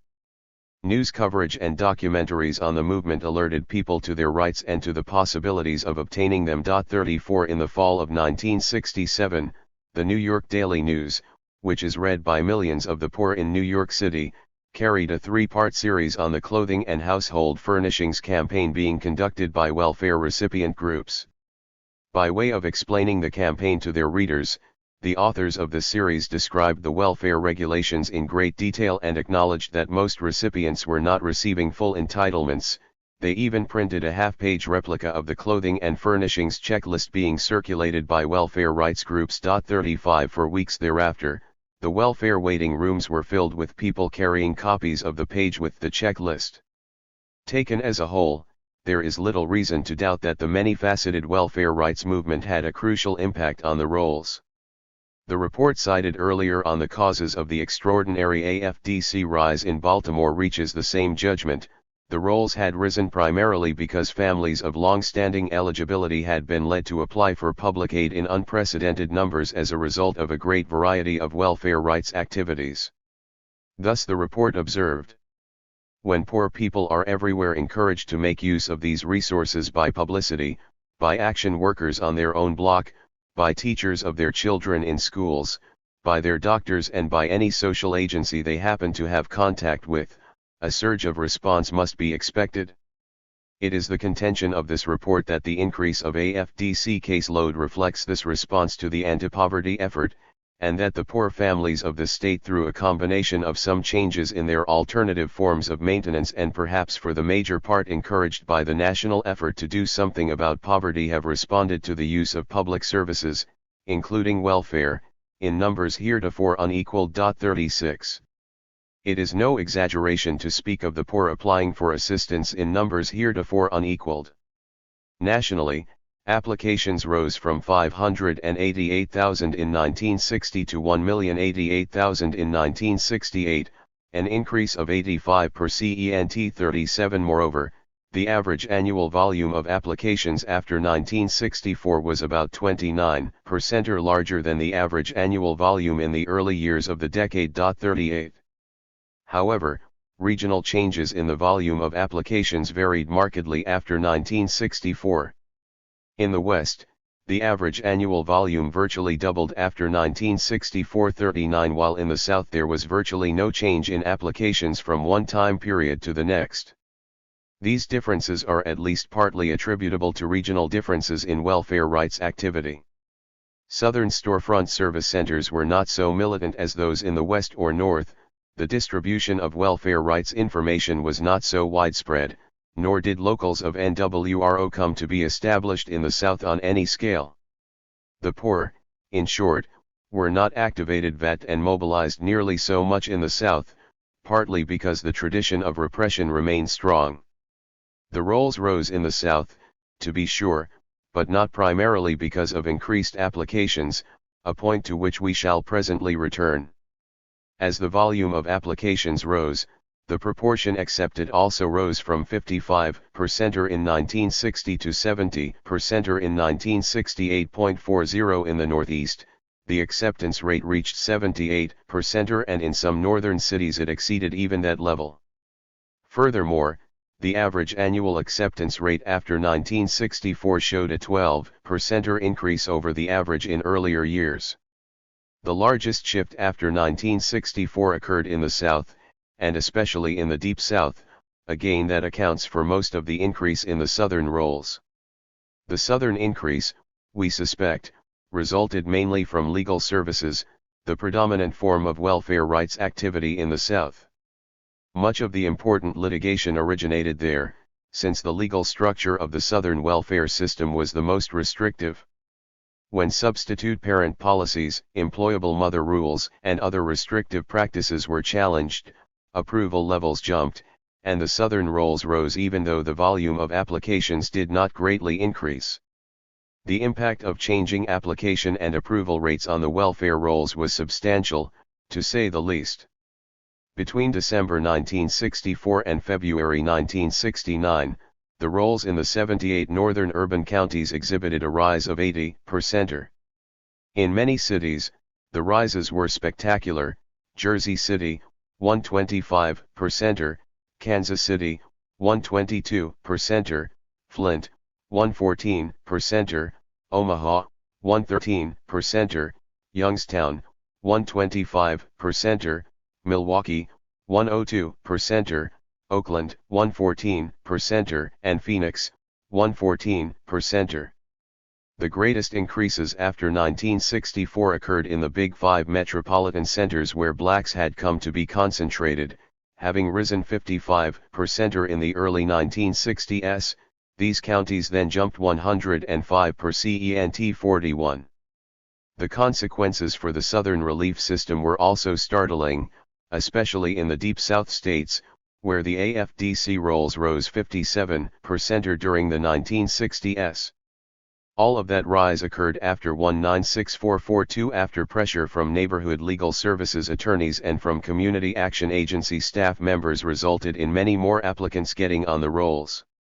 In the remaining Southern states, the rolls rose 52% and 81% of that increase occurred after 1964. Nowhere is the evidence more striking than in the cities of the South that the size of the welfare rolls is not a response to the needs of the poor but a response to the trouble they make. During the 1950s, when the employment situation in Southern agriculture was rapidly worsening and migration was mounting, the AFDC rolls in 18 of the 43 southern urban counties failed to rise and even declined. In 8 of these counties, the rolls dropped by at least 25%, testifying to the rigidity of the relief system in the face of large-scale in-migration of destitute families. 16 of the southern urban counties again showed either no change or a decline between 1960 and 1964.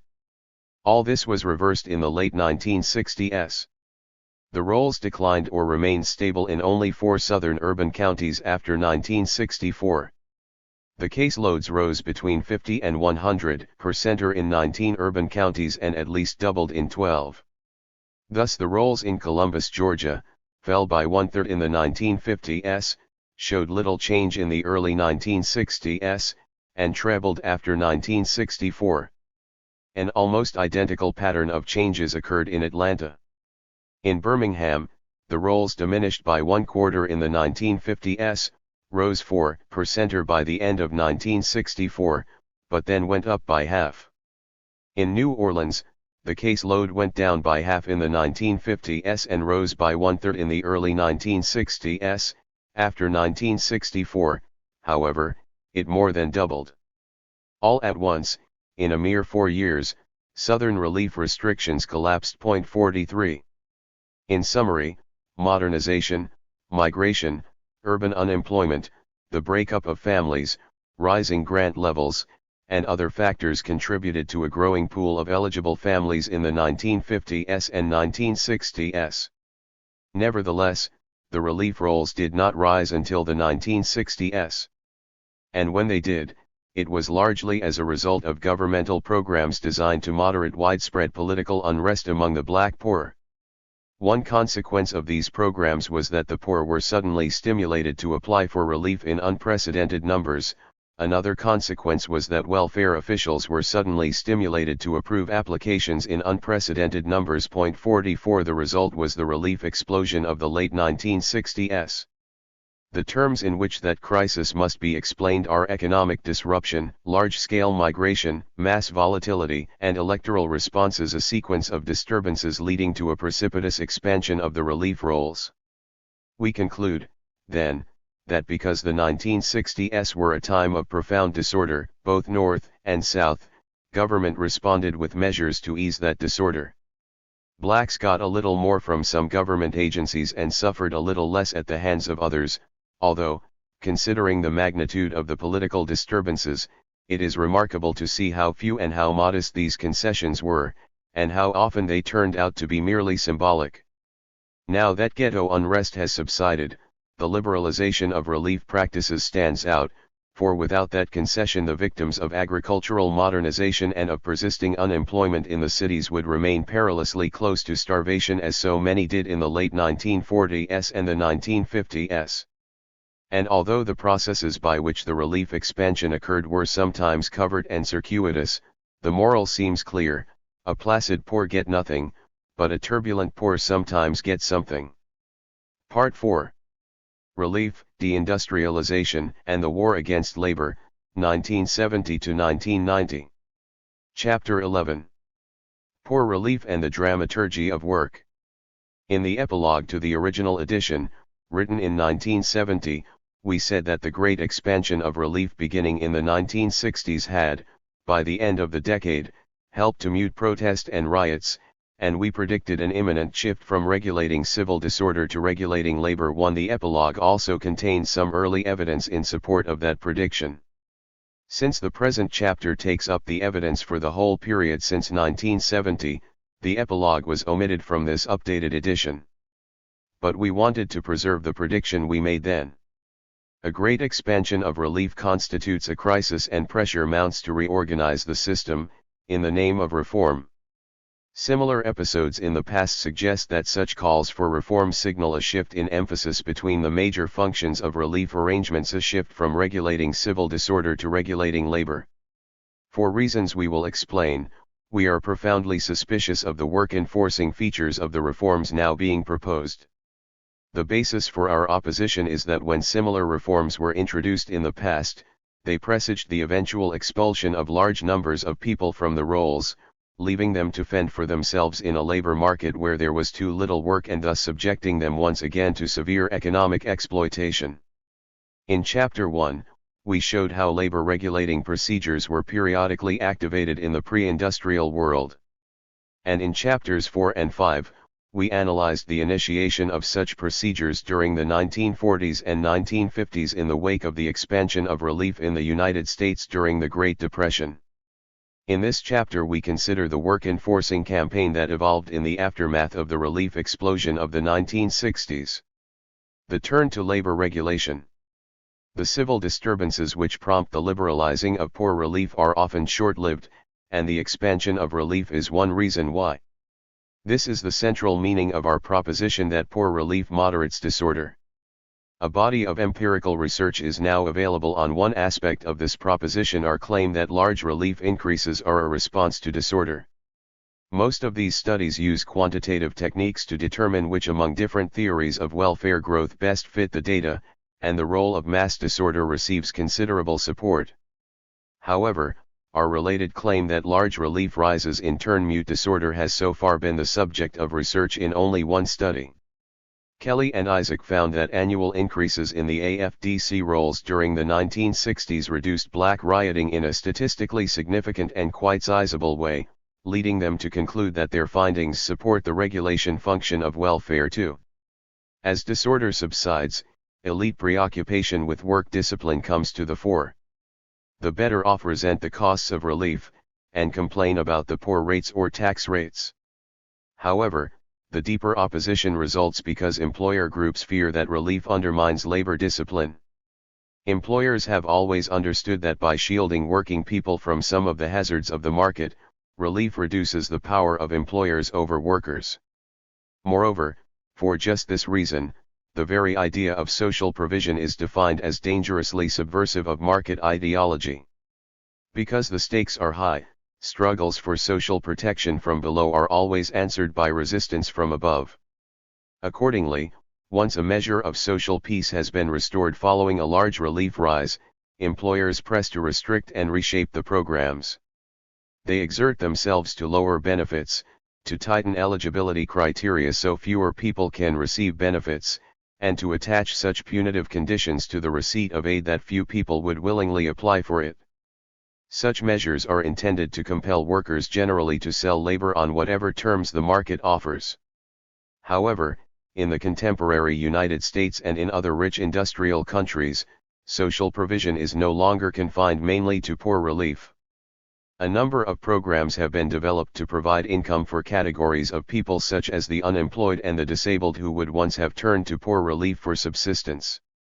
The turn toward labor regulation now includes these programs, since any form of extra market income undermines labor discipline, whether relief payments or unemployment payments or disability payments. Our claim that as turbulence subsides, the relief system contracts, expelling those who are needed to populate the labor market, thus has to take account of these programs. After the 1960s, as we will presently describe, efforts to slash programs for the unemployed and disabled were as vigorous as efforts to slash the poor relief rolls. But poor relief still serves its traditional dramaturgical role. The degradation of relief recipients continues to be as virulent as when poor relief was the only form of non-market subsistence. Nor is the purpose of degradation to exalt work, at any wage different. What did change is that the role of pariahs once played by the aged and infirm has come to be played by poor mothers, many of them minorities. The intensity of campaigns to enforce work, and the specific forms they take, are influenced by economic context. In the United States in the period after the 1960s, efforts to reform relief developed in tandem with large-scale changes that worsened the conditions of work, and that posed acute problems of work discipline. As had happened so many times in market societies, traditional forms of employment were drying up, to be replaced by new jobs on less favorable terms. The problem that thus lent special urgency to work enforcing reforms in relief policy in the 1970s and 80s was how to get people to accept lower wages, fewer benefits, and less job security. These labor market changes were rooted in the decline of the American industrial sector as intensified competition from Europe and Japan, and later from newly industrializing countries, devastated the auto, steel, textiles, electronics, and machine tool industries in the United States. 4 Manufacturing employed less than 20% of the workforce in 1990, down from roughly 30% in 1960. Meanwhile, the service sector grew. But unlike jobs in the traditional industrial sector, many service jobs paid low wages and provided few benefits. The terms of work in much of the service sector and increasingly in the manufacturing sector resembled those in the mass production industries a half-century earlier, before the Wagner Act and the rise of industrial unions. For millions of people, work became less secure and less remunerative in the 1970s. For a quarter of a century after World War II, American firms enjoyed unparalleled expansion, reflected in sharply rising profits, wages, and overall standards of living. By the late 1950s, economists could write books with titles like The Affluent Society. 5 But wages peaked in 1973, and then turned down. Had the average wage continued to grow after 1973 at the rate it did from 1947 to 1973, toilers in 1992 would be earning almost $19 an hour instead of $10.56, a difference of more than $17,000 for full-time workers that year. 6 Consequently, economists wrote books with titles like The Deindustrialization of America 7 or A Future of Lousy Jobs 8 or The Age of Diminished Expectations. 9. There are large debates about the underlying causes of economic decline in the United States. 10 Some blamed business for years of failure to invest profits in research and development, and in new plant and equipment. Others blamed falling productivity on excessive labor costs. Still others pointed to a poorly educated workforce. Toward the end of the 1970s, a dramatic series of oil price shocks led some to blame the rising prices of third-world commodities. And then there were the high interest charges that corporations had to pay on the unprecedented debt incurred as a result of speculation in industrial assets during the 1980s. We do not need to enter into this debate in order to understand the post-1960s labor regulating phase of the relief cycle. The salient point is that the peaking of the welfare explosion in the early 1970s coincided with a growing crisis in the economy, and with the mounting of a campaign by business to solve its problems of profitability by forcing workers to take less. 11 As this new class war on labor escalated, relief arrangements were converted into a weapon against workers. Before developing this argument, we note that the United States was not alone in facing economic pressures beginning in the 1970s. Other Western industrial nations also experienced economic stress, and other governments and business leaders struggled to cope with the new economic conditions. 12 But they coped in different ways than in the United States, where disinvestment, speculation, and a broad-scale attack on social programs took place. The pattern in a number of other countries was to promote increased investment in new plant and equipment, to inaugurate active labor market policies, including the retraining of workers from industries buffeted by competitive pressures, and to place greater stress on innovation in technology and in the organization of production. These approaches apparently worked, at least for a time, not only to shore up profits, but to sustain wage levels and maintain stable class relations. What appeared to explain these more benign strategies is the complex of interrelated institutions which characterize nations with advanced welfare states, large and vigorous industrial and public sector unions, strong left political parties, and comprehensive income maintenance programs. 13 Because of the constraints created by these institutions, investors and government could not simply respond to problems of profitability by forcing workers to take less. 14 Moreover, these restraints on capital may actually foster overall economic growth. 15 The reasoning is that strong unions are able to restrain wage demands in favor of the collective gains yielded by higher rates of reinvestment, guided and guarded by left control of government. 16 In the United States, corporate and government elites coped differently. One way was to shore up profits by closing plants and moving capital out of the old high-wage industrial regions and into low-wage regions here and abroad. 17 Another way was to turn to speculation in real estate and in the financial markets, including mergers and leveraged buyouts of industrial assets. 18 By the 1980s, speculation reached frenzied heights, and the rash of Wall Street insider trading scandals was one result. 19 Although the elaboration of entirely legal forms of paper speculation was more important. 20 Predatory business practices in the multi-billion-dollar defense contracting sector escalated, and widespread fraud helped bring about the collapse of the savings and loan industry. Business also tried to shore up profits by cutting government regulation and taxation. Shortly after Reagan took office in 1980, a Republican regime backed by a temporarily unanimous business community rolled back environmental protections and workplace health and safety protections. taxes on business and the better off were slashed, depriving the federal treasury of $2 trillion by 1992 according to the chair of the Senate Budget Committee. 21 The tax burden was redistributed downward once again in 1983 when the triply regressive payroll tax for Social Security and Medicare was raised. 22 Most important for our argument, business tried to reduce labor costs by abandoning its post-war policy of accommodation with labor. Part of the strategy was to weaken union power in what Goldfield describes as a growing offensive by corporate America. 23 The threat of plant closings accompanied by capital flight struck fear in the hearts of workers. And new schemes for individualizing relations with workers proliferated. 24 Indeed, the 1970s saw the revival of an old American enterprise, the union-busting business. These firms had prospered from the late 19th century up to the 1930s, providing private armies of thugs for hire to break strikes, such as the famed Pinkertons. However, when union busting became a profitable specialty again in the 1970s, it was not mainly thugs to whom employers turned, but lawyers and public relations experts who used litigation and public relations tactics to defeat new unionization drives or to get established unions decertified. 25 Edsel says that the strongest evidence of this new adversarial posture was the willingness of business to violate provisions of the National Labor Relations Act when fighting unions in representative elections. Illegal firings rose from 2,723 in 1970 to 8,592 in 1980, and back pay awards to workers rose more than tenfold, to $31.1 million during the same period, suggesting just how tough employers had become. 26 And this tough stance paid off handsomely for employers. In the 1960s, unions won most collective bargaining elections.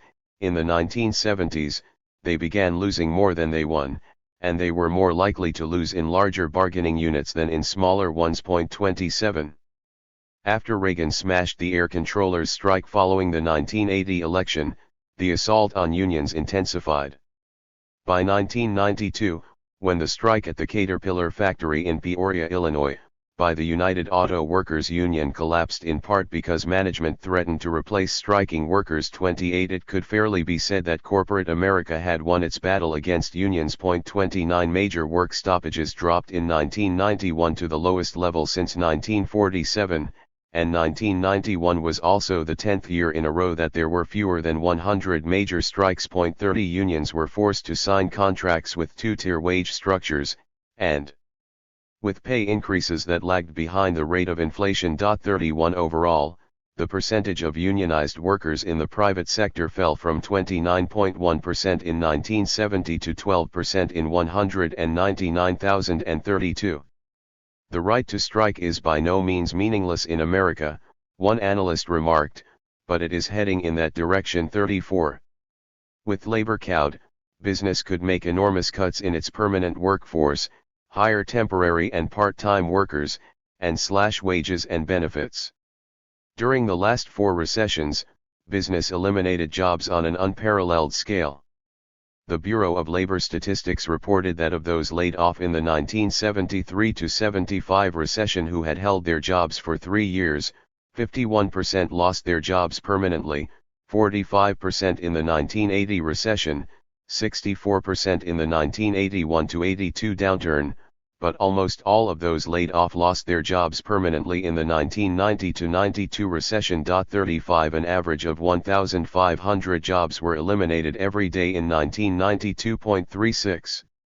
At the same time, business turned to the hiring of contingent workers, part-time, temporary, and subcontracted employees whose numbers grew rapidly after 1973.37. By the 1990s, 30 million people, over a quarter of the U.S. labor force, were working in jobs outside the regular full-time workforce.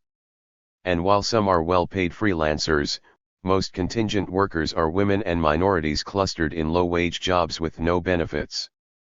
38 They are 6 times more likely than full-time workers to receive the minimum wage, and a substantial proportion of them would prefer but cannot find permanent full-time jobs. 39 For business, the advantages of a contingent workforce are obvious. By classifying workers as part-time, temporary, or independent, employers can pay lower hourly wages and save on health and pension costs, and in many cases avoid payroll and unemployment insurance taxes. The use of contingent workers has emerged as a permanent strategy for cheapening the workforce and weakening the bargaining power of labor. It threatens the economic security of all workers by dragging down wages and increasing wage-income inequality. 40. And wages were indeed driven down. Non-supervisory personnel suffered a real hourly wage decline of 15% between 1973 and 1992.41 overall. The proportion of full-time year-round workers who were paid wages too low to lift a family of 4 out of poverty grew from 12.1% in 1979 to 18% in 1990.42. This was in part due to the erosion of the minimum wage. Between 1978 and 1981, the minimum wage was raised in a series of steps from $2.65 to $3.35. But it was not raised again for 9 years, and then only to $3.80 in 1990, or 40% less than its real purchasing power in 1978, which brought it to the lowest level in real terms since the mid-1950s. Even when the minimum was raised to $4.25 in 1991, it was still 30% less than the $5.54 required to compensate fully for inflation since 1978.43. In the 1960s, the minimum wage was sufficient to lift a 3-person family with a fully employed worker out of poverty. By 1990, such a family fell short of the poverty line by more than $2,000.44, nor were minimum wage workers mainly teenagers. In 1988, 64% were 20 years and older, and 2/3 of these adults were women. 45. The success of the campaign to lower benefits was also impressive. Madoff estimates that the proportion of those newly hired who got pensions fell from 43 to 38% between 1979 and 1990, and new hires who got health benefits dropped from 23 to 15% over the same decade. 46. Nearly 4/5 of all strikes in the 1980s were conducted to defend contractual health benefits. 47. And cuts in health and pension benefits continued into the 1990s. 48. Finally, and much to the point of this book, an administration backed by a unified business community took office in 1980 and worked to enhance profitability by slashing social programs, including poor relief. The rise in spending on income transfer programs in the 1960s represented a downward redistribution of national income to which business organizations objected, claiming that the resulting taxes interfered with profitability. However, we think the more fundamental reason for the attack on these programs is that social benefits strengthen workers in labor market bargaining. To see why, it is useful to remember a long-standing Marxist insight, that the unemployed constitute a reserve army of labor used by capitalists to weaken and divide the proletariat. Desperation pits the unemployed against the still employed, thus weakening labor's market power. But income security programs reduce unemployment and temper desperation. They remove millions of people from the labor market, and protect other millions from the hardships of unemployment. The consequence is to tighten labor markets and diminish fear among those still in the market, and thus to strengthen workers in bargaining with employers over wages and working conditions. Not surprisingly, programs with such potentially large effects generate conflict. Concern about the impact of public income maintenance programs on wages became evident in the 1970s. Policymakers were troubled, unemployment rose in the late 1960s and early 1970s, but wages did not fall. This contradicted the common wisdom among economists that unemployment and wage levels vary inversely, a relationship embodied both in the Reserve Army thesis and in the neoclassical formula known as the Phillips curve, which was first published in 1958.49. Post-World War II government macroeconomic policies were designed with this relationship in mind. Fiscal and monetary policies, by expanding or contracting aggregate demand and by raising or lowering the price of money, enabled government to control wage demands by manipulating levels of unemployment. Unionization and minimum wage laws modified but did not eliminate these effects. For 2 decades following World War II, the unemployment/wages trade-off varied to order. Cyclical increases in unemployment were matched by the expected fall-off in the rate of wage increases. 50 in the late 1960s, however, wages spiraled upward despite a 6% unemployment level. Barry Bosworth reported that wage rate increases had actually accelerated slightly despite the high unemployment. 51 The problem persisted in the early 1970s, unemployment rose to the highest levels since the 1930s, and wages still did not fall. 52 A good number of economic analysts concluded that the expansion of income maintenance programs in the late 1960s and early 1970s had insulated wages from the effects of rising unemployment. On the one hand, many of these programs absorbed the unemployed by allowing them to leave the labor market more or less permanently. Tens of millions of elderly people could stop working because of the extension of Social Security coverage to virtually all occupations, and because of the rise in benefits. The program for disabled workers also produced a sizable drop in labor force participation. The number of recipients rose from 455,000 in 1960 to 2.49 million in 1975, 53, and many of the people who dropped out were of prime working age. As for impoverished single mothers, they could apply for welfare. 3 million women were on the AFDC rolls by the early 1970s.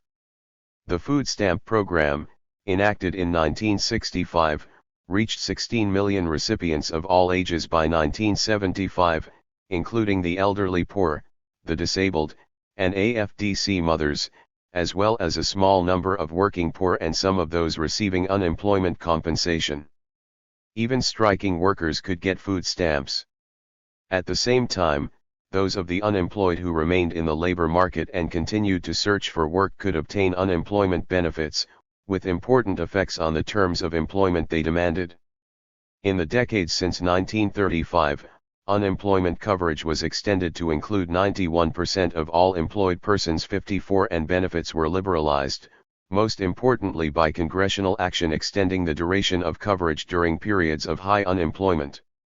In the recession of 1973-4, when unemployment rose above 10%, the basic 26-week period of coverage was extended to 65 weeks. As a result, 2 out of 3 of the unemployed received benefits during the prolonged 1973-4 recession. Almost all studies concluded that the availability of unemployment benefits increased the length of unemployment spells. 55 The unemployed could prolong job search, refuse to accept work except at higher offered wages, or cease active labor market participation for a period of months, thus tightening the labor market. 56 Taking all public income maintenance programs together, the labor market effects were large.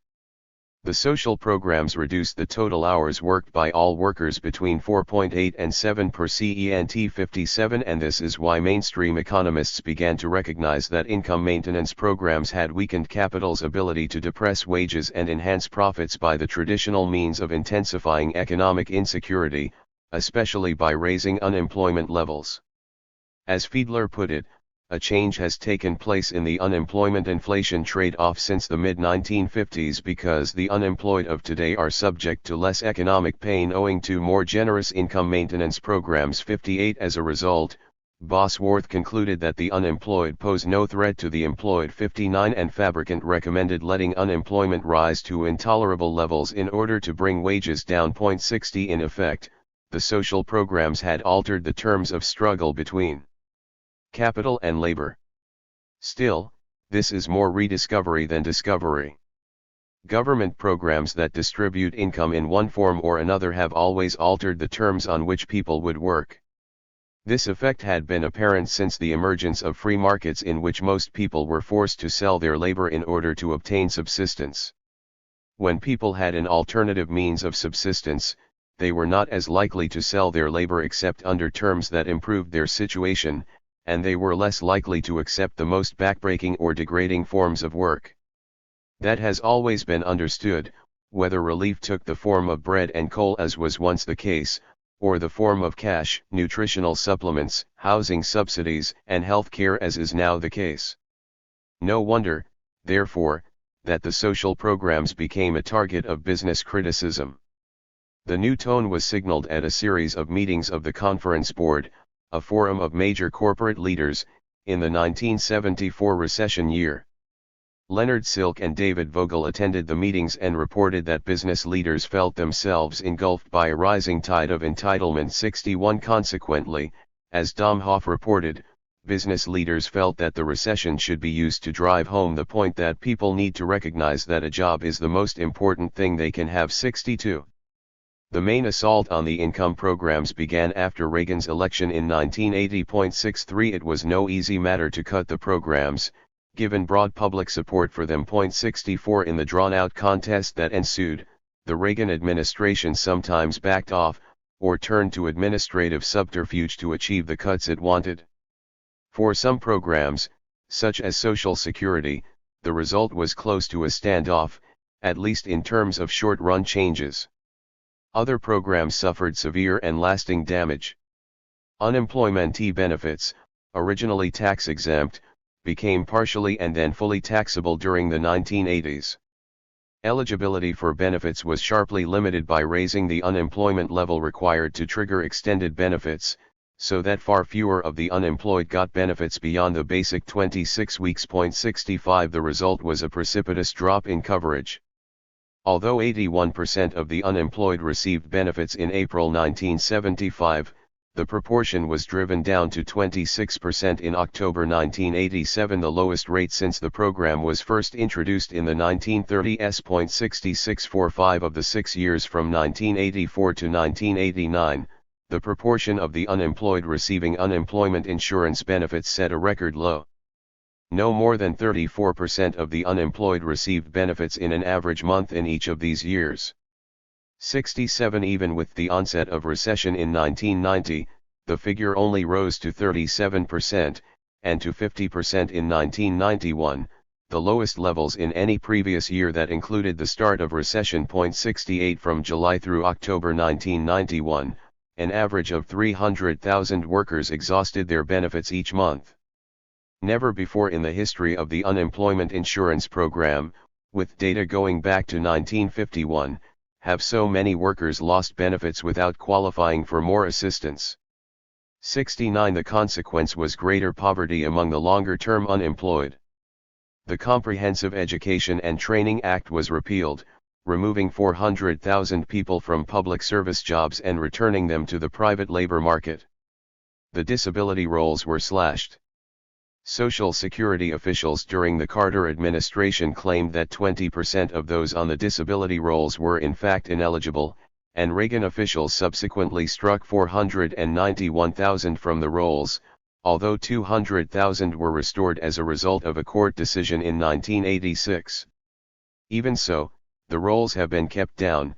The number of awards per 1,000 insured workers fell from an all-time high of 7.1 in 1975, to 2.9 in 1982, and only partly recovered to 4.5 in 1991. 70 Changes in the food stamp program, such as delaying various inflation indexing adjustments, and reducing maximum benefits, were estimated by the Congressional Budget Office to have saved $7 billion between 1982 and 1985, or 13% of what would otherwise have been expended. 71 The food stamp participation rate was 9% of the population in 1983, fell off following the Reagan reforms, and then recovered to the same level in 1991 because many somewhat better off families whose members lost jobs during the recession applied for assistance. But for the least well-off families, the situation worsened. Changes in procedures and new and confusing bureaucratic obstacles succeeded in cutting participation rates among the poor from a high of 65.6% in 1980 to 59.6% in 1991, and among the pre-transfer poor from 60.8% in 1981 to 55.7% in 1991. Finally, work registration requirements were also introduced for those deemed suitable for work. And business interests, who had complained that the availability of food stamps for strikers gave them unfair advantage, succeeded in having strikers declared ineligible, unless they had been eligible before striking.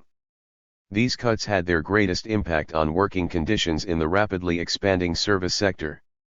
Rothschild reported that more than 70% of all new private jobs created between 1973 and 1980 were in services and retail trades alone, and within these sectors, employment growth was concentrated in eating and drinking establishments, which included the mammoth fast food chains, and in health and business services, which included services to buildings, such as offices and hotels. 73 This huge and expanding sector of the economy relied on a vast new service proletariat, an army of low-wage workers, the majority of them women and minorities, who cooked, served, and cleaned.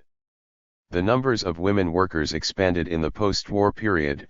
For various reasons, rising rates of divorce left many women in poverty, forcing them to work. New ideas about gender led many to prefer work, and beginning in the 1970s, many married women took jobs in order to make up for the falling real wages of men. Labor force projections suggest that this trend will continue. 63% of the growth between 1986 and 2000 is expected to be among women. 74. The attack on the social programs occurred just as this large-scale movement of women into the labor force was accelerating. The resulting cutbacks in social programs that supplement wages, such as health benefits and food stamps, made this new service proletariat all the more vulnerable to onerous working conditions. And restricted access to unemployment benefits or disability benefits or AFDC benefits intensified the fear of being fired which underlies employer power. The reordered class structure. The spoils reaped by business in the war against labor were large enough to constitute a historic shift in the distribution of income and well-being in American society. Overall, the simultaneous growth of poverty and wealth was unprecedented in the 20th century. 75 This was partly a simple and direct consequence of lowered taxes for the rich and social program cuts for poorer groups. 76. Between 1977 and 1992, the poorest tenth lost 20.3% of its post-tax income. The top tenth gained 40.9%, the top 5% gained 59.7%, and the top 1% gained 135.7%. And poverty increased. By the official measure, poverty had fallen from 22.4% in 1959 to a low of 11.6% in 1977. But then it rose to 14.2% in 1991, the highest level in a quarter of a century. 77. Moreover, the official poverty measure greatly underestimated poverty. When the poverty line was first calculated in the 1960s, the average family spent 1/3 of its income on food, and the poverty line was set at 3 times food costs, adjusted for family size. But by 1990, food costs had dropped to 1/6 of the average family budget because other components such as housing had inflated at far higher rates. If the 1990 official poverty line of $13,360 for a family of 4 had been recalculated to reflect changes in the real costs of these components, it would have been about 155% of the official rate, or $21,700.78. By that measure, poverty soared. From the same 22.4% in 1959, it fell to a low of 17.3% in 1972, and then rose to 25.6% in 1989, or to almost twice the numbers shown by the official indicator. 79. The most dramatic measure of the reordered class structure was wealth accumulation. Aggregate household assets, whether homes and other real estate, stock, bonds, paintings, jewelry, or yachts. Studies by the Federal Reserve show that between 1983 and 1989, the core Reagan years, the richest 1% of families increased their share of net private wealth from 31 to 37%, and they did so at the expense of all other social strata. The share of next richest 9% fell from 35 to 31%, and the bottom 90% lost 1%, from 33 to 32%. 80. In a characteristically opaque statement, Alan Greenspan, chair of the Federal Reserve, remarked of this finding that material distribution has become more dispersed. Claudia Golden, the economic historian, put the data in perspective when she said that inequality is at its highest since the great leveling of wages and wealth during the New Deal and World War. 2. 81 Plainly, business won the war against workers. The role of relief in labor regulation. Even as the class structure was being reordered between 1970 and 1990, attention was riveted on poor relief. Politicians running for re-election in the politically volatile 1970s and 1980s rushed to divert voter discontent over falling wage levels and new concentrations of wealth by focusing on welfare. They competed to define welfare as a principal national domestic problem bad for the country, and bad for the poor. Politicians denounced relief for draining public budgets and reducing work effort. And by allowing poor mothers to opt out of aid work, it sapped their initiative and induced disabling psychological and cultural patterns that entrenched their incapacity for work all the more. Deepening poverty ostensibly followed. In short, the new inequality in the United States could be traced to the non-working poor. 82. Welfare, with its ancient connotations of pauperism, thus became the focus of unrelenting attack. No matter that AFDC was in fact a small program 83 or that recipients were not valued by the market. Welfare was used to exemplify the way the full range of income maintenance programs interfered with the labor market. And welfare recipients were made to symbolize the failure of character of anyone who opted out of the labor market by taking refuge in one or another of the income support programs. The racial composition of the AFDC rolls facilitated the scapegoating of welfare recipients, since the majority of women and children on AFDC were blacks and Hispanics. 84 Race is a deeply divisive factor in American political culture. The post-World War II black movement was largely responsible for creating the political pressures which led to the expansion of social spending in the 1960s, as well as to the weakening of racial barriers in access to employment, housing, and education. Many of these gains activated and exacerbated white racism, and helped bring on a political backlash beginning with the election of 1968, and the ascendance of the Republican Party. The attack on welfare reflected these antagonisms and drew strength from them. In the process, white anger was deflected away from the new and pervasive economic insecurities and inequalities, and toward the welfare poor. Historically, in the labor regulating phase of relief cycles, poor law authorities reorganize relief arrangements to enforce work, both by expelling people from the rolls and by intensifying the degradation of those impotents allowed to remain on the rolls in order to reinforce work norms. In the past, the most common method of achieving this objective has been to shut down outdoor relief arrangements and to grant relief only in hellholes called workhouses. That was the solution in England in 1834. But the workhouse is no longer a politically feasible way to enforce market discipline. 85. By the late 20th century, popular beliefs in social rights, including welfare rights, were more firmly held, and the potential for riots and electoral upheavals in defense of those rights persisted. 86 The less extreme alternative was to slash benefits in tandem with falling wage levels, to force more of the poor to accept the deteriorating conditions of market work by driving many of them off relief, and to subject those remaining on the rolls to workfare and other forms of ritualized degradation. Justifying labor regulation. As in earlier periods, the introduction of labor regulating measures was accompanied by a dirge of complaint attributing poverty and associated ills to relief.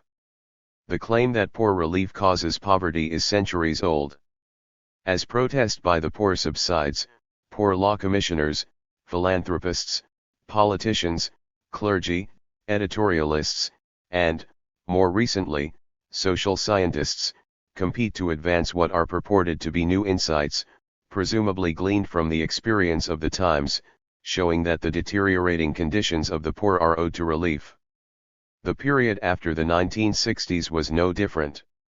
Glaser argued that our efforts to deal with distress themselves increase distress. 87 Anderson concluded that the welfare system has created a new caste of Americans, almost totally dependent on the state, with little hope or prospect of breaking free. Perhaps we should call them the dependent Americans. 88.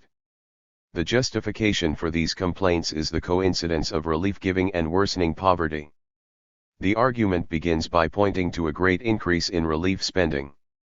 Then the point is made that poverty worsened, as did family breakdown and out-of-wedlock births.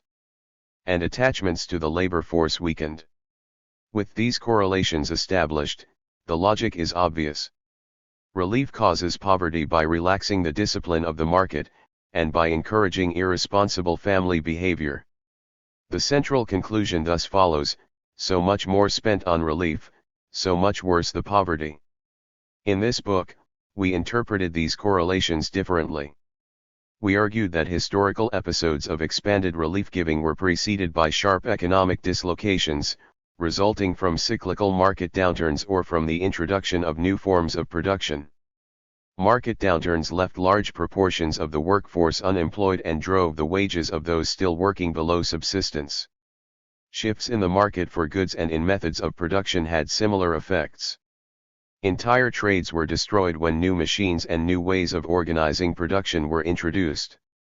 In the United States, for example, many southern rural people were left workless after World War II because of agricultural modernization, and were then left workless again in the cities to which they migrated because of the outward movement of industry to suburbs or Sun Belt, or to cheap labor regions abroad.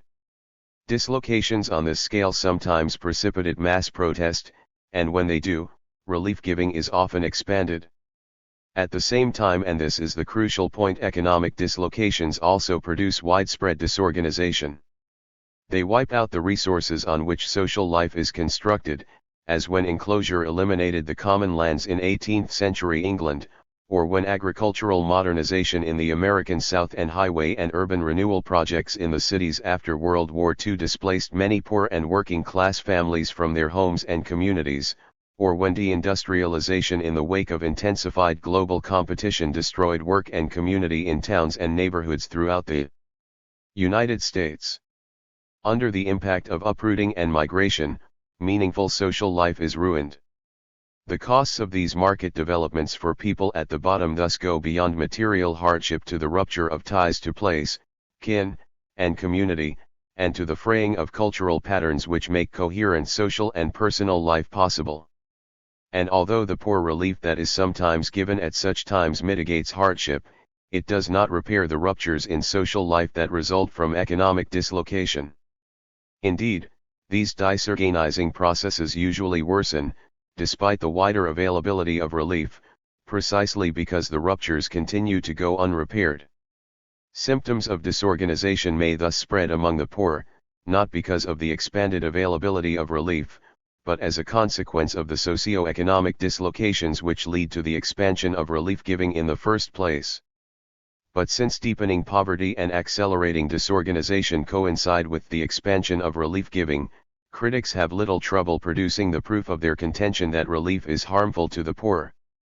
In the 1960s, with the burgeoning of social science, it was not surprising that social scientists came to play a large role in interpreting the causes and consequences of increases in relief.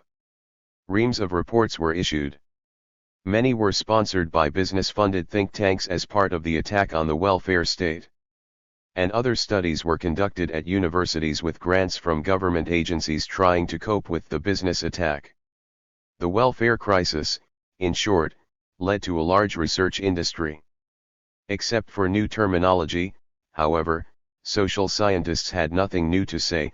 The attack on poor relief was scripted by a history going back to the 16th century. 89 The preoccupation of the research conducted in this period was with assessing the impact of expanded relief giving on family structure, illegitimacy, incentives to work, and poverty. 90 Differences between liberal and conservative researchers were not as significant as their shared preoccupation with the perverse effects of relief. To be sure, liberal researchers demonstrated that conservative charges were overblown, and their remedies extreme. But liberals and conservatives could readily agree that poor relief generated dependency, and that funneling women into the labor force was the remedy. The liberal method emphasized education and training programs, and the provision of daycare and health care services once women took jobs. The conservative method emphasized slashing the welfare rolls, or converting relief into mandatory work programs. Meanwhile, the institutional changes which weakened the occupational and life supports of the poor, and the role of dominant classes in promoting those changes, were typically ignored. The result, as we said in the original introduction to this book, is that much of the literature on relief, whether the arid moralisms and pieties of 19th century writers or the ostensible value-neutral analyses of 20th century professionals and technicians, merely serves to obscure the central role of relief agencies in the regulation of marginal labor and in the maintenance of civil order. Slashing benefits. One expression of the turn to work enforcement was lower benefit levels, a change which also sharply cut the number of families eligible for assistance. As wage levels began to fall in the early 1970s, welfare benefits threatened to become competitive with wages. A report to Congress on AFDC in New York City and 10 other cities in 1969 had cautioned that grant levels do seem to act as a disincentive to employment when they exceed wage levels 91. Consequently, as wages eroded, AFDC payments were allowed to erode in tandem, thus preserving the less eligibility principle of the old poor law that poor relief should pay less than the wages of the lowest laborer. The New York Times noted the coincidence between falling benefits and falling wages. In 1991, a mother with 2 children qualified for an average of $7,471 a year in combined welfare and food stamp benefits. That is 27% less, accounting for inflation, than the amount 2 decades earlier, and the minimum wage is 23% lower than the average minimum wage during the 1970s. 92.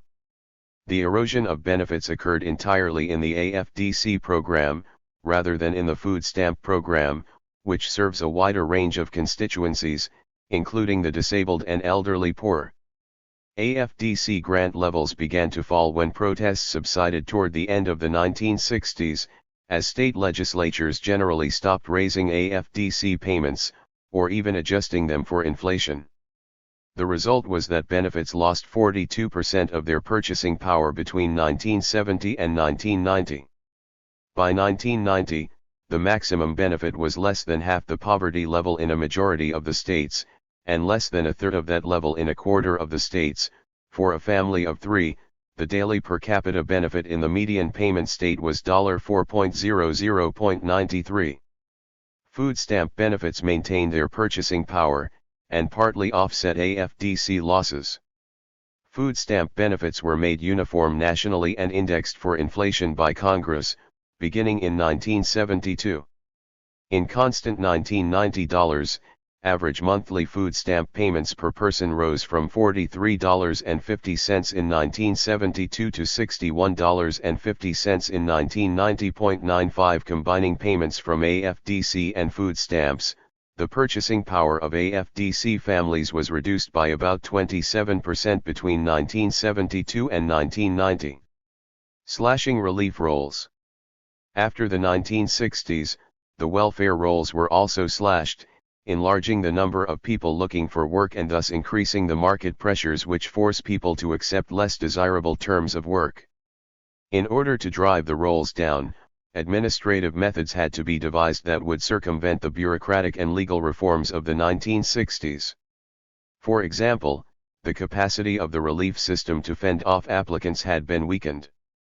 Frontline eligibility workers, influenced by riots in the streets, by the demonstrations for welfare rights, 96, and by legal decisions affirming client rights, were more likely to use their administrative discretion to make liberal eligibility decisions.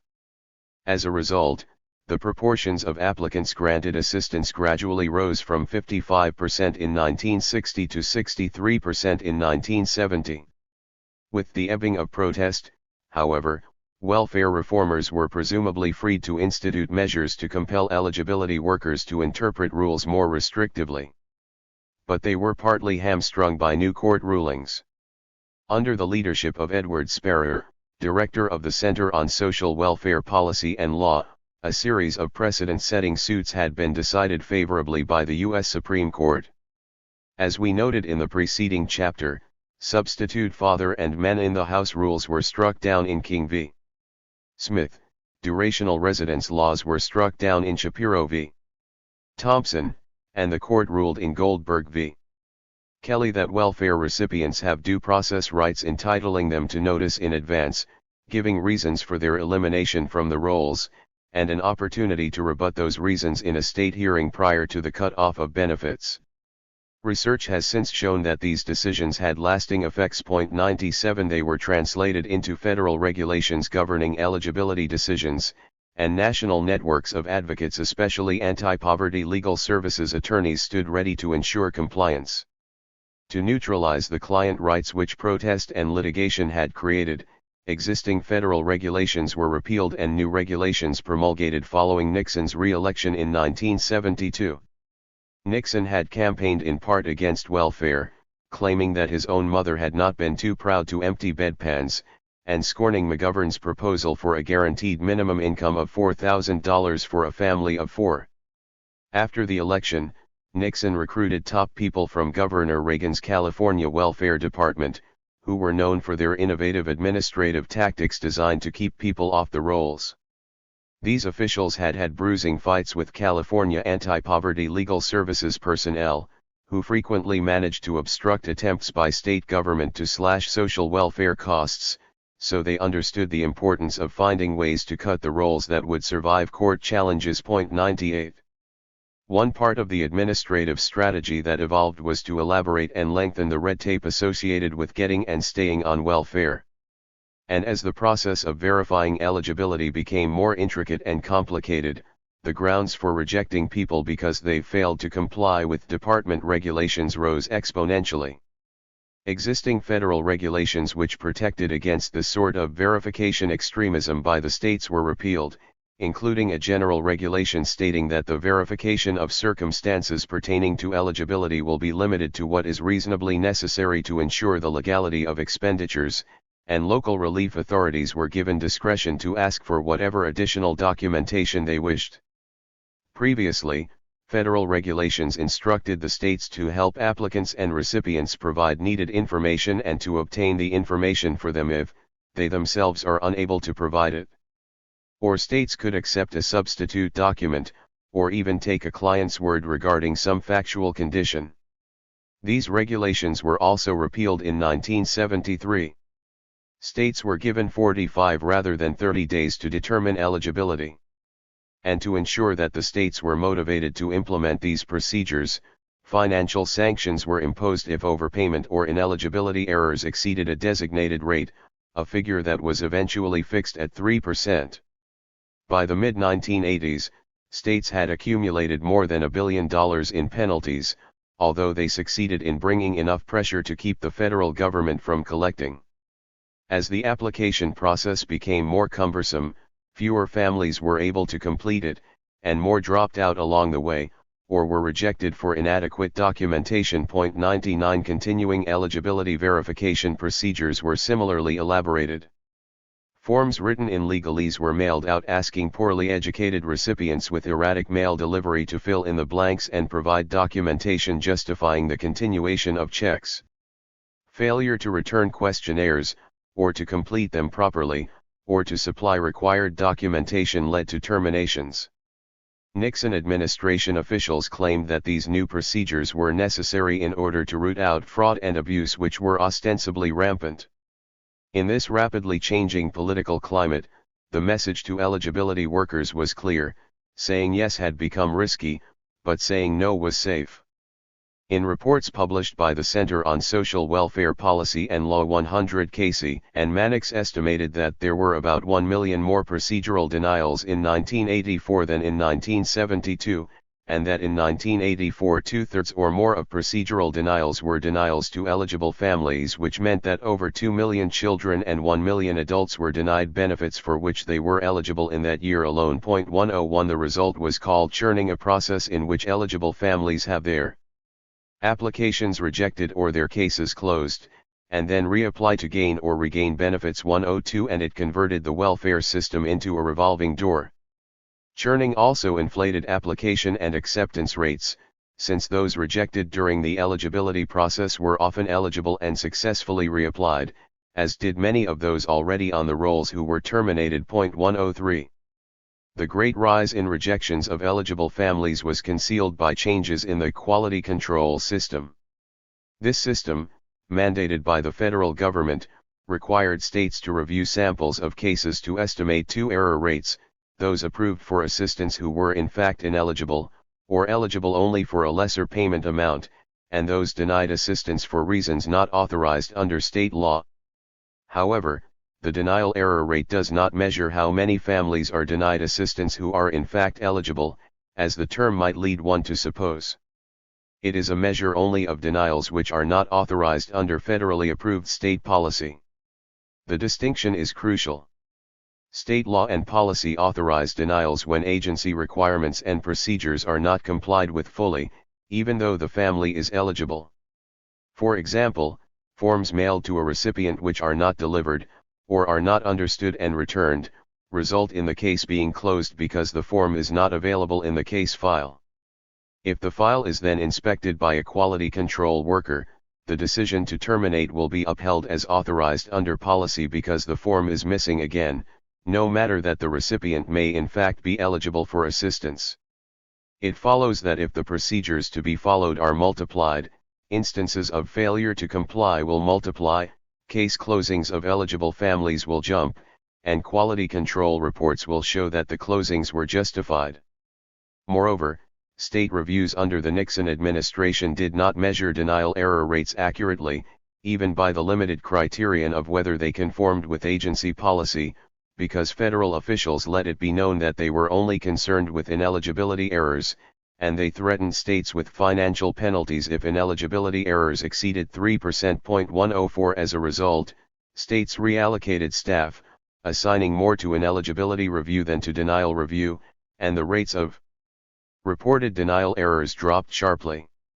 In 1973, the official national denial error rate was 9%, by the mid-1980s, it was 2%. Welfare advocates called foul, claiming that the true state of affairs was being obscured by a management review system biased toward exposing ineligibility errors rather than denial errors.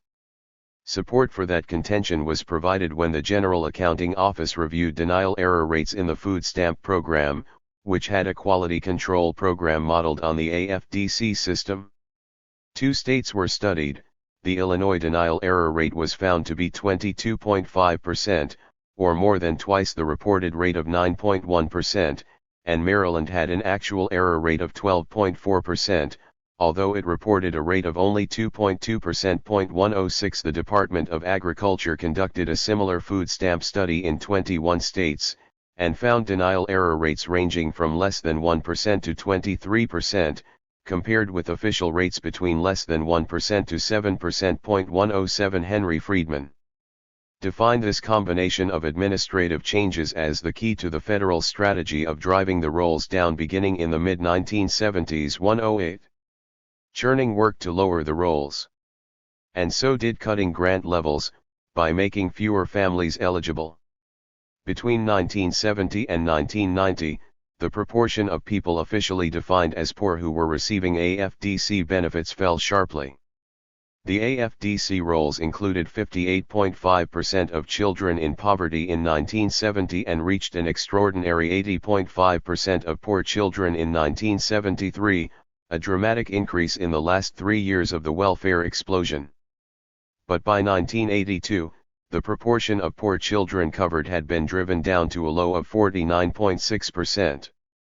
The proportion recovered somewhat to 59.9% in 1990, although this was still a significant decline of 25% from the 1973 high.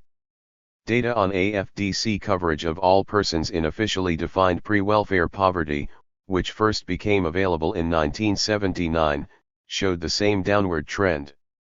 The ratio was 54.5% in that year, fell to a low of 40.6% in 1982, and then rose to 46.1% in 1990, for an overall decline of 15% since 1979.109. However, the campaign to drive the rolls down succeeded much more than these figures suggest because the official poverty line increasingly underestimated the extent of poverty, as we noted earlier. If the 155% adjusted poverty measure were used, the AFDC rolls represented a far smaller proportion of those in poverty than previously, and the campaign to enforce market discipline by slashing the rolls could be said to have succeeded. We note, too, that some general assistance programs, providing cash payments to more than 1 million single persons and needy families in 1990 who were not qualified for either AFDC or supplemental security income, also got cut. Big industrial states made the largest cuts, all during recessions: Massachusetts in 1974 and 1991, Pennsylvania in 1982, and Michigan, Illinois, and Maryland in 1991 or 1992. Pennsylvania, Michigan, and Illinois declared any employable persons completely ineligible. Pennsylvania limited aid to 3 months, and Maryland limited aid to those who could be expected to be disabled for at least 12 months. Follow-up studies found that many of those cut from the rolls had their utilities shut off, or were evicted, and that few found jobs. 110. Poor relief and workfare rituals. The churning process sifts and sorts the relief rolls, eliminating those with any possibility of surviving in the labor market. Even then, the shrunken relief system continues to play a role in regulating labor. Those who are of little or no use in the labor market are allowed to remain on the relief rolls, but they are treated punitively so as to affirm the importance of work. This was the meaning of the ritualized degradation of workhouse recipients. With the workhouse no longer available, other rituals were devised. We first describe the workfare efforts that began to evolve in the late 1960s. Then we provide evidence that they were indeed rituals by showing that one work program after another was initiated despite repeated failures at placing welfare mothers in jobs. And we end by showing how these apparently failed programs in fact succeeded because they helped communicate meanings which reinforced labor discipline. Welfare-to-work reforms. A series of welfare-to-work programs were initiated beginning in the late 1960s. 111 Work incentive programs provided recipients with welfare supplements if they gained full or part-time work. Workfare programs required recipients to work off their grants by contributing labor to nonprofit organizations or to government agencies on the supposition that work experiences would prepare recipients to seek real jobs. Job search programs required recipients to look for jobs for a given number of hours each week, with supportive services sometimes provided, such as tutoring in how to identify potential jobs and how to conduct oneself in a job interview. Education and training programs were sometimes made available on the theory that lack of skills prevented recipients from becoming self-sufficient through work. The first work incentive program was introduced in 1967. At the time, earned income was being deducted from welfare grants dollar for dollar, and proponents of reform reasoned that the resulting 100% tax rate discouraged recipients from working their way off welfare. The Work Incentives Now legislation tried to remove this disincentive. In calculating continuing eligibility for relief among those who worked, a sum for work expenses was not counted against the welfare grant, nor the first $30 of monthly earned income as well as the next 1/3 of earnings up to the maximum welfare grant level in the state, at which point people were terminated from the rolls. These earned income disregards were intended to be a bridge to self-sufficiency, providing working recipients with supplementary welfare benefits to enable them, over time, to improve their labor market position and eventually to work their way off welfare. With these inducements to offer, welfare departments were required to canvass the rolls for employable recipients, refer them for placement by state departments of labor, and supplement the wages of those placed. A variety of additional services or benefits were also provided, such as expenses for child care and transportation, as well as medical and dental care, and training. Not surprisingly, research evaluation showed that subsidized employment is still likely to be more expensive than straight welfare. 112 Nor were many welfare mothers placed in jobs. Only about 10% of the 1.6 million eligibles were considered suitable for enrollment. Of all those terminated from WIN by April 1, 1970, only about 20% had jobs. Hence, the WIN program was successful in getting jobs for only about 20% of the 10% enrolled, or around 2% of the total eligible welfare population, and this during a period when welfare rolls for the whole country were rising by about 40%. 113. In frustration, Congress enacted the Talmadge Amendments to the WIN program in 1971, requiring states to take more vigorous steps to register recipients for work by emphasizing immediate placement rather than training. But the job placement results were worse. 114 federal regulations were then adopted in 1975 to restore the balance between training and placement, with results that were still no different. In the meanwhile, New York City initiated a work program for general assistance recipients and paid them prevailing wages to work for the city. The program was abandoned in 1978 because it was actually costing 1/6 more to run the welfare program with the jobs than without. 115 A similar scheme initiated at about the same time in Wisconsin was abandoned because work done by general assistance recipients resulted in regular public employees being laid off, thus creating unemployment among persons not receiving welfare and simply broadening the group who bear the burden of poverty. 116. Meanwhile, with welfare costs rising, a very different initiative was undertaken by state and county officials beginning in the late 1960s. They mobilized to demand that the federal government take over full funding and administration of AFDC. Following the election in 1968, Nixon felt compelled to propose some sort of solution, not least because Republican governors, all of them in the North, where the rolls were rising the most, insisted on it. Consequently, in August 1969, Nixon proposed legislation for a family assistance plan that eliminated AFDC in favor of a broad national income support plan for all poor families. The main provision called for a national minimum payment of $1,600 for a four-person family. In order to be eligible for this income, family heads would have been required to work if they had no children under the age of 6, keeping the first $720 of earned income, together with half of all additional earned income up to a gross of $3,920, at which point there would be no further subsidy. 117 The plan also called for federalizing the so-called adult relief categories. In October 1972, after 2 years of debate in the Congress, FAP went down to defeat. 118. Southern representatives played the key role in scuttling the bill.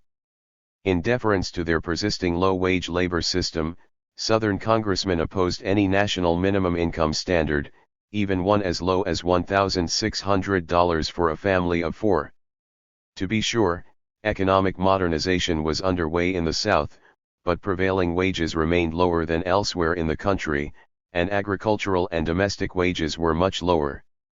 Still, there were state and local fiscal strains to be dealt with.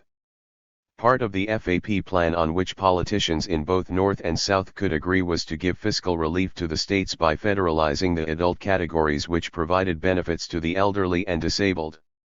The result was the Supplemental Security Income legislation, one of the most important social welfare reforms since the Social Security Act, and the welfare rise of the 1960s generated the fiscal and political pressures that led to its passage. As for the AFDC recipients whose rising numbers had prompted this reform, they would soon play the leading role in an unfolding dramaturgy of work. By Reagan's election in 1980, the work incentive program had been discredited among conservative analysts. They alleged that poor working women were not using the 30 and 1/3 income disregards as a temporary bridge to full self-sufficiency, they were instead staying on welfare permanently, combining their earned income with welfare supplements. In reaction, the gross income limit for eligibility was dropped from 180 to 150% of the state's need standard, and the availability of income disregards was limited to 4 months by the Omnibus Budget Reconciliation Act of 1981. 119 The Department of Health and Human Services subsequently reported that 408,000 families were terminated as a consequence of the new law, and 299,000 families had their benefits reduced. 120 Based on interviews in 5 cities 1 year later, the Government Accounting Office found that few of these families had been able to augment their income from additional earnings, so that most simply had less money. 121 The system was reformed again, with a shift towards slightly more generous incentives under the Deficit Reduction Act of 1984. 122 Nevertheless, subsequent employment success rates of welfare mothers were little changed. At the same time, Evaluation research suggested that poor labor market performance by AFDC women resulted from deficits in literacy and occupational skills. Title IIA of the Job Training Partnership Act of 1982 made funds available to private organizations to provide counseling, education, job search assistance, and other forms of support to prepare economically disadvantaged people for employment. The program was intended especially for people receiving any form of public cash assistance, and roughly 25% of the participants were AFDC recipients. Since the success rates were poor, the federal government authorized the states to experiment with intensive services for long-term users of AFDC. Among the better-known experiments were the Employment and Training Choices Program in Massachusetts, the Training Opportunities in the Private Sector Program in Maine, and the Options Program in Baltimore. These programs subsequently became the model for the work provisions of the Family Support Act of 1988, called Job Opportunities and Basic Skills. States were required by October 1990, to begin phasing in a battery of intensive services, consisting of education, training, counseling, and job placement services. At least 55% of jobs funds had to be spent on specifically targeted groups: parents 24 years old or younger who had not graduated from high school, parents who had been on public assistance for 36 months or longer, older parents whose youngest child was within 2 years of reaching the age limitation for AFDC eligibility, and one parent from two-parent families. 7% of these targeted groups were expected to participate on a monthly basis by 1991, and 20% by 1995. States were also required to extend Medicaid benefits for 12 months since some research showed that the loss of health benefits deterred families from leaving the rolls. In a preliminary evaluation of results, Jenks reported the unexciting news that there were modest increases in welfare recipients' earnings, although nothing like enough to make them self-supporting. 123. Workfare failures. If one took the stated goals of the relief reformers at face value, they made little sense. The reason was obvious: there were too few jobs for unskilled workers, and many of them did not pay wages and benefits adequate to support families. Indeed, had better-paying jobs been abundant, the relief explosion of the 1960s would not have occurred in the first place. Welfare work programs had also been tried in the 1950s, and they were also irrational, at least if one takes stated goals for granted. However, no one seemed to have learned much from them. In a 27-state survey of work relief programs for general assistance recipients, the Federal Bureau of Family Services reported in 1962 that work relief cannot reduce the public assistance rolls unless the economy produces additional regular jobs, that is, full-time, year-round jobs with adequate wages and benefits.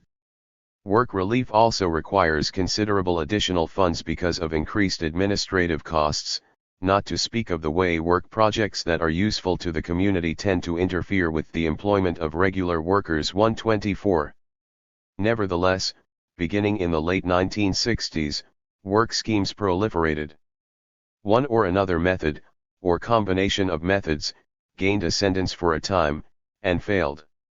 And then new schemes were devised, or past ones recombined, only to fail again. None of it seemed to make pragmatic sense. Unemployment averaged 4.4% in the 1950s, 4.7% in the 1960s, 6.1% in the 1970s, and 7.2% in the 1980s. The labor market was flooded with immigrants from Asia, from Mexico, and other Central and South American countries. Confronted with an increasingly globalized world economy, corporations shed workers or closed plants and opened new manufacturing facilities in third-world countries with cheap labor. Later, with the end of the Cold War, defense industries began making workforce cuts. These and other developments contributed to abnormally high unemployment levels during the 1970s and 1980s, and to the longest recession of the post-war period beginning in 1990. There was no evidence, in short, that business required the labor of AFDC mothers. 125. What business did require was the more tractable labor force that results from intensified competition for jobs. Those jobs that AFDC recipients could get paid too little and provided too few benefits. The AFDC roles were composed in substantial part of unskilled women whose value in the labor market was at best marginal. Few of these women could command anything except the lowest wages, a problem that worsened rather than improved, especially in the 1980s when the minimum wage was allowed to fall much behind the rate of inflation. In a general review of research on work programs, Block and Noakes concluded that recipients typically could not find jobs which paid more than welfare. 126 Highly publicized stories of individual successes notwithstanding, a review of research conducted by the Center on Budget and Policy Priorities showed that work programs did not result in more than a handful of recipients achieving a stable source of employment that provides enough income for a decent standard of living and job-related benefits that adequately cover medical needs. 127 Another general review, this time sponsored by the Brookings Institution, found that none of the programs succeeded in raising earnings by welfare mothers more than $2,000 above grant levels. 128 And Swartz and Valgi concluded that, no matter how much we may wish it otherwise, workfare cannot be an effective solution.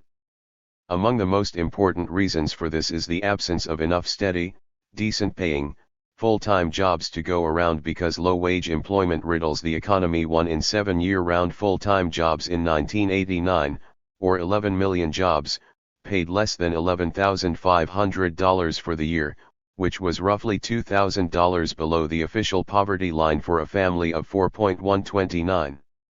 The adjusted poverty line showed conditions to be much worse.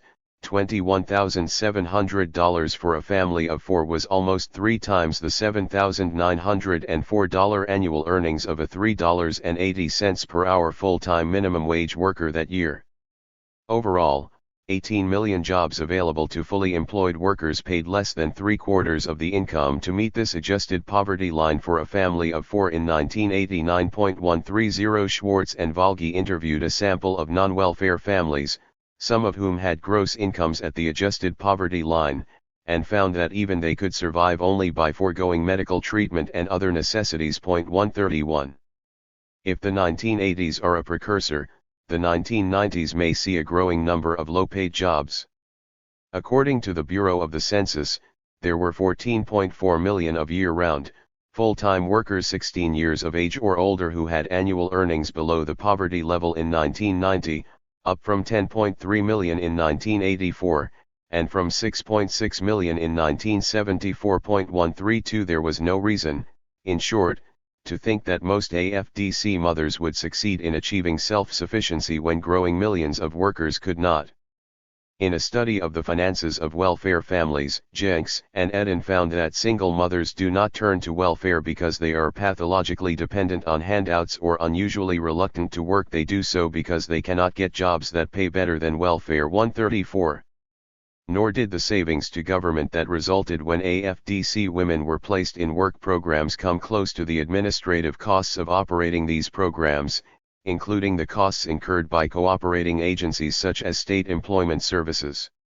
Add to this the not insignificant costs of health care and child care for women who entered the various public work programs or who got low-wage jobs in the private market. The Congress was certainly not unmindful of this, as it showed by its endless squabbling over whether such benefits to working recipients should be funded at all, or for only 4 months, or 9 months, or 12 months, or whatever. Jenks estimated that AFDC mothers working at the minimum wage would have to be given free medical care and at least $5,000 worth of resources to supplement their wages, at a cost in excess of $50 billion, an expenditure which he agreed was unlikely to be made. Undaunted, Jenks recommended an incremental approach of few $billion in the first year, slightly more the second year, and so forth. 136. Given scarce jobs and low wages, the result of work programs was predictable enough. They contributed to the churning or revolving door effect which had already been set in motion by the revised quality control system. Studies showed that a substantial proportion of former recipients who were working ended up reapplying for welfare because they could not survive on their earnings, even with wage supplementation, not to speak of deprivations resulting from any disruption in their income, such as a job layoff or an illness in the family. 137 Nevertheless, millions of dollars continued to be spent on one work scheme or another in an endlessly futile cycle. Other professed goals of the work programs were equally irrational, if taken at face value, such as the unsubstantiated assertions that work would transform family structure, community life, and the so-called culture of poverty. Cause insisted that replacing welfare with work can be expected to transform the entire culture of poverty, including family patterns, because it's doubtful that working women would be willing to share their hard-earned paychecks with non-working men the way they might have been willing to share their welfare checks, so that the natural incentives toward the formation of two-parent families will reassert themselves. 138 Marriage rates might indeed have increased were jobs with adequate wages and benefits available to men, as well as to women on welfare who choose to work, but that would have required responses by business different from disinvestment, speculation, and a declaration of war against labor. It was also doubtful that putting poor women to work would improve the care and socialization of children. Cause claimed that, if a mother has to set her alarm clock, she's likely to teach her children to set their alarm clocks as well. 139 Thus trivializing the real activities of most of these women. Many AFDC mothers with younger children get their children up every morning and, because of the danger in the streets, walk them to school, walk them home, and keep them locked up in their apartments until morning. Forcing these overburdened women to work would mean adding the market job to the exhausting job of maintaining a home without funds or services, and all the while surrounded by dangerous and disorganized neighborhoods. As we have said elsewhere, contemporary workfare reforms should be understood as a replay of a history of social welfare initiatives in which intensely felt popular concerns with family are evoked to justify programs which shore up labor market discipline. 140. Work was also advertised as the way to reverse the deterioration of community life. The minutes of a meeting of academics, intellectuals, and administrators who met in New York City after Nixon's election reported a consensus that the rising welfare rolls accompanied by rising violence and other manifestations of disorder proved that the social fabric is coming to pieces. It isn't just strained and it isn't just frayed, but like a sheet of rotten canvas, it is starting to rip. 141 Converting AFDC to a work system was the remedy. Work would restore the social fabric. Removing women from their homes and neighborhoods would more likely shred the social fabric more. Putting mothers to work would deprive the poor community of its most stable element of the women, for example, who have mounted campaigns to drive drug dealers from their housing projects and neighborhoods.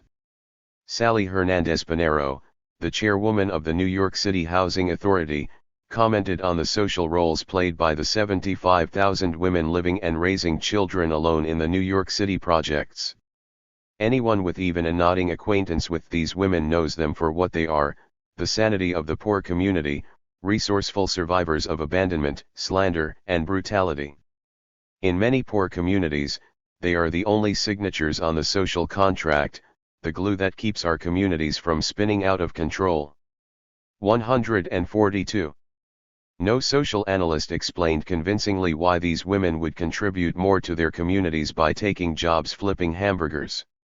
Nor did anyone explain why it would not be the better part of public policy to shore up income and social supports for women who are struggling to care for children under the jungle-like conditions of urban poverty. Instead, the family and community work performed by these women, like the family and community work of women more generally, was consistently ignored or devalued by critics of welfare. Of course, many welfare mothers want to work.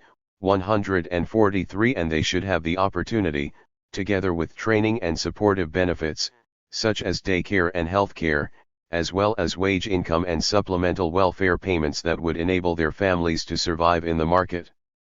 Under such conditions, many would take jobs, and coercion would be unnecessary.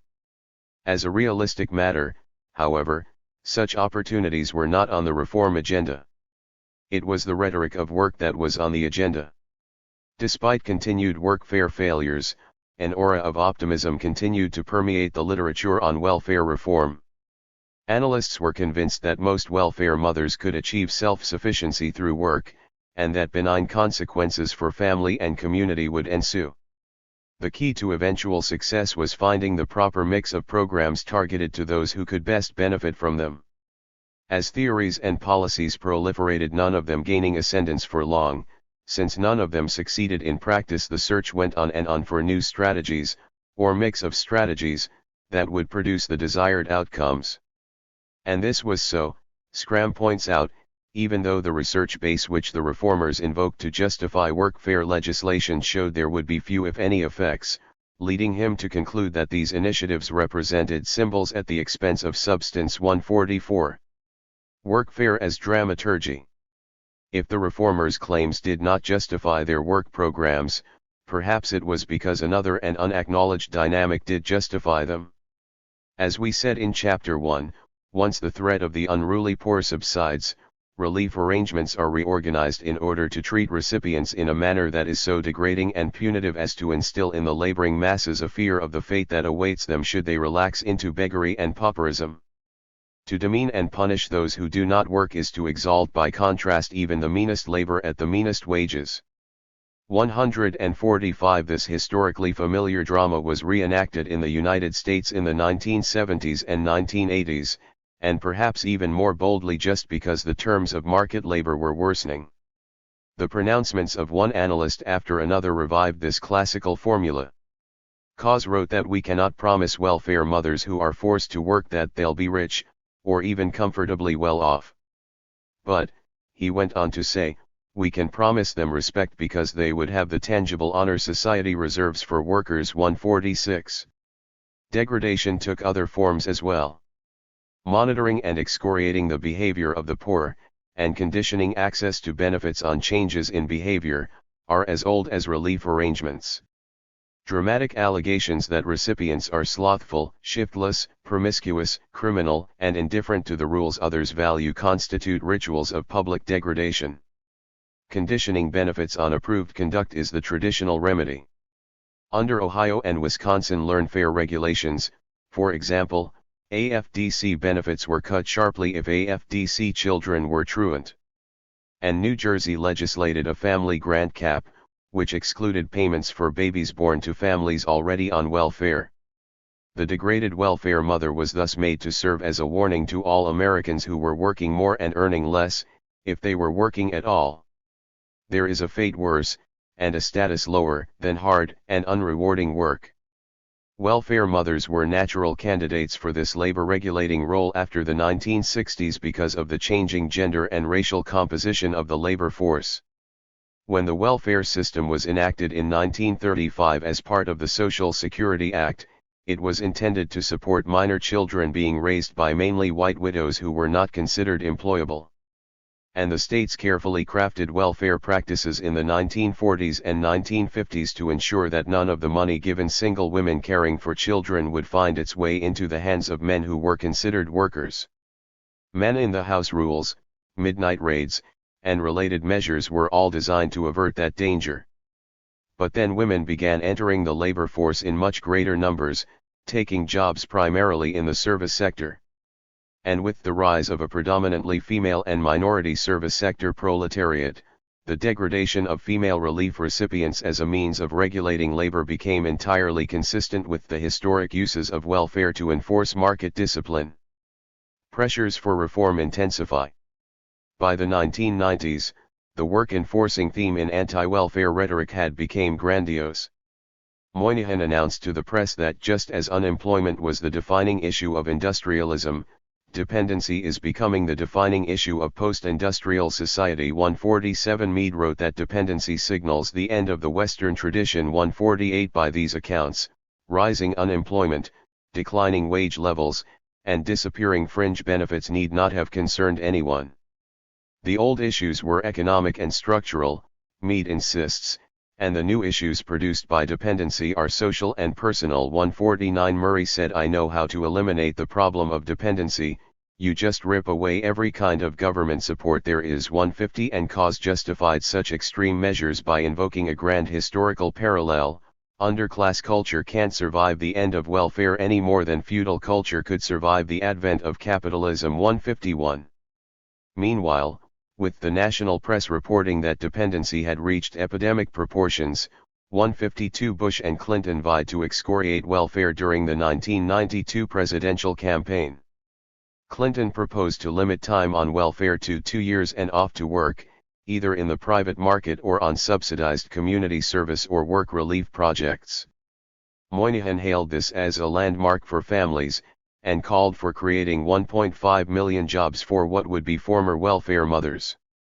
We do not know, at this writing in early 1993, what Clinton and the Congress will do. If they were actually to carry out a 2-year cut-off under current labor market conditions, they would shortly find themselves debating the question of whether women unable to make it in the market should be readmitted to the rolls. Otherwise, the streets would soon fill with homeless women and children, and the venerable body of theory and historical research which attributes riot and political disorder to insecurity about subsistence would once again be put to the test. It is hard to believe that national politicians will take that risk. More likely, they'll continue to contrive new variations in the dramaturgy of work. When Regulating the Poor was first published in 1971, we warned that the rising clamor for reform presaged a turn toward work enforcement that would consist of efforts to slash caseloads and benefits, and to degrade recipients by forcing them to participate in spectacular workfare rituals. We therefore concluded in the epilogue that the explosion of the rolls is the true reform, that it should be defended and expanded. Even now, hundreds of thousands of impoverished families remain who are eligible for assistance but who receive no aid at all. We still think so. Chapter 12. Poor Relief and Theories of the Welfare State. This book is about means-tested programs directed to the poor, and particularly about the archetypical American means-tested program, aid to families of dependent children.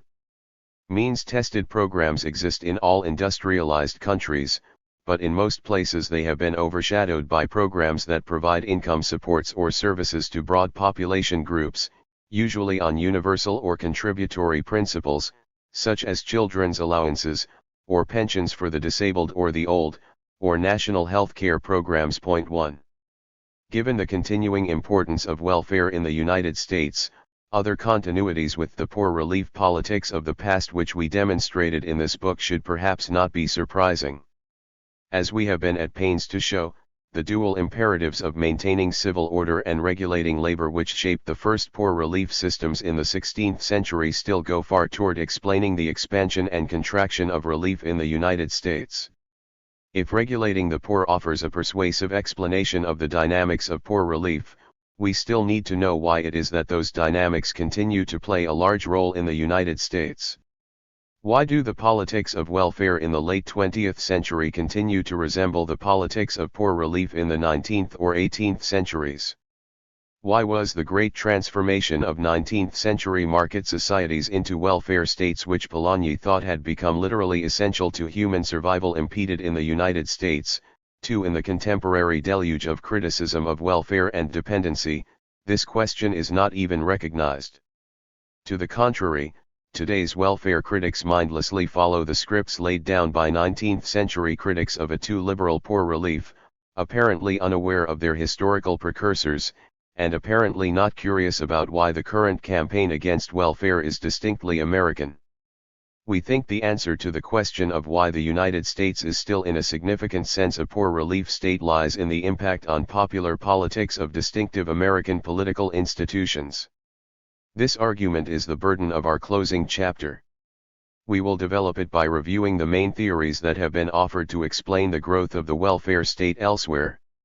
Taken together, these theories point to important elements of an explanation of the American pattern. It is true, of course, that this literature, like most academic work, is riddled with disputes. However, if we step back and view the literature as a whole, what is suggested is that several features of national political development combine to promote more broadly inclusive welfare state programs in other countries. Conversely, such a synthesis also suggests how we might begin to understand the stunted development of American social policy. In other words, theories of development should also imply a theory of underdevelopment. Social security versus poor relief. Few academics studied the welfare state when Regulating the Poor was originally published over 2 decades ago, and most who did were located in the field of social welfare itself. Like professionals in other fields, they tended toward explanations that gave a large role in the evolution of welfare state programs to the ideas and activities of professionals themselves, as well as to their philanthropic forebears. These rather insular interpretations paid scant attention to forces arising from the economy or the society or the polity, and a good deal of attention to the understandings and intentions of professional and philanthropic elites. Regulating the Poor was in part a critical response to this dominant view. We stressed in our introduction to Regulating the Poor that the key to an understanding of relief giving is in the functions it serves for the larger economic and political order. Economic and political interpretations of social welfare were at the time not usual. But in the years since, social science theory and research on the welfare state has burgeoned, perhaps in belated reflection of welfare state expansion in the post-World War II period. Most of this work is also preoccupied with the relationship of welfare state developments to underlying economic and political processes. However, academic work on the welfare state focuses mainly on wider social security state programs, rather than on means-tested or social assistance programs. Point 3 The consensus underlying this work is that social security policies should be understood as an entirely different form of social provision than the old poor relief systems. The aid people received from poor relief programs was necessarily discretionary, and elaborately conditioned, presumably in order to determine the neediness and worthiness of particular supplicants. By contrast, the new policies are said to be characterized by the vesting of social rights. Point 4 They are often called citizenship entitlements, because they are rooted in law, embedded in bureaucracy, and supported by mass opinion and class or interest group organizations. They are, in other words, shored up by institutionalized politics. This distinction between programs has in turn become the basis for a distinction between countries, according to their relative reliance on social security or social assistance programs. The distinction should not be overdrawn. All rich countries, including the United States, are social security states, in the sense that they all have a range of programs that provide income and services to broad population groups as a matter of right. And all countries also continue to rely on means-tested programs to shore up the income of at-risk groups, particularly those with weaker attachments to the labor force.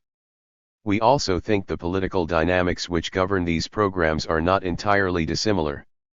We suspect that the threats to political order that prompted poor relief expansion are more important in overall welfare state development than is typically recognized by the analysts who stress the distinctiveness of contemporary forms of social provision. Moreover, means-tested programs also reflect and encourage ideas about social rights. Even pre-industrial poor relief was grounded in widely shared and tenaciously held ideas about rights. Thus, efforts to replace outdoor relief with the workhouse in England during the 18th century sparked recurrent protests because, as Tilly says, of an implicit theory that the community has an obligation to aid its poor. 5 And when the old poor relief system was in fact partially dismantled with the introduction of the new poor law in 1834, William Cobbett, a fiery journalist of the time, described the reform as a deep violation of the ancient rights of the poor, as nothing less than a smashing of the social contract.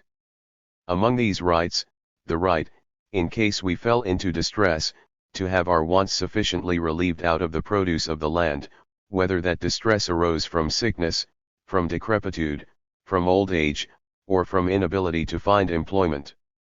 For 1,000 years, necessity was relieved out of the tithes. When the tithes were taken away, compensation was given in the rates as settled by the poor law.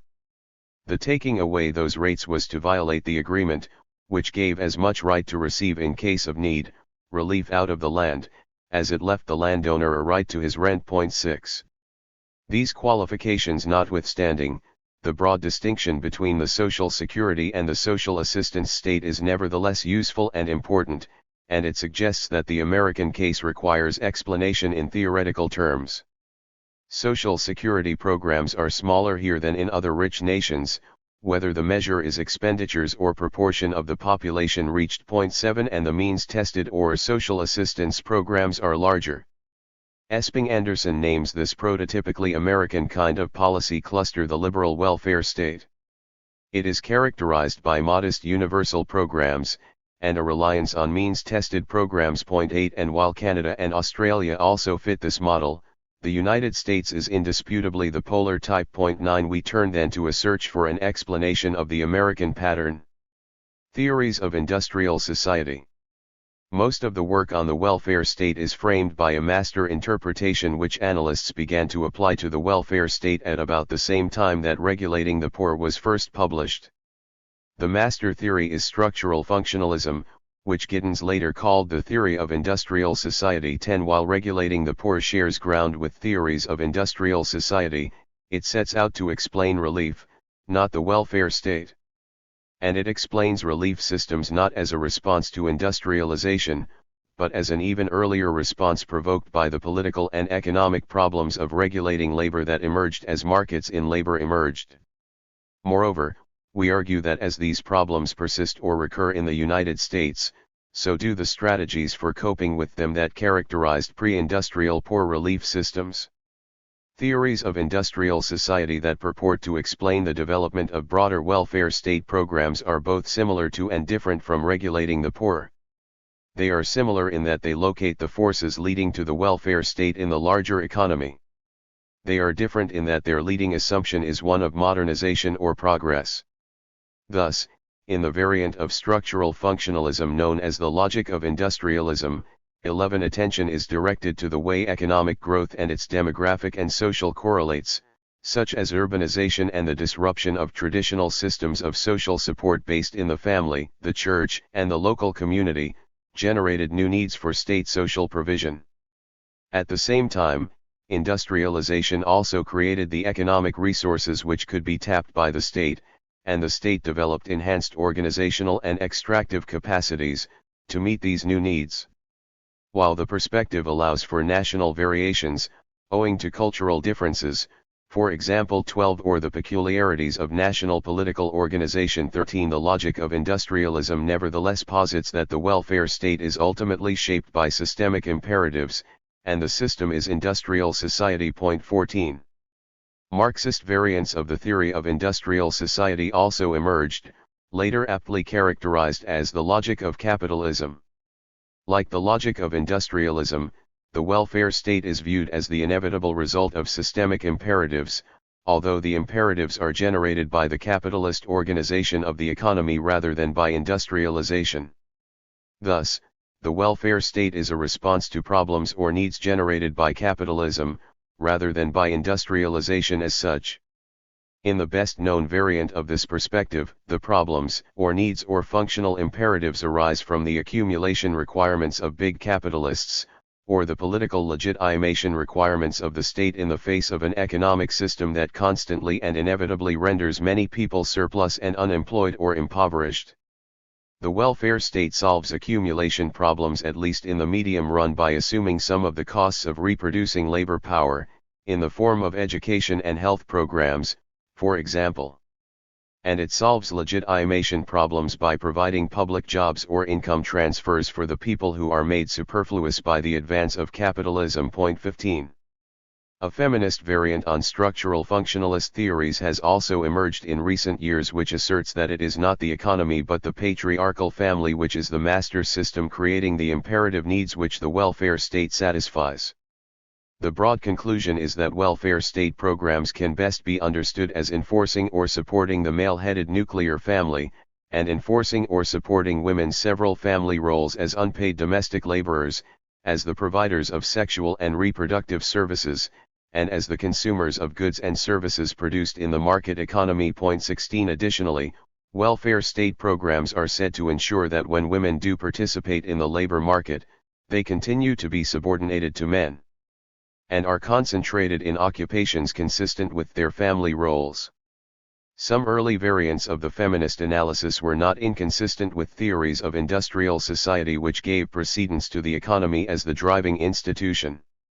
The family itself was seen as functionally related to the economy, through the role it plays in the reproduction of labor power.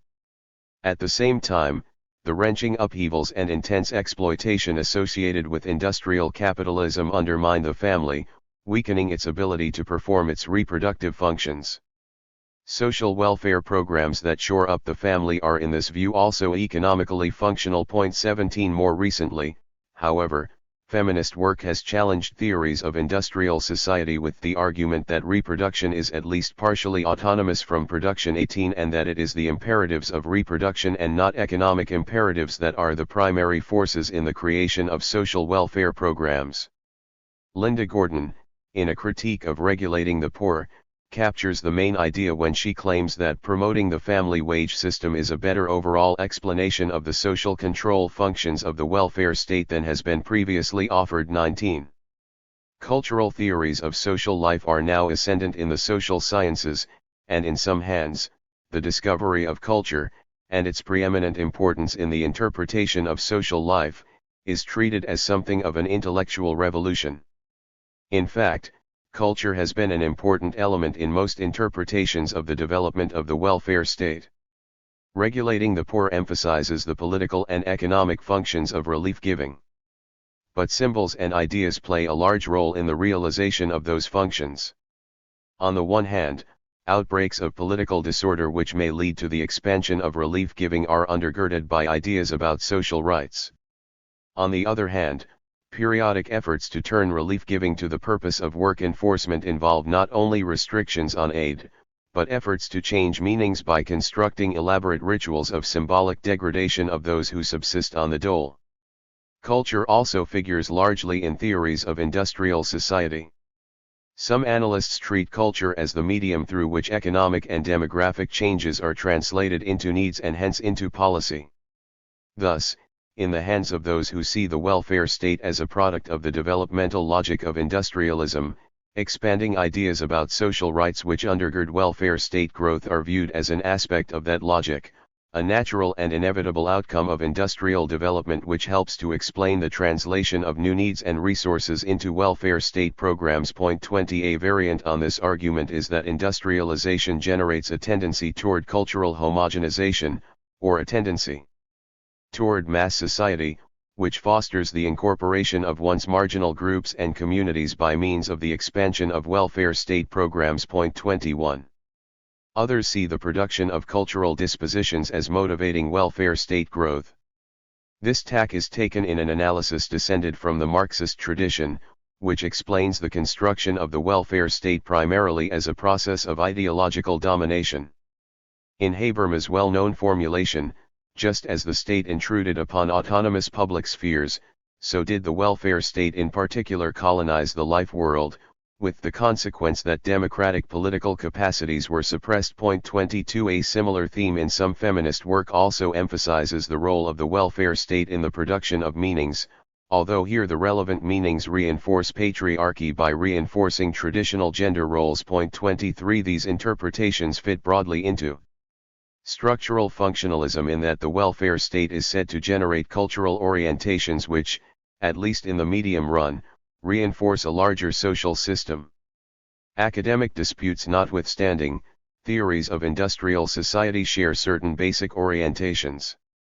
All claim that welfare state programs emerge to solve problems or serve functions of a larger system, although the master systems are obviously different. All also share an underlying metaphor of evolution or modernization, positing that the expansion and elaboration of welfare state programs occurs in tandem with economic growth, or in response to the unfolding crises of a capitalist system, or to shore up a patriarchal family system. And structural functionalist theories of this kind, Esping Anderson calls them systemic theories. 24 are also satisfying for their sweep and coherence. However, as comparative research on the welfare state has accumulated, these systemic interpretations have lost force, largely because, taken alone, they do not do very well in explaining the differences among welfare states. These criticisms bear directly on our effort to explain the stunting of welfare state development, and the continuing importance of poor relief, in the United States. There are two major problems. The first is that structural functionalist theories fail to satisfy a reasonable temporal criterion. If welfare state programs are a response to systemic imperatives, then the system and welfare state initiatives should have an explicable temporal relationship to each other. The industrial or capitalist or patriarchal system should precede in time the programs which presumably satisfy its imperatives, although the system should not develop so long before the programs as to attenuate the claimed functional relationship. At any rate, time and chronology need to be taken into account, and as a number of analysts have pointed out, there are large empirical problems.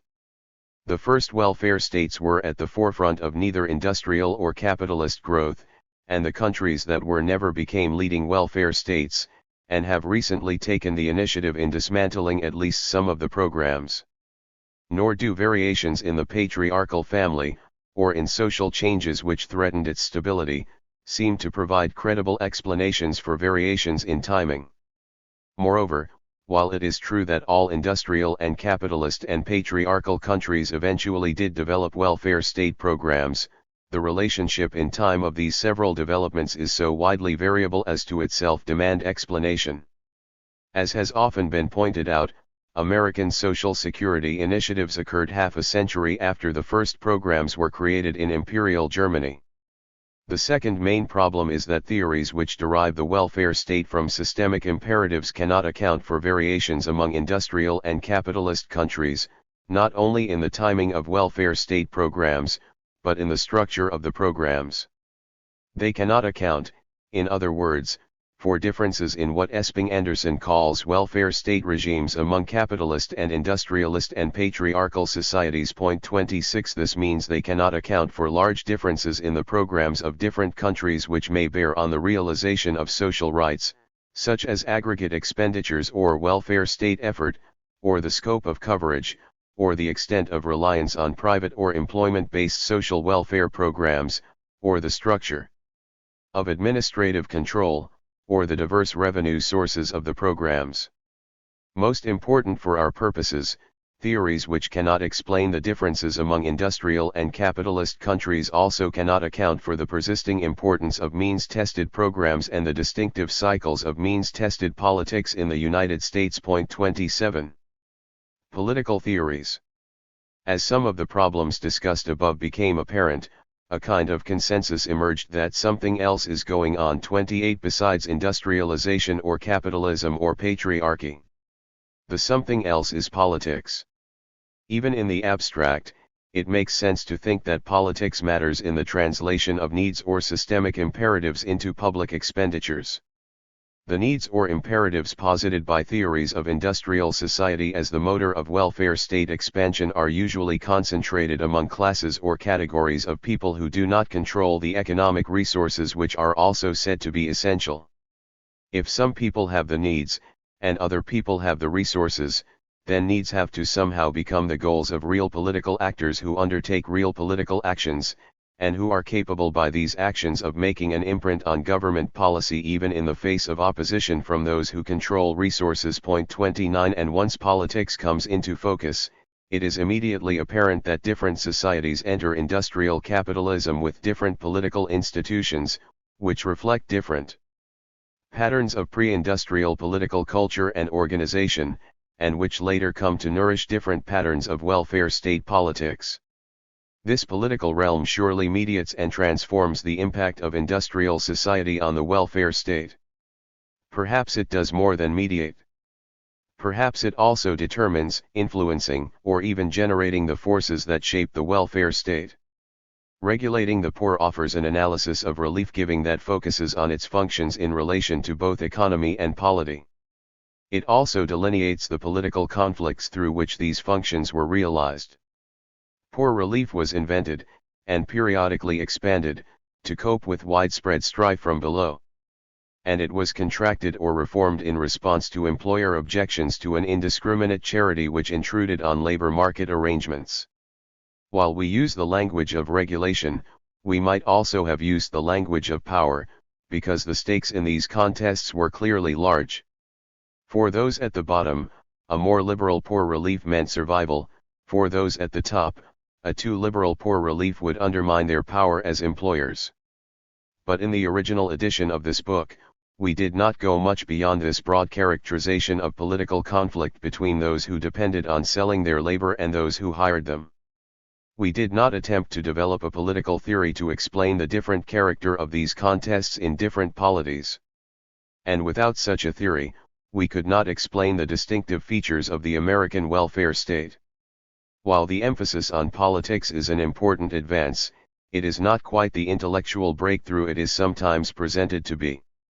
The theorists of industrial society in fact make more modulated arguments than the current round of critics allow, attributing a large, but far from determining, role to the processes they identify.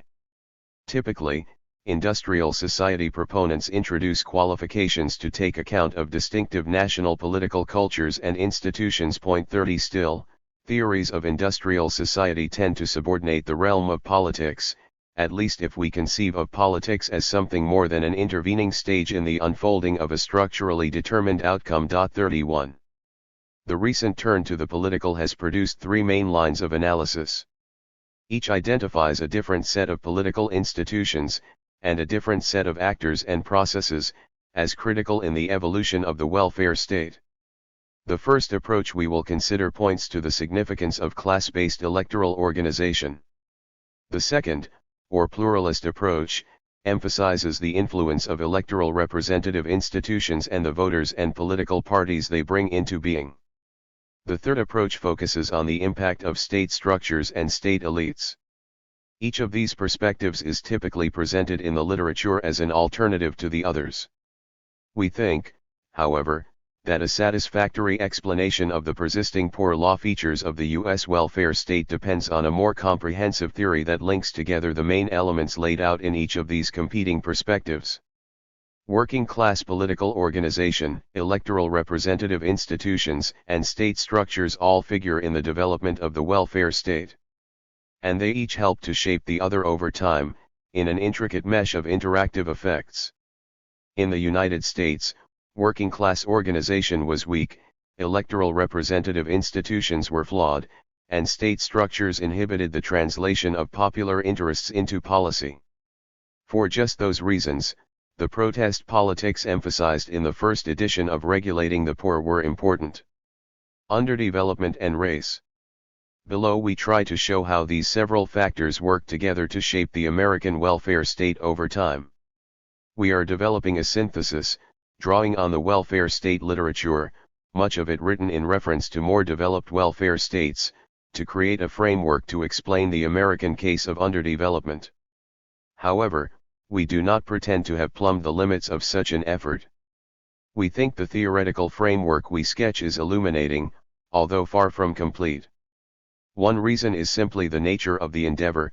Political interpretation is never exhaustive and therefore never finished. But another reason has to do with features of American political history which may be entirely distinctive, and thus escape attention in efforts to construct generalizable models of welfare state politics.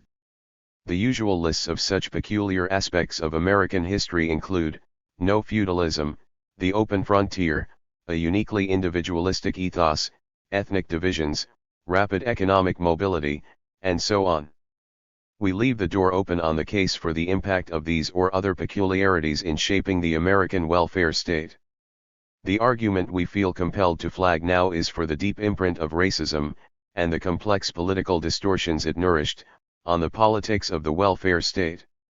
Race has been one of the enduring issues of American politics, implicated in most of the great conflicts which periodically convulsed the United States, and also singularly important in the formation of everyday political identities.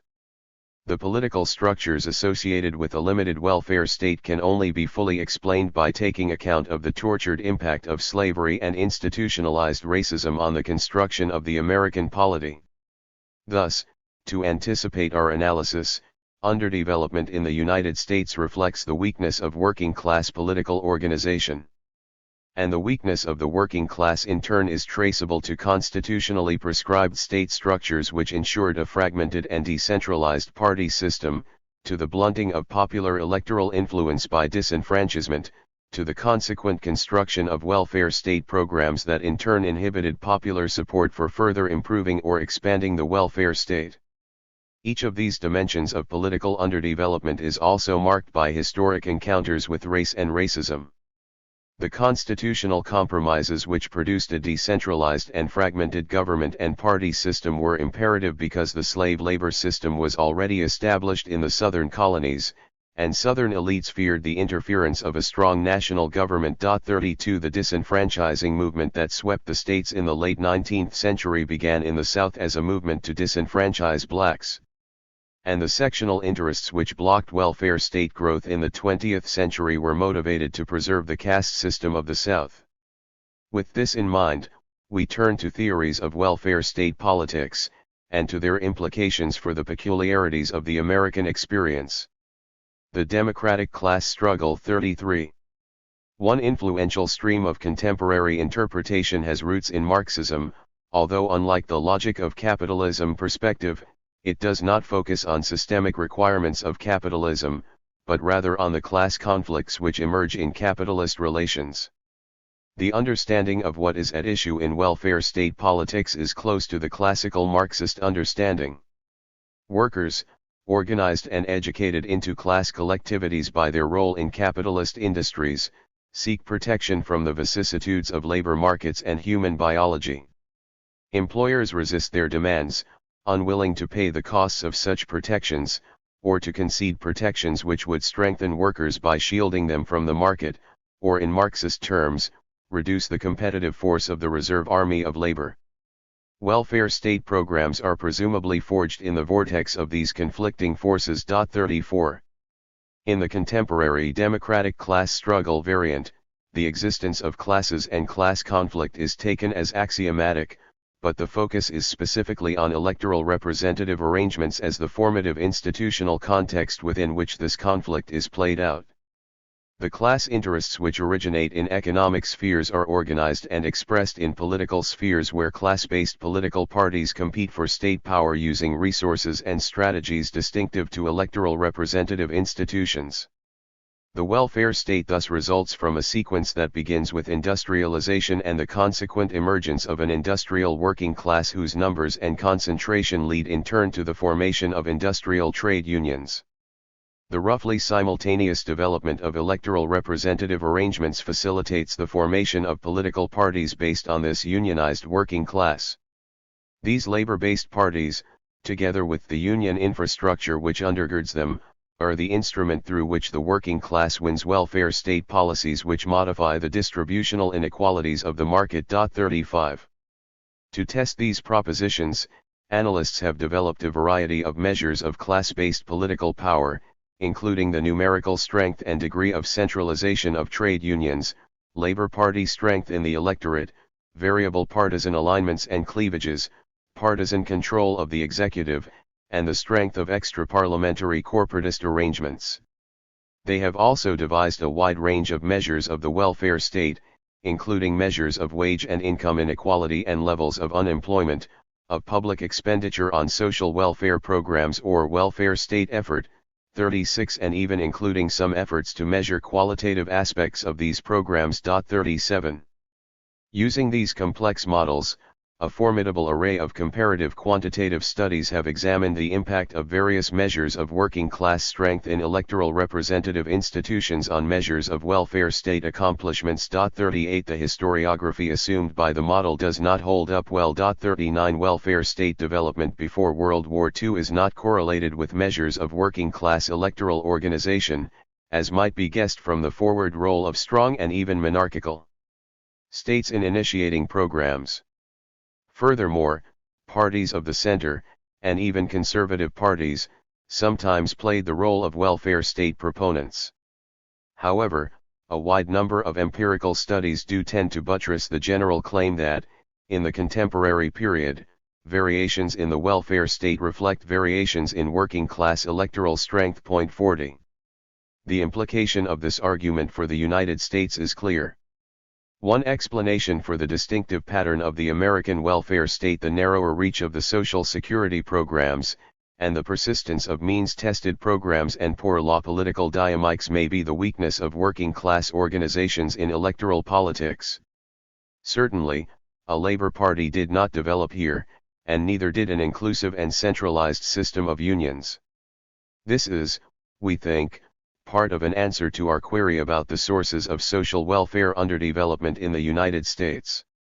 Still, it is an answer that provokes a further question, and a very familiar one at that. What was it about American politics that prevented the emergence of a labor-based political party and a strong infrastructure of unions? And that question drives us back to dimensions of American politics which preceded and perhaps accounted for these organizational failures. Pluralist interpretations.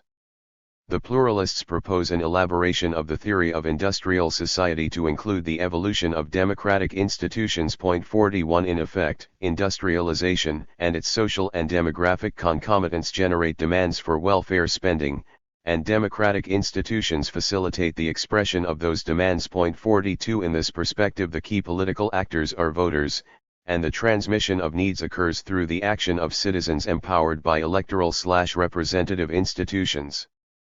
In one variant of the pluralist perspective, what matters are the diverse and competitive interest groups generated by economic growth and their organizational and numerical leverage on the one hand, and the extent of the incorporation of these groups in the polity through the extension of democratic rights. Point 43. Concretely, the emphasis is usually on the aged, who are numerous, who are voters, who are typically organized, and who therefore become the main beneficiaries of aggregate welfare state spending. Point 44. Other pluralist theorists focus less on interest groups empowered by democratic rights, and more on the process of electoral competition as the motor of welfare state expansion. Point 45. Political parties competing for state power, whether religious or conservative or labor parties, formulate policies that are responsive to the needs or demands of voter blocs. For example, politicians trying to win office strain to manage the economy so as to coordinate the business cycle and the election cycle, and Tuft claims that they also try to expand Social Security benefits in election years. Point 46. There is clearly something to this perspective. Interest groups representing voter blocs do press for social welfare spending, and competitive political parties do sometimes promote welfare state expansion to win elections. Point 47. Still, there are a number of obvious problems as well. Historically, the countries which were welfare state leaders were not political democracies, but monarchies. Indeed, a number of analysts have argued that it was precisely the strength of monarchical government in Germany which made these initiatives possible in a hostile political environment. Point 48. And parliamentary democracies such as Britain and France introduced social insurance programs later than the constitutional monarchies of Austria, Denmark, and Sweden. Point 49. These cases suggest at the very least that electoral/representative arrangements are not the only arena through which needs are expressed and resources claimed. Still, comparative studies among political democracies in the contemporary period, when welfare state programs have become larger and more important, do show the effect of such pluralist variables as the size of the aged population, levels of voter participation, and electoral competition. Point 50. At first glance, the American experience seems to challenge the view that political democracy was important to the welfare state. The United States was the international pioneer in the extension of the franchise to white males and in broadening citizen access to office in the early 19th century. Point 51. If the pluralist view is correct, the United States ought to have been the pioneer in social welfare as well. But it was in fact the laggard. It is not the pluralist model that is wrong in this case, so much as the inaccurate characterization of the history of democracy in the United States.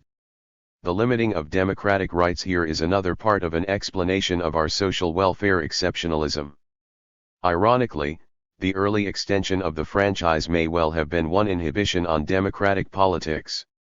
In Europe, the winning of the male franchise, the growth of an industrial proletariat, and the emergence of labor parties, more or less coincided in the closing decades of the 19th century.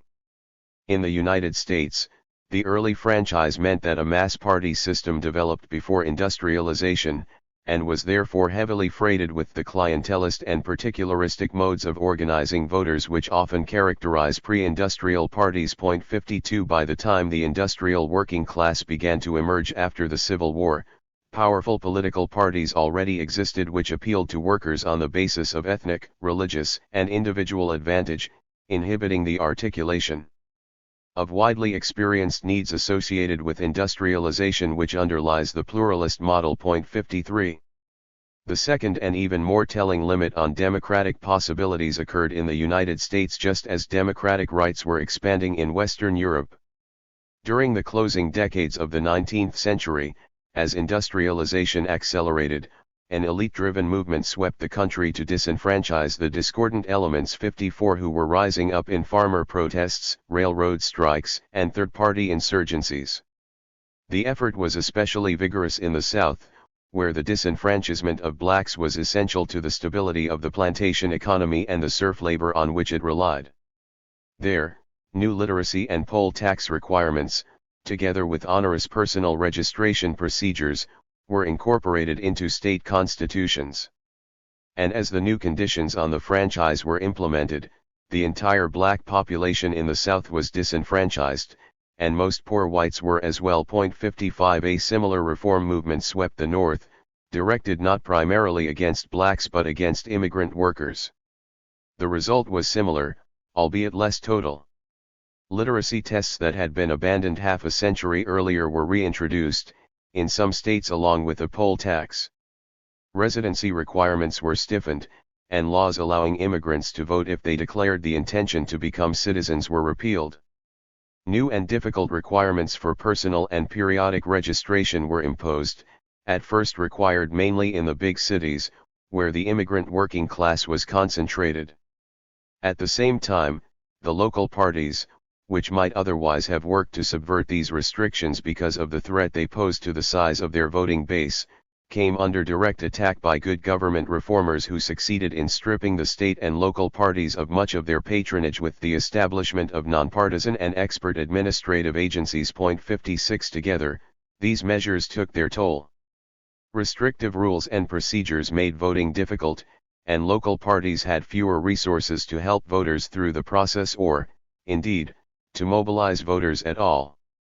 Voter turnout, which had hovered around 80% in presidential elections for most of the 19th century, fell steadily, to barely half of the electorate by the 1920s. 57. The significance of these events for the subsequent course of electoral politics, and eventually for the welfare state, can hardly be overstated. Whatever the other obstacles, with the base of the voter universe constricted, political parties representing lower strata farmers and workers could not grow. Nor were the major political parties as likely to fashion their appeals or their recruitment strategies to attract lower strata groups.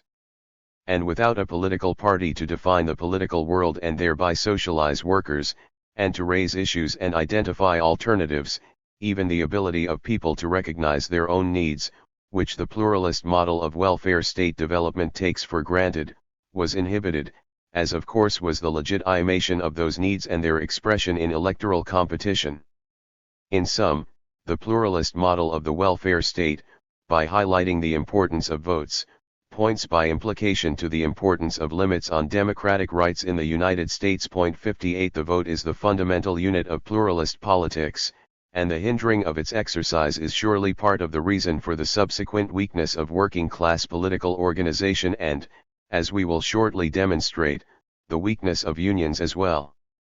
But we think other features of the American political system worked in tandem with this pluralist debility. State-centered interpretations. The state-centered approach to the politics of the welfare state begins with the premise that the main institution which structures the politics of social welfare is the state itself. From this perspective, governmental organizations and electoral representative arrangements not only register and respond to political influence, they also help to shape political influence, by creating political resources, and by delineating the processes through which resources, and some resources more readily than other resources, can be used to try to exercise influence. The recent rise of a state-centered school in interpretations of the welfare state focuses particularly on state bureaucracies. Accordingly, the main actors are state officials, usually bureaucrats and occasionally legislators, who take the lead in developing new initiatives in social policy. These initiatives are in turn shaped and constrained by the pre-existing structure of the state, especially by its bureaucratic capacities, and by patterns of fragmentation and competition within the state. 59 The initiatives of state actors are also limited by the policy heritage of a particular state, which constitutes a kind of repertoire of accepted practices and ideas. 60 There has been a good deal of dispute generated by this variant of a state-centered perspective, much of it perhaps provoked by the inclination of its practitioners to assert the significance of state-centered factors to the exclusion of all else. 61 Nevertheless, the main thrust of the state-centered perspective that the state itself constitutes a distinct organizational environment which informs the initiatives of political actors seems to us indisputable. In fact, a state-centered analysis has long been at the heart of a main line of explanation of American political history generally. 62 The work of E. Schneider 63 is central in this tradition, and it is especially pertinent to the question of why working-class influence in electoral politics was so limited. Schneider thought that popular influence in a formally democratic regime depended on strong parties, but that party organization in the United States was weak, and he pointed to the structure of the American state in explaining that weakness. The core of his argument was that the fragmented and decentralized structure of government that had been established under the Constitution ensured a fragmented and decentralized party system. 64 Schneider singles out in particular the elaborate division of powers in the national government between the Congress, the presidency, and the courts, each of which was assigned distinct decision-making authority, and each of which was assigned different routes and different constituencies for accession to power.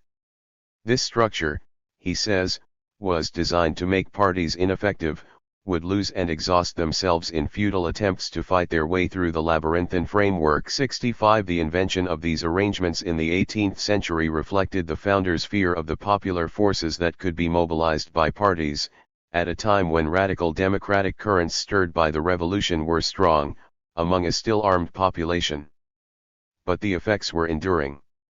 The state structure that was created made it difficult to translate popular electoral victories into policy, not only in the 18th century but in the 20th. 66 Divided powers, by fracturing the authority of the central government, created lasting impediments to coherent national party organization, and to the popular influence that could be realized through party organization.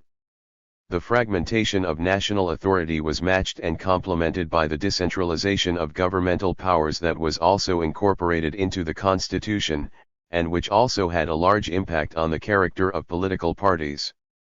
There were, to be sure, powerful reasons for centralizing government authority in the precarious post-revolutionary period, including the alarming insurgency represented by Shays' Rebellion, the financial threat posed by radical initiatives in the state legislatures regarding currency and debt, and the threat of military aggression from expansionary European powers once the colonies were stripped of the British military presence. But there were also powerful forces working against centralization.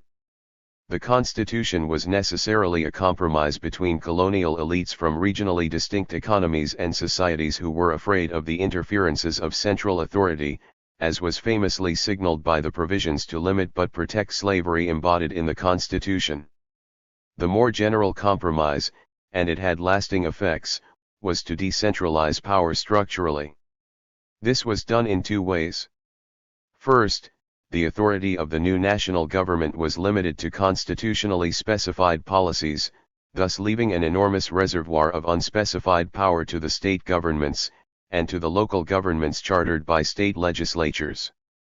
Second, the system of electoral representation was designed to give large weight to regions as opposed to persons, both in representation in the Senate, and in the arrangement of the electoral college through which the president was chosen.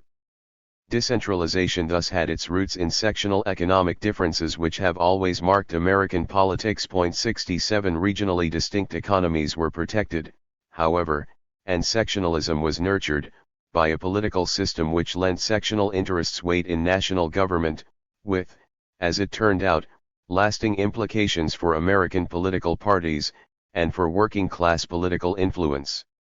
Most important for our purposes, the decentralization of government authority made decentralized state and local parties that jockeyed for control over subnational governments far more important. 68 And decentralization also made these parties relatively autonomous from the national parties, for they could be sustained over time by the resources and authority of state and local governments, no matter the partisan complexion of national government.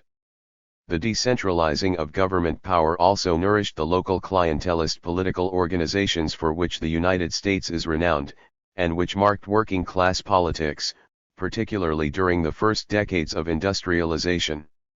Decentralization meant that local government did many things, and these activities in turn yielded the patronage resources which were then used to organize the 19th century artisans and laborers in the immigrant wards of the cities. 69 This is why ethnic-based local political machines became so important in the history of the United States. And ultimately, these clientelist parties inhibited national working-class electoral organization. Decentralization meshed with the fragmentation of national authority to make parties ineffective as instruments of popular influence. 70 In particular, the weighted influence of sectional interests in the Senate and in the Electoral College, later matched by internal arrangements in the House which privileged strong state and local parties by making seniority the criterion for committee headships, gave the chieftains of sectionally based state parties, and the bosses of clientelist city parties, something like a veto power over national policy. That veto power was regularly used to block welfare state initiatives. It was also used to block other policies which might have promoted more coherent national parties at the expense of decentralized power blocks.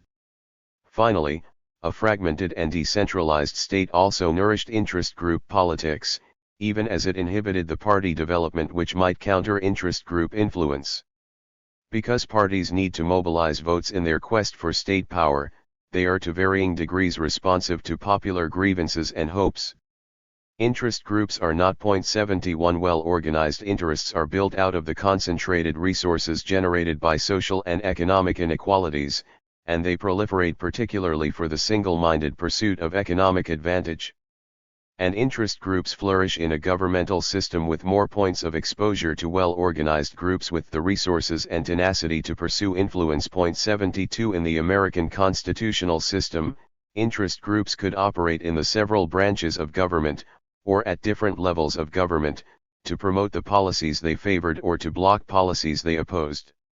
In welfare state politics, that meant employer interests could influence policy at multiple points, in the formulation of national legislation and bureaucratic regulation, and in the case of AFDC and general relief, through state enabling legislation and state and local bureaucratic implementation as well.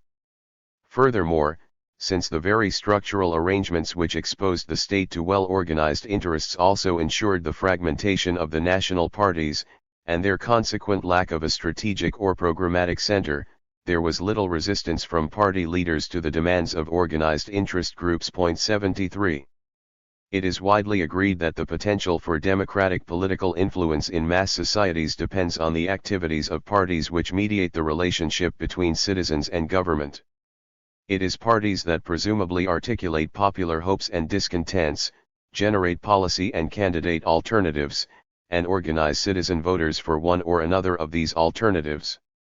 When this does not happen, citizens are atomized and ineffective, and interest groups hold sway.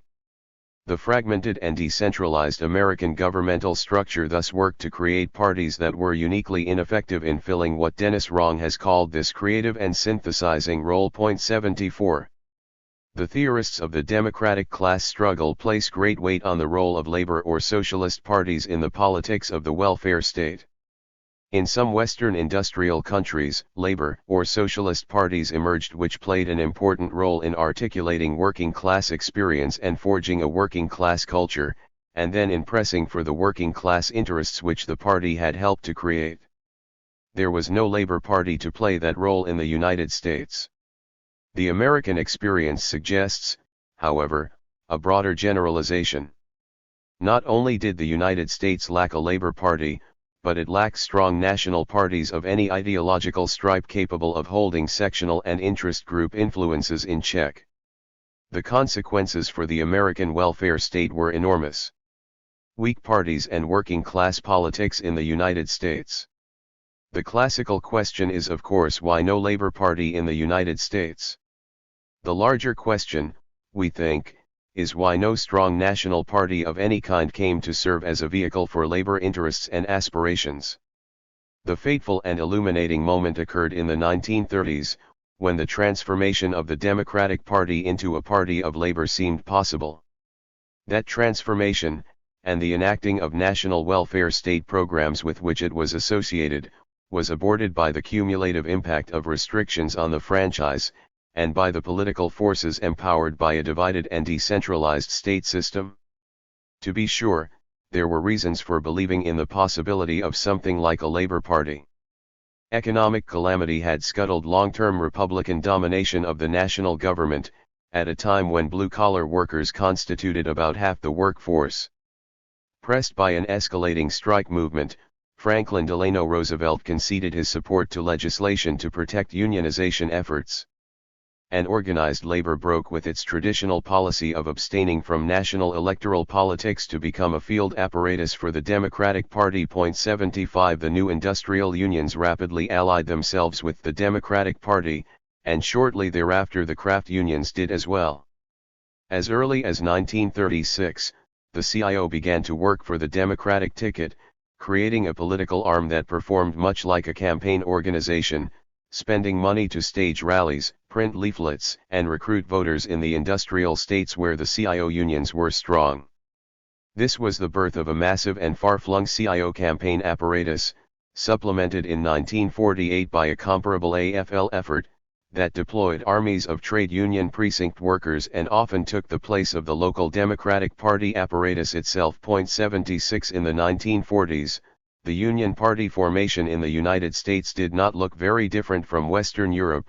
Union density levels were not much lower, and the degree of class polarization in voting was as high. 77. These events, however, did not occur on a fresh slate. The Democrats had only become the party of Northern labor, and even their labor influence was weakened by persisting disenfranchising procedures which reduced working class voting numbers. 78 Labor influence was also countered by the renewed vigor of the urban machines, organizations made possible in the first place by decentralization, and then ironically revived by a Democratic administration which channeled funds to big city bosses in an effort to build local support.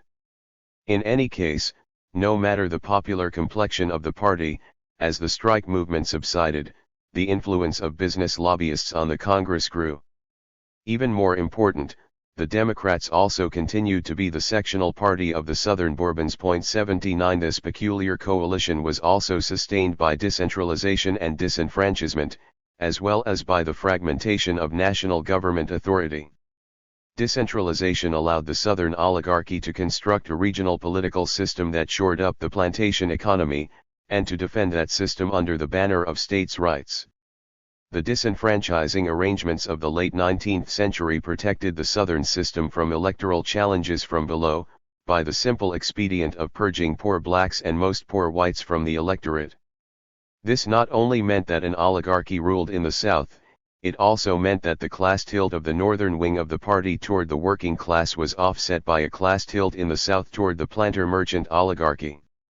At the same time, the decentralization built into the system of national representation by the privileging of regions over population, particularly in the Senate and the Electoral College, gave the oligarchical Southern section a strong grip on the national government. And a system of divided powers in the national government meant that grip could become a stranglehold on national policy, especially as powerful Southern Democrats in the Congress allied themselves with Northern Republicans beginning in the late 1930s. As a result, the support for unionism by party leaders during the Great Depression did not last. After the war, the legislative protections of the National Labor Relations Act were whittled away and the once pro-labor National Labor Relations Board was reconstituted, largely as a result of the influence of Southerners and business-oriented Republicans in the Congress who had joined together in an alliance that was near fatal to organized labor. Meanwhile, decentralization permitted the states to undercut the Union protections won from the federal government in 1935, and a good many did just that, especially in the South. As these reversals accumulated, labor's brief political flowering faded. Most important in the longer run, the Taft-Hartley Act of 1947 explicitly allowed state open shop laws, which were especially prevalent in the South, setting the stage for the failure of Operation Dixie, the Southern organizing drive launched by the CIO in 1946, which ran aground on intransigent Southern opposition. 81 This meant that as new plants dispersed to the Sun Belt in subsequent decades, the unions did not follow. 82 The main American welfare state programs were inaugurated during the heady days of the New Deal. As we recounted in Chapter 2, when FDR first took office, elites everywhere, shaken by the depth of the economic crisis and by mounting protest among the unemployed, supported emergency measures, including emergency relief, and so too did Southern congressmen, whose impoverished region had been especially hard hit by the economic calamity. Even so, however, there were objections from the start by Southern elites to national relief programs that overrode local wage scales or interfered with caste arrangements. And when the Social Security Act of 1935 replaced emergency relief, Southern representatives who dominated the key committees in the Congress carried great weight. 83 Significant segments of business also organized to oppose the act because they feared income support programs would interfere with low-wage labor markets. 84 Together with Southern representatives, they used the political leverage guaranteed them by divided and decentralized government to ensure that the new national welfare state programs would conform with sectionally and sectorally diversified labor markets. 85 The intricate provisions of the Social Security Act reflected this confluence of forces. For one thing, whole categories of low-wage workers were excluded from the old age and unemployment insurance programs. For another, eligibility was made conditional on a history of steady employment.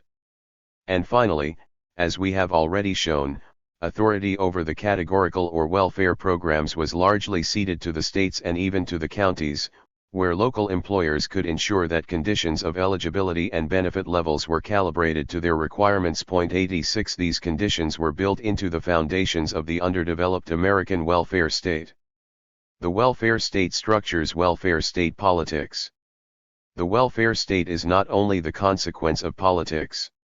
It also helps to create that politics. Another strand of state-centered analysis focuses on the contribution of the welfare state itself to the politics which foster welfare state development or underdevelopment. In this argument, attention is directed away from the influence of the state on the political origins of the welfare state, and directed instead to the way welfare state agencies and programs, once they come into existence, influence popular politics. The initiating idea here is obvious. Welfare state programs create constituencies that subsequently defend the programs, and promote their expansion. But this commonplace idea is only partly true.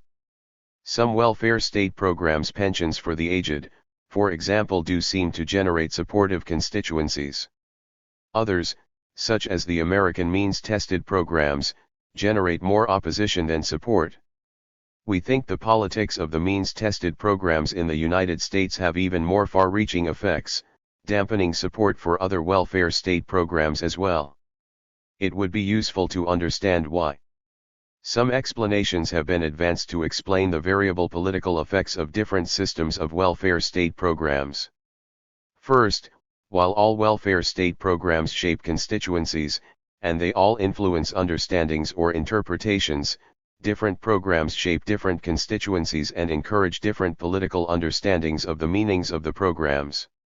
Broad and inclusive programs carve out large constituencies with common stakes, while fragmented programs that reach narrowly defined groups are more likely to create divisions. 87 The incidence of the taxes that generate revenues for the programs can be similarly unifying or divisive, especially when these taxes are more visible. 88 A number of the analysts who emphasize the role of labor parties in the politics of the welfare state also put forward a variant of just this sort of state-centered analysis.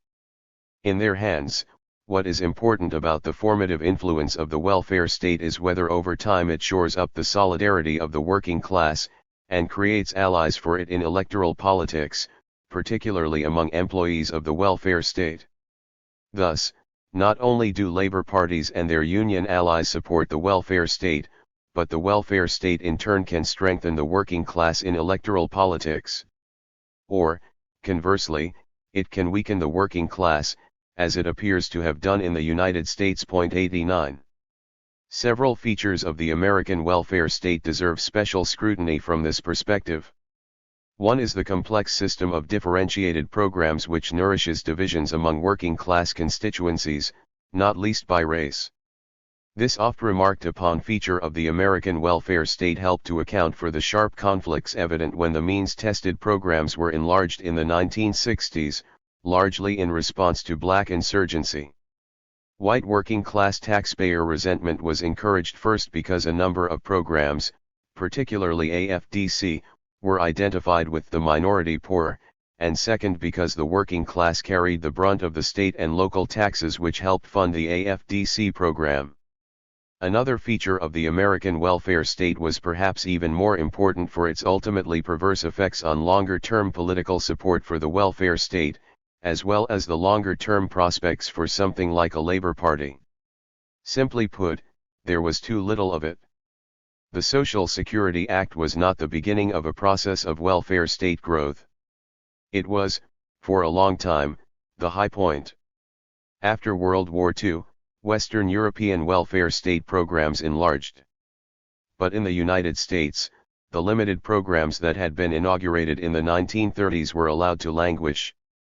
And new programs proved impossible to win in the Congress, owing to the vigorous resistance of Southern Democrats and business-oriented Republicans on the one hand, and the desultory support of Northern Democrats, who were also influenced by business interests, as well as by the local clientelist parties to which many congressmen remained beholden. Meanwhile, the new industrial unions had expanded their sights not only to demand higher Social Security payments, but to demand national health insurance, child care facilities, government housing, and so on. Blocked by a Congress dominated by Southern Democrats and business-oriented Republicans, a still militant and still strong labor movement turned elsewhere for some of these protections. It used workplace power to bargain with employers for health and old age protections, and later to bargain for supplementary unemployment benefits as well. 90 The result was that, over time, core working class groups looked less to government for the measures that would guarantee their security, and more to the marketplace. For example, without a national health program, most Americans relied on employers for health protections. In turn, a government that did less was less likely to generate confidence or affection or loyalty. And a party that did less was also less likely to hold the allegiance of its constituency over time. Finally, the structure of the U.S. welfare state programs, and the poor relief practices that flourished within that structure, also had a formative influence on political culture, and specifically on popular political understandings of the causes of poverty, and the attributes of the poor. In another language, welfare state programs, like all institutional arrangements, can be understood as a text from which people derive meanings. 91 Programs which deal with beneficiaries as citizens and taxpayers shore up convictions in support of social rights. Programs which deal with recipients as supplicants or paupers weaken convictions about social rights, and even stigmatize the recipient population in the eyes of a broader citizenry. 92. In this book we argue that the meanings communicated by poor relief practices, whether the branding of the pauper in the 16th century or the public excoriation of the welfare recipient in the 20th, are of overwhelming importance, and that they can best be understood as rituals of degradation. We do not want to overstate this. We think different and even contradictory meanings can be read even in these means-tested welfare state programs. Programs which make subsistence more secure may be to some degree ideologically liberatory for that reason alone, nourishing ideas about social rights which contradict the strictures of the market, and that may be one reason that more liberal relief giving so quickly gives way to restrictive practices directed to enforcing work.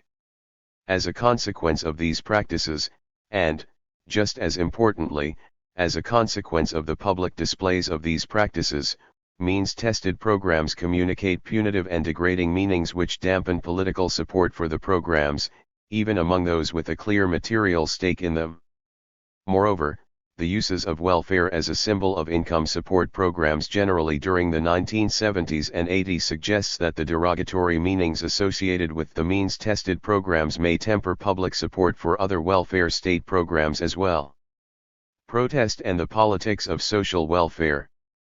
Fitted together, we think that the democratic class struggle, pluralist, and state-centered perspectives offer a convincing explanation of the distinctive pattern of American welfare state underdevelopment.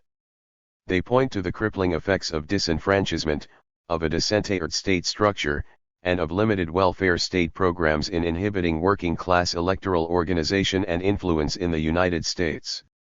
Indeed, perhaps the synthesis is too compelling, for it leaves us with no way to explain why welfare state programs emerged at all in this country. The premise common to each of these theories of welfare state politics is that political institutions shape forms of political action, or stated differently, that political structures shape political processes. Thus, developed electoral representative institutions nourish electoral forms of action, a fragmented state structure fosters a fragmented party structure, and so on. We think this is self-evidently true. However, if disenfranchisement and weak political parties meant that electoral representative channels were less available in the United States, particularly to the working class, agricultural laborers, and minorities, 93 other forms of collective action did remain available.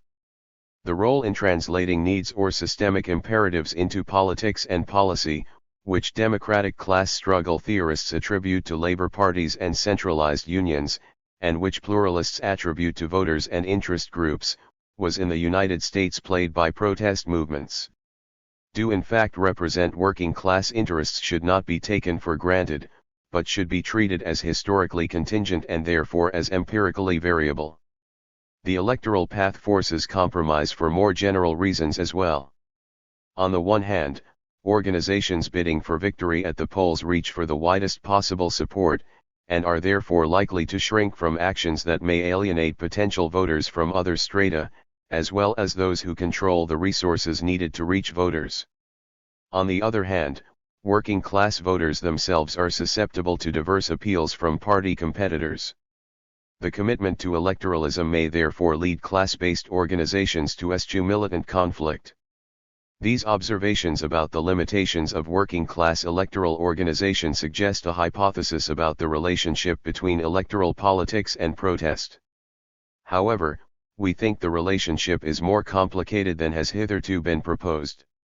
European historical trends suggest that strong electoral organizations tend to supplant protest, and perhaps even suppress protest. In other words, stronger parties mean weaker protests. But this does not mean protest is eliminated. And where parties are stronger and more centralized, and capable of effective programmatic responses, even weaker protests may play an important role in countering the tendencies toward oligarchy and class compromise inherent in organization and electoralism, and their dampening effects on welfare state programs. 103 By contrast, in the United States, where parties are weaker and more fragmented, much higher levels of protest are not only likely, but may be necessary to achieve comparable programmatic responses. Whatever their role in the past, protest movements may well become more important in the future, as economic globalization reduces the political effectiveness of traditional working-class organizations. If oligarchy and electoral compromise always limited these organizations, they are likely to be much more severely limited as deindustrialization proceeds. The ranks of the old working class are shrinking, leading left parties to further dilute class appeals in order to shore up their vote totals. At the same time, the traditional left party strategy of appealing for broad voter support with promises of immediate material improvement has become ever more difficult and treacherous. In the past, this strategy always forced labor parties into accommodations with business interests who controlled investment and therefore the possibility of wage and job growth. Now, however, the terms of the accommodation are becoming increasingly unfavorable as global trends sharpen the threat of disinvestment and heighten the power of business leaders. 104. Protest movements have always been the resort of those who lacked institutionalized forms of political access and influence. As the new conditions of post-industrialism weaken older forms of labor organization, protest movements may become the only means to defend the welfare state, not only in the United States, but in Western Europe as well. Chapter 12. Appendix. Disruptive Protest and Relief Expansion, A. Commentary on recent research. The publication of Regulating the Poor, with its emphasis on political regulation as the key dynamic in poor relief growth, provoked something akin to outrage among social welfare historians who were inclined to interpret relief history as shaped by the high-minded intentions of reformers allied with benign elites. At the 1980 annual meeting of the Organization of American Historians, Walter I. Tratner convened a panel of social welfare historians to evaluate regulating the poor, especially from the perspective of relief arrangements in the United States during the 18th and 19th centuries, a period which the panelists rightly claimed we had neglected. These papers, together with our rejoinder, were subsequently published in a volume edited by Tratner. 105. What is at issue in these essays is our contention that relief rises should be understood as efforts by elites to moderate mass disorder. We gave primacy to conflict and social control rather than to the consensus and social altruism which figure so largely in traditional social welfare histories. This debate occurred at a time when the published work of a new school of general historians devoted to recovering history from below, especially the history of European pre-industrial popular protest, whether food riots, squatting, machine smashing, or relief riots, including mobs tearing down workhouses, had become available. We identified with this developing school, and its overall findings provide support for our analysis of the workings of poor relief in the pre-industrial world. Conflict, including conflict initiated through popular collective action, was a central preoccupation in their work, as was the impact of conflict on historical change. But the Tratner volume contains no references to Eric J. Hobsbawm, E. P. Thompson, George Rood, Charles Tilley, or to other historians who saw that popular protest, including the madding crowd, also shapes history. Instead, these social welfare historians portrayed common people merely as objects of elite benevolence. To them, relief history, and social life more generally, represented the unfolding of a consensual normative order, with philanthropists at the head of the march. The main challenge to us was their claim that large relief rises occur without antecedent disorder, leading to the conclusion that it is intensified hardship among the poor, not intensified protest by the poor, which motivates elites to expand aid. But their case is flawed because there were no relief rises in the historical periods they examine, although they mistakenly think there were. Alexander 106 treats decisions by the overseers in colonial Philadelphia to abolish outdoor relief arrangements and to build a workhouse in 1765, and then to double its size in the 1790s, as actions which greatly expanded relief even though there was no civil turmoil. He thus ignores all of relief history, which shows that relief expansion always takes place through outdoor systems, and that the substitution of workhouses occurs in periods of relief contraction, as the Philadelphia case in fact demonstrates. The Pumphrey's 107 analyze the movement of early 20th century reformers for a system of mothers' pensions as if it, too, led to a substantial rise in relief, when in fact very few mother-headed families were actually granted benefits. And Eichenbaum's essay on the Great Depression comes to the same conclusion, although by a slightly different tack. 108 he manages to offer an explanation of the origins of the 1935 Social Security Act without even mentioning marches and riots by the unemployed or spreading waves of strikes by industrial workers, arguing that this legislation resulted from the efforts of reformers alone. In an approving commentary on these papers, Libby 109 treats them as affirming the common-sense view that the policy of lawmakers was that government should help people who needed and deserved help, so the number of people who got relief increased and decreased with the number of people who were needy and deserving. However, Moll's essay contradicts all else in this volume. 110 he describes the failure of elites to extend mass relief despite the hardship during the economic downturns and depressions in the Gilded Age. He also draws attention to the failure of elites to relieve the poor despite recurrent civil disorder, and thus corrects and clarifies our view on the relationship between protest and the likelihood of winning relief concessions. We claimed that civil disorder is a prerequisite to relief rises, but Moll points out that we left the impression that it is also a sufficient condition. 111. The 1930s. The findings of history from below on the important role of protest as a determinant of relief cycles in the pre-industrial world have now been broadly accepted. The question remains whether protest has been similarly crucial to welfare in the industrial world. We said it has been, at least in the United States, where poor relief arrangements still flourish. The two great periods of 20th-century relief expansion were also characterized by enormous civil disorder, first by industrial workers and the unemployed, and then by blacks, and, in both periods, relief was sharply limited when disorder subsided, as the evidence in this book shows. Critics of our analysis of the 1930s generally accept the important role of political protest, but find other deficiencies in our argument.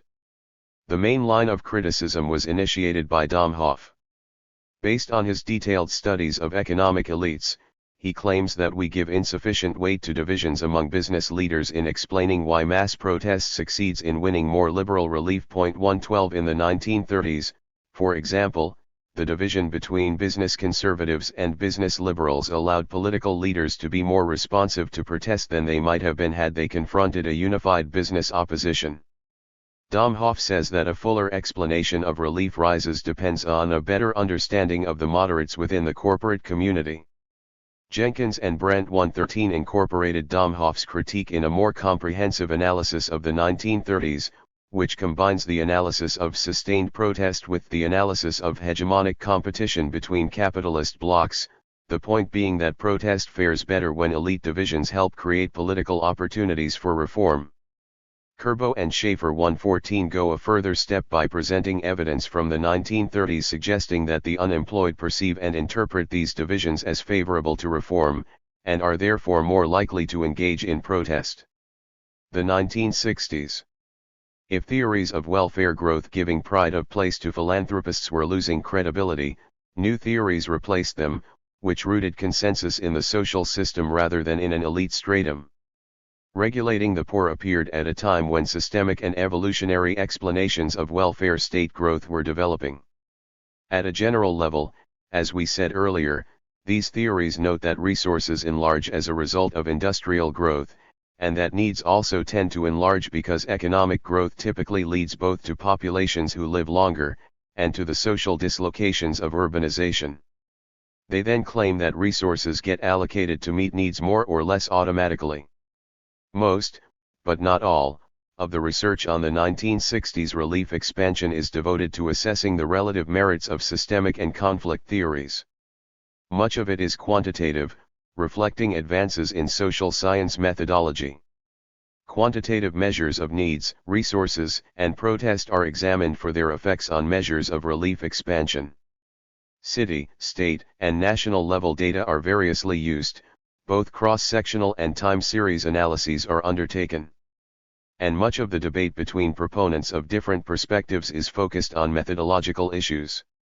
The substantive findings of this corpus of research, taken as a whole, provide support for the role of protest, especially for the urban riots in the 1960s. That is true of the work by Betts 115, Jennings 116, Isaac 117, Isaac and Kelly 118, Griffin, Devine, and Wallace 119, Hicks and Swank 120, Scram and Turbot 121, and Chamblin. 122. In addition, Hicks and Swank 123 as well as Sharp and Maynard Moody 124 report that violent crime also had some impact on the relief rise in this period. In a study of Mississippi, where there were no riots, Colby 125 found a significant relationship between nonviolent protest and relief expansion in the 1960s. However, both Grant-Jerg 126 and Alberton 127 found no statistically significant relationship between riots and welfare growth. All of the studies of the 1960s relief rise also conclude that there is support for systemic interpretations, no matter whether they do or do not find support for conflict and protest. Growth in both needs and resources preceded relief growth. Again, there are difficult conceptual and methodological problems. A particular researcher may find that unemployment rates help predict the welfare rise, but not rates of female-headed households, and another researcher may find the reverse. But none of these studies ends by dismissing either needs or resources as important explanatory variables. The great value of much of this research literature is that it moves toward explanations of poor relief expansion that are more complex. Still, many analysts continue to insist that systemic explanations are sufficient, that protest and conflict are not necessary to explain how resources get allocated to needs, and it is to them that we address our final comments. Systemic theories may help explain relief expansion, but they can only explain contraction if there are corresponding reductions in either needs or resources, or both. Our sense of relief history is that relief was frequently contracted even though both needs and resources were enlarging. That was certainly true in the American South in the post-war period. Agricultural modernization devastated the farm labor population even as industrial modernization generated vast new affluence, and yet the relief rolls in one jurisdiction after another were either slashed or kept from rising, at least until the mid to late 1960s when insurgency in many forms had spread throughout the nation. The post-1960s period presents a similar puzzle for systemic analysts. Resources grew, the society became wealthier, even though the rate of growth slowed compared to earlier periods. Needs also grew, unemployment rates were higher, wage levels fell, fewer people found full-time work with adequate benefits, and substantially more people fell into poverty. But instead of liberalizing the means-tested programs, the roles were driven down, payments were slashed, and the ritualized degradation of relief recipients was intensified. To our minds, this contradiction can only be explained by the demise of protest from below, and by the mobilizing of elites from above, in this case a politicized business community in league with Republican administrations, to force poorer people to take less even while richer people were taking more. These are circumstances which a needs/resources perspective, taken alone, cannot illuminate, and it suggests to us that what we call the labor regulating phase of the relief cycle deserves attention. Kirsten A. Grondberg's test of T.H. Marshall's systemic theory of mass society illustrates this point. She reports evidence that a variety of measures of modernization showed increases between 1960 and 1970, including voter participation, median education, the professionalization of the workforce, urbanization, industrialization, and state revenue. Since modernization variables were more important by 1970 than they had been in 1960, the conclusion follows that the AFDC rise represented the incorporation by the center of groups at the periphery, epitomized by a cultural shift away from definitions of welfare as a privilege to welfare as a social right or entitlement. However, 1970 was not a good year to end the test of this line of argument, because it marked the beginning of the successful campaign to limit welfare rights, not least by allowing payment levels to fall and by driving the rolls down, and this despite the fact that mass society trends continued unabated. The point, in short, is that systemic theories cannot explain the cyclical pattern of poor relief, but the rise and demise of protest can. Finally, we offer several further comments about protest. One is that it takes many forms, including forms which are not generally defined as protest. For example, a great rise in applications for welfare can express defiance, although this is not always the case. In depressions, when the market for labor collapses and when protest sometimes erupts, elites may actively promote mass relief programs. When people then apply for aid, they are taking advantage of the fruits of protest, rather than engaging in defiant behavior itself. The period from 1960 to 1966 was different, however. Millions of poor families, separately but in concert, applied for assistance against the resistance of welfare and political authorities, and against the resistance of prevailing social norms prescribing self-reliance, a point we made in response to Derman's contention that it was application rises rather than riots that fueled the relief rise. 128 Then, in 1966, with the formation of the National Welfare Rights Organization, the defiance expressed by these application rises was augmented by the outbreak of more organized protest against relief authorities. In other words, mass defiance need not be organized or led, or even widely noticed, except in the form of official statistics reporting sharp rises in applications for public assistance, or sharp rises in crime reflecting defiance of civil order and property norms, or sharp rises in rent delinquencies reflecting defiance of the norms governing landlord-tenant relations. In our opinion, much defiance from below takes these forms, and it should be acknowledged. Indeed, if there is anything distinctive about our work, it is that we assign political meaning to forms of lower-class action which are typically viewed as inchoate. Many contemporary analysts disagree, including analysts who are sympathetic to more organized forms of lower-class political action. Hobsbawm, who instructed us to appreciate primitive rebels, 129 nevertheless defines our support of riots and other forms of disruptive protest as blind militancy. 130, what the poor need instead, he says, is to find ways to organize into bodies capable of carrying out policies reflecting their interests. 131 Gamson and Schmiedler similarly dismiss our perspective as an anti-organization. Philippik 132 Roach and Roach accuse us of advocating turmoil in command of politics. 133 We remain unpersuaded. To our minds, many analysts have a limited conception of protest, and deny recognition to much protest by the poor. 134